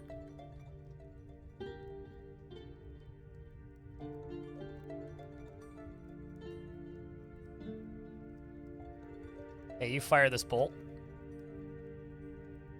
Okay, that missed. Didn't hit anything. Shout out to this creature for being so good at firing bolts at stuff. Alright, I'm going to send, or station rather, you, and you down here. I'm gonna go ballsy mode.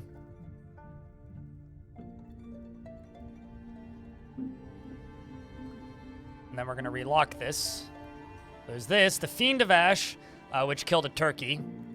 This is a towering quadruped composed of ash. It has 3 long straight tails and it squirms and fidgets. And then this is a Salt Haunt, which is a creature made of salt. First dwarf here is Fried Onions, who is a master swords dwarf, runs straight up at them. Immediately gets a stab in on the Salt Haunt with a steel short sword, and the severed part sails off in an arc, and they all climb on top of the creature, and the creature falls, both of them immediately. That was actually pretty quick. I'm kind of impressed.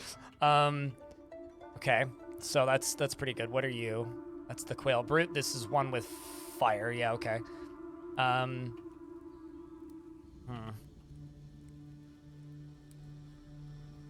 let's station all of these squads, or not all of these squads. Let's station all these dwarves here. You. Okay, you, and you. I'll actually go to off duty even. No, maybe that's a bad idea. Don't set to off duty, just no orders. And then cancel current station order.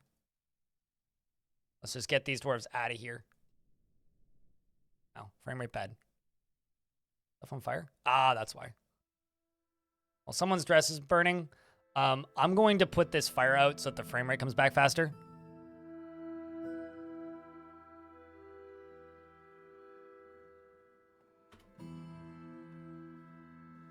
So once that smoke clears, the frame rate will come back, or I can just clear smoke.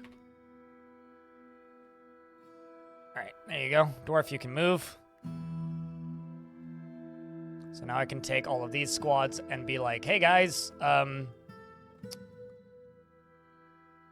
no orders, please, and update your damn equipment.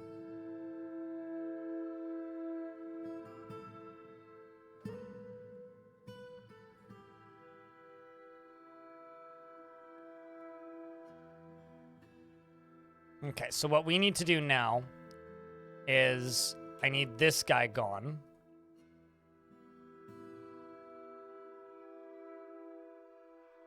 Okay, well, not much good as that's doing me. You and you. All right.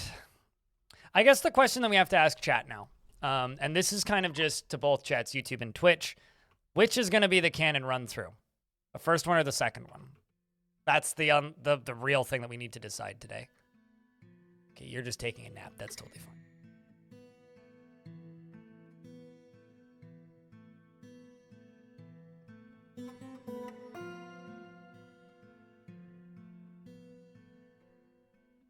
Everyone's saying the second one? Really?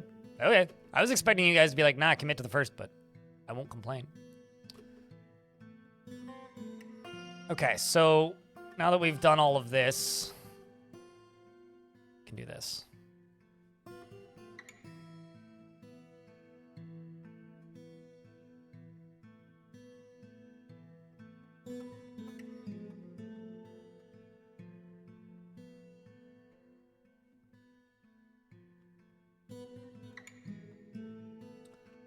Get everything locked in, more or less.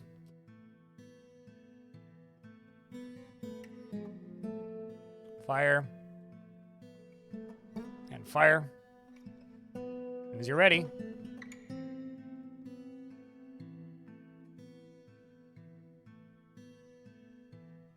Okay, this ballista arrow is firing out. It's not going to hit anything.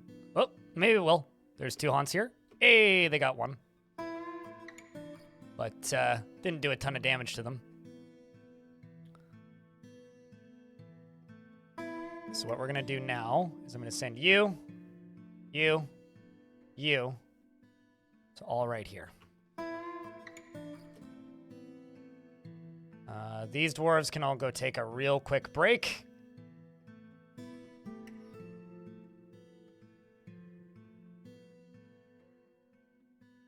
There's an infinite amount of cannons. That is true. Well, I mean, if we're going by multiverse syndrome, then absolutely there's unlimited amounts of cannons.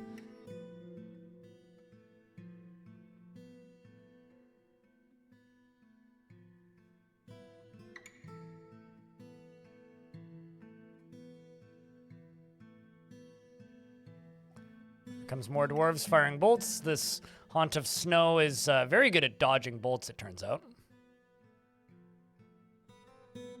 I like that the dwarves who are really good at firing the ballista arrows can actually get them all the way through to the end. It's kind of funny. Oh, there goes one. Whoop. Whoop. Okay, did I get any? Okay, we got one. The ballista arrow strikes the quail monster in the upper leg, tearing the muscle. It also tore the muscle. Okay, well, didn't do that much, but hey, something. Let's pause both of these from firing. And send this squad back to here.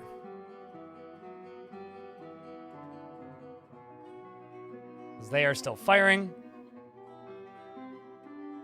It's actually kind of amazing how much they're dodging.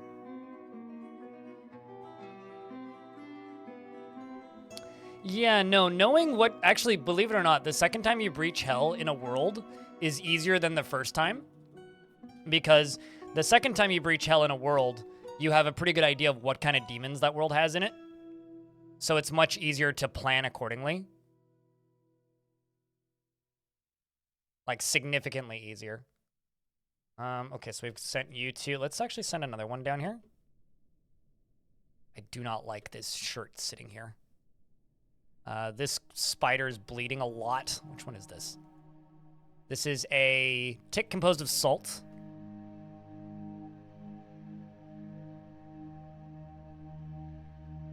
No, still on the first wave, Taylor.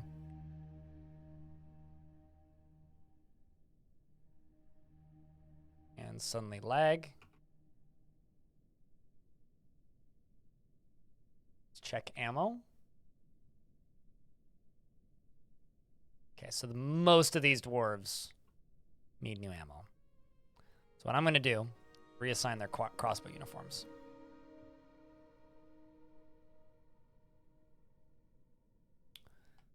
Just going to give them a little bit of time. I'm also going to go down to here. No, I'm actually going to go up to here and see, did they? Yes, they did. Okay, that's good. That's been sealed off. That's where they kept coming in. Dwarves are all refilling their ammo supplies.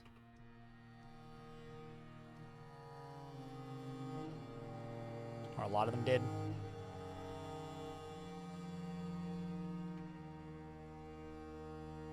Most of them did. At the end here, these dwarves are doing pretty good work. So you are a quail monster. You're also a quail brute. High quality, if you will. Fire and webs. Yeah, those are what killed us the first time. So the first time before we jumped back to a save, those quail monsters just completely annihilated the entirety of my army. Like, didn't even have a chance. Couldn't even, like, attempt it. It was just a non-starter immediately. Which is something kind of crazy. So I keep running over here and collecting more ammo, which is exactly what they need to go do.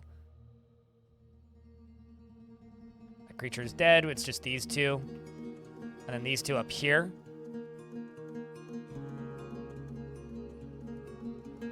See if we can fire you off.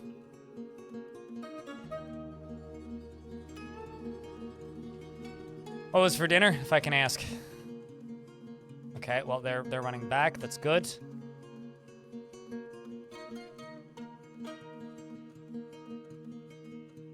This creature is bleeding heavily. What we can do is we can open the side door too and use that to clean stuff out. This is Dwarf Fortress. Joker of Spades in the YouTube chat.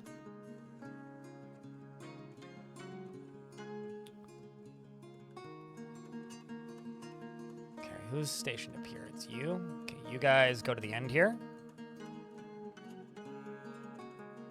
And go get yourself some ammo if you can. Yeah, there they go. Whew, fire went out.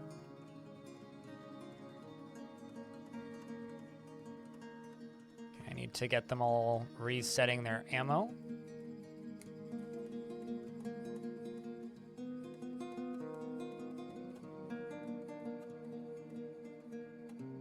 You know what? Let's get them moving along a route. They're gonna go here to here.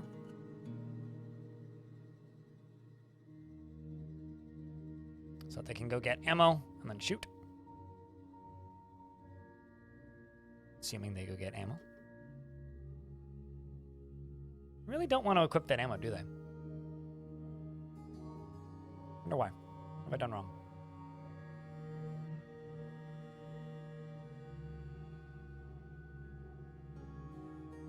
So they're trying to get ammo. It's just whatever ammo they're trying to get to, they literally can't. You're going to go pick up equipment. Where are you getting ammo from? Let's find out. Because this dwarf is going to go get more ammo, I assume, because they're picking up equipment. Oh, interesting. Okay. Not sure why there's bolts there, but of all places.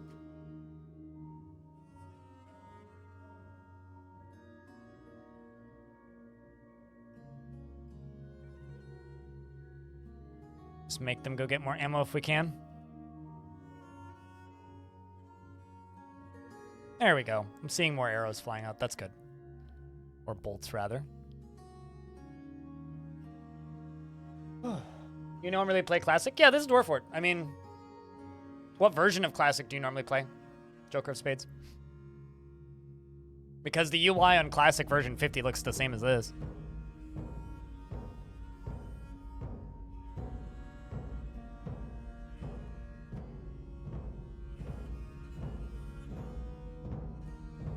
Also, it's nice to see like 6 people streaming Dwarf Fort today over here on Twitch.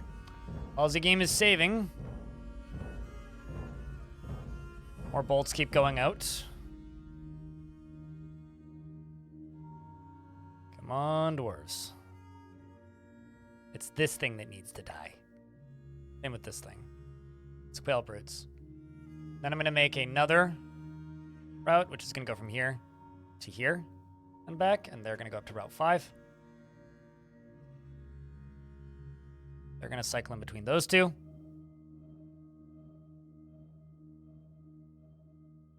This is madness! Madness?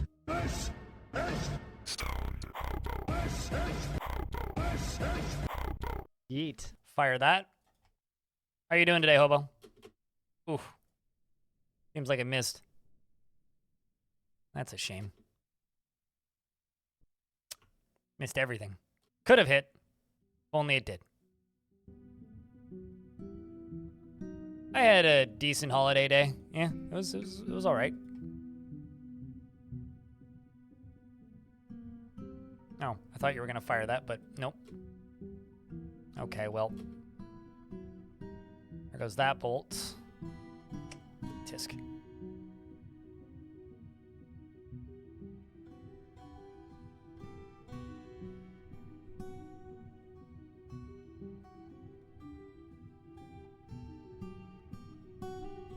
It's just this thing that we need dead. These are just demons. There's no angels here. Trust me, these are all just demons. So they're trying to get bolts that they can't actually reach. Is what's going on here. So I need to figure out what bolts they're trying to acquire and why they can't acquire them.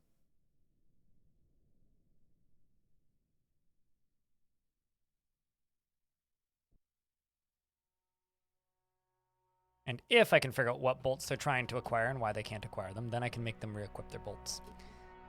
Right now, they're trying to get bolts, and they don't have access to the bolts that they need. But this side's doing great, so that's good. Because there's tons of bolts right here. Let's just get all these guys to go station right here and ask them to update their equipment. Ask them to equip new uniforms.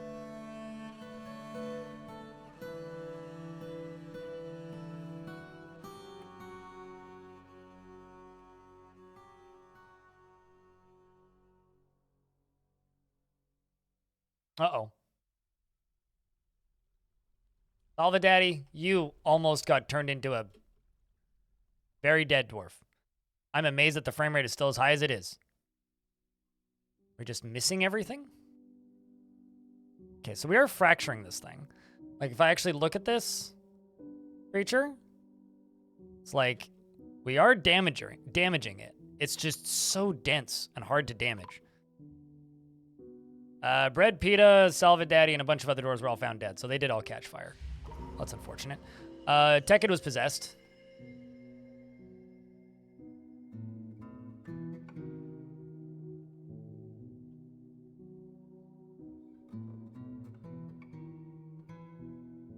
You guys equip what you need.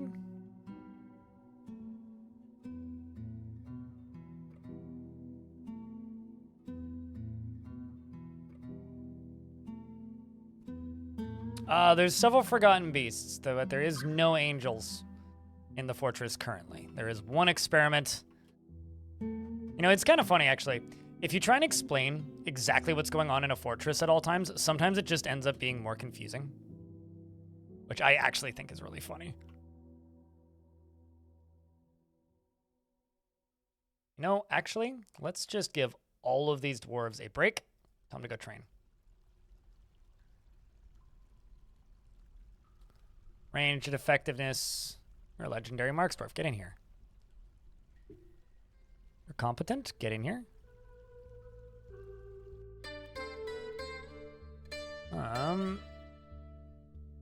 Exclude units from other squads. Come on, dwarves. Oh boy. Frame rate gone. What happened? Okay, never mind. You fire? Ha! Well, didn't actually kill either of them, but did damage both of them. Come on, Experimenti.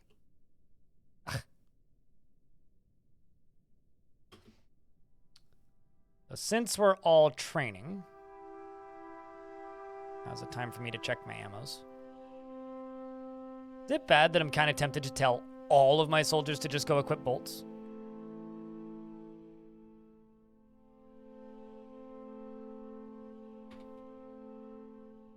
Kind of tempted.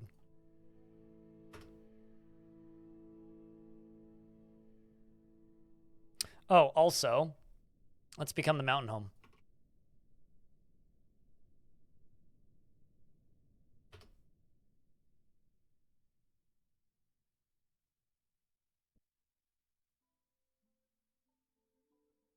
You've just been absolutely addicted to No Man's Sky. It's really difficult for me to talk right now, I'm not gonna lie.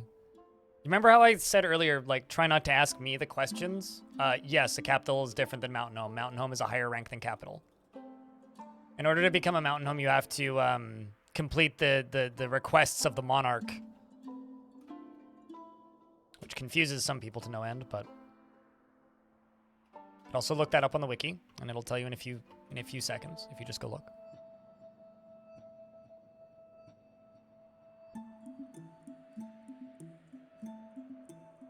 Ask chat questions. If you have questions, ask chat, not me right now, please. Say that again. Hopefully not too many more times. Gotta defend the fort. Yeah. Best gift I got for Christmas, Hobo, is a vacuum cleaner and a new set of pots and pans.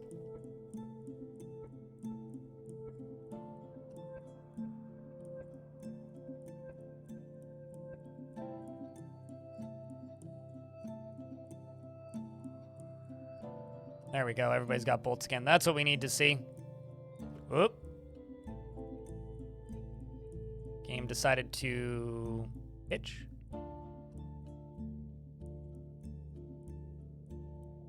Okay, you go by. And you go by. Well, that's unfortunate.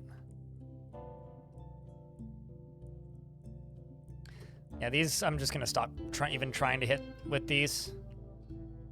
God, these things are so tough.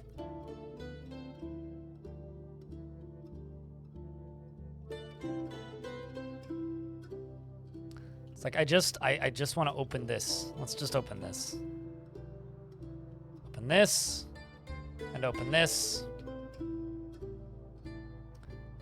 going to station all of the military dwarves that are melee right there.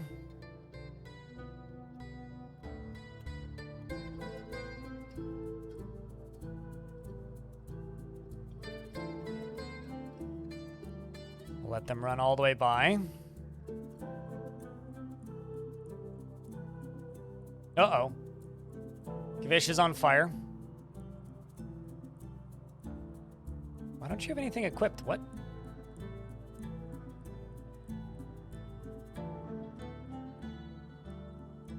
Save the frame rate.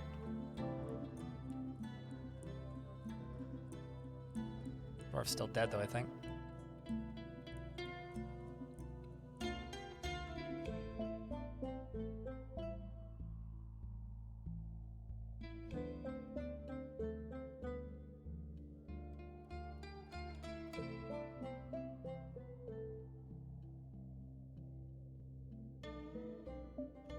Okay, so let's open this up. So you, this dwarf. I'm not gonna make the same exact mistake twice.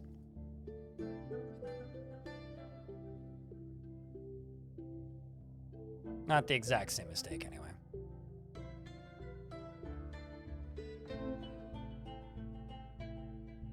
Slightly different mistake instead. 2 minutes early. Yeah, who knows? I have no idea what you know. I assume that you know a language.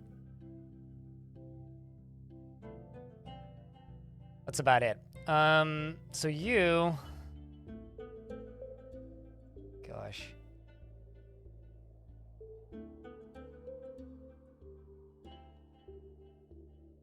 Question is, can we do them one at a time? They're both seriously injured. Why are the quail monsters so tough?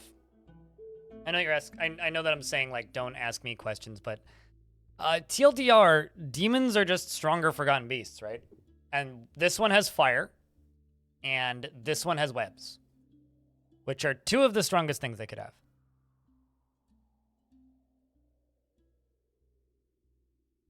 You know when you just suddenly hear somebody honking their horn and it's like, meh? No, they're not made of stronger stuff. They literally just have very good ability. Just very, very, very good ability. All right, I'll try and play slower so I can actually answer questions instead of just kind of being a dick. All right, so what I'm going to try to do is I'm going to try and let one of them in. One of them.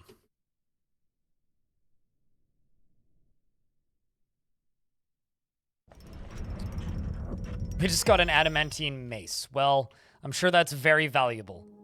I also need to do something else. I need to jump up to here, and I need to go to the king's throne room, and I need to throw this in here. So we can become the mountain home. Kill them to death. I'm trying my bestest. Okay, well, at least they split. So this one has fire. Oh, shit. Both made it in. We're right on top of each other, chat.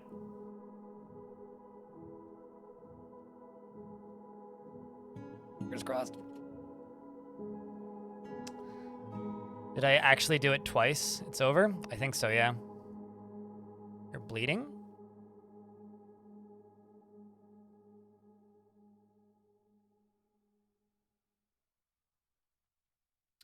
Sayboard is not on fire, oddly enough. Fried Onion's body underneath Sayboard is on fire.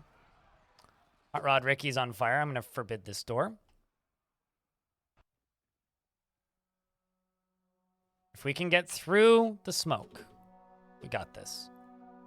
If we can't get through the smoke, we don't got this. But this creature, this Quail Brute, who has fire, and then there's this one up front. Do they both have fire? As long as one of them doesn't have webs. Oops, no, that's a dwarf.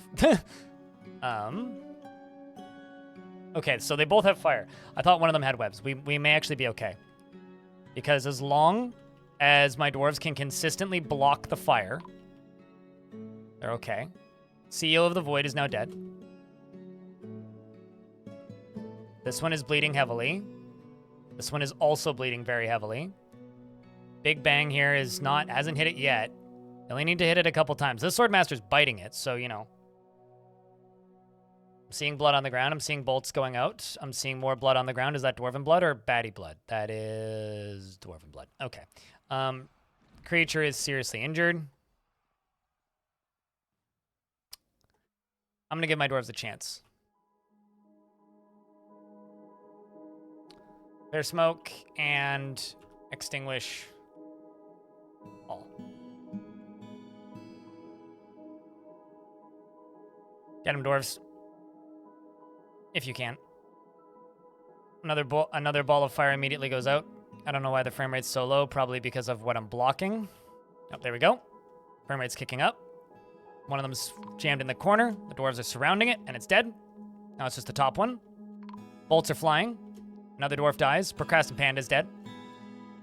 The creature's intestines are out, and the dwarves are able to kill it. CEO of the Void is dead.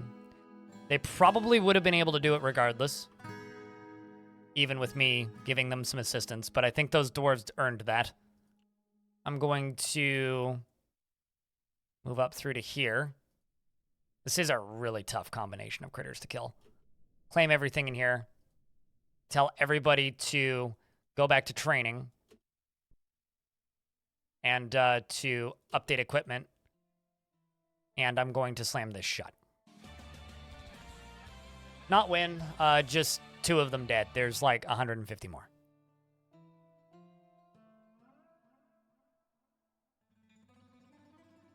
And the game isn't responding. Okay, there we go. That's done. Bring out your dead. We've got a massive lag hitch currently. There we go. What?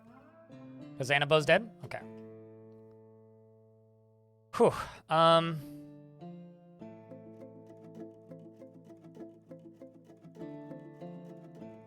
We are also now a mountain home. Any suggestion of hubris was a lie. KD ratio doesn't seem too good in the war of attrition. No, certainly not. Actually cancel. Okay, they're all getting bolts. That's good. Let's send them back up here. Let's send you up here. And let's send you up here. I'm gonna go down here and claim all of these. And I'm gonna wait for a minute because we're in an ad break. But no, this is what we still have to kill. So this is what's still to come. Just need more migrants. We need to live that long. Also, the elves are going to attack us at some point. So let's check out this Adamantine mace, actually, while we have some time. This is an Adamantine mace. All craft ship is of the highest quality. It is studded with adamantine and decorated with cave spider silk and encircled with bands of giant one-humped camel leather and single-cut blue diamonds. This object menaces with spikes of blue diamond. So, very fancy mace. Very valuable. Not particularly useful, though, unfortunately.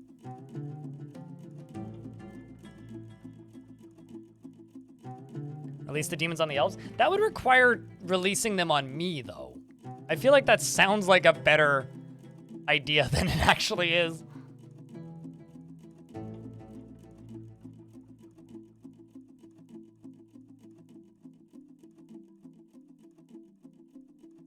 Oh yeah, no, I mean it's like that. We made a pool noodle basically. Let's fire this.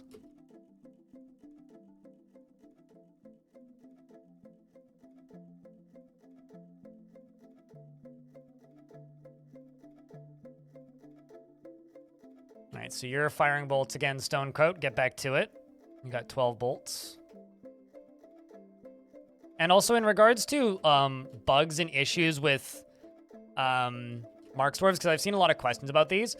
What they fixed was dwarves were incapable of equipping the right ammo in early versions of this game unless you used one very specific uniform, which is very easy to delete if you're not aware that you need that one specific uniform. So what's fixed about them now is they still have the exact same old UI or AI as they've always had. The difference is they now equip the right type of ammo for the weapon that they're using. Jesus, I need to disable those. Almost like shot my own dwarf in the face with a ballista arrow. So that's like the main thing that's changed there.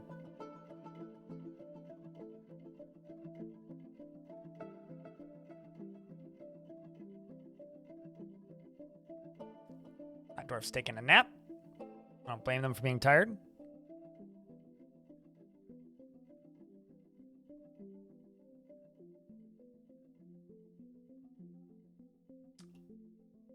I mean, go look at the wiki, Joker of Spades.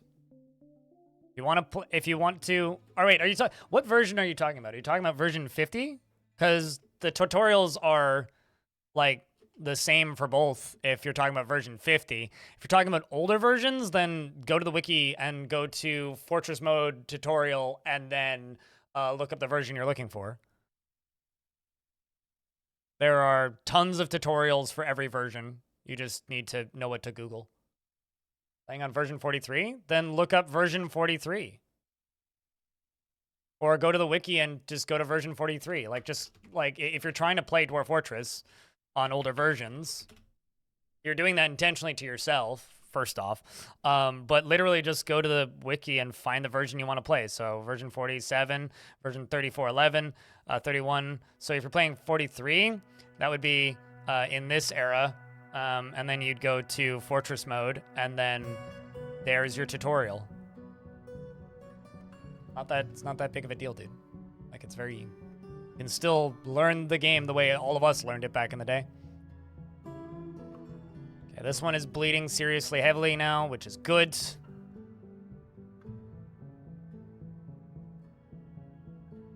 But these things have a lot of blood in them.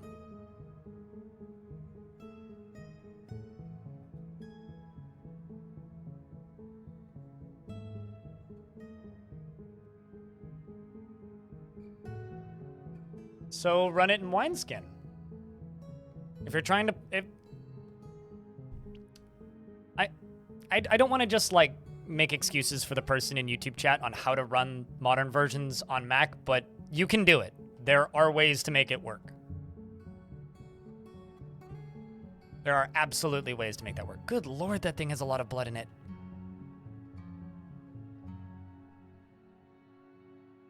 Also, I might be crazy, but I'm pretty sure version 47 had a version on Mac, but... What is it bleeding? Goo. Most demons bleed goo, not blood.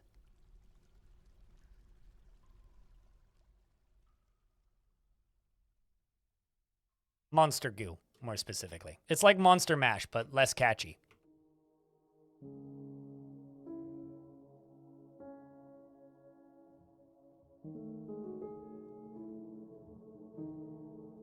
Fycod the Dwarven Child is throwing a tantrum. This dwarf is continuing to fire. Wow, I gotta queue up more. Let's just do iron bolts, and let's just do 500, because I know I have that much iron, so...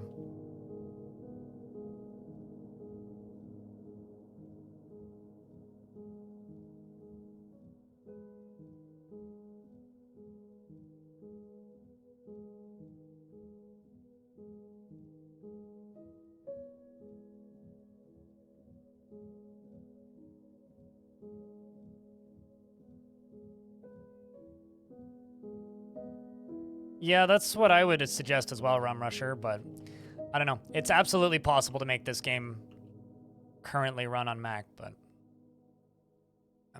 that's out of my realm of tutorialization. I just know people have done it.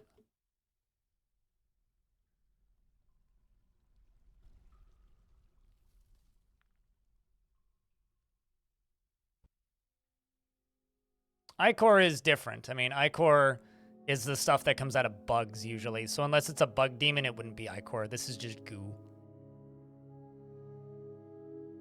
Which on some maps, it rains goo.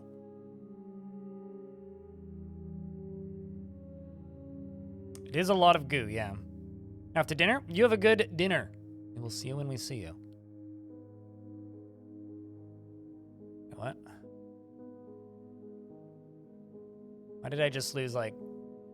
Oh, probably from that fire, right? Duh.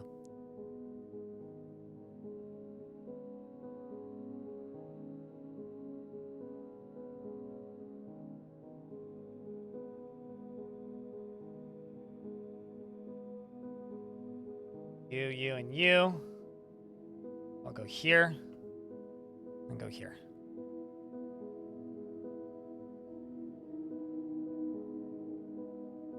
And get every single one of them to update their equipment. There we go. Vast majority of them have bolts, which is exactly what I like to see. Let's fire you. Okay, that was a terrible shot. Let's fire you.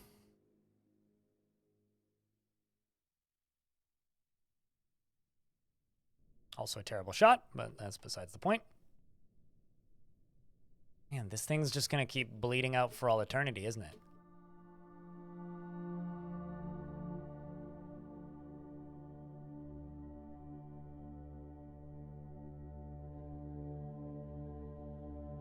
Well, we're gonna have some really, really, really talented Mark Dwarves when this is done.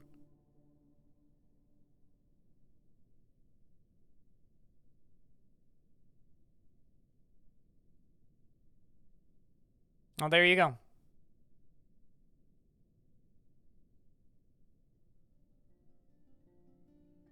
Yeah, that's fair. Joker of Spades. I will tell you this. If you're learning Dwarf Fortress for the first time, you want to play on the most recent version, because while older versions of the game certainly, in some cases, can have benefits, you will have a significantly better time of things if you are playing this version and are not playing older versions, purely because this version just runs 1,000 times better.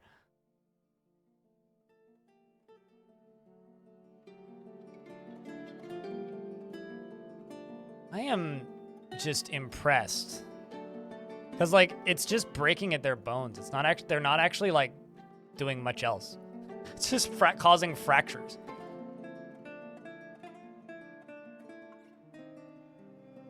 Could I make them a bit shorter? Could I have made them a bit shorter? Is that what you mean? Could I make them shorter now? Not really. Also, they're not outrunning the bolts. That's the thing. They are getting hit. Like, if we actually look at this combat log, strikes them in the lower body, strikes them in the lower body, strikes them in the upper body, strikes it in the lower body, strikes it in the leg. Like, it is, they are hitting them. It's not a problem of them not hitting them. Most of the shots are hitting, in fact. They're shooting tails and legs off and stuff. The issue is they're not dying. Like, these are tough. Like, real tough. I mean, I could try to fight them in melee again, but if I do more than one at a time, Like, actually, I'm curious. Okay, you have 2 bolts stuck in you. How about you? You have 3 bolts stuck in you.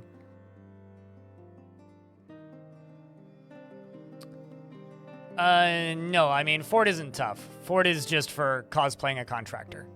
So, pretend tough.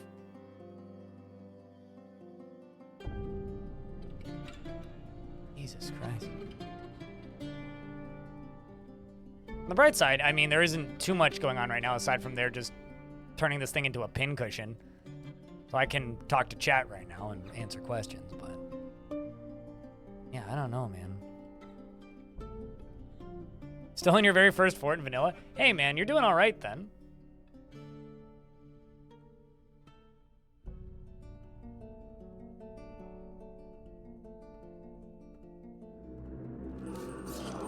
Yes and no.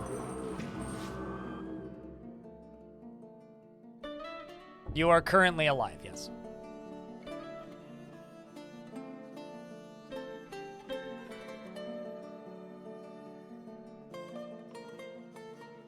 I mean, the benefit of this is we're literally gonna have, like, only expert marks dwarves pretty soon.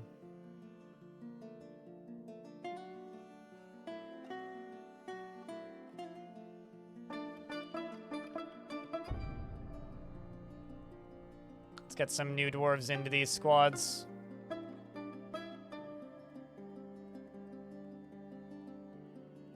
Based on need for training.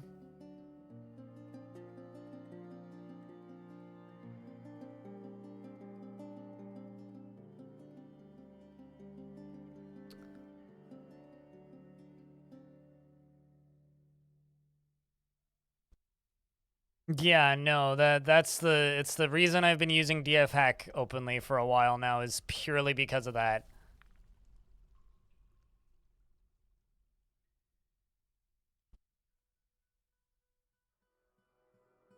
Heavy bleeding. Man, like, it's absurd. The amount of blood is something else. They just heal so fast. Is there, like, a possibility for them to just have, like, rapid healing or something? Because it's starting to feel like they're just healing faster than I can actually do damage to them. All right, we're going to do this. I'm going to go ballsy again.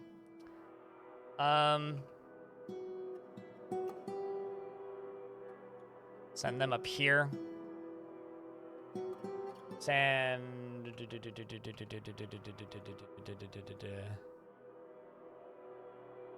you... down here. But all the squads... here. Let's open the gate.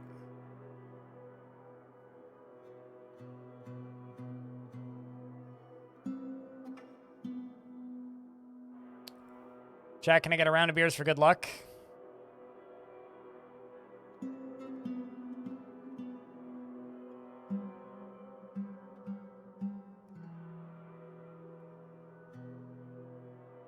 Here it comes.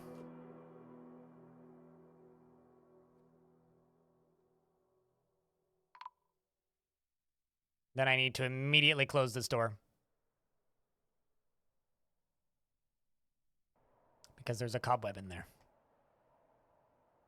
Okay, Shortast and Kazanabo. Although I think Kazanabo was already dead, right? Yeah, it's just Shortast. Okay, so the dwarves are fighting with it. So fortunately, because these do not have, what do you call it? A poison bite. They're not quite as dangerous as spiders would be. So if they can just get into melee range and keep them down, they should be able to kill them. That's 1 down. And that's 2 down. Should, in a second, hopefully. Lost Piranha Plural. That's 2 down. Okay. Let's send the military over here. Okay, they're not heading towards us too quickly, so that's good. Okay, we're currently okay. So I can turn the burrow off for a second, and we can get these dwarves rescued.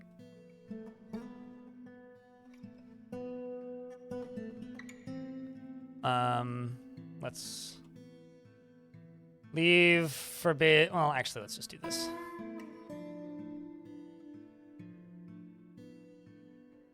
So much goo on the floor. It's absurd, isn't it? Andre, the regular guy, was caught. Zasset, the swordmaster, was found dead. We gotta rescue these dwarves. Come on, dwarves.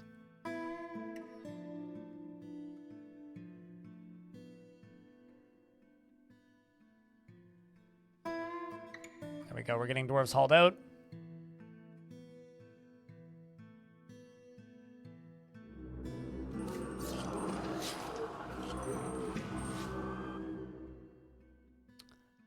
Just gonna real quick build a butcher right here. See if I can get these butchered, maybe. I'm sure they'll taste delicious.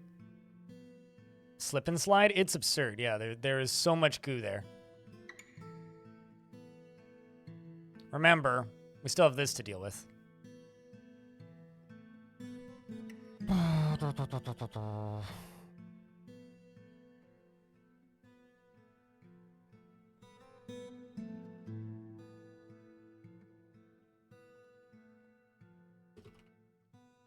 Let's do green glass coffins, and then sand. 500 and 100.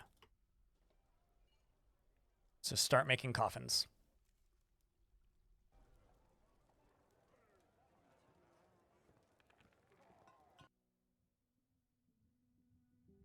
The actual, like, sad thing right now is all of my elephants are dying. Remember, like, all of my livestock are dying because I actually had to pull them out of the caverns, so we're losing all of my animals right now. At least all the ones that were in the caverns. Okay.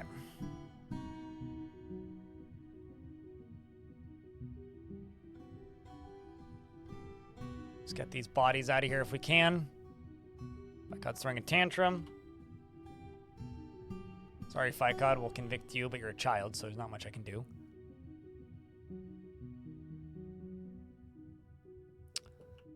All right, I need this web gone, which is terrifying. So let's turn this burrow back on and see if we can fix this. Here we go again, chat room. Where are you going? Okay, you're picking up equipment. We'll let you pick up your equipment.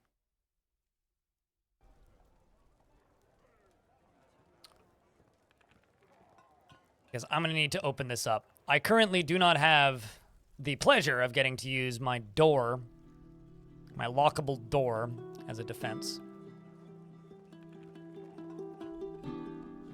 Let's set all of these squads to ready.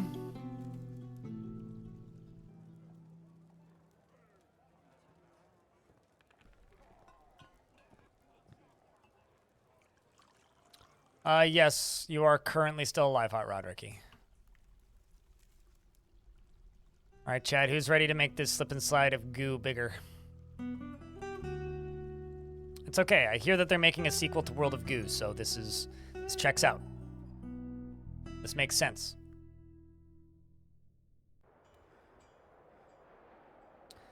Here we go.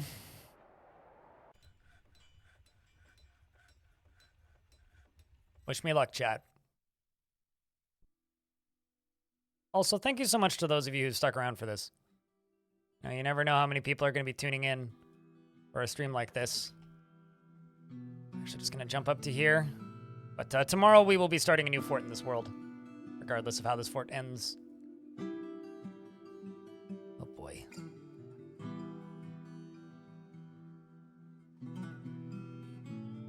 Let's just start making everybody...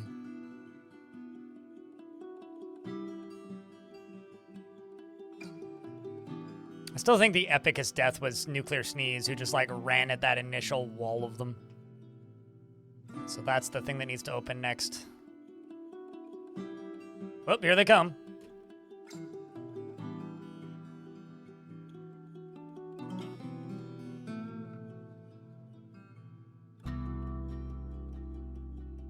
Let's hopefully get this sealed.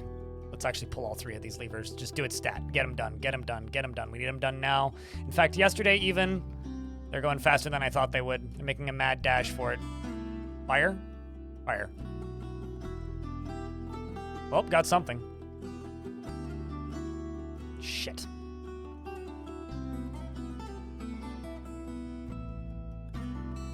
Here's hoping I can lock it after it gets that web out of there.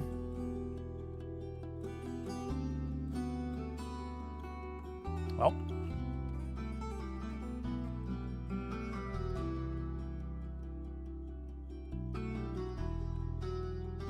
Uh-oh. Uh-oh. That's a Phantom Snow, Phantom of Ash. These are all really weak. There's a Quail Brute in there, though. It's over? That's the third time you've said that. You know what? It ain't over until the beardless dwarf sings.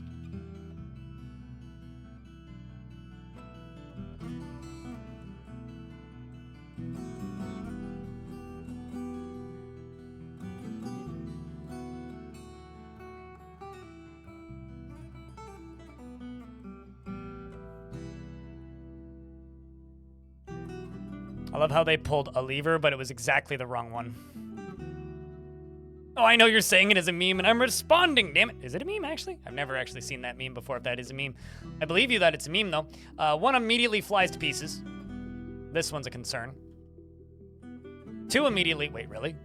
Okay, so two immediately fly to pieces. The one that's on top of them is a quail brood, which just took a shot to the right hand. Okay, well, at least I can lock this now. Not that it's much use. Okay, so this guy has gotten through. Is there any above? Like military dwarves? Because, like, yes. Okay, so I do, in fact, have dwarves. Some military dwarves in here. We are going to tell all of my squads right now to just converge right here. Okay, fire.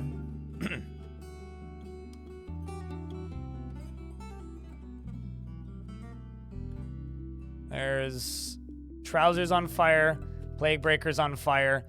Manom, the swordmaster, got into the middle of them. Stodir got into the middle of them somehow as well. This particular dwarf is a legendary swords dwarf who's probably going to do some pretty major damage to these. I think literally just killed one. Is dodging in between stuff. We've got Dark Shadow is now on fire. I don't know where most of my military is. None of these doors have closed just yet. It's probably over. This seems bad. This seems really bad. This seems really bad. Let's just unpause the game and see how it goes. So one of the dwarves is stuck in there. Although fortunately for this dwarf, they weren't stuck in there with him. She wasn't stuck in there with them. They were stuck in there with her, because she's behind this wall, and the one demon that was in there is now in pieces. So I guess that's a good thing. There's a gray haunt up here who's scaring the crap out of that child. I genuinely do not know where most of my military is right now. So, you know, that's good. As we sit here, we can see Stodir, flameless, is dodging around the flames like they've been practicing or something. And Dolmas is dead right there. Plague Breaker is dead right there. And this dwarf is getting their pay, I'll say.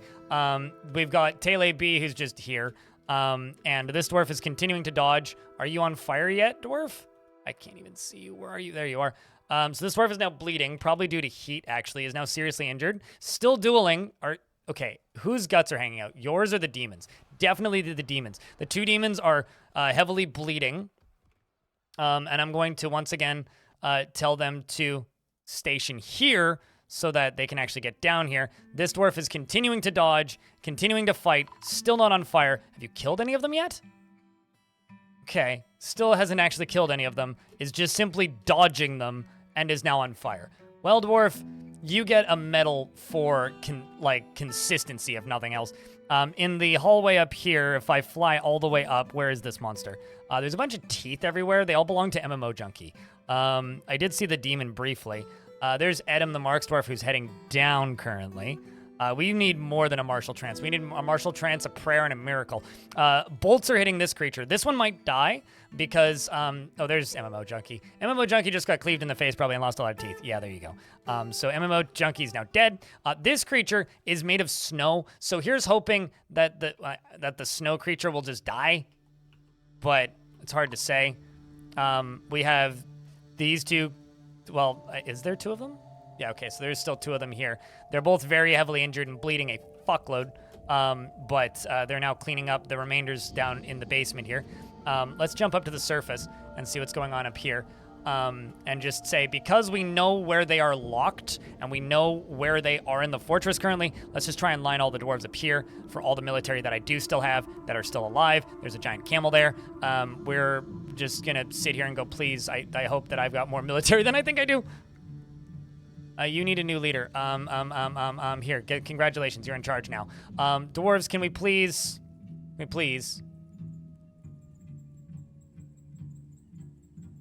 Okay, actually, let's do this. This creature's still in the stairwell. I'll scroll until I see it. I'm gonna tell them to attack it. Oh, okay, sweet. The snow monster is dead, I think. That looks like a body, so I'm assuming that the snow monster is dead. Whoa, whoa, whoa, whoa, whoa, whoa, whoa, whoa, whoa, whoa. Okay, one of the creatures is okay. So there's just this one. There's only one left. That's still in the fort, from what I can tell, except for this guy. But we can kill him. He's just Greyhound. Okay, so something I should do actually is I should dig out this area. We should make this wider because these tight hallways are real bad. Well, that was bad, but it's not over. Can I undo this? Yes, I can.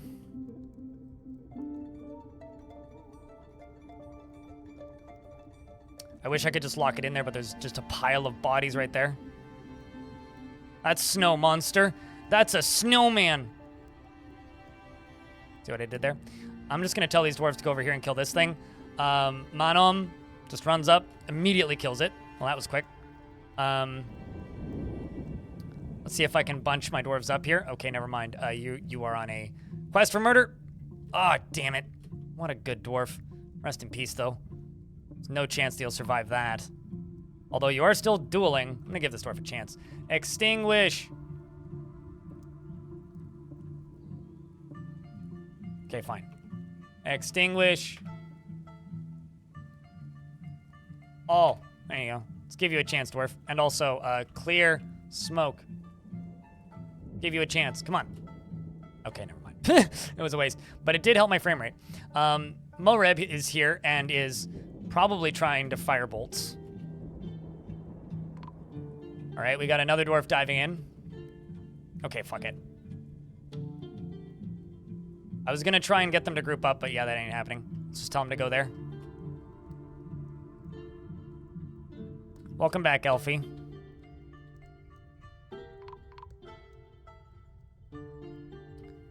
Dwarves are continuing to try and kill this stupid thing. They're fighting. It's bleeding. The dwarves are bleeding. It's bleeding. How's the combat? Flying bolt hits it. Well, that's good. There's dwarves on top of it. There's dwarves on fire. Moreb's on fire. The smoke is doing hell for us. Like, it's awful. Come on, dwarves. You got this. I have faith. I really don't, but I want to have faith. Yes, they got it. Ah, Jesus Christ. Okay, so damage report. Couple dwarves lost from that squad. Most of the dwarves lost from the armored ice. Bloody Glacier is still pretty solid. That squad's still pretty solid. That squad is pretty blasted. So we lost Hot Rod Ricky, Soul Shinery, Moreb, Forrest the Fox, Mr. Raven, and Flameless. But we survived that, so that's something. I'm going to turn off the burrow, and there's an ad, so we'll wait. Damage report, things are bad. Things are bad, but they could have gone a lot worse, you know? Like, a lot worse. Like, that could have gone significantly worse, like 1,000 times worse. That could have gone significantly worse. Like, significantly worse. I'm actually just going to unpause it, because they're just putting stuff away.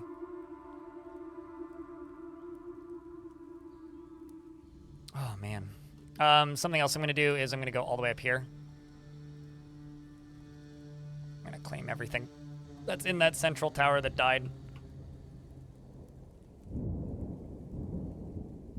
The dwarf that managed to block that off, though, is a goddamn hero. Yeah, I mean, the Tooth Fairy is going to bring us a lot of gold, is what you're trying to tell me.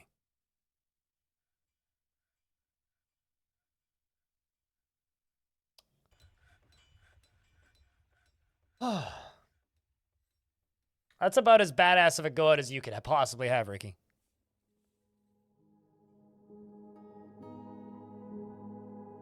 We're butchering creatures, too. Okay.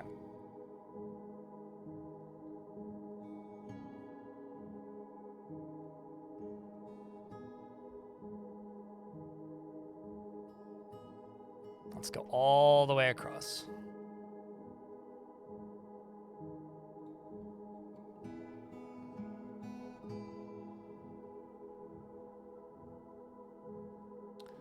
Gonna wait for most of those to be constructed.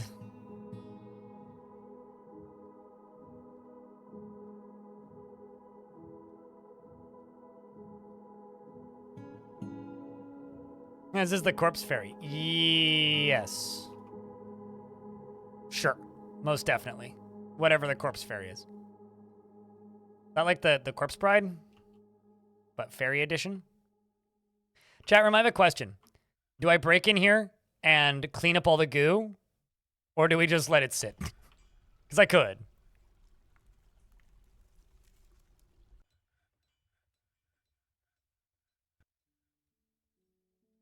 Sorry that you have to watch ads, mate. I do actually wish people could just not have to. Does cleaning up the goo doing anything? It makes the goo go away. Well, I mean, the positive is we could recollect this ammo. That's the useful part. And also get those dwarves' bodies buried and their gear.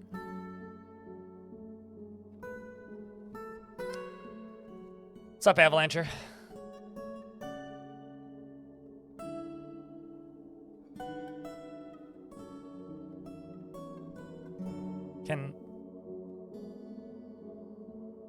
Apparently, amaranth leaves burn for multiple days.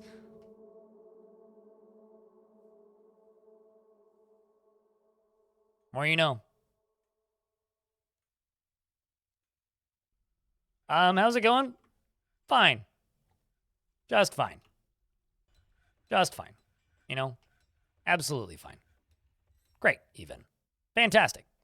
Friggin' peachy. That's how this fort's going.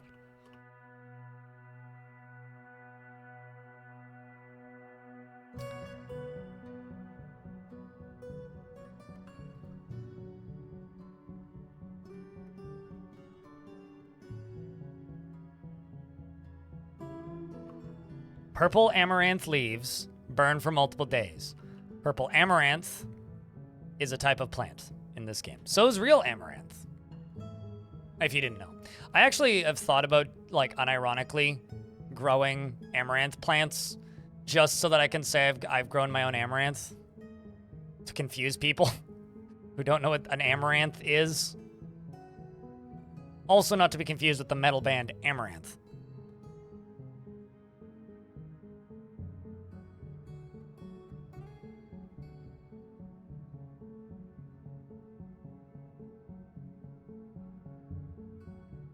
Everybody thinks it's the streamer lady, but the streamer lady is named after a type of plant. She does not own the entirety of a plant. It's like if she named herself Lily. A lily is a plant, right? So you could grow a lily. In fact, I have multiple lilies. It's a type of plant.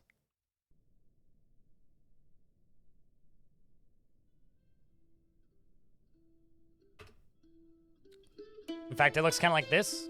This is an amaranth. You've probably seen amaranth leaves before. They're in you'll find them pretty quickly in most, like, places where you can buy plants to grow. They do sell them at my local nursery. It's a grain tube. Yep. Millable. All of my camels are starving. This is the actual shame here. God damn. Oops. Why am I fucking firing those for no reason? Excuse me? Stop it.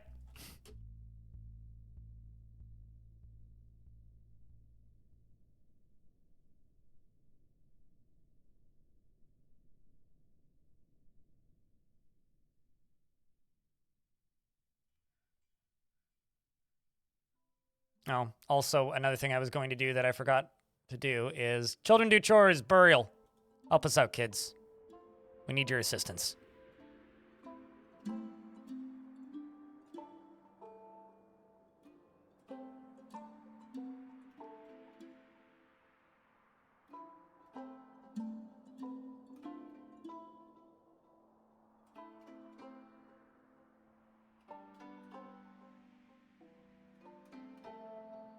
Also, I'm putting this fire out because it's bothering me. Extinguish all. There you go.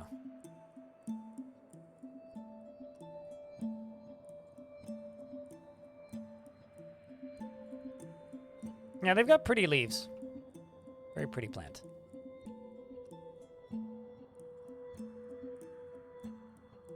Okay, there we go. Got dwarves placing items in tombs, which is what we needed.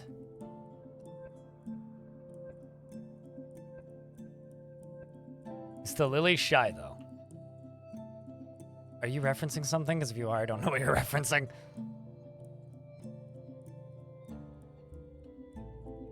All right.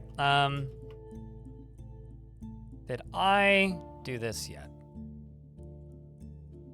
Can't remember. Yes, okay.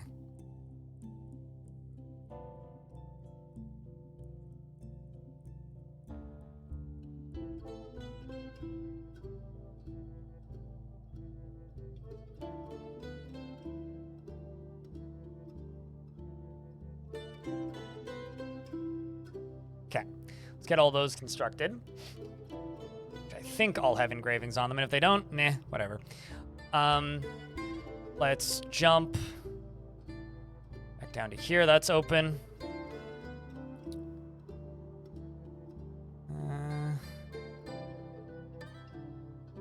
Kinda need these bodies put away.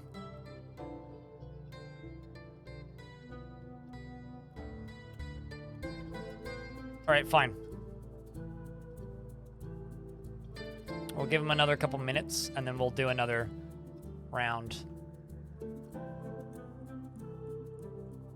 Oh, okay, fine.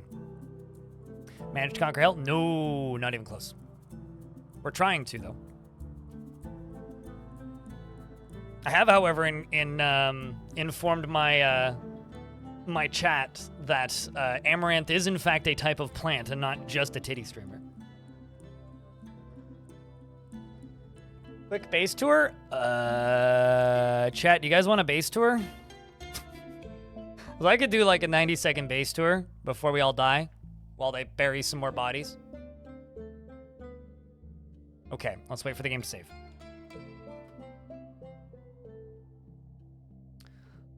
This is the normal layer up at the surface. This is the sadness of my mistakes. That's a bridge made of glass. These are some towers that I made. This one has birds in it.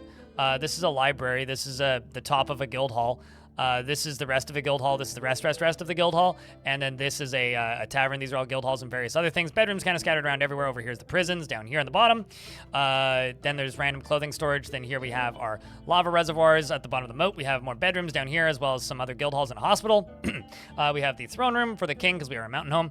And if I scroll down a little bit, this is just random place where we're digging out boulders. Same with more boulders, more boulders. This is our well right here.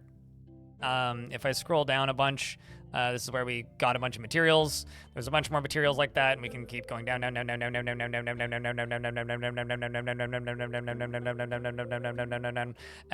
then here is where we are sieging hell, and this is the hallway full of goo. And then this is where hell is, down here. Right, okay. And then there's a bunch of demons in here, which suck. And this is an area that I never finished. So that's the fort. That's the quick fort tour. Done. Ha! Easy peasy. Okay, so now that I've done that, let's unlock this door. And let's let them work on this for another, like, 90 seconds. Actually, let's see. How many dwarves are actually taking bodies? Place item in tomb. Okay, you are. Let's actually jump up to here. I need to check something.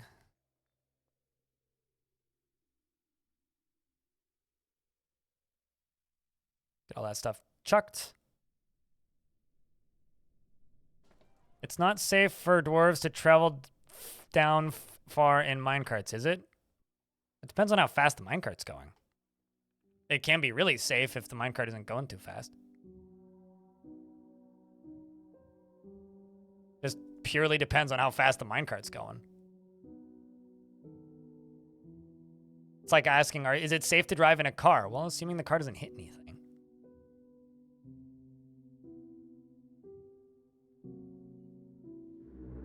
Oh, that's not good. Well, at least that happened while I was sort of paying attention. Dwarves, can you all update your equipment, please, and then go stand right here. We are now under attack by elves, so we get to deal with this. You know, one problem after another, as they say. We're gonna go to here, pull that lever. I'm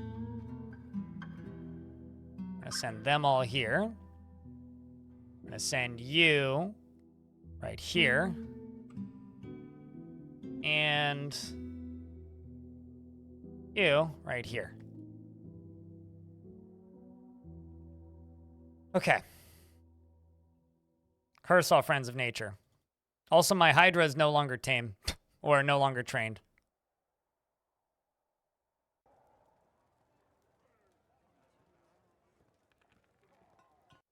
But yeah, it highly depends on how fast the minecart's going. If the minecart's going too fast, then they could derail and it can be very dangerous. But generally, that doesn't happen. Generally.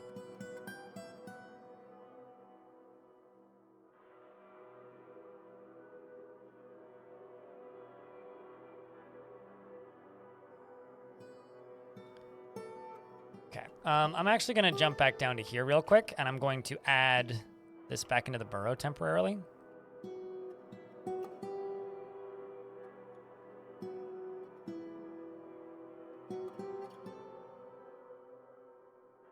So that we can keep burying stuff.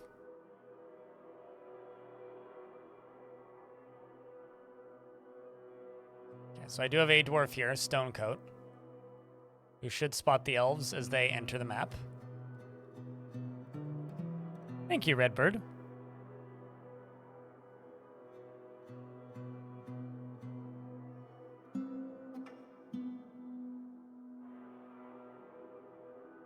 Doesn't matter how fast it's going as long as it's not hitting corners. Riding in minecarts is extremely safe for the dwarf in the minecart unless the minecart derails. So be careful with your minecarts. That's about it. Experimentation is required. But I wouldn't say that riding in minecarts is inherently dangerous. Just keep in mind, dwarves do not consider minecarts part of pathing, so they won't get in a minecart to, say, take a shortcut, as an example. So you may end up, like, not actually doing anything of value or helping yourself if you overdo minecarts.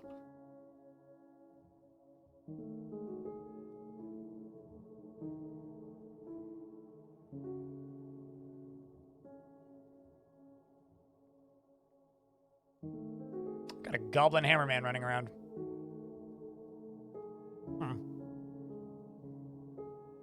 All right, goblet. I don't know where you're going. Oh, you're just some random baroness? Well, that's fine. Oh, let's wait for the elves. I'd say we're about halfway done, but I'm getting distracted by, well, a third of the way done. But I'm getting distracted by an elven siege right now. And by siege, I mean ambush, so we're having to shoot some bolts at them and scare them away. They have a habit of bringing big animals. Oh, wow, they almost immediately... Like, that shows you the difference between demons and big animals. Like, this giant wolf dies almost immediately to my bolts. Well, hopefully you just, like, go discover them all for me. That'd be great.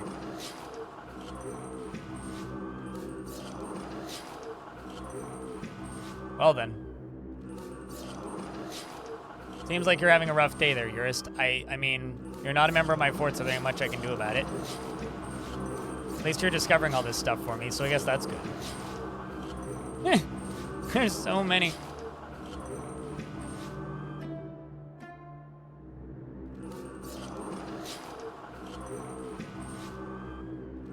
But full disclosure, this is attempt 2. We did wipe already once.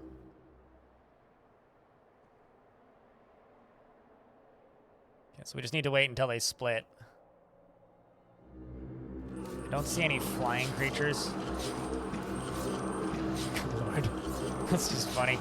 Let's send another one down to here.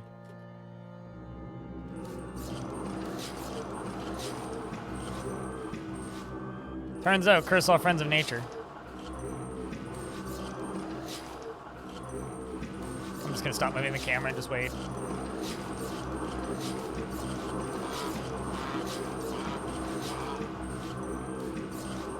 I could force on stealth them all, but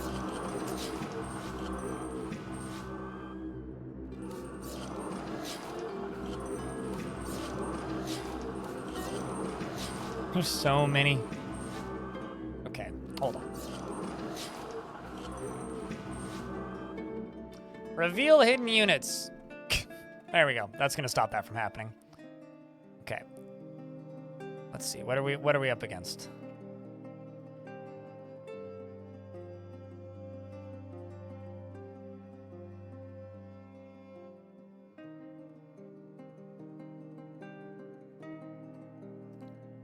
They're also all firing bolts at this poor Baron, or arrows actually at that poor Baron. I just really don't want my dwarves to go dodging off cliffs and whatnot. Okay, here comes more. If we can get into melee range, it'll be an unfair fight. I just need them to get into melee range, but they'll probably split before that point.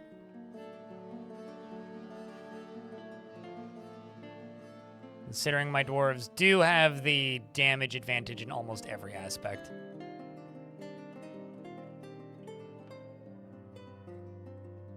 Okay. At least there's not too many of them. On dwarves. Not bad considering I just have like a couple squads of Mark's dwarves, and that's about it. You have bolts, right? Right? Right, sure, yeah, you definitely have bolts. How about you? You also didn't grab bolts. Good on you. Good on you, Dwarf. You're very good at your job. Fortunately, I do have quite the squad down here. I'm actually gonna move them back to here. They are squatting up down there. Almost ready to go. Does this bridge? No, it does not Elven Space Program. This is literally just a floor. But Elven Space or not Elven Space Program. Elven invaders are just starting to make it into the fort now.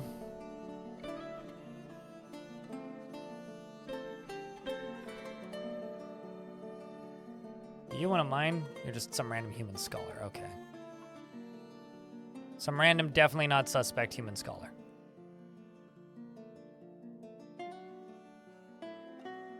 I have a feeling they're all going to split pretty soon, though. Because they got to be running out of ammo and getting injured. All right, well, the dwarves are all standing. These elves ain't going to do too hot as soon as they start coming around the corner. We're also into early spring. We should get a migrant wave at some point. Fingers crossed. There goes the first one.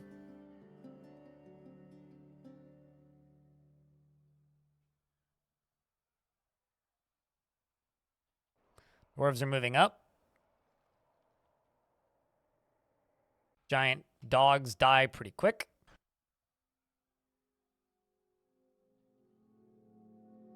This is also really good station, or not station. This is really good training for my more novice soldiers. Like this dwarf, who's currently stunned and bleeding. So maybe a quick way to end the lives of my novice soldiers, but hopefully just, okay. Rest in peace, Argamon. Argmemon? I'm not sure how you say that name, but that wasn't so. I was trying to train you, but unfortunately it turned into you just dying, which wasn't what I had planned, if I'm being honest. I was planning for you to live longer than that, but. So now I've got Nasty Ninja and Dastot up here. Now let's see how cheeky I can be. The Nasty Ninja here, I just locked the door. The rest of them all retreat. Okay, they are retreating now. Which means we've won. Which means I can do this. Tell all my squads to go stand here. and witness as they go barreling out.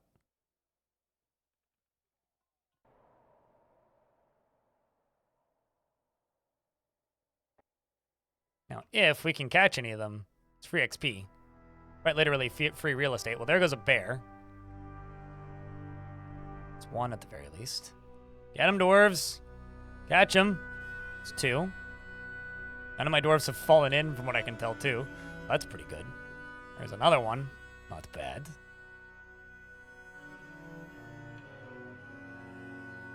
The dwarves immediately... I was gonna say start spreading out and killing them all, but they're not actually. They're just kind of standing there. Well, let's see if I can fix this problem. Get them, dwarves. You guys up here can also just go back to whatever the hell you were doing. Dwarves keep chasing. A lot of these elves are injured anyway. What they get for attacking us. Nasty Ninja, you do in fact live. This is true.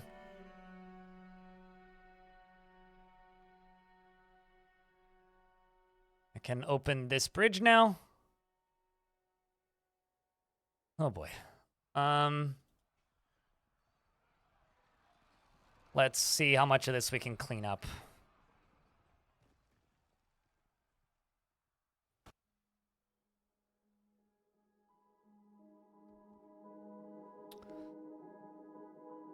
Dwarves are continuing to pile drive in and through the remainder of the elves. Uh-oh. Well, one of them just fell into here. You good there, Bastet? Yeah, okay, I gather. Well, good. I guess you just had to show off by, you know, doing some extra stairs. Dwarves are coming out to, you know, do what dwarves do at the end of a battle. And let's check back down in on hell. So, down in this area, we've got this.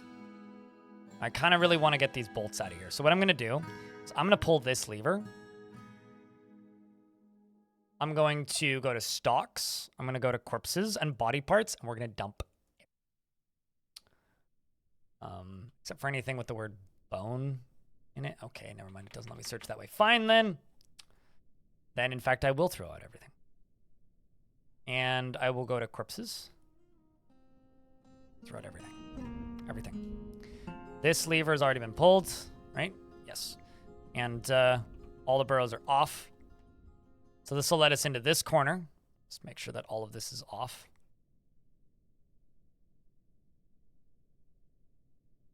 And let's get things cleaned up. There's also that not forgotten beast, but that demon just running around in the caverns, having a good time. All my dwarves are air quotes ready.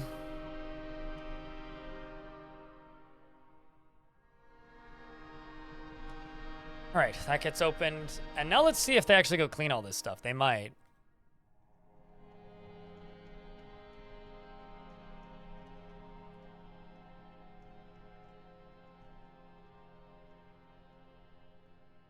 A lot of dumping items.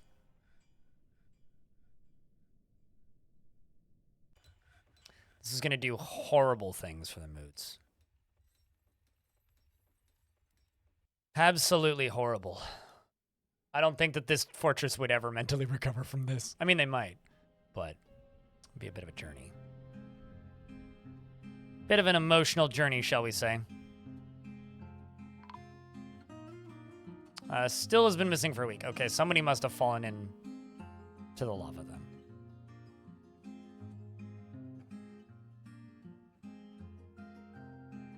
Otherwise, we would have absolutely seen them die during that.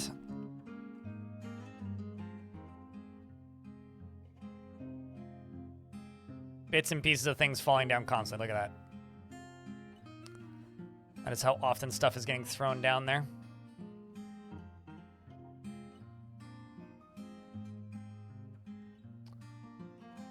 What? Oh. I saw that coming up. I was like, oh god, what? No, we're fine. Also, all this can get unforbidden. Let's look at all my soldiers who are just sitting on ready. Let's update their equipment.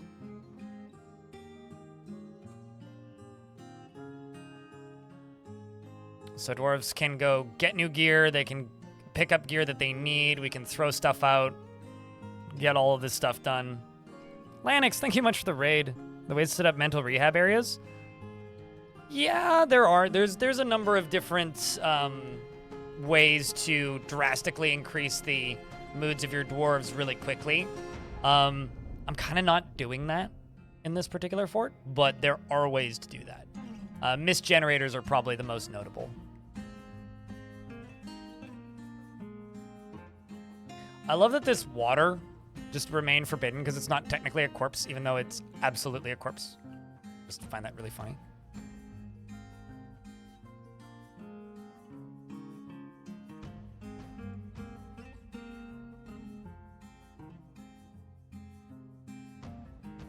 But how was the stream, Lanix?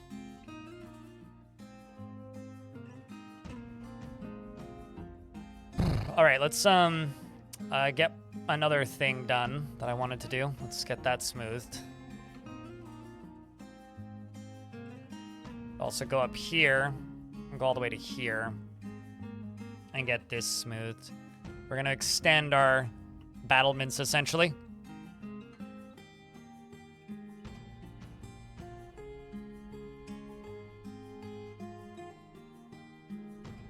But honestly, at the end of the day, the best way to work on dwarves' moods is just give them good food, good alcohol, and a place to relax and chill.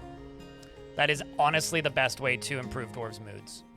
And if you have all of those things available, then generally you'll be able to keep your dwarves sane to a degree.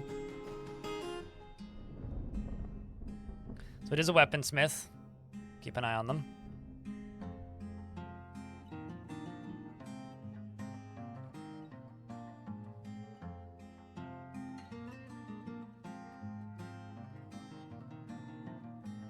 Let's just wait until more or less everything is out of here. DF and a bit of Risk of Rain too. Cool. Did you get any good runs in Risk of Rain? Anything interesting happen in DF? First stream ever? By the way? Like, what do you mean by first stream, I guess? Are aquifers? If you think that, then you are very new to this video game, and that's okay.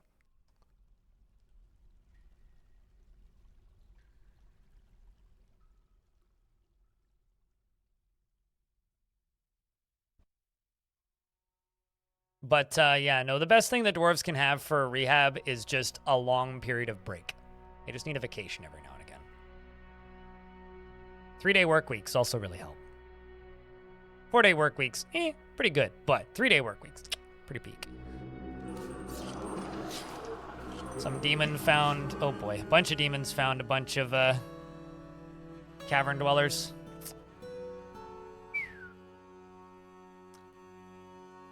I don't know if I'll actually be able to 100% defeat these because they are in the caverns. Okay, I'm just going to let the game run, even though we're in ads. Just want these military dwarves to be able to get their gear. Because everybody has stuff.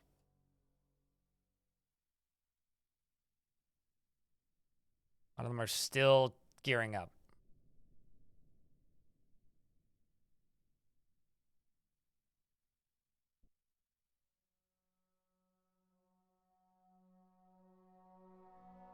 Oh, I see the problem here.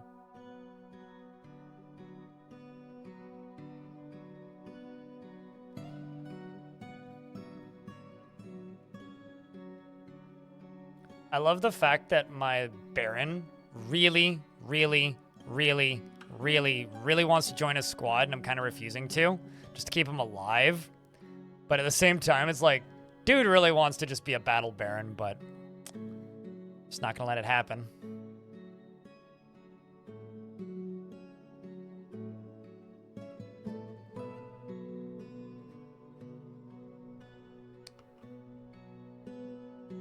Okay.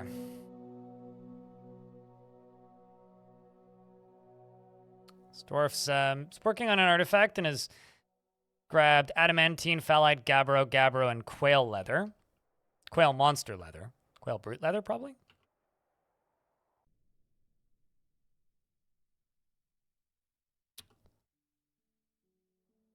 Okay, I'm going to go to here.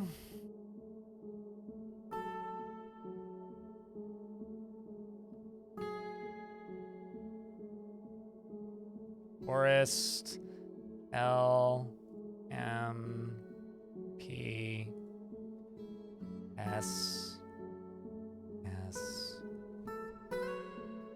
Holy spokes.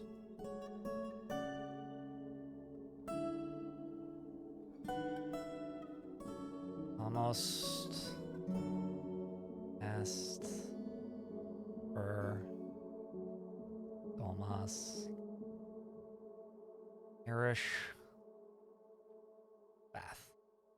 Just trying to get as many of these sorted as I can while we still can. Okay, so there's a few more bolts down here. I don't think any of these are coming to get got. No. Okay, we'll reforbid all these. Okay, someone's coming to get that.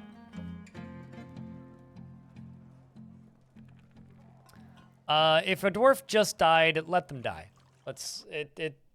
No, not currently. If a dwarf just died, let them stay dead for a bit. Ask me again tomorrow. Once we've started a new fort.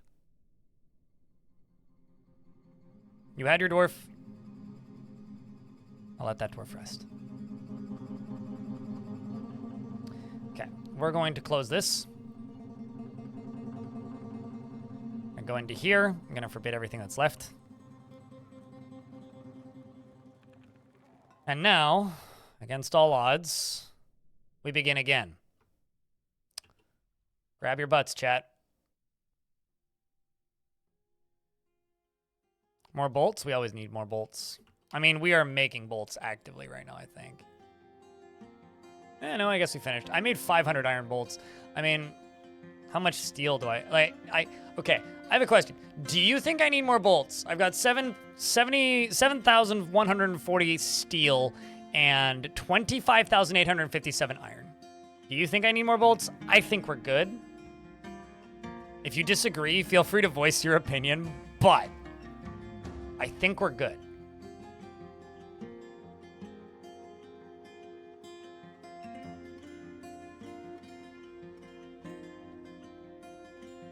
I could be wrong, though.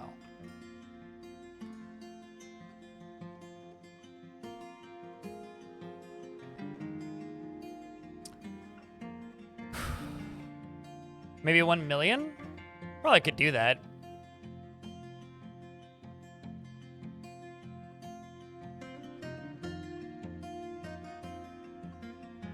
Okay, so now we need to wait a little bit for everybody to get into place.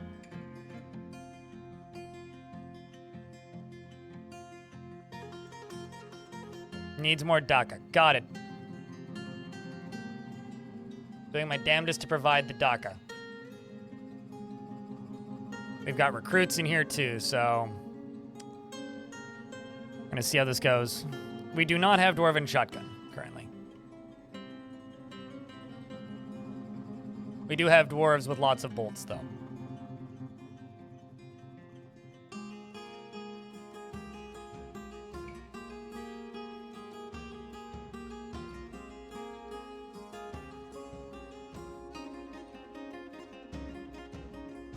Probably should have done that a while ago.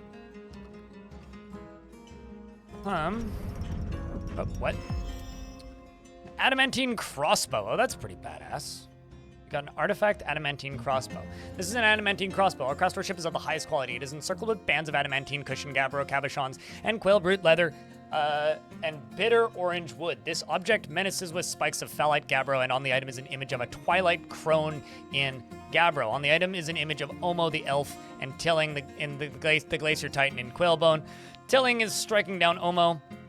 The artwork relates to the killing of the elf Tilling of the killing of the elf Omo by the glacier titan Tilling in the ambiguous glacier in year 50. We've seen that story before in other artifacts.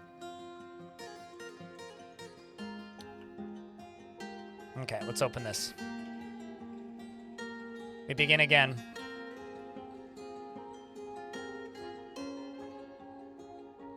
Let's see how many come through.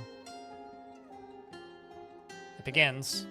1, 2, Pause.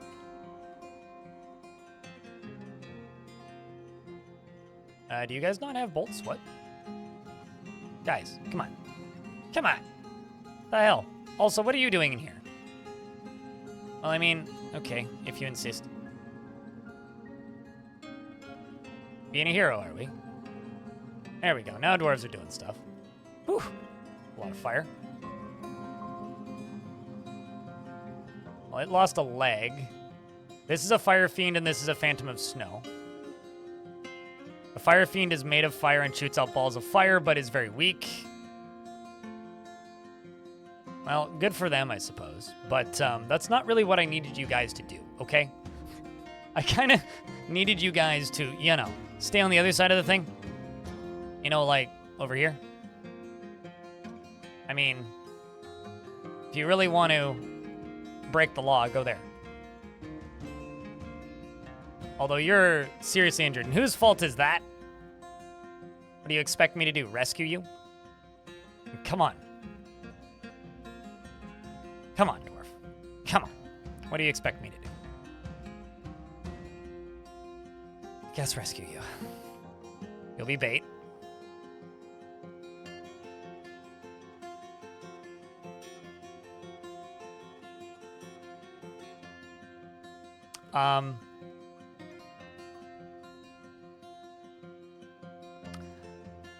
I am not sure what you're doing. Oh, actually, I know what they're doing. Let's just forbid everything in there. There'll be stuff I haven't forbidden. Still not sure what you're doing. I mean, this is a really bad idea, Dwarf. I could have told you. Okay. Still on fire. Okay, now you're dead. I know it has been missing for a week. Weird. Word. It's exactly how. Why are they all outside? You know what's funny? These dwarves were absolutely behaving. And now none of them are. You know, I think it's dead already. They did kill it. Yeah, they did. I'm very unimpressed, dwarves. Bring out your dead! I'm just gonna extinguish this because I'm kind of mad. Over here, be he honest. has a sword. None of you should be standing here. Okay.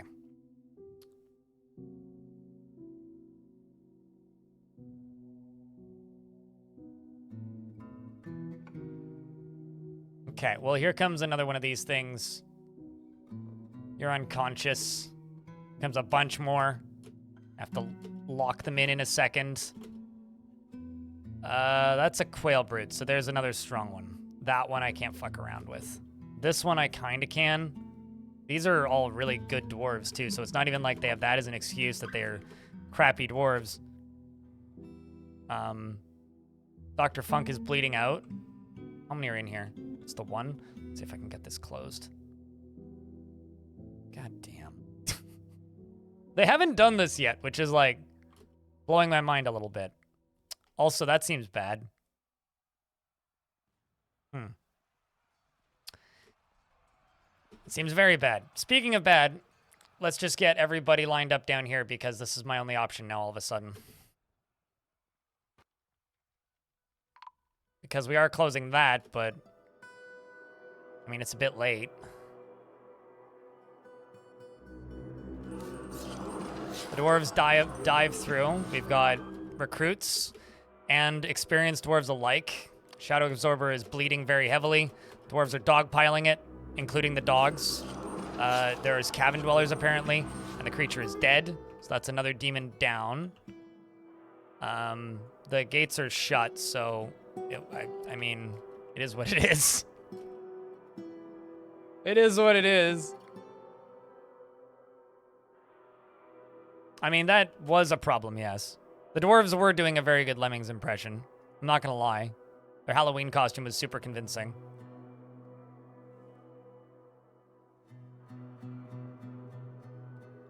Well, I guess we'll turn these off for a second. That was the most Lemmings my dwarves have been all day. All right, let's just tell everybody to update their gear.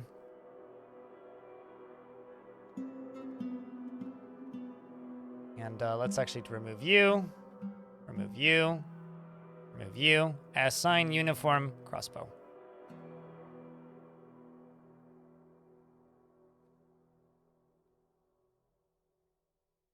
And then you, and you. Assign uniform metal armor. Go get what you can, dwarves.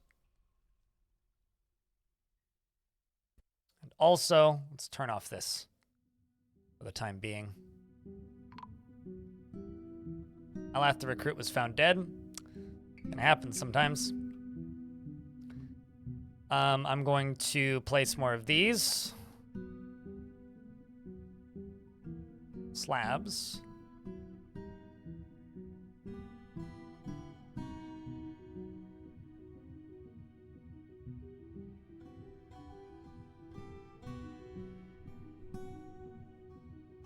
Good lord. Every single one of these? Okay, well.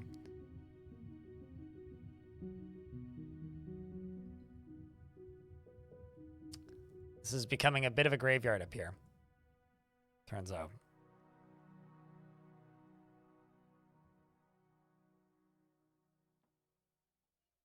Bit of a graveyard.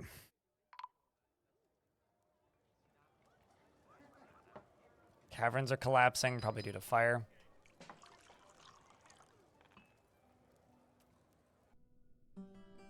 You've never seen that before? It's the reason you have the option to make ballistas out of adamantine is so that they don't burn. That's kind of spooky. It's like, let me at him.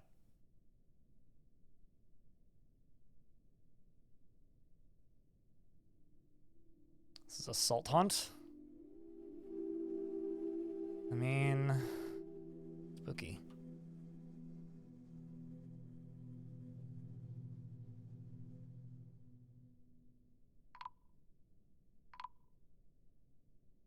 Dwarves have been missing for a week. What's up, Crystormy?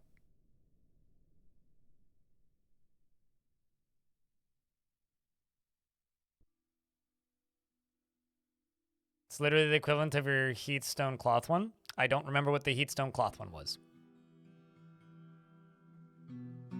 Those things leave my brain as soon as the fort's over. But that's cool. Or it must be cool. If it was worth mentioning. Let's just get those built.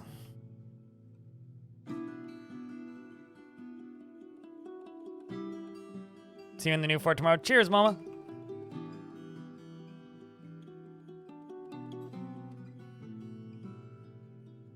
So now the tricky bit is this. This is the tricky bit. Flare, flare. Inferno Spectre, flare. Because I need somebody to volunteer to suicide, and even that probably won't do it. But let's just get all of these squads set up and ready to go.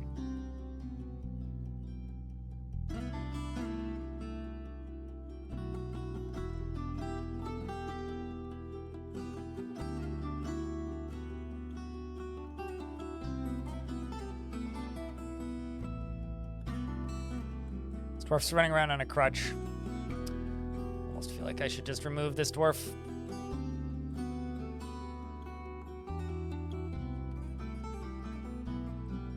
Just because you're too injured.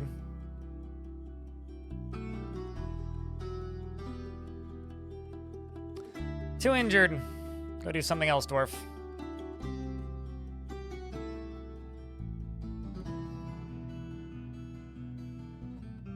Literally go do anything else. Okay, so you get flipped around, you get flipped around. Fluffy Wamblers are vermin, meaning you can train them as vermin and let them have pets. I don't know if they're breedable. Don't care. Personally, it's not something that I would ever think to learn about or look into.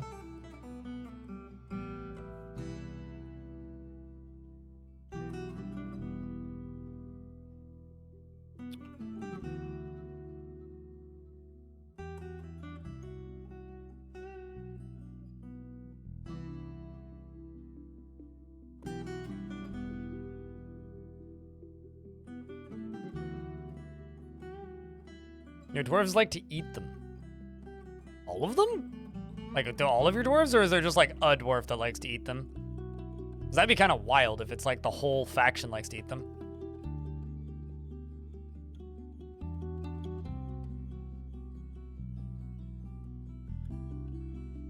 Let's just get that dwarf's body out of there.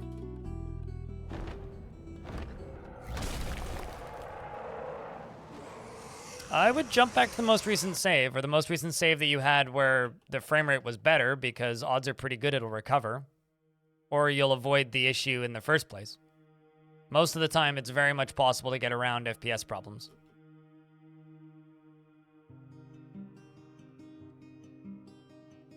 Especially if you're relatively aware of what causes them in the first place.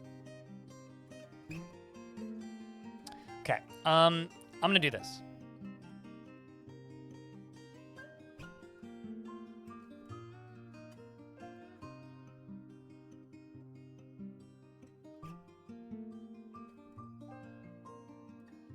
I don't know where all of these bolts are that they're trying to get to. They obviously can't. But I'm going to try and make these ones more accessible.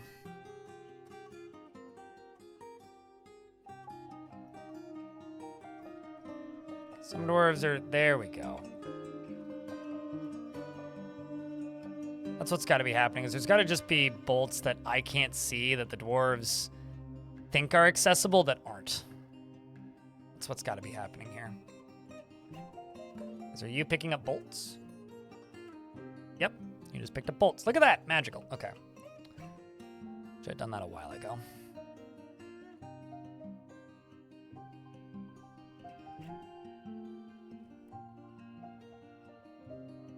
I mean, there's so many bolts right there that bolts shouldn't be an issue. All right, let's turn these on. These are on.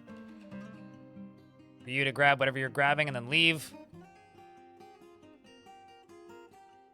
You grab whatever you're grabbing and then leave.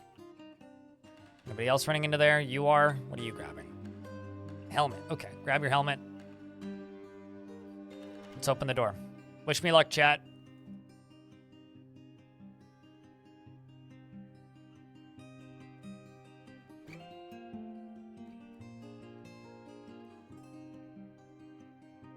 Oh, there's plenty of things that would make them nicer. They're already very strong. See, none of you guys were... Oh, no, you have bolts. Can you not see them? Oh, no, you're shooting, I see. Couldn't tell. You're missing at point-blank range. Well, I mean, you are a recruit, so... I guess I kind of can't blame you for that. And then this dwarf is just an idiot, so... I mean, all of our moments.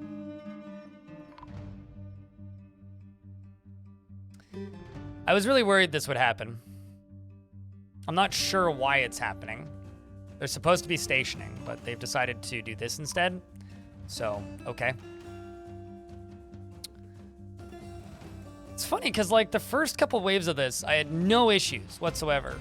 And now they're all, like, insisting on running up in here. I mean, I guess. They were all just recruits anyways, so it's not like we really lost much, but... This thing I should be able to kill. It's just a phantom of snow. It's literally made of snow.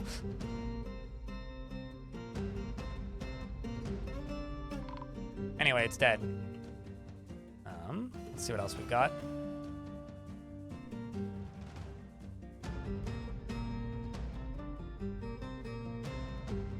This is a Fiend of Ash. It's a quadruped composed of ash. I should also be able to kill this. Andre, the regular guy, who's one of my legendary swords dwarves, runs up and it's dead. This is another Phantom of Snow. Leave the squads here. It just explodes as it's supposed to. Sending these squads back.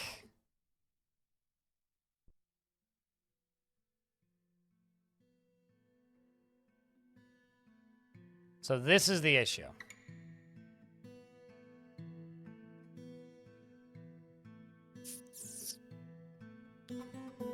Especially because now they are refusing to come after us.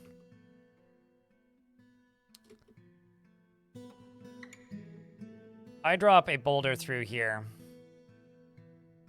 It could only drop it. Yeah, I can't do that. It would go into hell.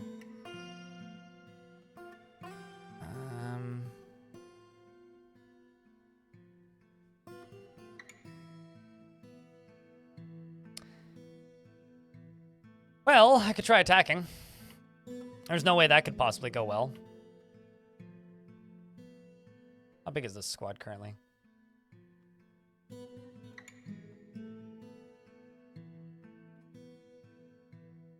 I literally just went over why I can't do that in a couple seconds. So if I were to do that, it would release them into the lava, which would actually be worse. So if I cave it in,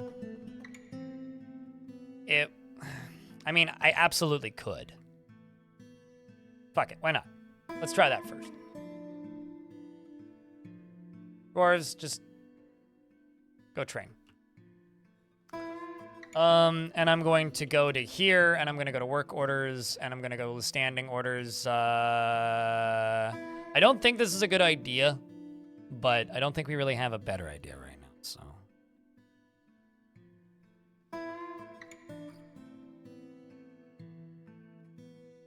Like, genuinely, I don't think we have a better option.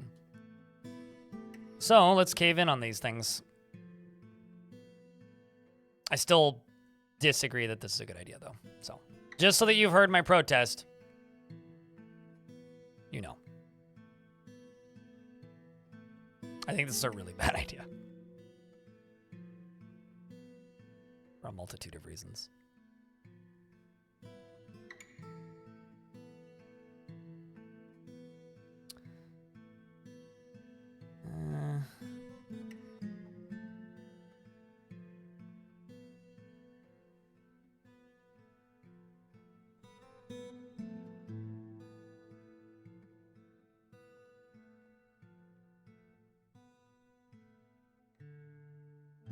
This is a horrible idea. Not only is this a horrible idea, I don't have enough space to do this effectively, so fuck.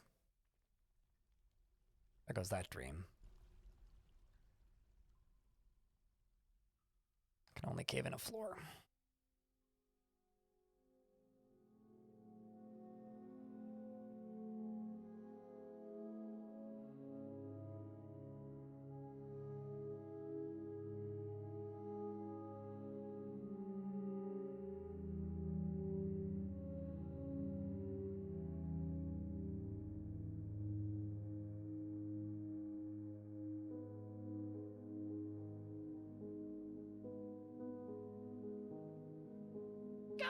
I'm just going to keep repeating this. The goal command is null and void. I will actually just grab it.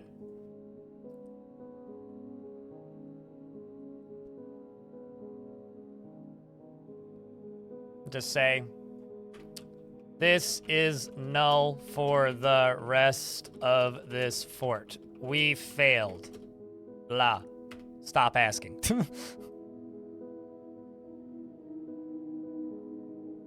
The goal failed on every aspect. That's it. Yeah, I know. It's been the holidays, mate. Nobody's caught the stream in a while. And thank you very much for the tier 2, by the way, for 8 months. You just finally inspired me to actually just update the command, which is a good thing.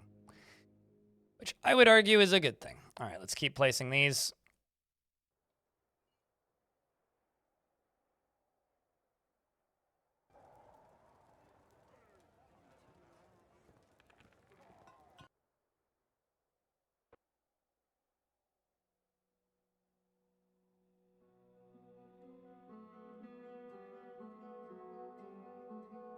It's okay. There's been about 15 of those today. In regards to the last straw on the camel's back, there's been plenty of those. There's been plenty of straws, and it's enough straws that we could probably fill a Slurpee at this point.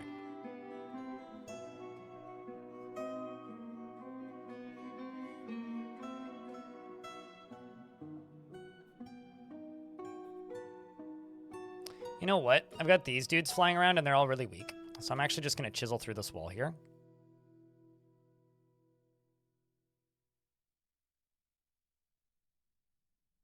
And we are going to let some creatures in the sidewall.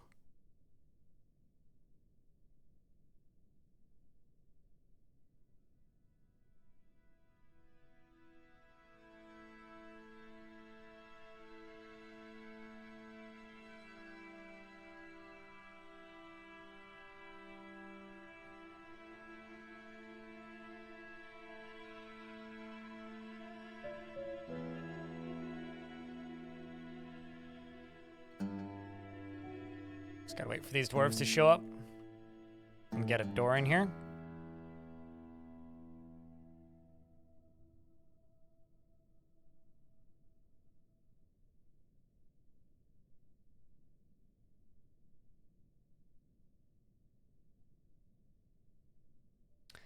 But yeah, no, I mean, the thing is, you may not have tuned into the stream for a while, but the entire goal has been null since Tuesday last week, I would say. I think that was the day that that whole thing happened, so that's why I've been kind of grumbling about it today, is because, like, yeah, we failed the goal, and we failed the goal like a week and a bit ago. And I gave up on it like a week and a bit ago, so... It's one of those, well, that's old news kind of situations, but most of you don't know that, so... Not on you. Not on you to know. Okay, come on, now I'm no longer seeing these ash fiends.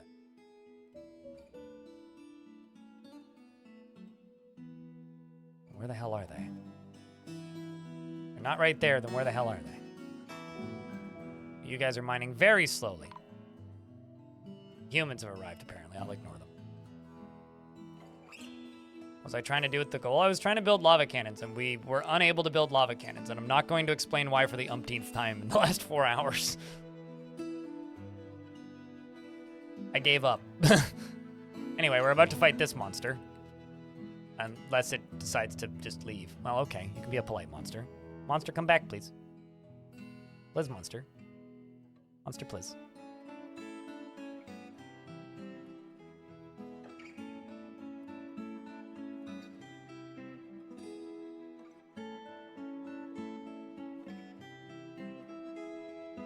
We always, when I start a new fort, I have some sort of, like, construction goal that I want to acquire or achieve, and we failed this one horribly. I never even got close. So if we could just do everybody and myself the biggest of favors and stop harping and asking me about the goal, I would be really happy, because it's one of those things where it's like, we have this amazing situation here, and people keep asking me about cannons. And it's like, can we just talk about how cool this whole fight's been instead of the thing that I failed? But, you know, if you want to keep talking about the thing that I failed, then by all means, I suppose. But at least talk about that amongst yourselves and don't ask me about it, you know? Because you'll just get me rambling like this on repeat, and it won't actually change. You know, actually, I'm going to update the command again. I'm updating a command twice in 5 minutes. It's now going to be new goal. Stop asking blind about the goal.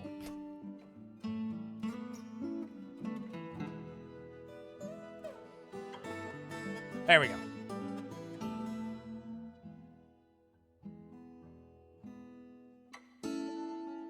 You missed it? No, we're just in an ad right now.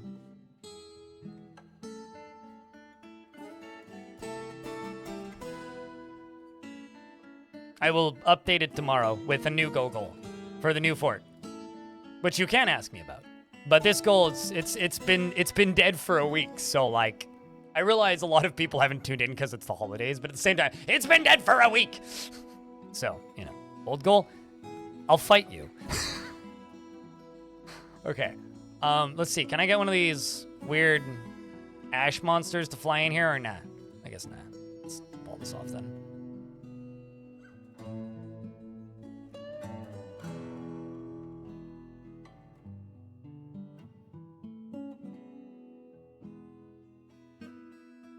It was pretty glorious, although admittedly, I'm also like a week behind editing my highlights. I am planning to make a highlight video of that particular event. It just turns out that I'm literally a week behind on my highlights, so.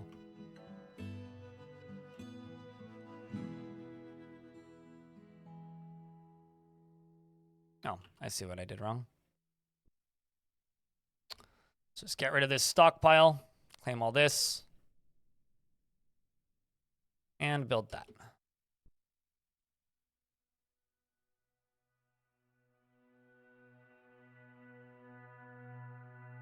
You know, ending forts are always one of two reasons, Pablo. I'm bored, or chat is bored. in this world, it's time for a new fort is the reason, right? If you're like, man, what's the reason? Well, you've already figured it out. It's either because streamer's bored or chat's asking blind to start a new fort. Or I gave up trying to complete a particular goal. I've been playing this fort for about a month. So... And honestly, at this point, it's because I'm bored. It's because I failed my goal horribly. And have largely given up and want to go play somewhere else in this world. Oh boy. I never did figure out how they managed to get into the caverns.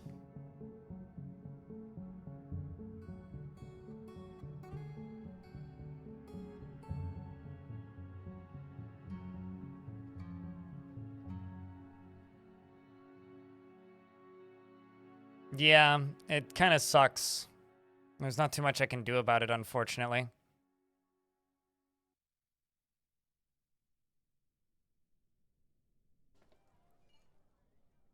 Okay, well, let's do this.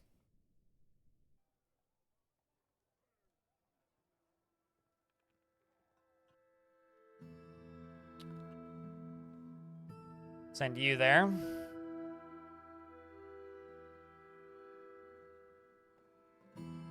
Let's send you here. Let's send you here.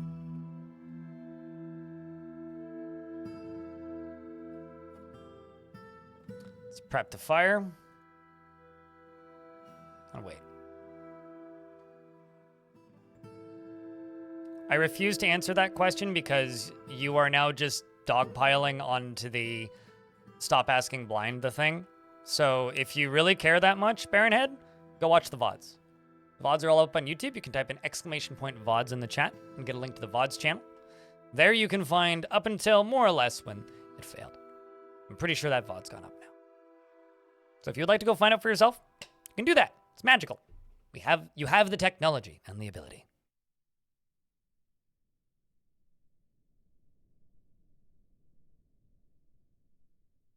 The beauty of goals is when a goal fails, you can make a new goal.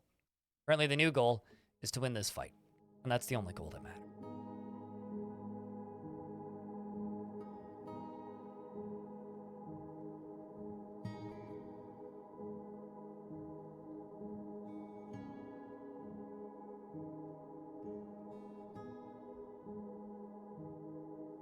Well, I'm giving you the ability to do that, but if chat wants to answer the question, they can. Nothing crazy has started happening yet, so I don't have to stare at the screen and not focus elsewhere just yet. We'll be there in a moment, I think, but unless, like, they all refuse to attack me, which may happen.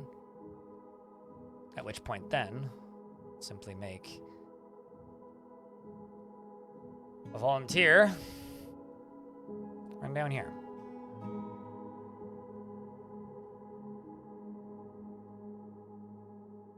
What? See if I can make them come out. Otherwise, we will go through with this cave-in.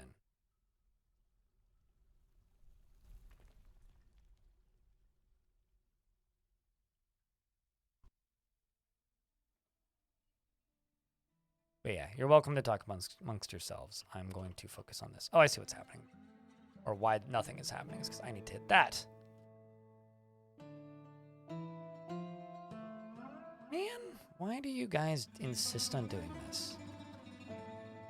This is fascinating. It's like I had no trouble getting them the station behind this like initially. But now I am. Why is that? Oh, actually, you know, it must be this. Hold on. Let's try this. Try this for science. Go here.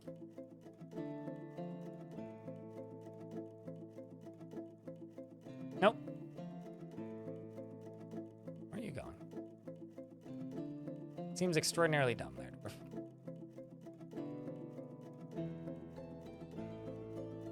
You're the one I told to run off by themselves.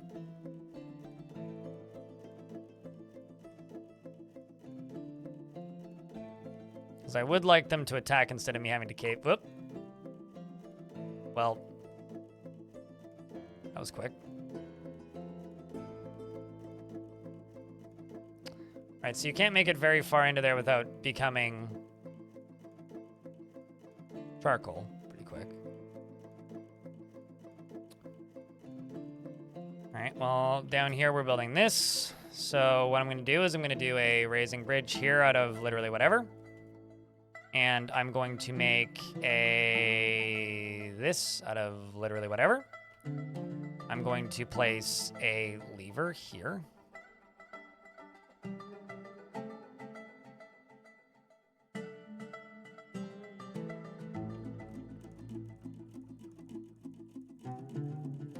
Is that you? I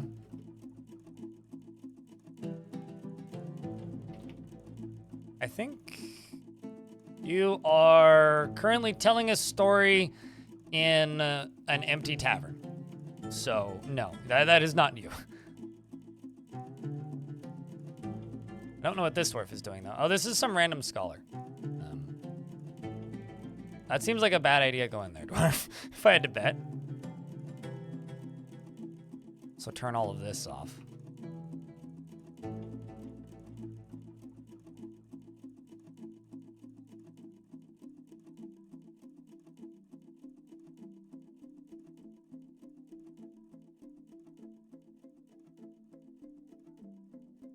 So they are literally free to enter the fortress whenever they see fit. But they don't want to. I'm 100% certain you are dead. So very low, in fact.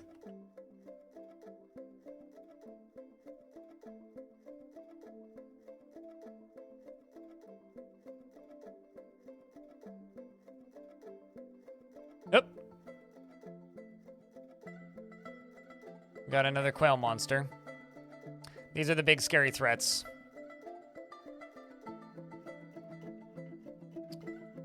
Pull that lever ASAP.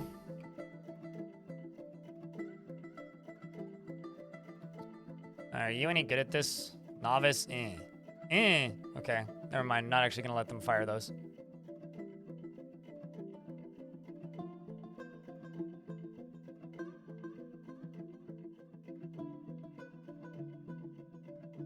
Okay.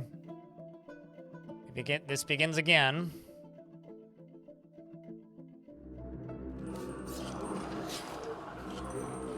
Oh, this dwarf just fell asleep. And that's one. He runs out of bolts, falls asleep. You know, honestly, gotta respect it. I really gotta respect it. There's another quail brute up here. How's the construction of this going?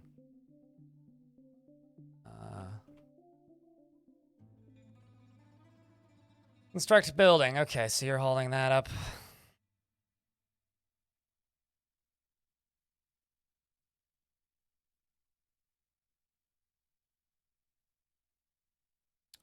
Dwarves are shooting as many bolts at this thing as they can. I'll tell you to stand here. There's more dwarves actively shooting at this thing.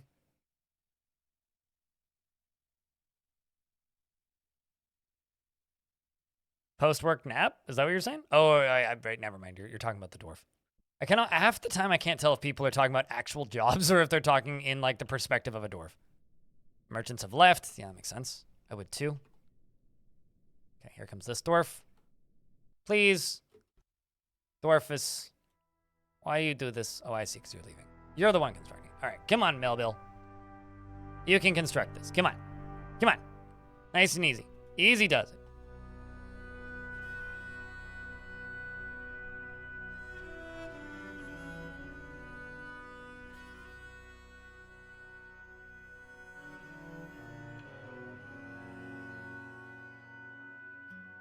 No, it's all good.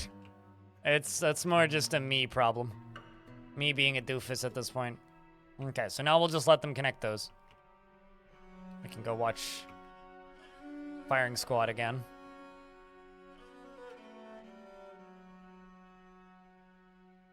God, I cannot get over how strong these quail monsters are. Like, we're shooting them mostly with steel bolts. And it is such a long period of time to actually kill these things. It is ridiculous. Like, it just takes so long to kill these things with bolts. It's like, they must just be giant. Like, that must actually be, like, what's going... because, like, it describes their size as giant, right? So it's a giant bird, basically. Let's actually send you guys down to this end. So, like, they must just be that large. Because it's literally, like, these dwarves will shoot these things for, like, 2 weeks. They have to be, like whale size. Like, these things are something. Like, it's nuts. Does this one have webs? What does this one have? This one has webs. Ay, ay, ay. Okay, how's this going? Your Lincoln building? Okay. I'm going to let you, and you do your thing.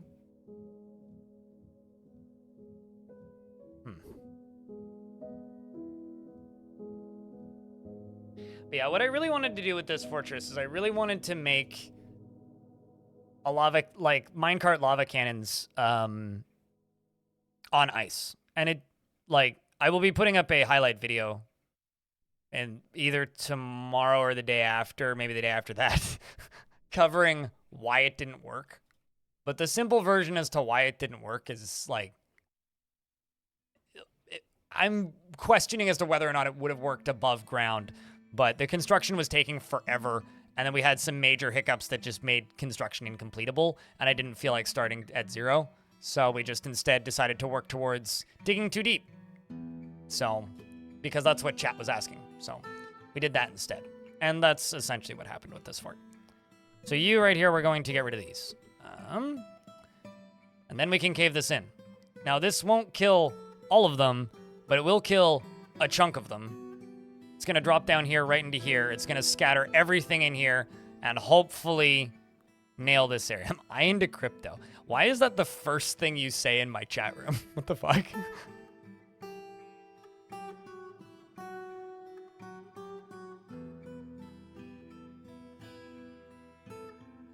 Hope this is the start of a knock-knock joke. Yeah, that's a very strange thing to just, like, randomly ask.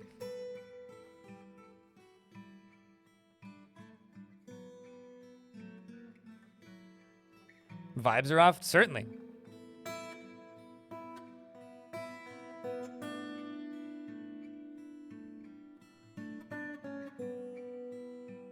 But yeah, to anybody who's just tuning in after not being able to tune in for a while due to holidays, I hope that you had a good holidays if you did that. All right, so let's forbid all this crap. Yeah, maybe. I'll say this. The prefix crypt predates, like, the crypto fad by a very long time. All right, let's do a big old cave in, chat.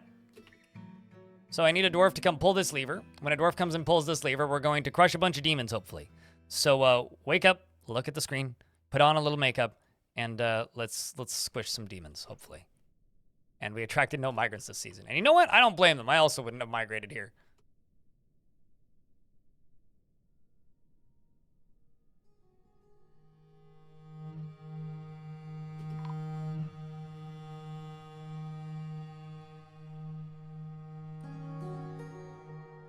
God, this was such a bad idea.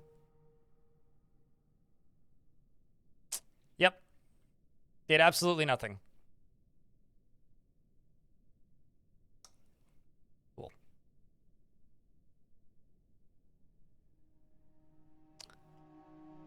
And this critter's still alive.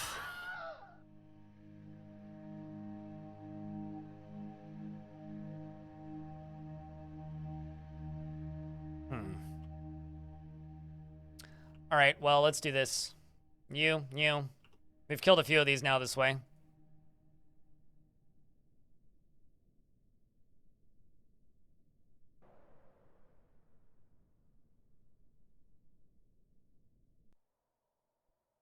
Let's let this thing out.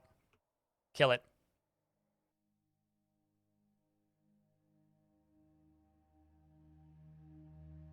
This is a bad idea, Dwarf. Nope, you're already dead.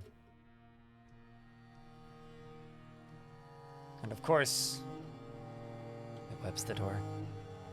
And that lag chunk is everything pathing into here, I assume.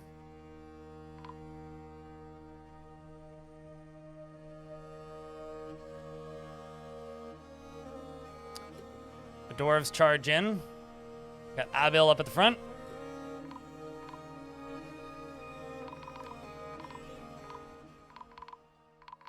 Wow, these things are strong. Holy shit. Well, we got it. But was it worth it? I'm going to say no. I'm going to say no.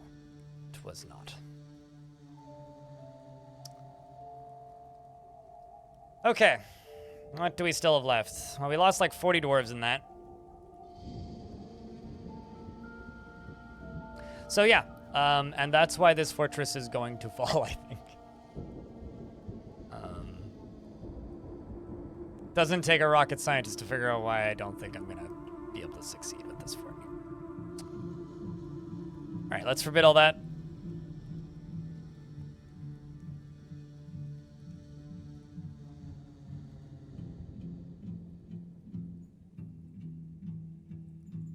Let's just assign a bunch of dwarves to this.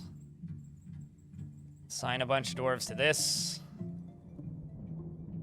Let's assign a bunch of dwarves to this. Lastly, a bunch of dwarves to that.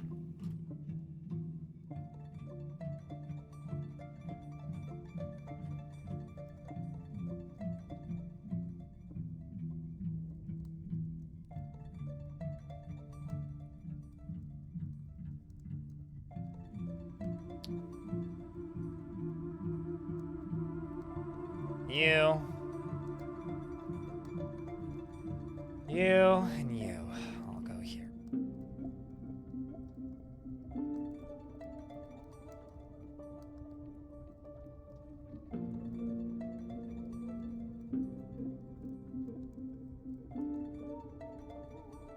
Actually, let's just claim all this so that they can go get gear.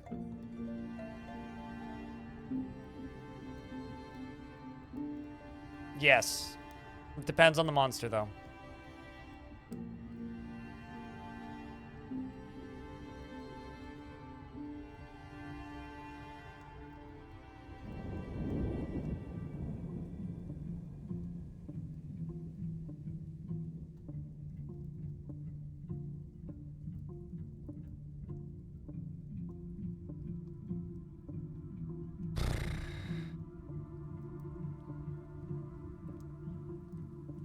Tyrant Des is in the military now. The king, our monarch, is in the military.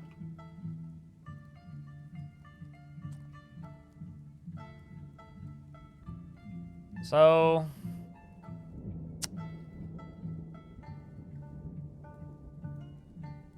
yeah, so much blood, so much death indeed.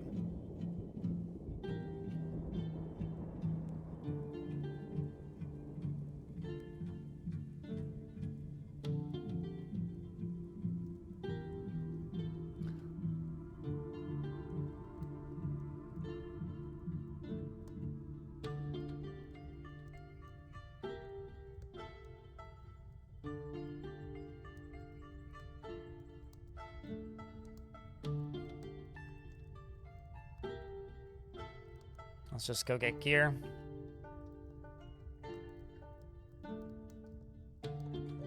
Let's open this. And let's open this. If dwarves end up standing in here, they end up standing in there. And that's okay.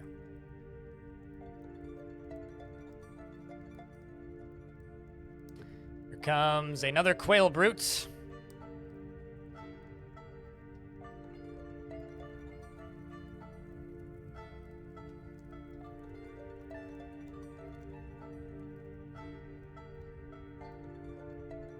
Passing out. We'll see you when we see you, dude.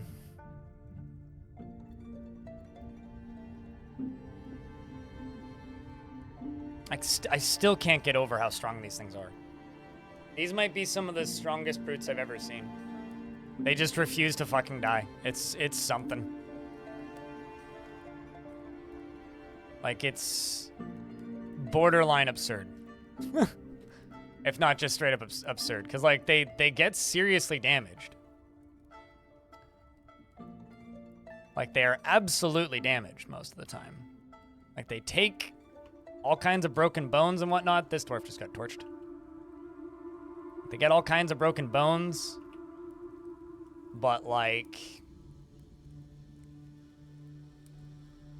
no matter what I do, I just can't seem to be able to kill them consistently. Even, like, the highest tier troops. They just can't. Oh, yeah, no, I know. I'm well aware. Rum Rusher. Like, they're somewhere between the size of a giant elephant and, like, just a large creature. Like, and this one has to be in the multiple millions. Just because it is described as a giant. I mean, it's a towering, it's not even giant, it's towering. Three-eyed quail. So it has to be, like, monstrous in size.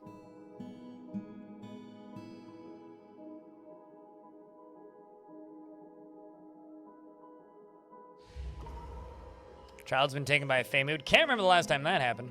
Child being taken by a Fey mood is what I can't remember.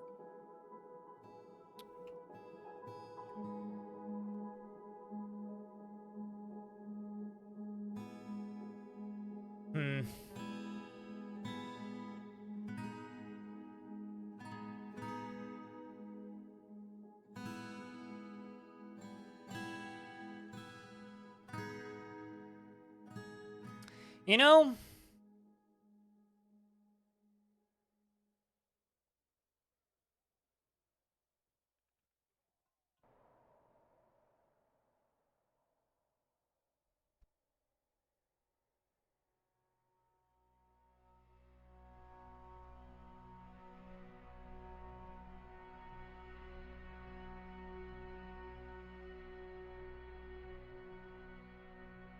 why not?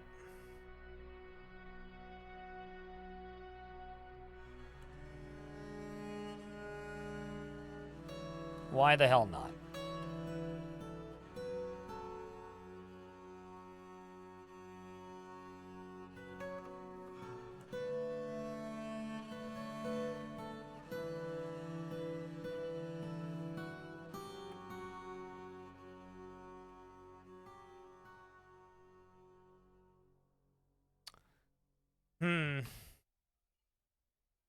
So there's part of me that's kind of tempted to be like, what if I just, like, scuttled this fort? I'm just looking at it right now and going, how can I do that in, like, a non-unreasonable amount of time? Because what I could do...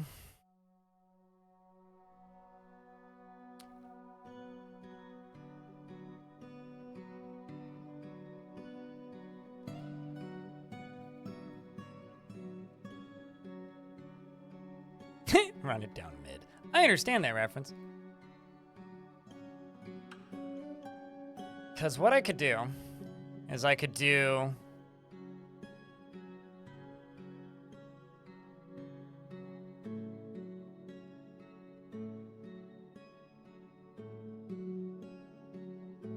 Do you guys want me to scuttle the fort? Because I think we should scuttle the fort. That's how I feel about this fort right now. Let's scuttle the fort and seal off hell.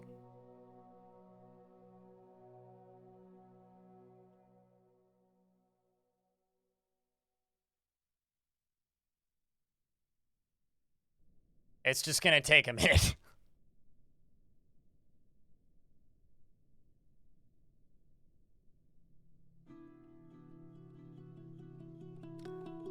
Let's just assume that we ain't winning. And the dwarves know this. Right? But if we ain't winning and the dwarves know this...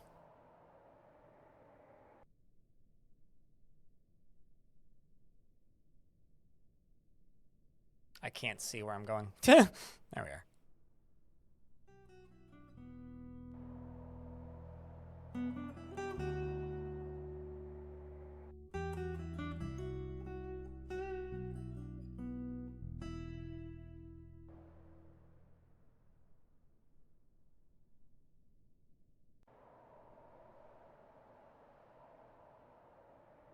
Where the heck did they go?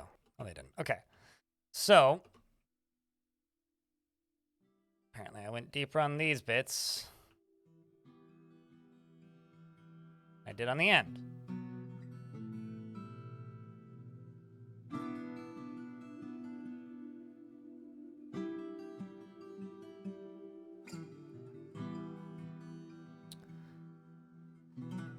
So, what we're going to do is we're just going to get all of the dwarves training. Nuclear vessels. This area is sealed. All right, let's go into here. Let's go to jobs. Realize I can't say everyone do this, so I'm just going to assign a bunch of dwarves to use pickaxes.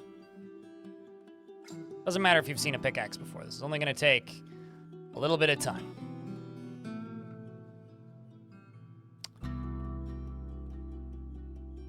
We're going to scuttle this fort.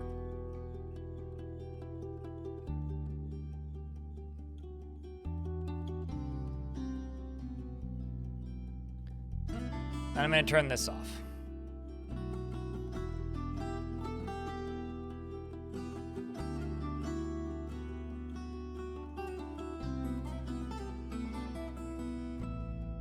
Carve up, down staircase. All right, there we go. Oh, wow, they started at the bottom. It's kind of funny. I actually don't even know where they oh, I see where they started. All right.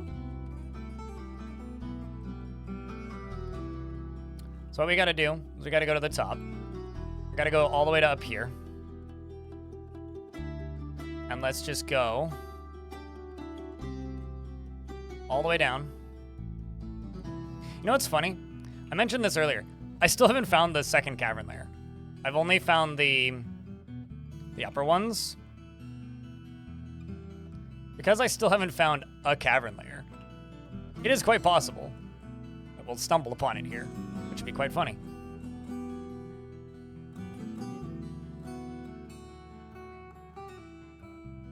This is going to be the biggest scuttle I've ever done. I've never scuttled a fortress with this level of absurdity before. So, let's, well, I mean, there ain't gonna be much happening for a little bit. And we're in an ad break anyway, and chat wants you to post beers. So, chat room, I guess now's the point where we can talk about what do we want to do tomorrow? What kind of fort should we build tomorrow?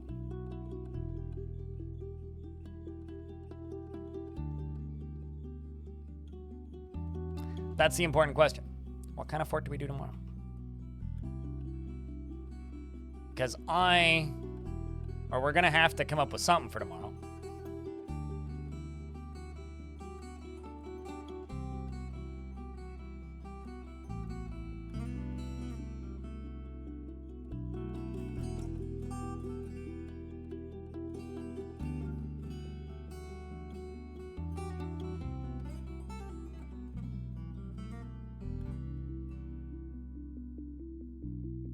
All right, I have to go 2 layers lower than this, actually.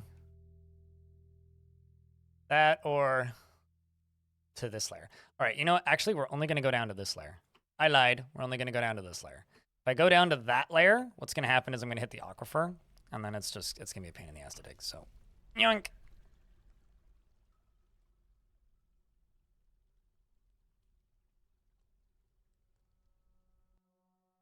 This is going to take a little bit.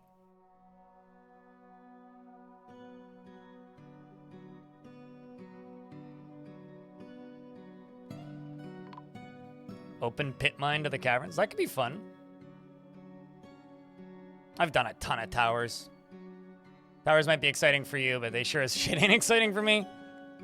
So this is the layer, so everything beneath this we can just cancel, so. Zip.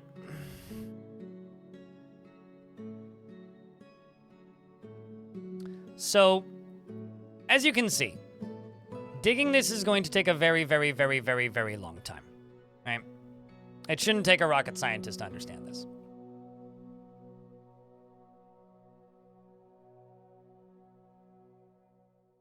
Oops. I must have had something still set to dig. All right. Well, now that the game has done, or DF Hack has done a lot of the hard work for us, let's get back to the fun bits.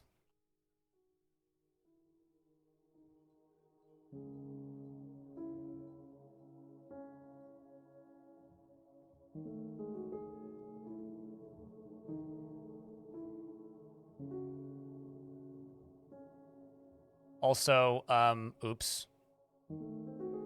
What's a little lava between friends? Shit.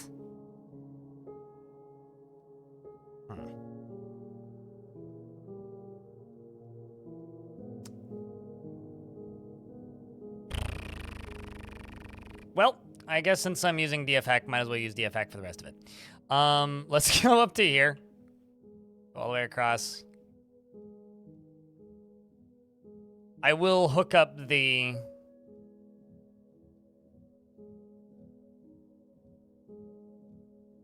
fun bit, though, manually. This is saving us several hours. All right, all that's dug, all that's dug, all this is dug. Okay. Chat, meet Doug. Doug, meet chat. So now we're going to dig out this. And more importantly, deconstruct this.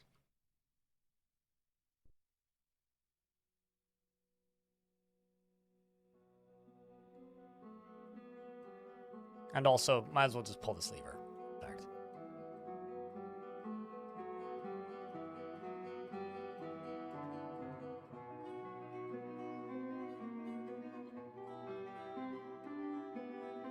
You know, I'd be down for like a surface-themed fort with an open cavern. With the idea being we hunt monsters. That could be fun. I'd be down for something like that. I think we should get out of here.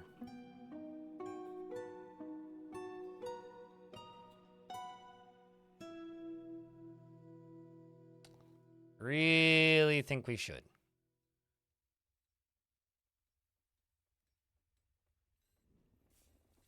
Because I could roll with that idea. I think that could be fun. And let's just forbid everything that's down here. So that the dwarves don't, like, you know, try and dig through this or anything silly.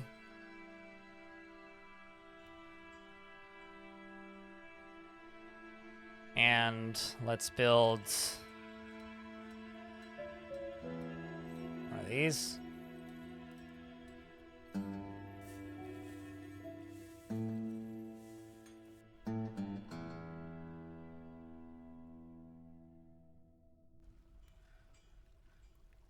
You're going to go pull that lever. I'm not going to guarantee captured forgotten beasts, but that could be fun. Yeah, we could do something with that. You pull this lever and deconstruct this.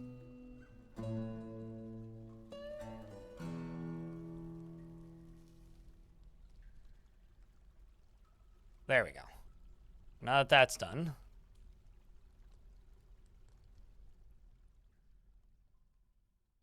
Oh, well, there's a burning dwarf. Sorry, Bim.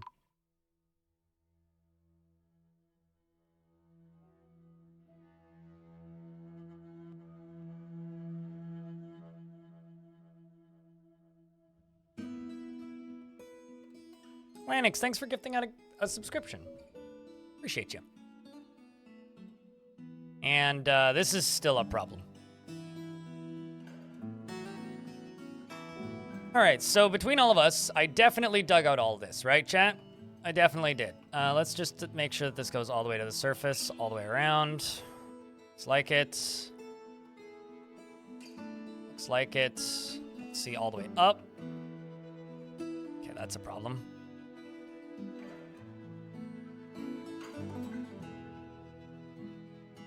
So what I'm gonna do is I'm gonna get rid of these two burrows. Just get rid of them. Then what we're gonna do is once... Well, actually, the dwarves can get out the sides, so let's actually get rid of these. Hold on. Yes, okay. Pillar is up. So what I'm going to do is I'm going to go out to here. And I'm going to make... Oh, I already have this lever. Perfect. That'll do just fine, actually.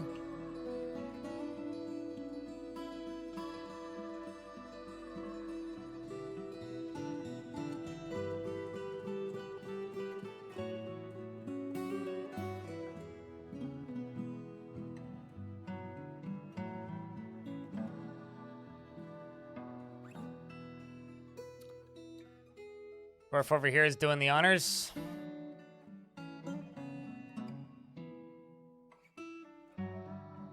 Come on, critter.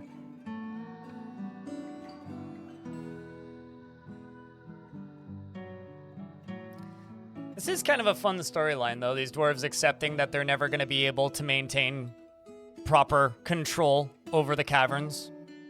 So the only logical thing to do is to, you know, send the whole fort to hell, basically. Crush it. Just let the whole thing collapse. So, something that's kind of exciting is we witnessed if a cave-in happens, okay? If a cave-in happens, glaciers explode, so they cease to exist. So we're gonna try and save as many dwarves in this situation as possible. So you guys follow this creature. I'm gonna take a real quick toilet break. Scuttle the fort.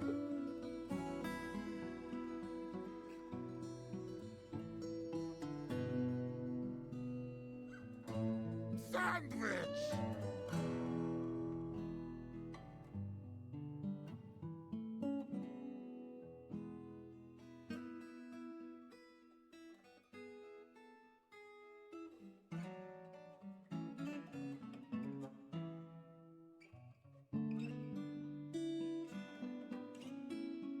Flubberdubberdoggadoggies?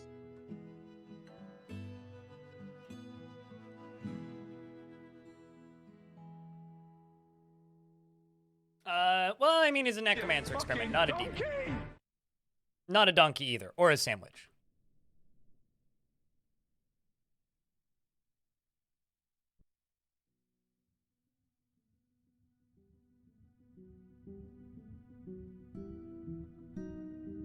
What? Why were you found dead?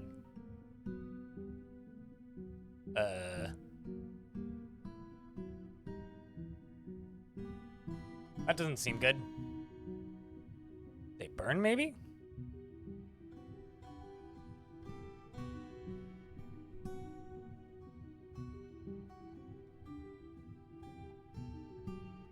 All right.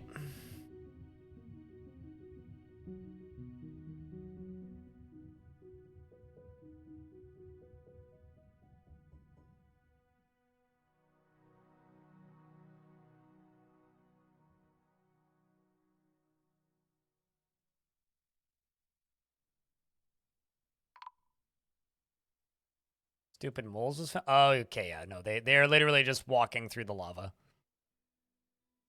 I think. So let's just set this. So do not pass, you dumbasses. It's warm. God damn it.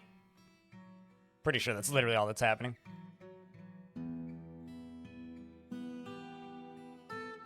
Stupid moles indeed. Okay, so I'm going to make a burrow. Right here. We're going to add everybody to it. And enable it.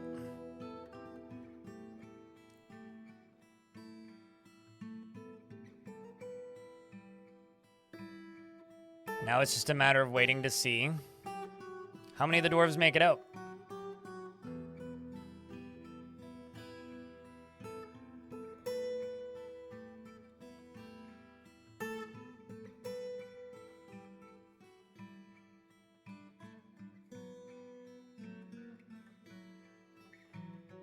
just remove all of the squads.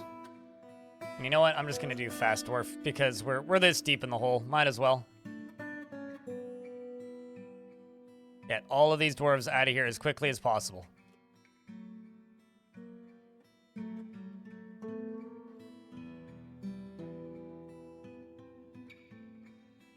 Okay, maybe not.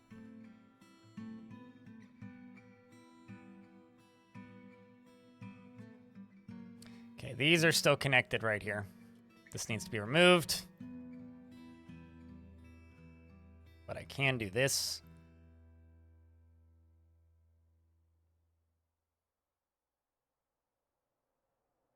It's basically whoever's willing to go stand right here doesn't die.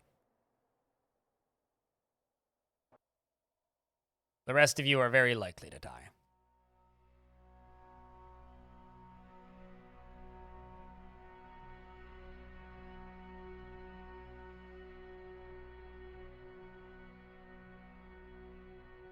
Okay, let's fast dwarf 0.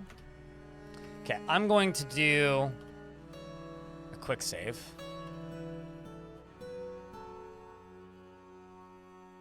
If not, this would take another 3. Yes. Yeah, I really like the idea of a more surface-focused fort or like a shallow cavern fort. But we'd have to find the right embark for it. Which might be tricky. But I would like to play in the same world as this fort. Possibly the same faction. I haven't actually decided yet. But I would like to play in the same world as this fort.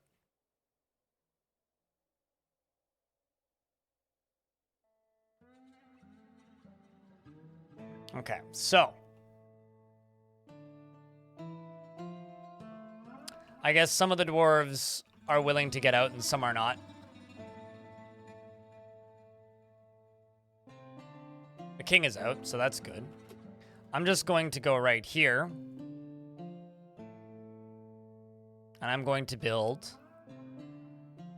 tavern.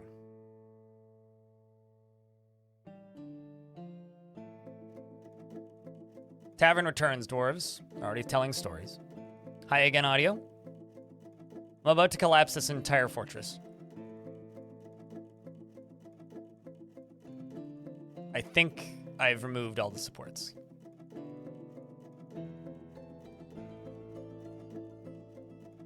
Got out. The scholar experiment joined the fort not too long ago, actually. So yeah. Yeah, this is still the same one. Trust me, I've been playing this fortress today longer than I planned. I thought today was going to be a short stream. I actually went into today kind of planning for today to be like a 6-7 hour stream so I could do some editing tonight, but I'm so far behind on the YouTube stuff, it's not even funny. All right, dwarves.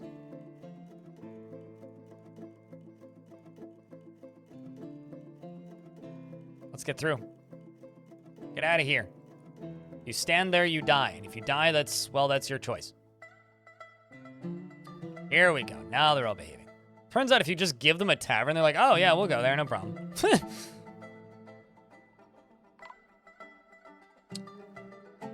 Anyway, a cook has been missing for a week, so that's a shame.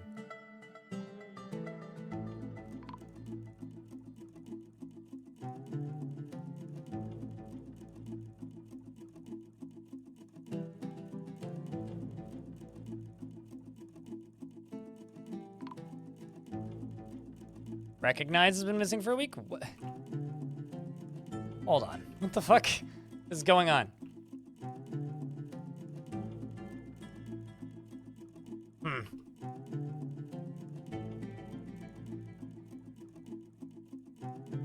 Gosh, if only I knew. Because I genuinely don't know. Alright, well, these dwarves are insisting on sitting here, so let's get rid of this, and this. Get rid of this. Get rid of this. See if we can trick more of them into getting out. Come on, dwarves.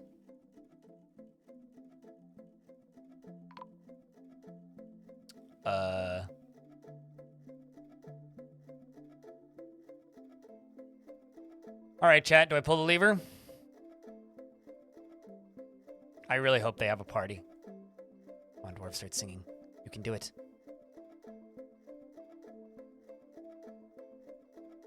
Consider the lever pulled. Oh, there was just a save.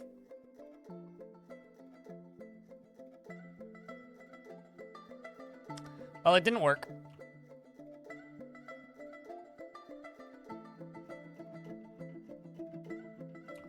So, womp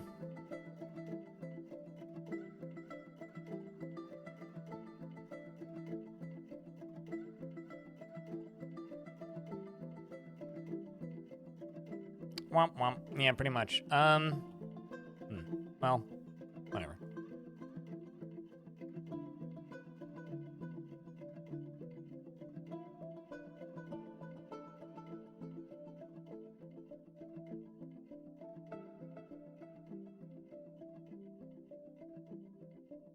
There we go. I think.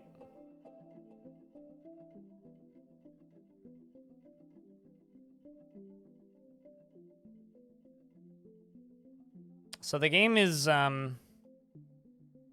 stuck for a few seconds, but yeah, I'm not sure. Where is it holding?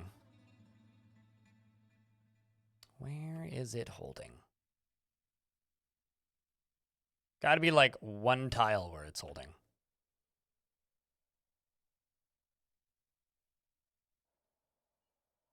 Oh, is it literally this? No, it wouldn't be.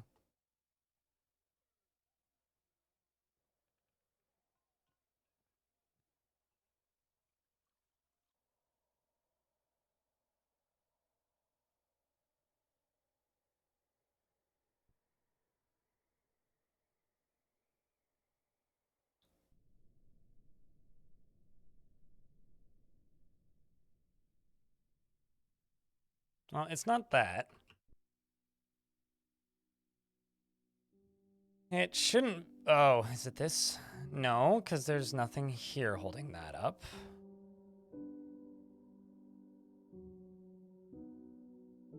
It's not that. I don't see what could possibly be holding this up.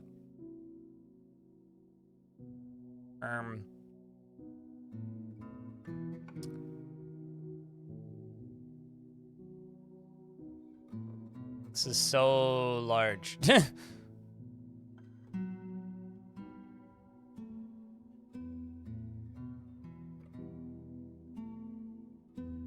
Anybody seeing what the issue is here? Please point it out.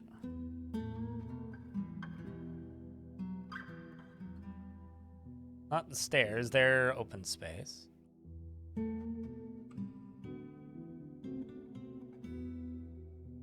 Yeah, we built a floating fortress, I suppose. Well, that's a... I do have cave-ins on, right? Yes.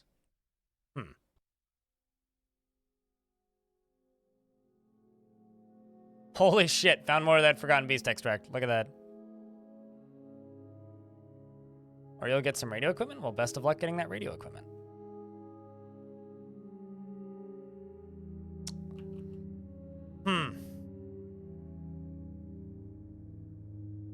It's like I keep thinking it's this, but it's not.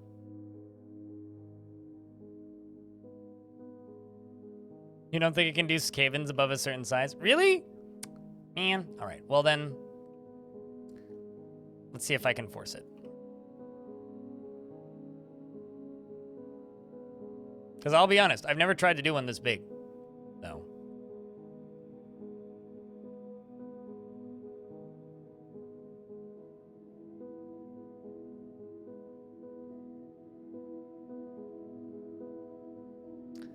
All right, well then let's go up to here. I'm just gonna keep cutting up a couple layers at a time with Dig Now until it caves in.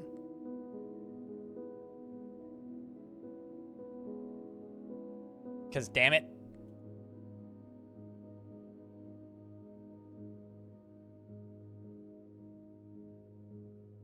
Okay, how about this? This is just all collapsing. That's kind of funny.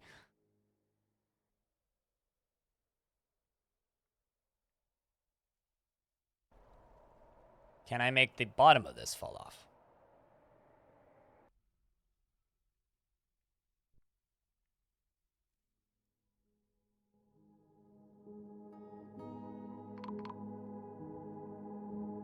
Can I use that to melt the bottom of the glacier?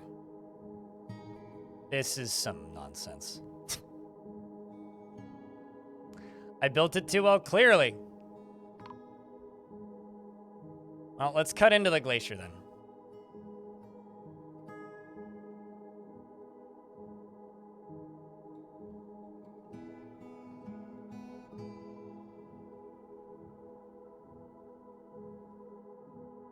All right, well, this is going to be fun regardless, right?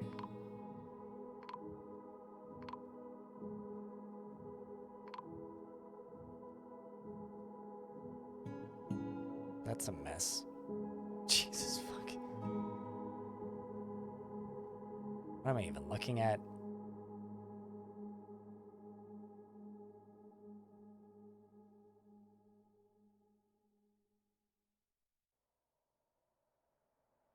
Well, here's what I'm going to do, okay?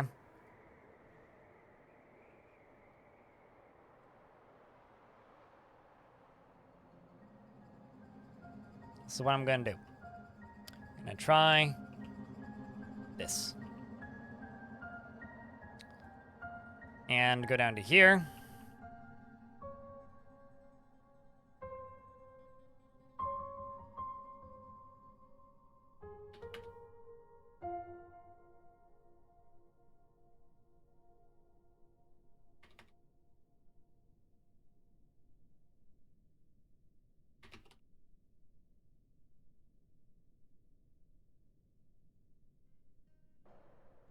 Yeah, I guess you just can't force cave-ins like that big.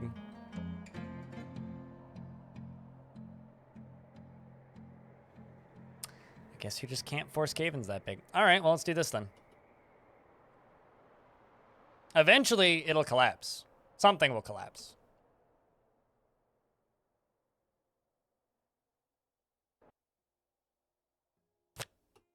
Or not. You know what? What if?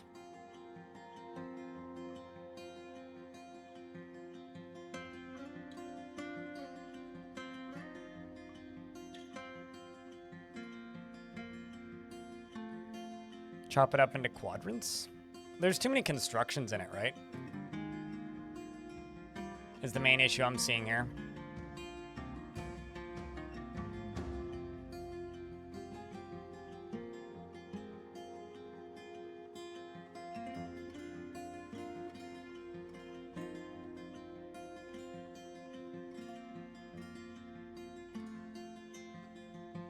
Nope, it's not that. Game is chonking? Yep.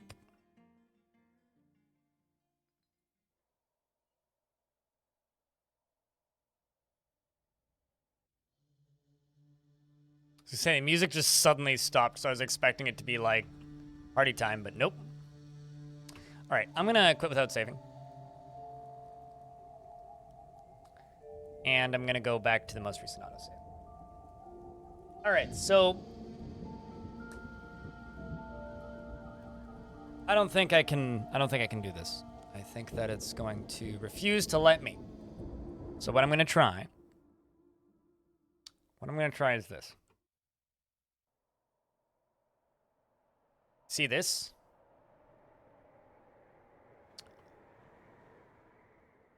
We're gonna do this. I'm going to use DF hack. But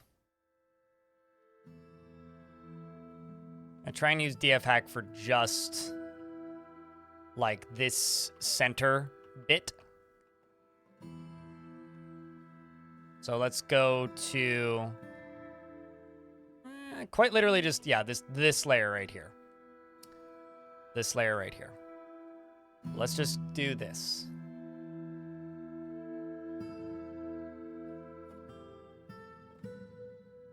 Pax Mac, thank you very much for that 5-pack. Appreciate you, dude. Let's just do this. Do that. all of these. That. If this doesn't do her, well, then I cry.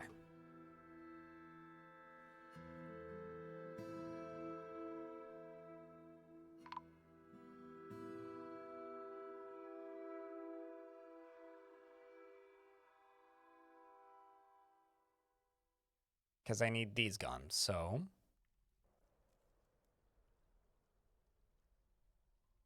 let's just go up to here.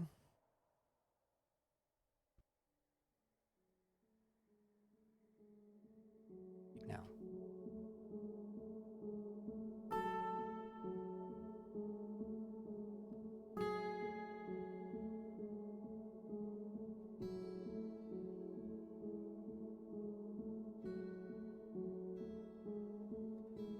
Around that whole wall chunk.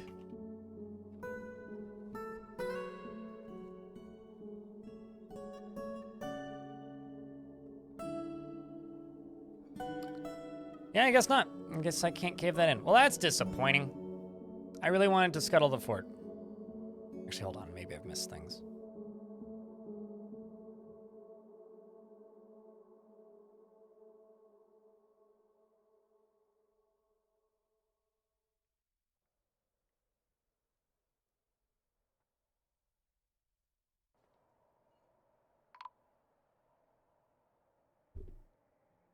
Trying to crush the whole fort. The pump stack's been destroyed.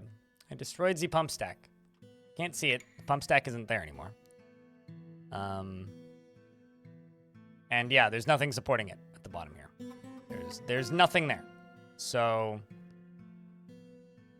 it's not even a matter of destroying the pump stack. It's just, it's done. So what I bet I can still do, what I still bet I can do, probably go to like this layer and do what chat suggested. Problem is there's too much floor. There's too much floor.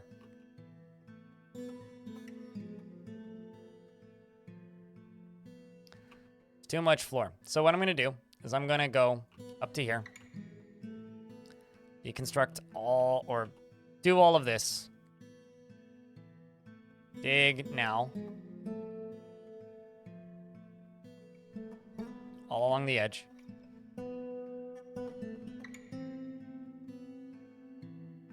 Dig now. Problem is like, I'm kind of pissed now because I really wanted this to be like a big epic ending and cave it all in, but you know, I guess you can't win, right? You can't have everything. So let's just leave that one tile there. Fast Dwarf 2, we are in an ad, but it's fine. Oops.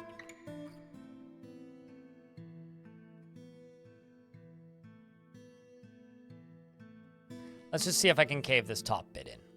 I realize that there's still one piece there. All these need to go.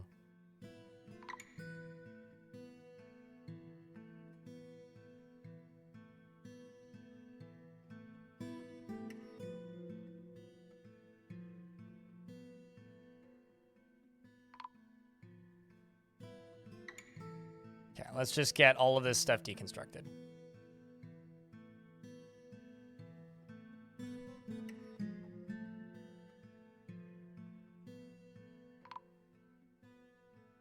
Despite watching 100 hours of here, that you're surprised that there's no dynamite, or you forget that there's no dynamite? It's kind of hard to forget that if you've been playing, but yeah.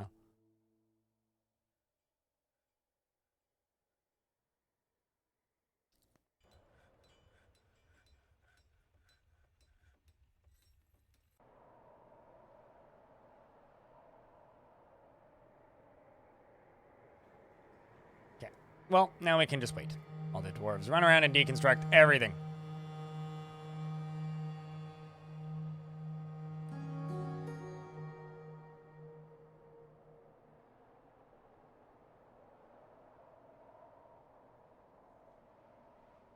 Watch the elves invade right about now. Wouldn't that be, like, perfect?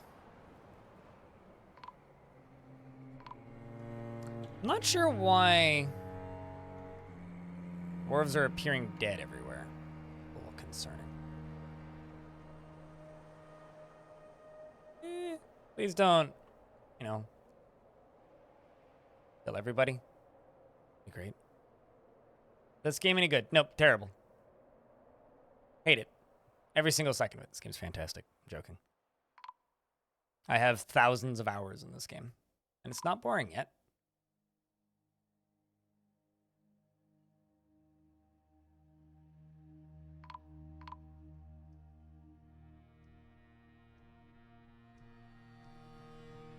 Although, this is definitely not representative of normal gameplay. I will say that.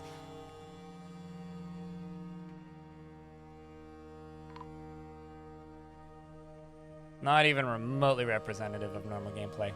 Please tell me doors can't hold up walls. Right? Doors can't hold up walls, can they? It's such a bummer. Imagine if doors could hold up walls.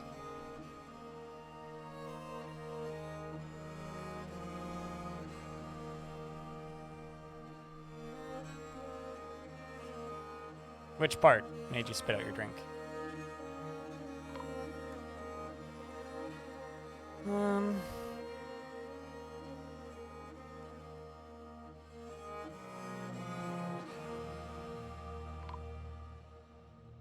Not sure why dwarves are just randomly vanishing. If I'm being honest right now. Kind of have no idea.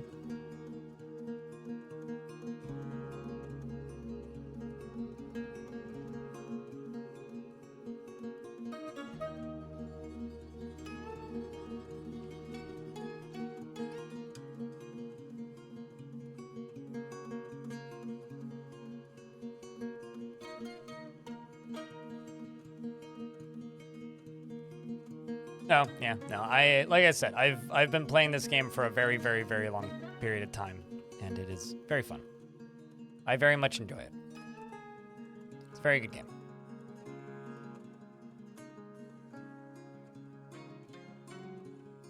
Yeah, I'm trying to scuttle a fort, and it's not working. So, I give up. Instead, we're just going to not and say we did.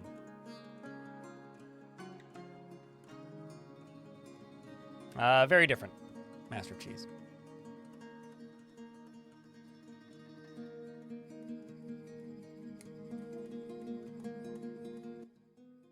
In fact, do I go back to this save or do I go back to, you know what? Let's go back to one before it because, like, on the off chance that I do want to visit this fort in adventure mode, this is not the time to learn. I've been live for 12 hours and about to end stream. But if you want to learn, go to my YouTube channel, !YouTube. I got tons of tutorials there. Let's go back one further.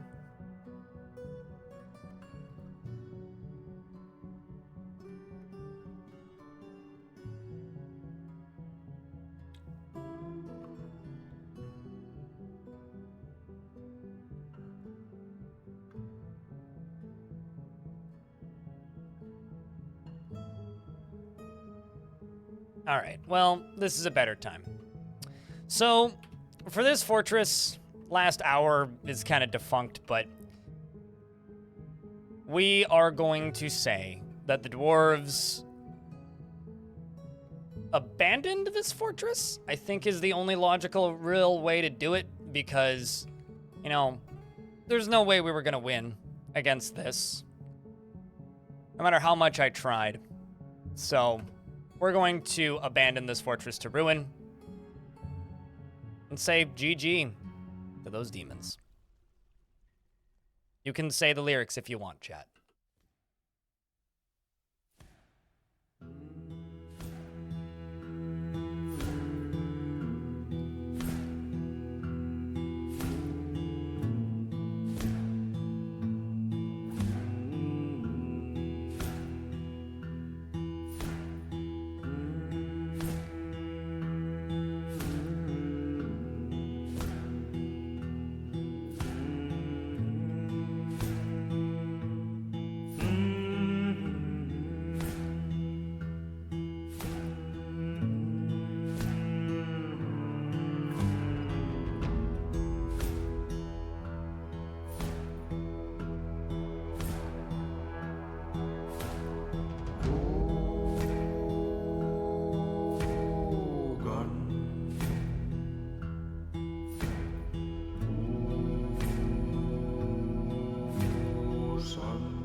So tomorrow,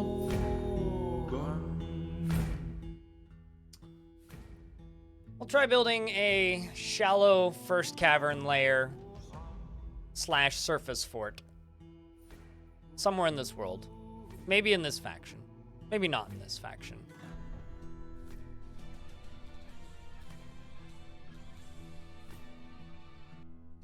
And try and capture creatures.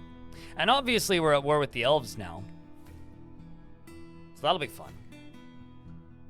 Not bad for a nice short stream, right, chat? All right. Before you all run off, say goodnight to YouTube, because the YouTube stream's ending now. And then we're going to go raid somebody. I will be live tomorrow, and we'll start a new fort. Brand new fort! So tune in like 12 hours. Or don't. 14 hours works too. 17 hours even. I'll still be live. I need to get something edited for YouTube tonight, so... Because I've been slacking. Goddamn holidays. But, thank you much, everybody, for hanging out today. And thanks, YouTube. If you want to raid, hop over. 9 a.m. Pacific. The time we always go live.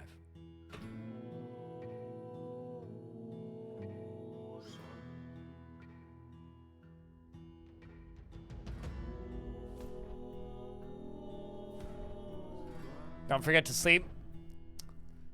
Easier than it sounds. All right, so I'm going to go grab raid music. Lamau to the person who pops into the YouTube. I was banned on Twitch for no reason. You were banned on Twitch for calling me a quitter. That's why you were banned on Twitch. All right. It's hysterical when people say, oh, there's no reason. Oh, there's definitely a reason. Definitely a reason.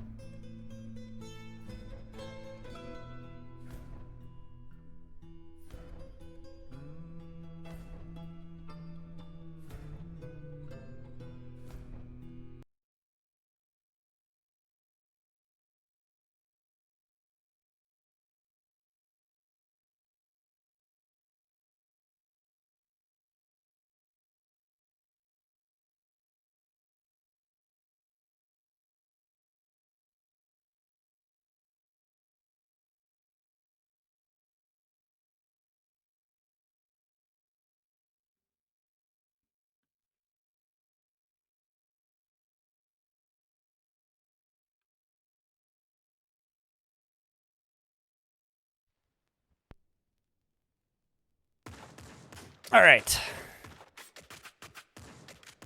Yeah, no, I mean, if you pop into my stream and you're a first-time chatter and you've said like 3 lines of text and one of the first things you do is call me a quitter, and I've been live for 12 hours and I'm feeling kind of cranky, yeah, I might just ban you. It's like, is it necessarily justified?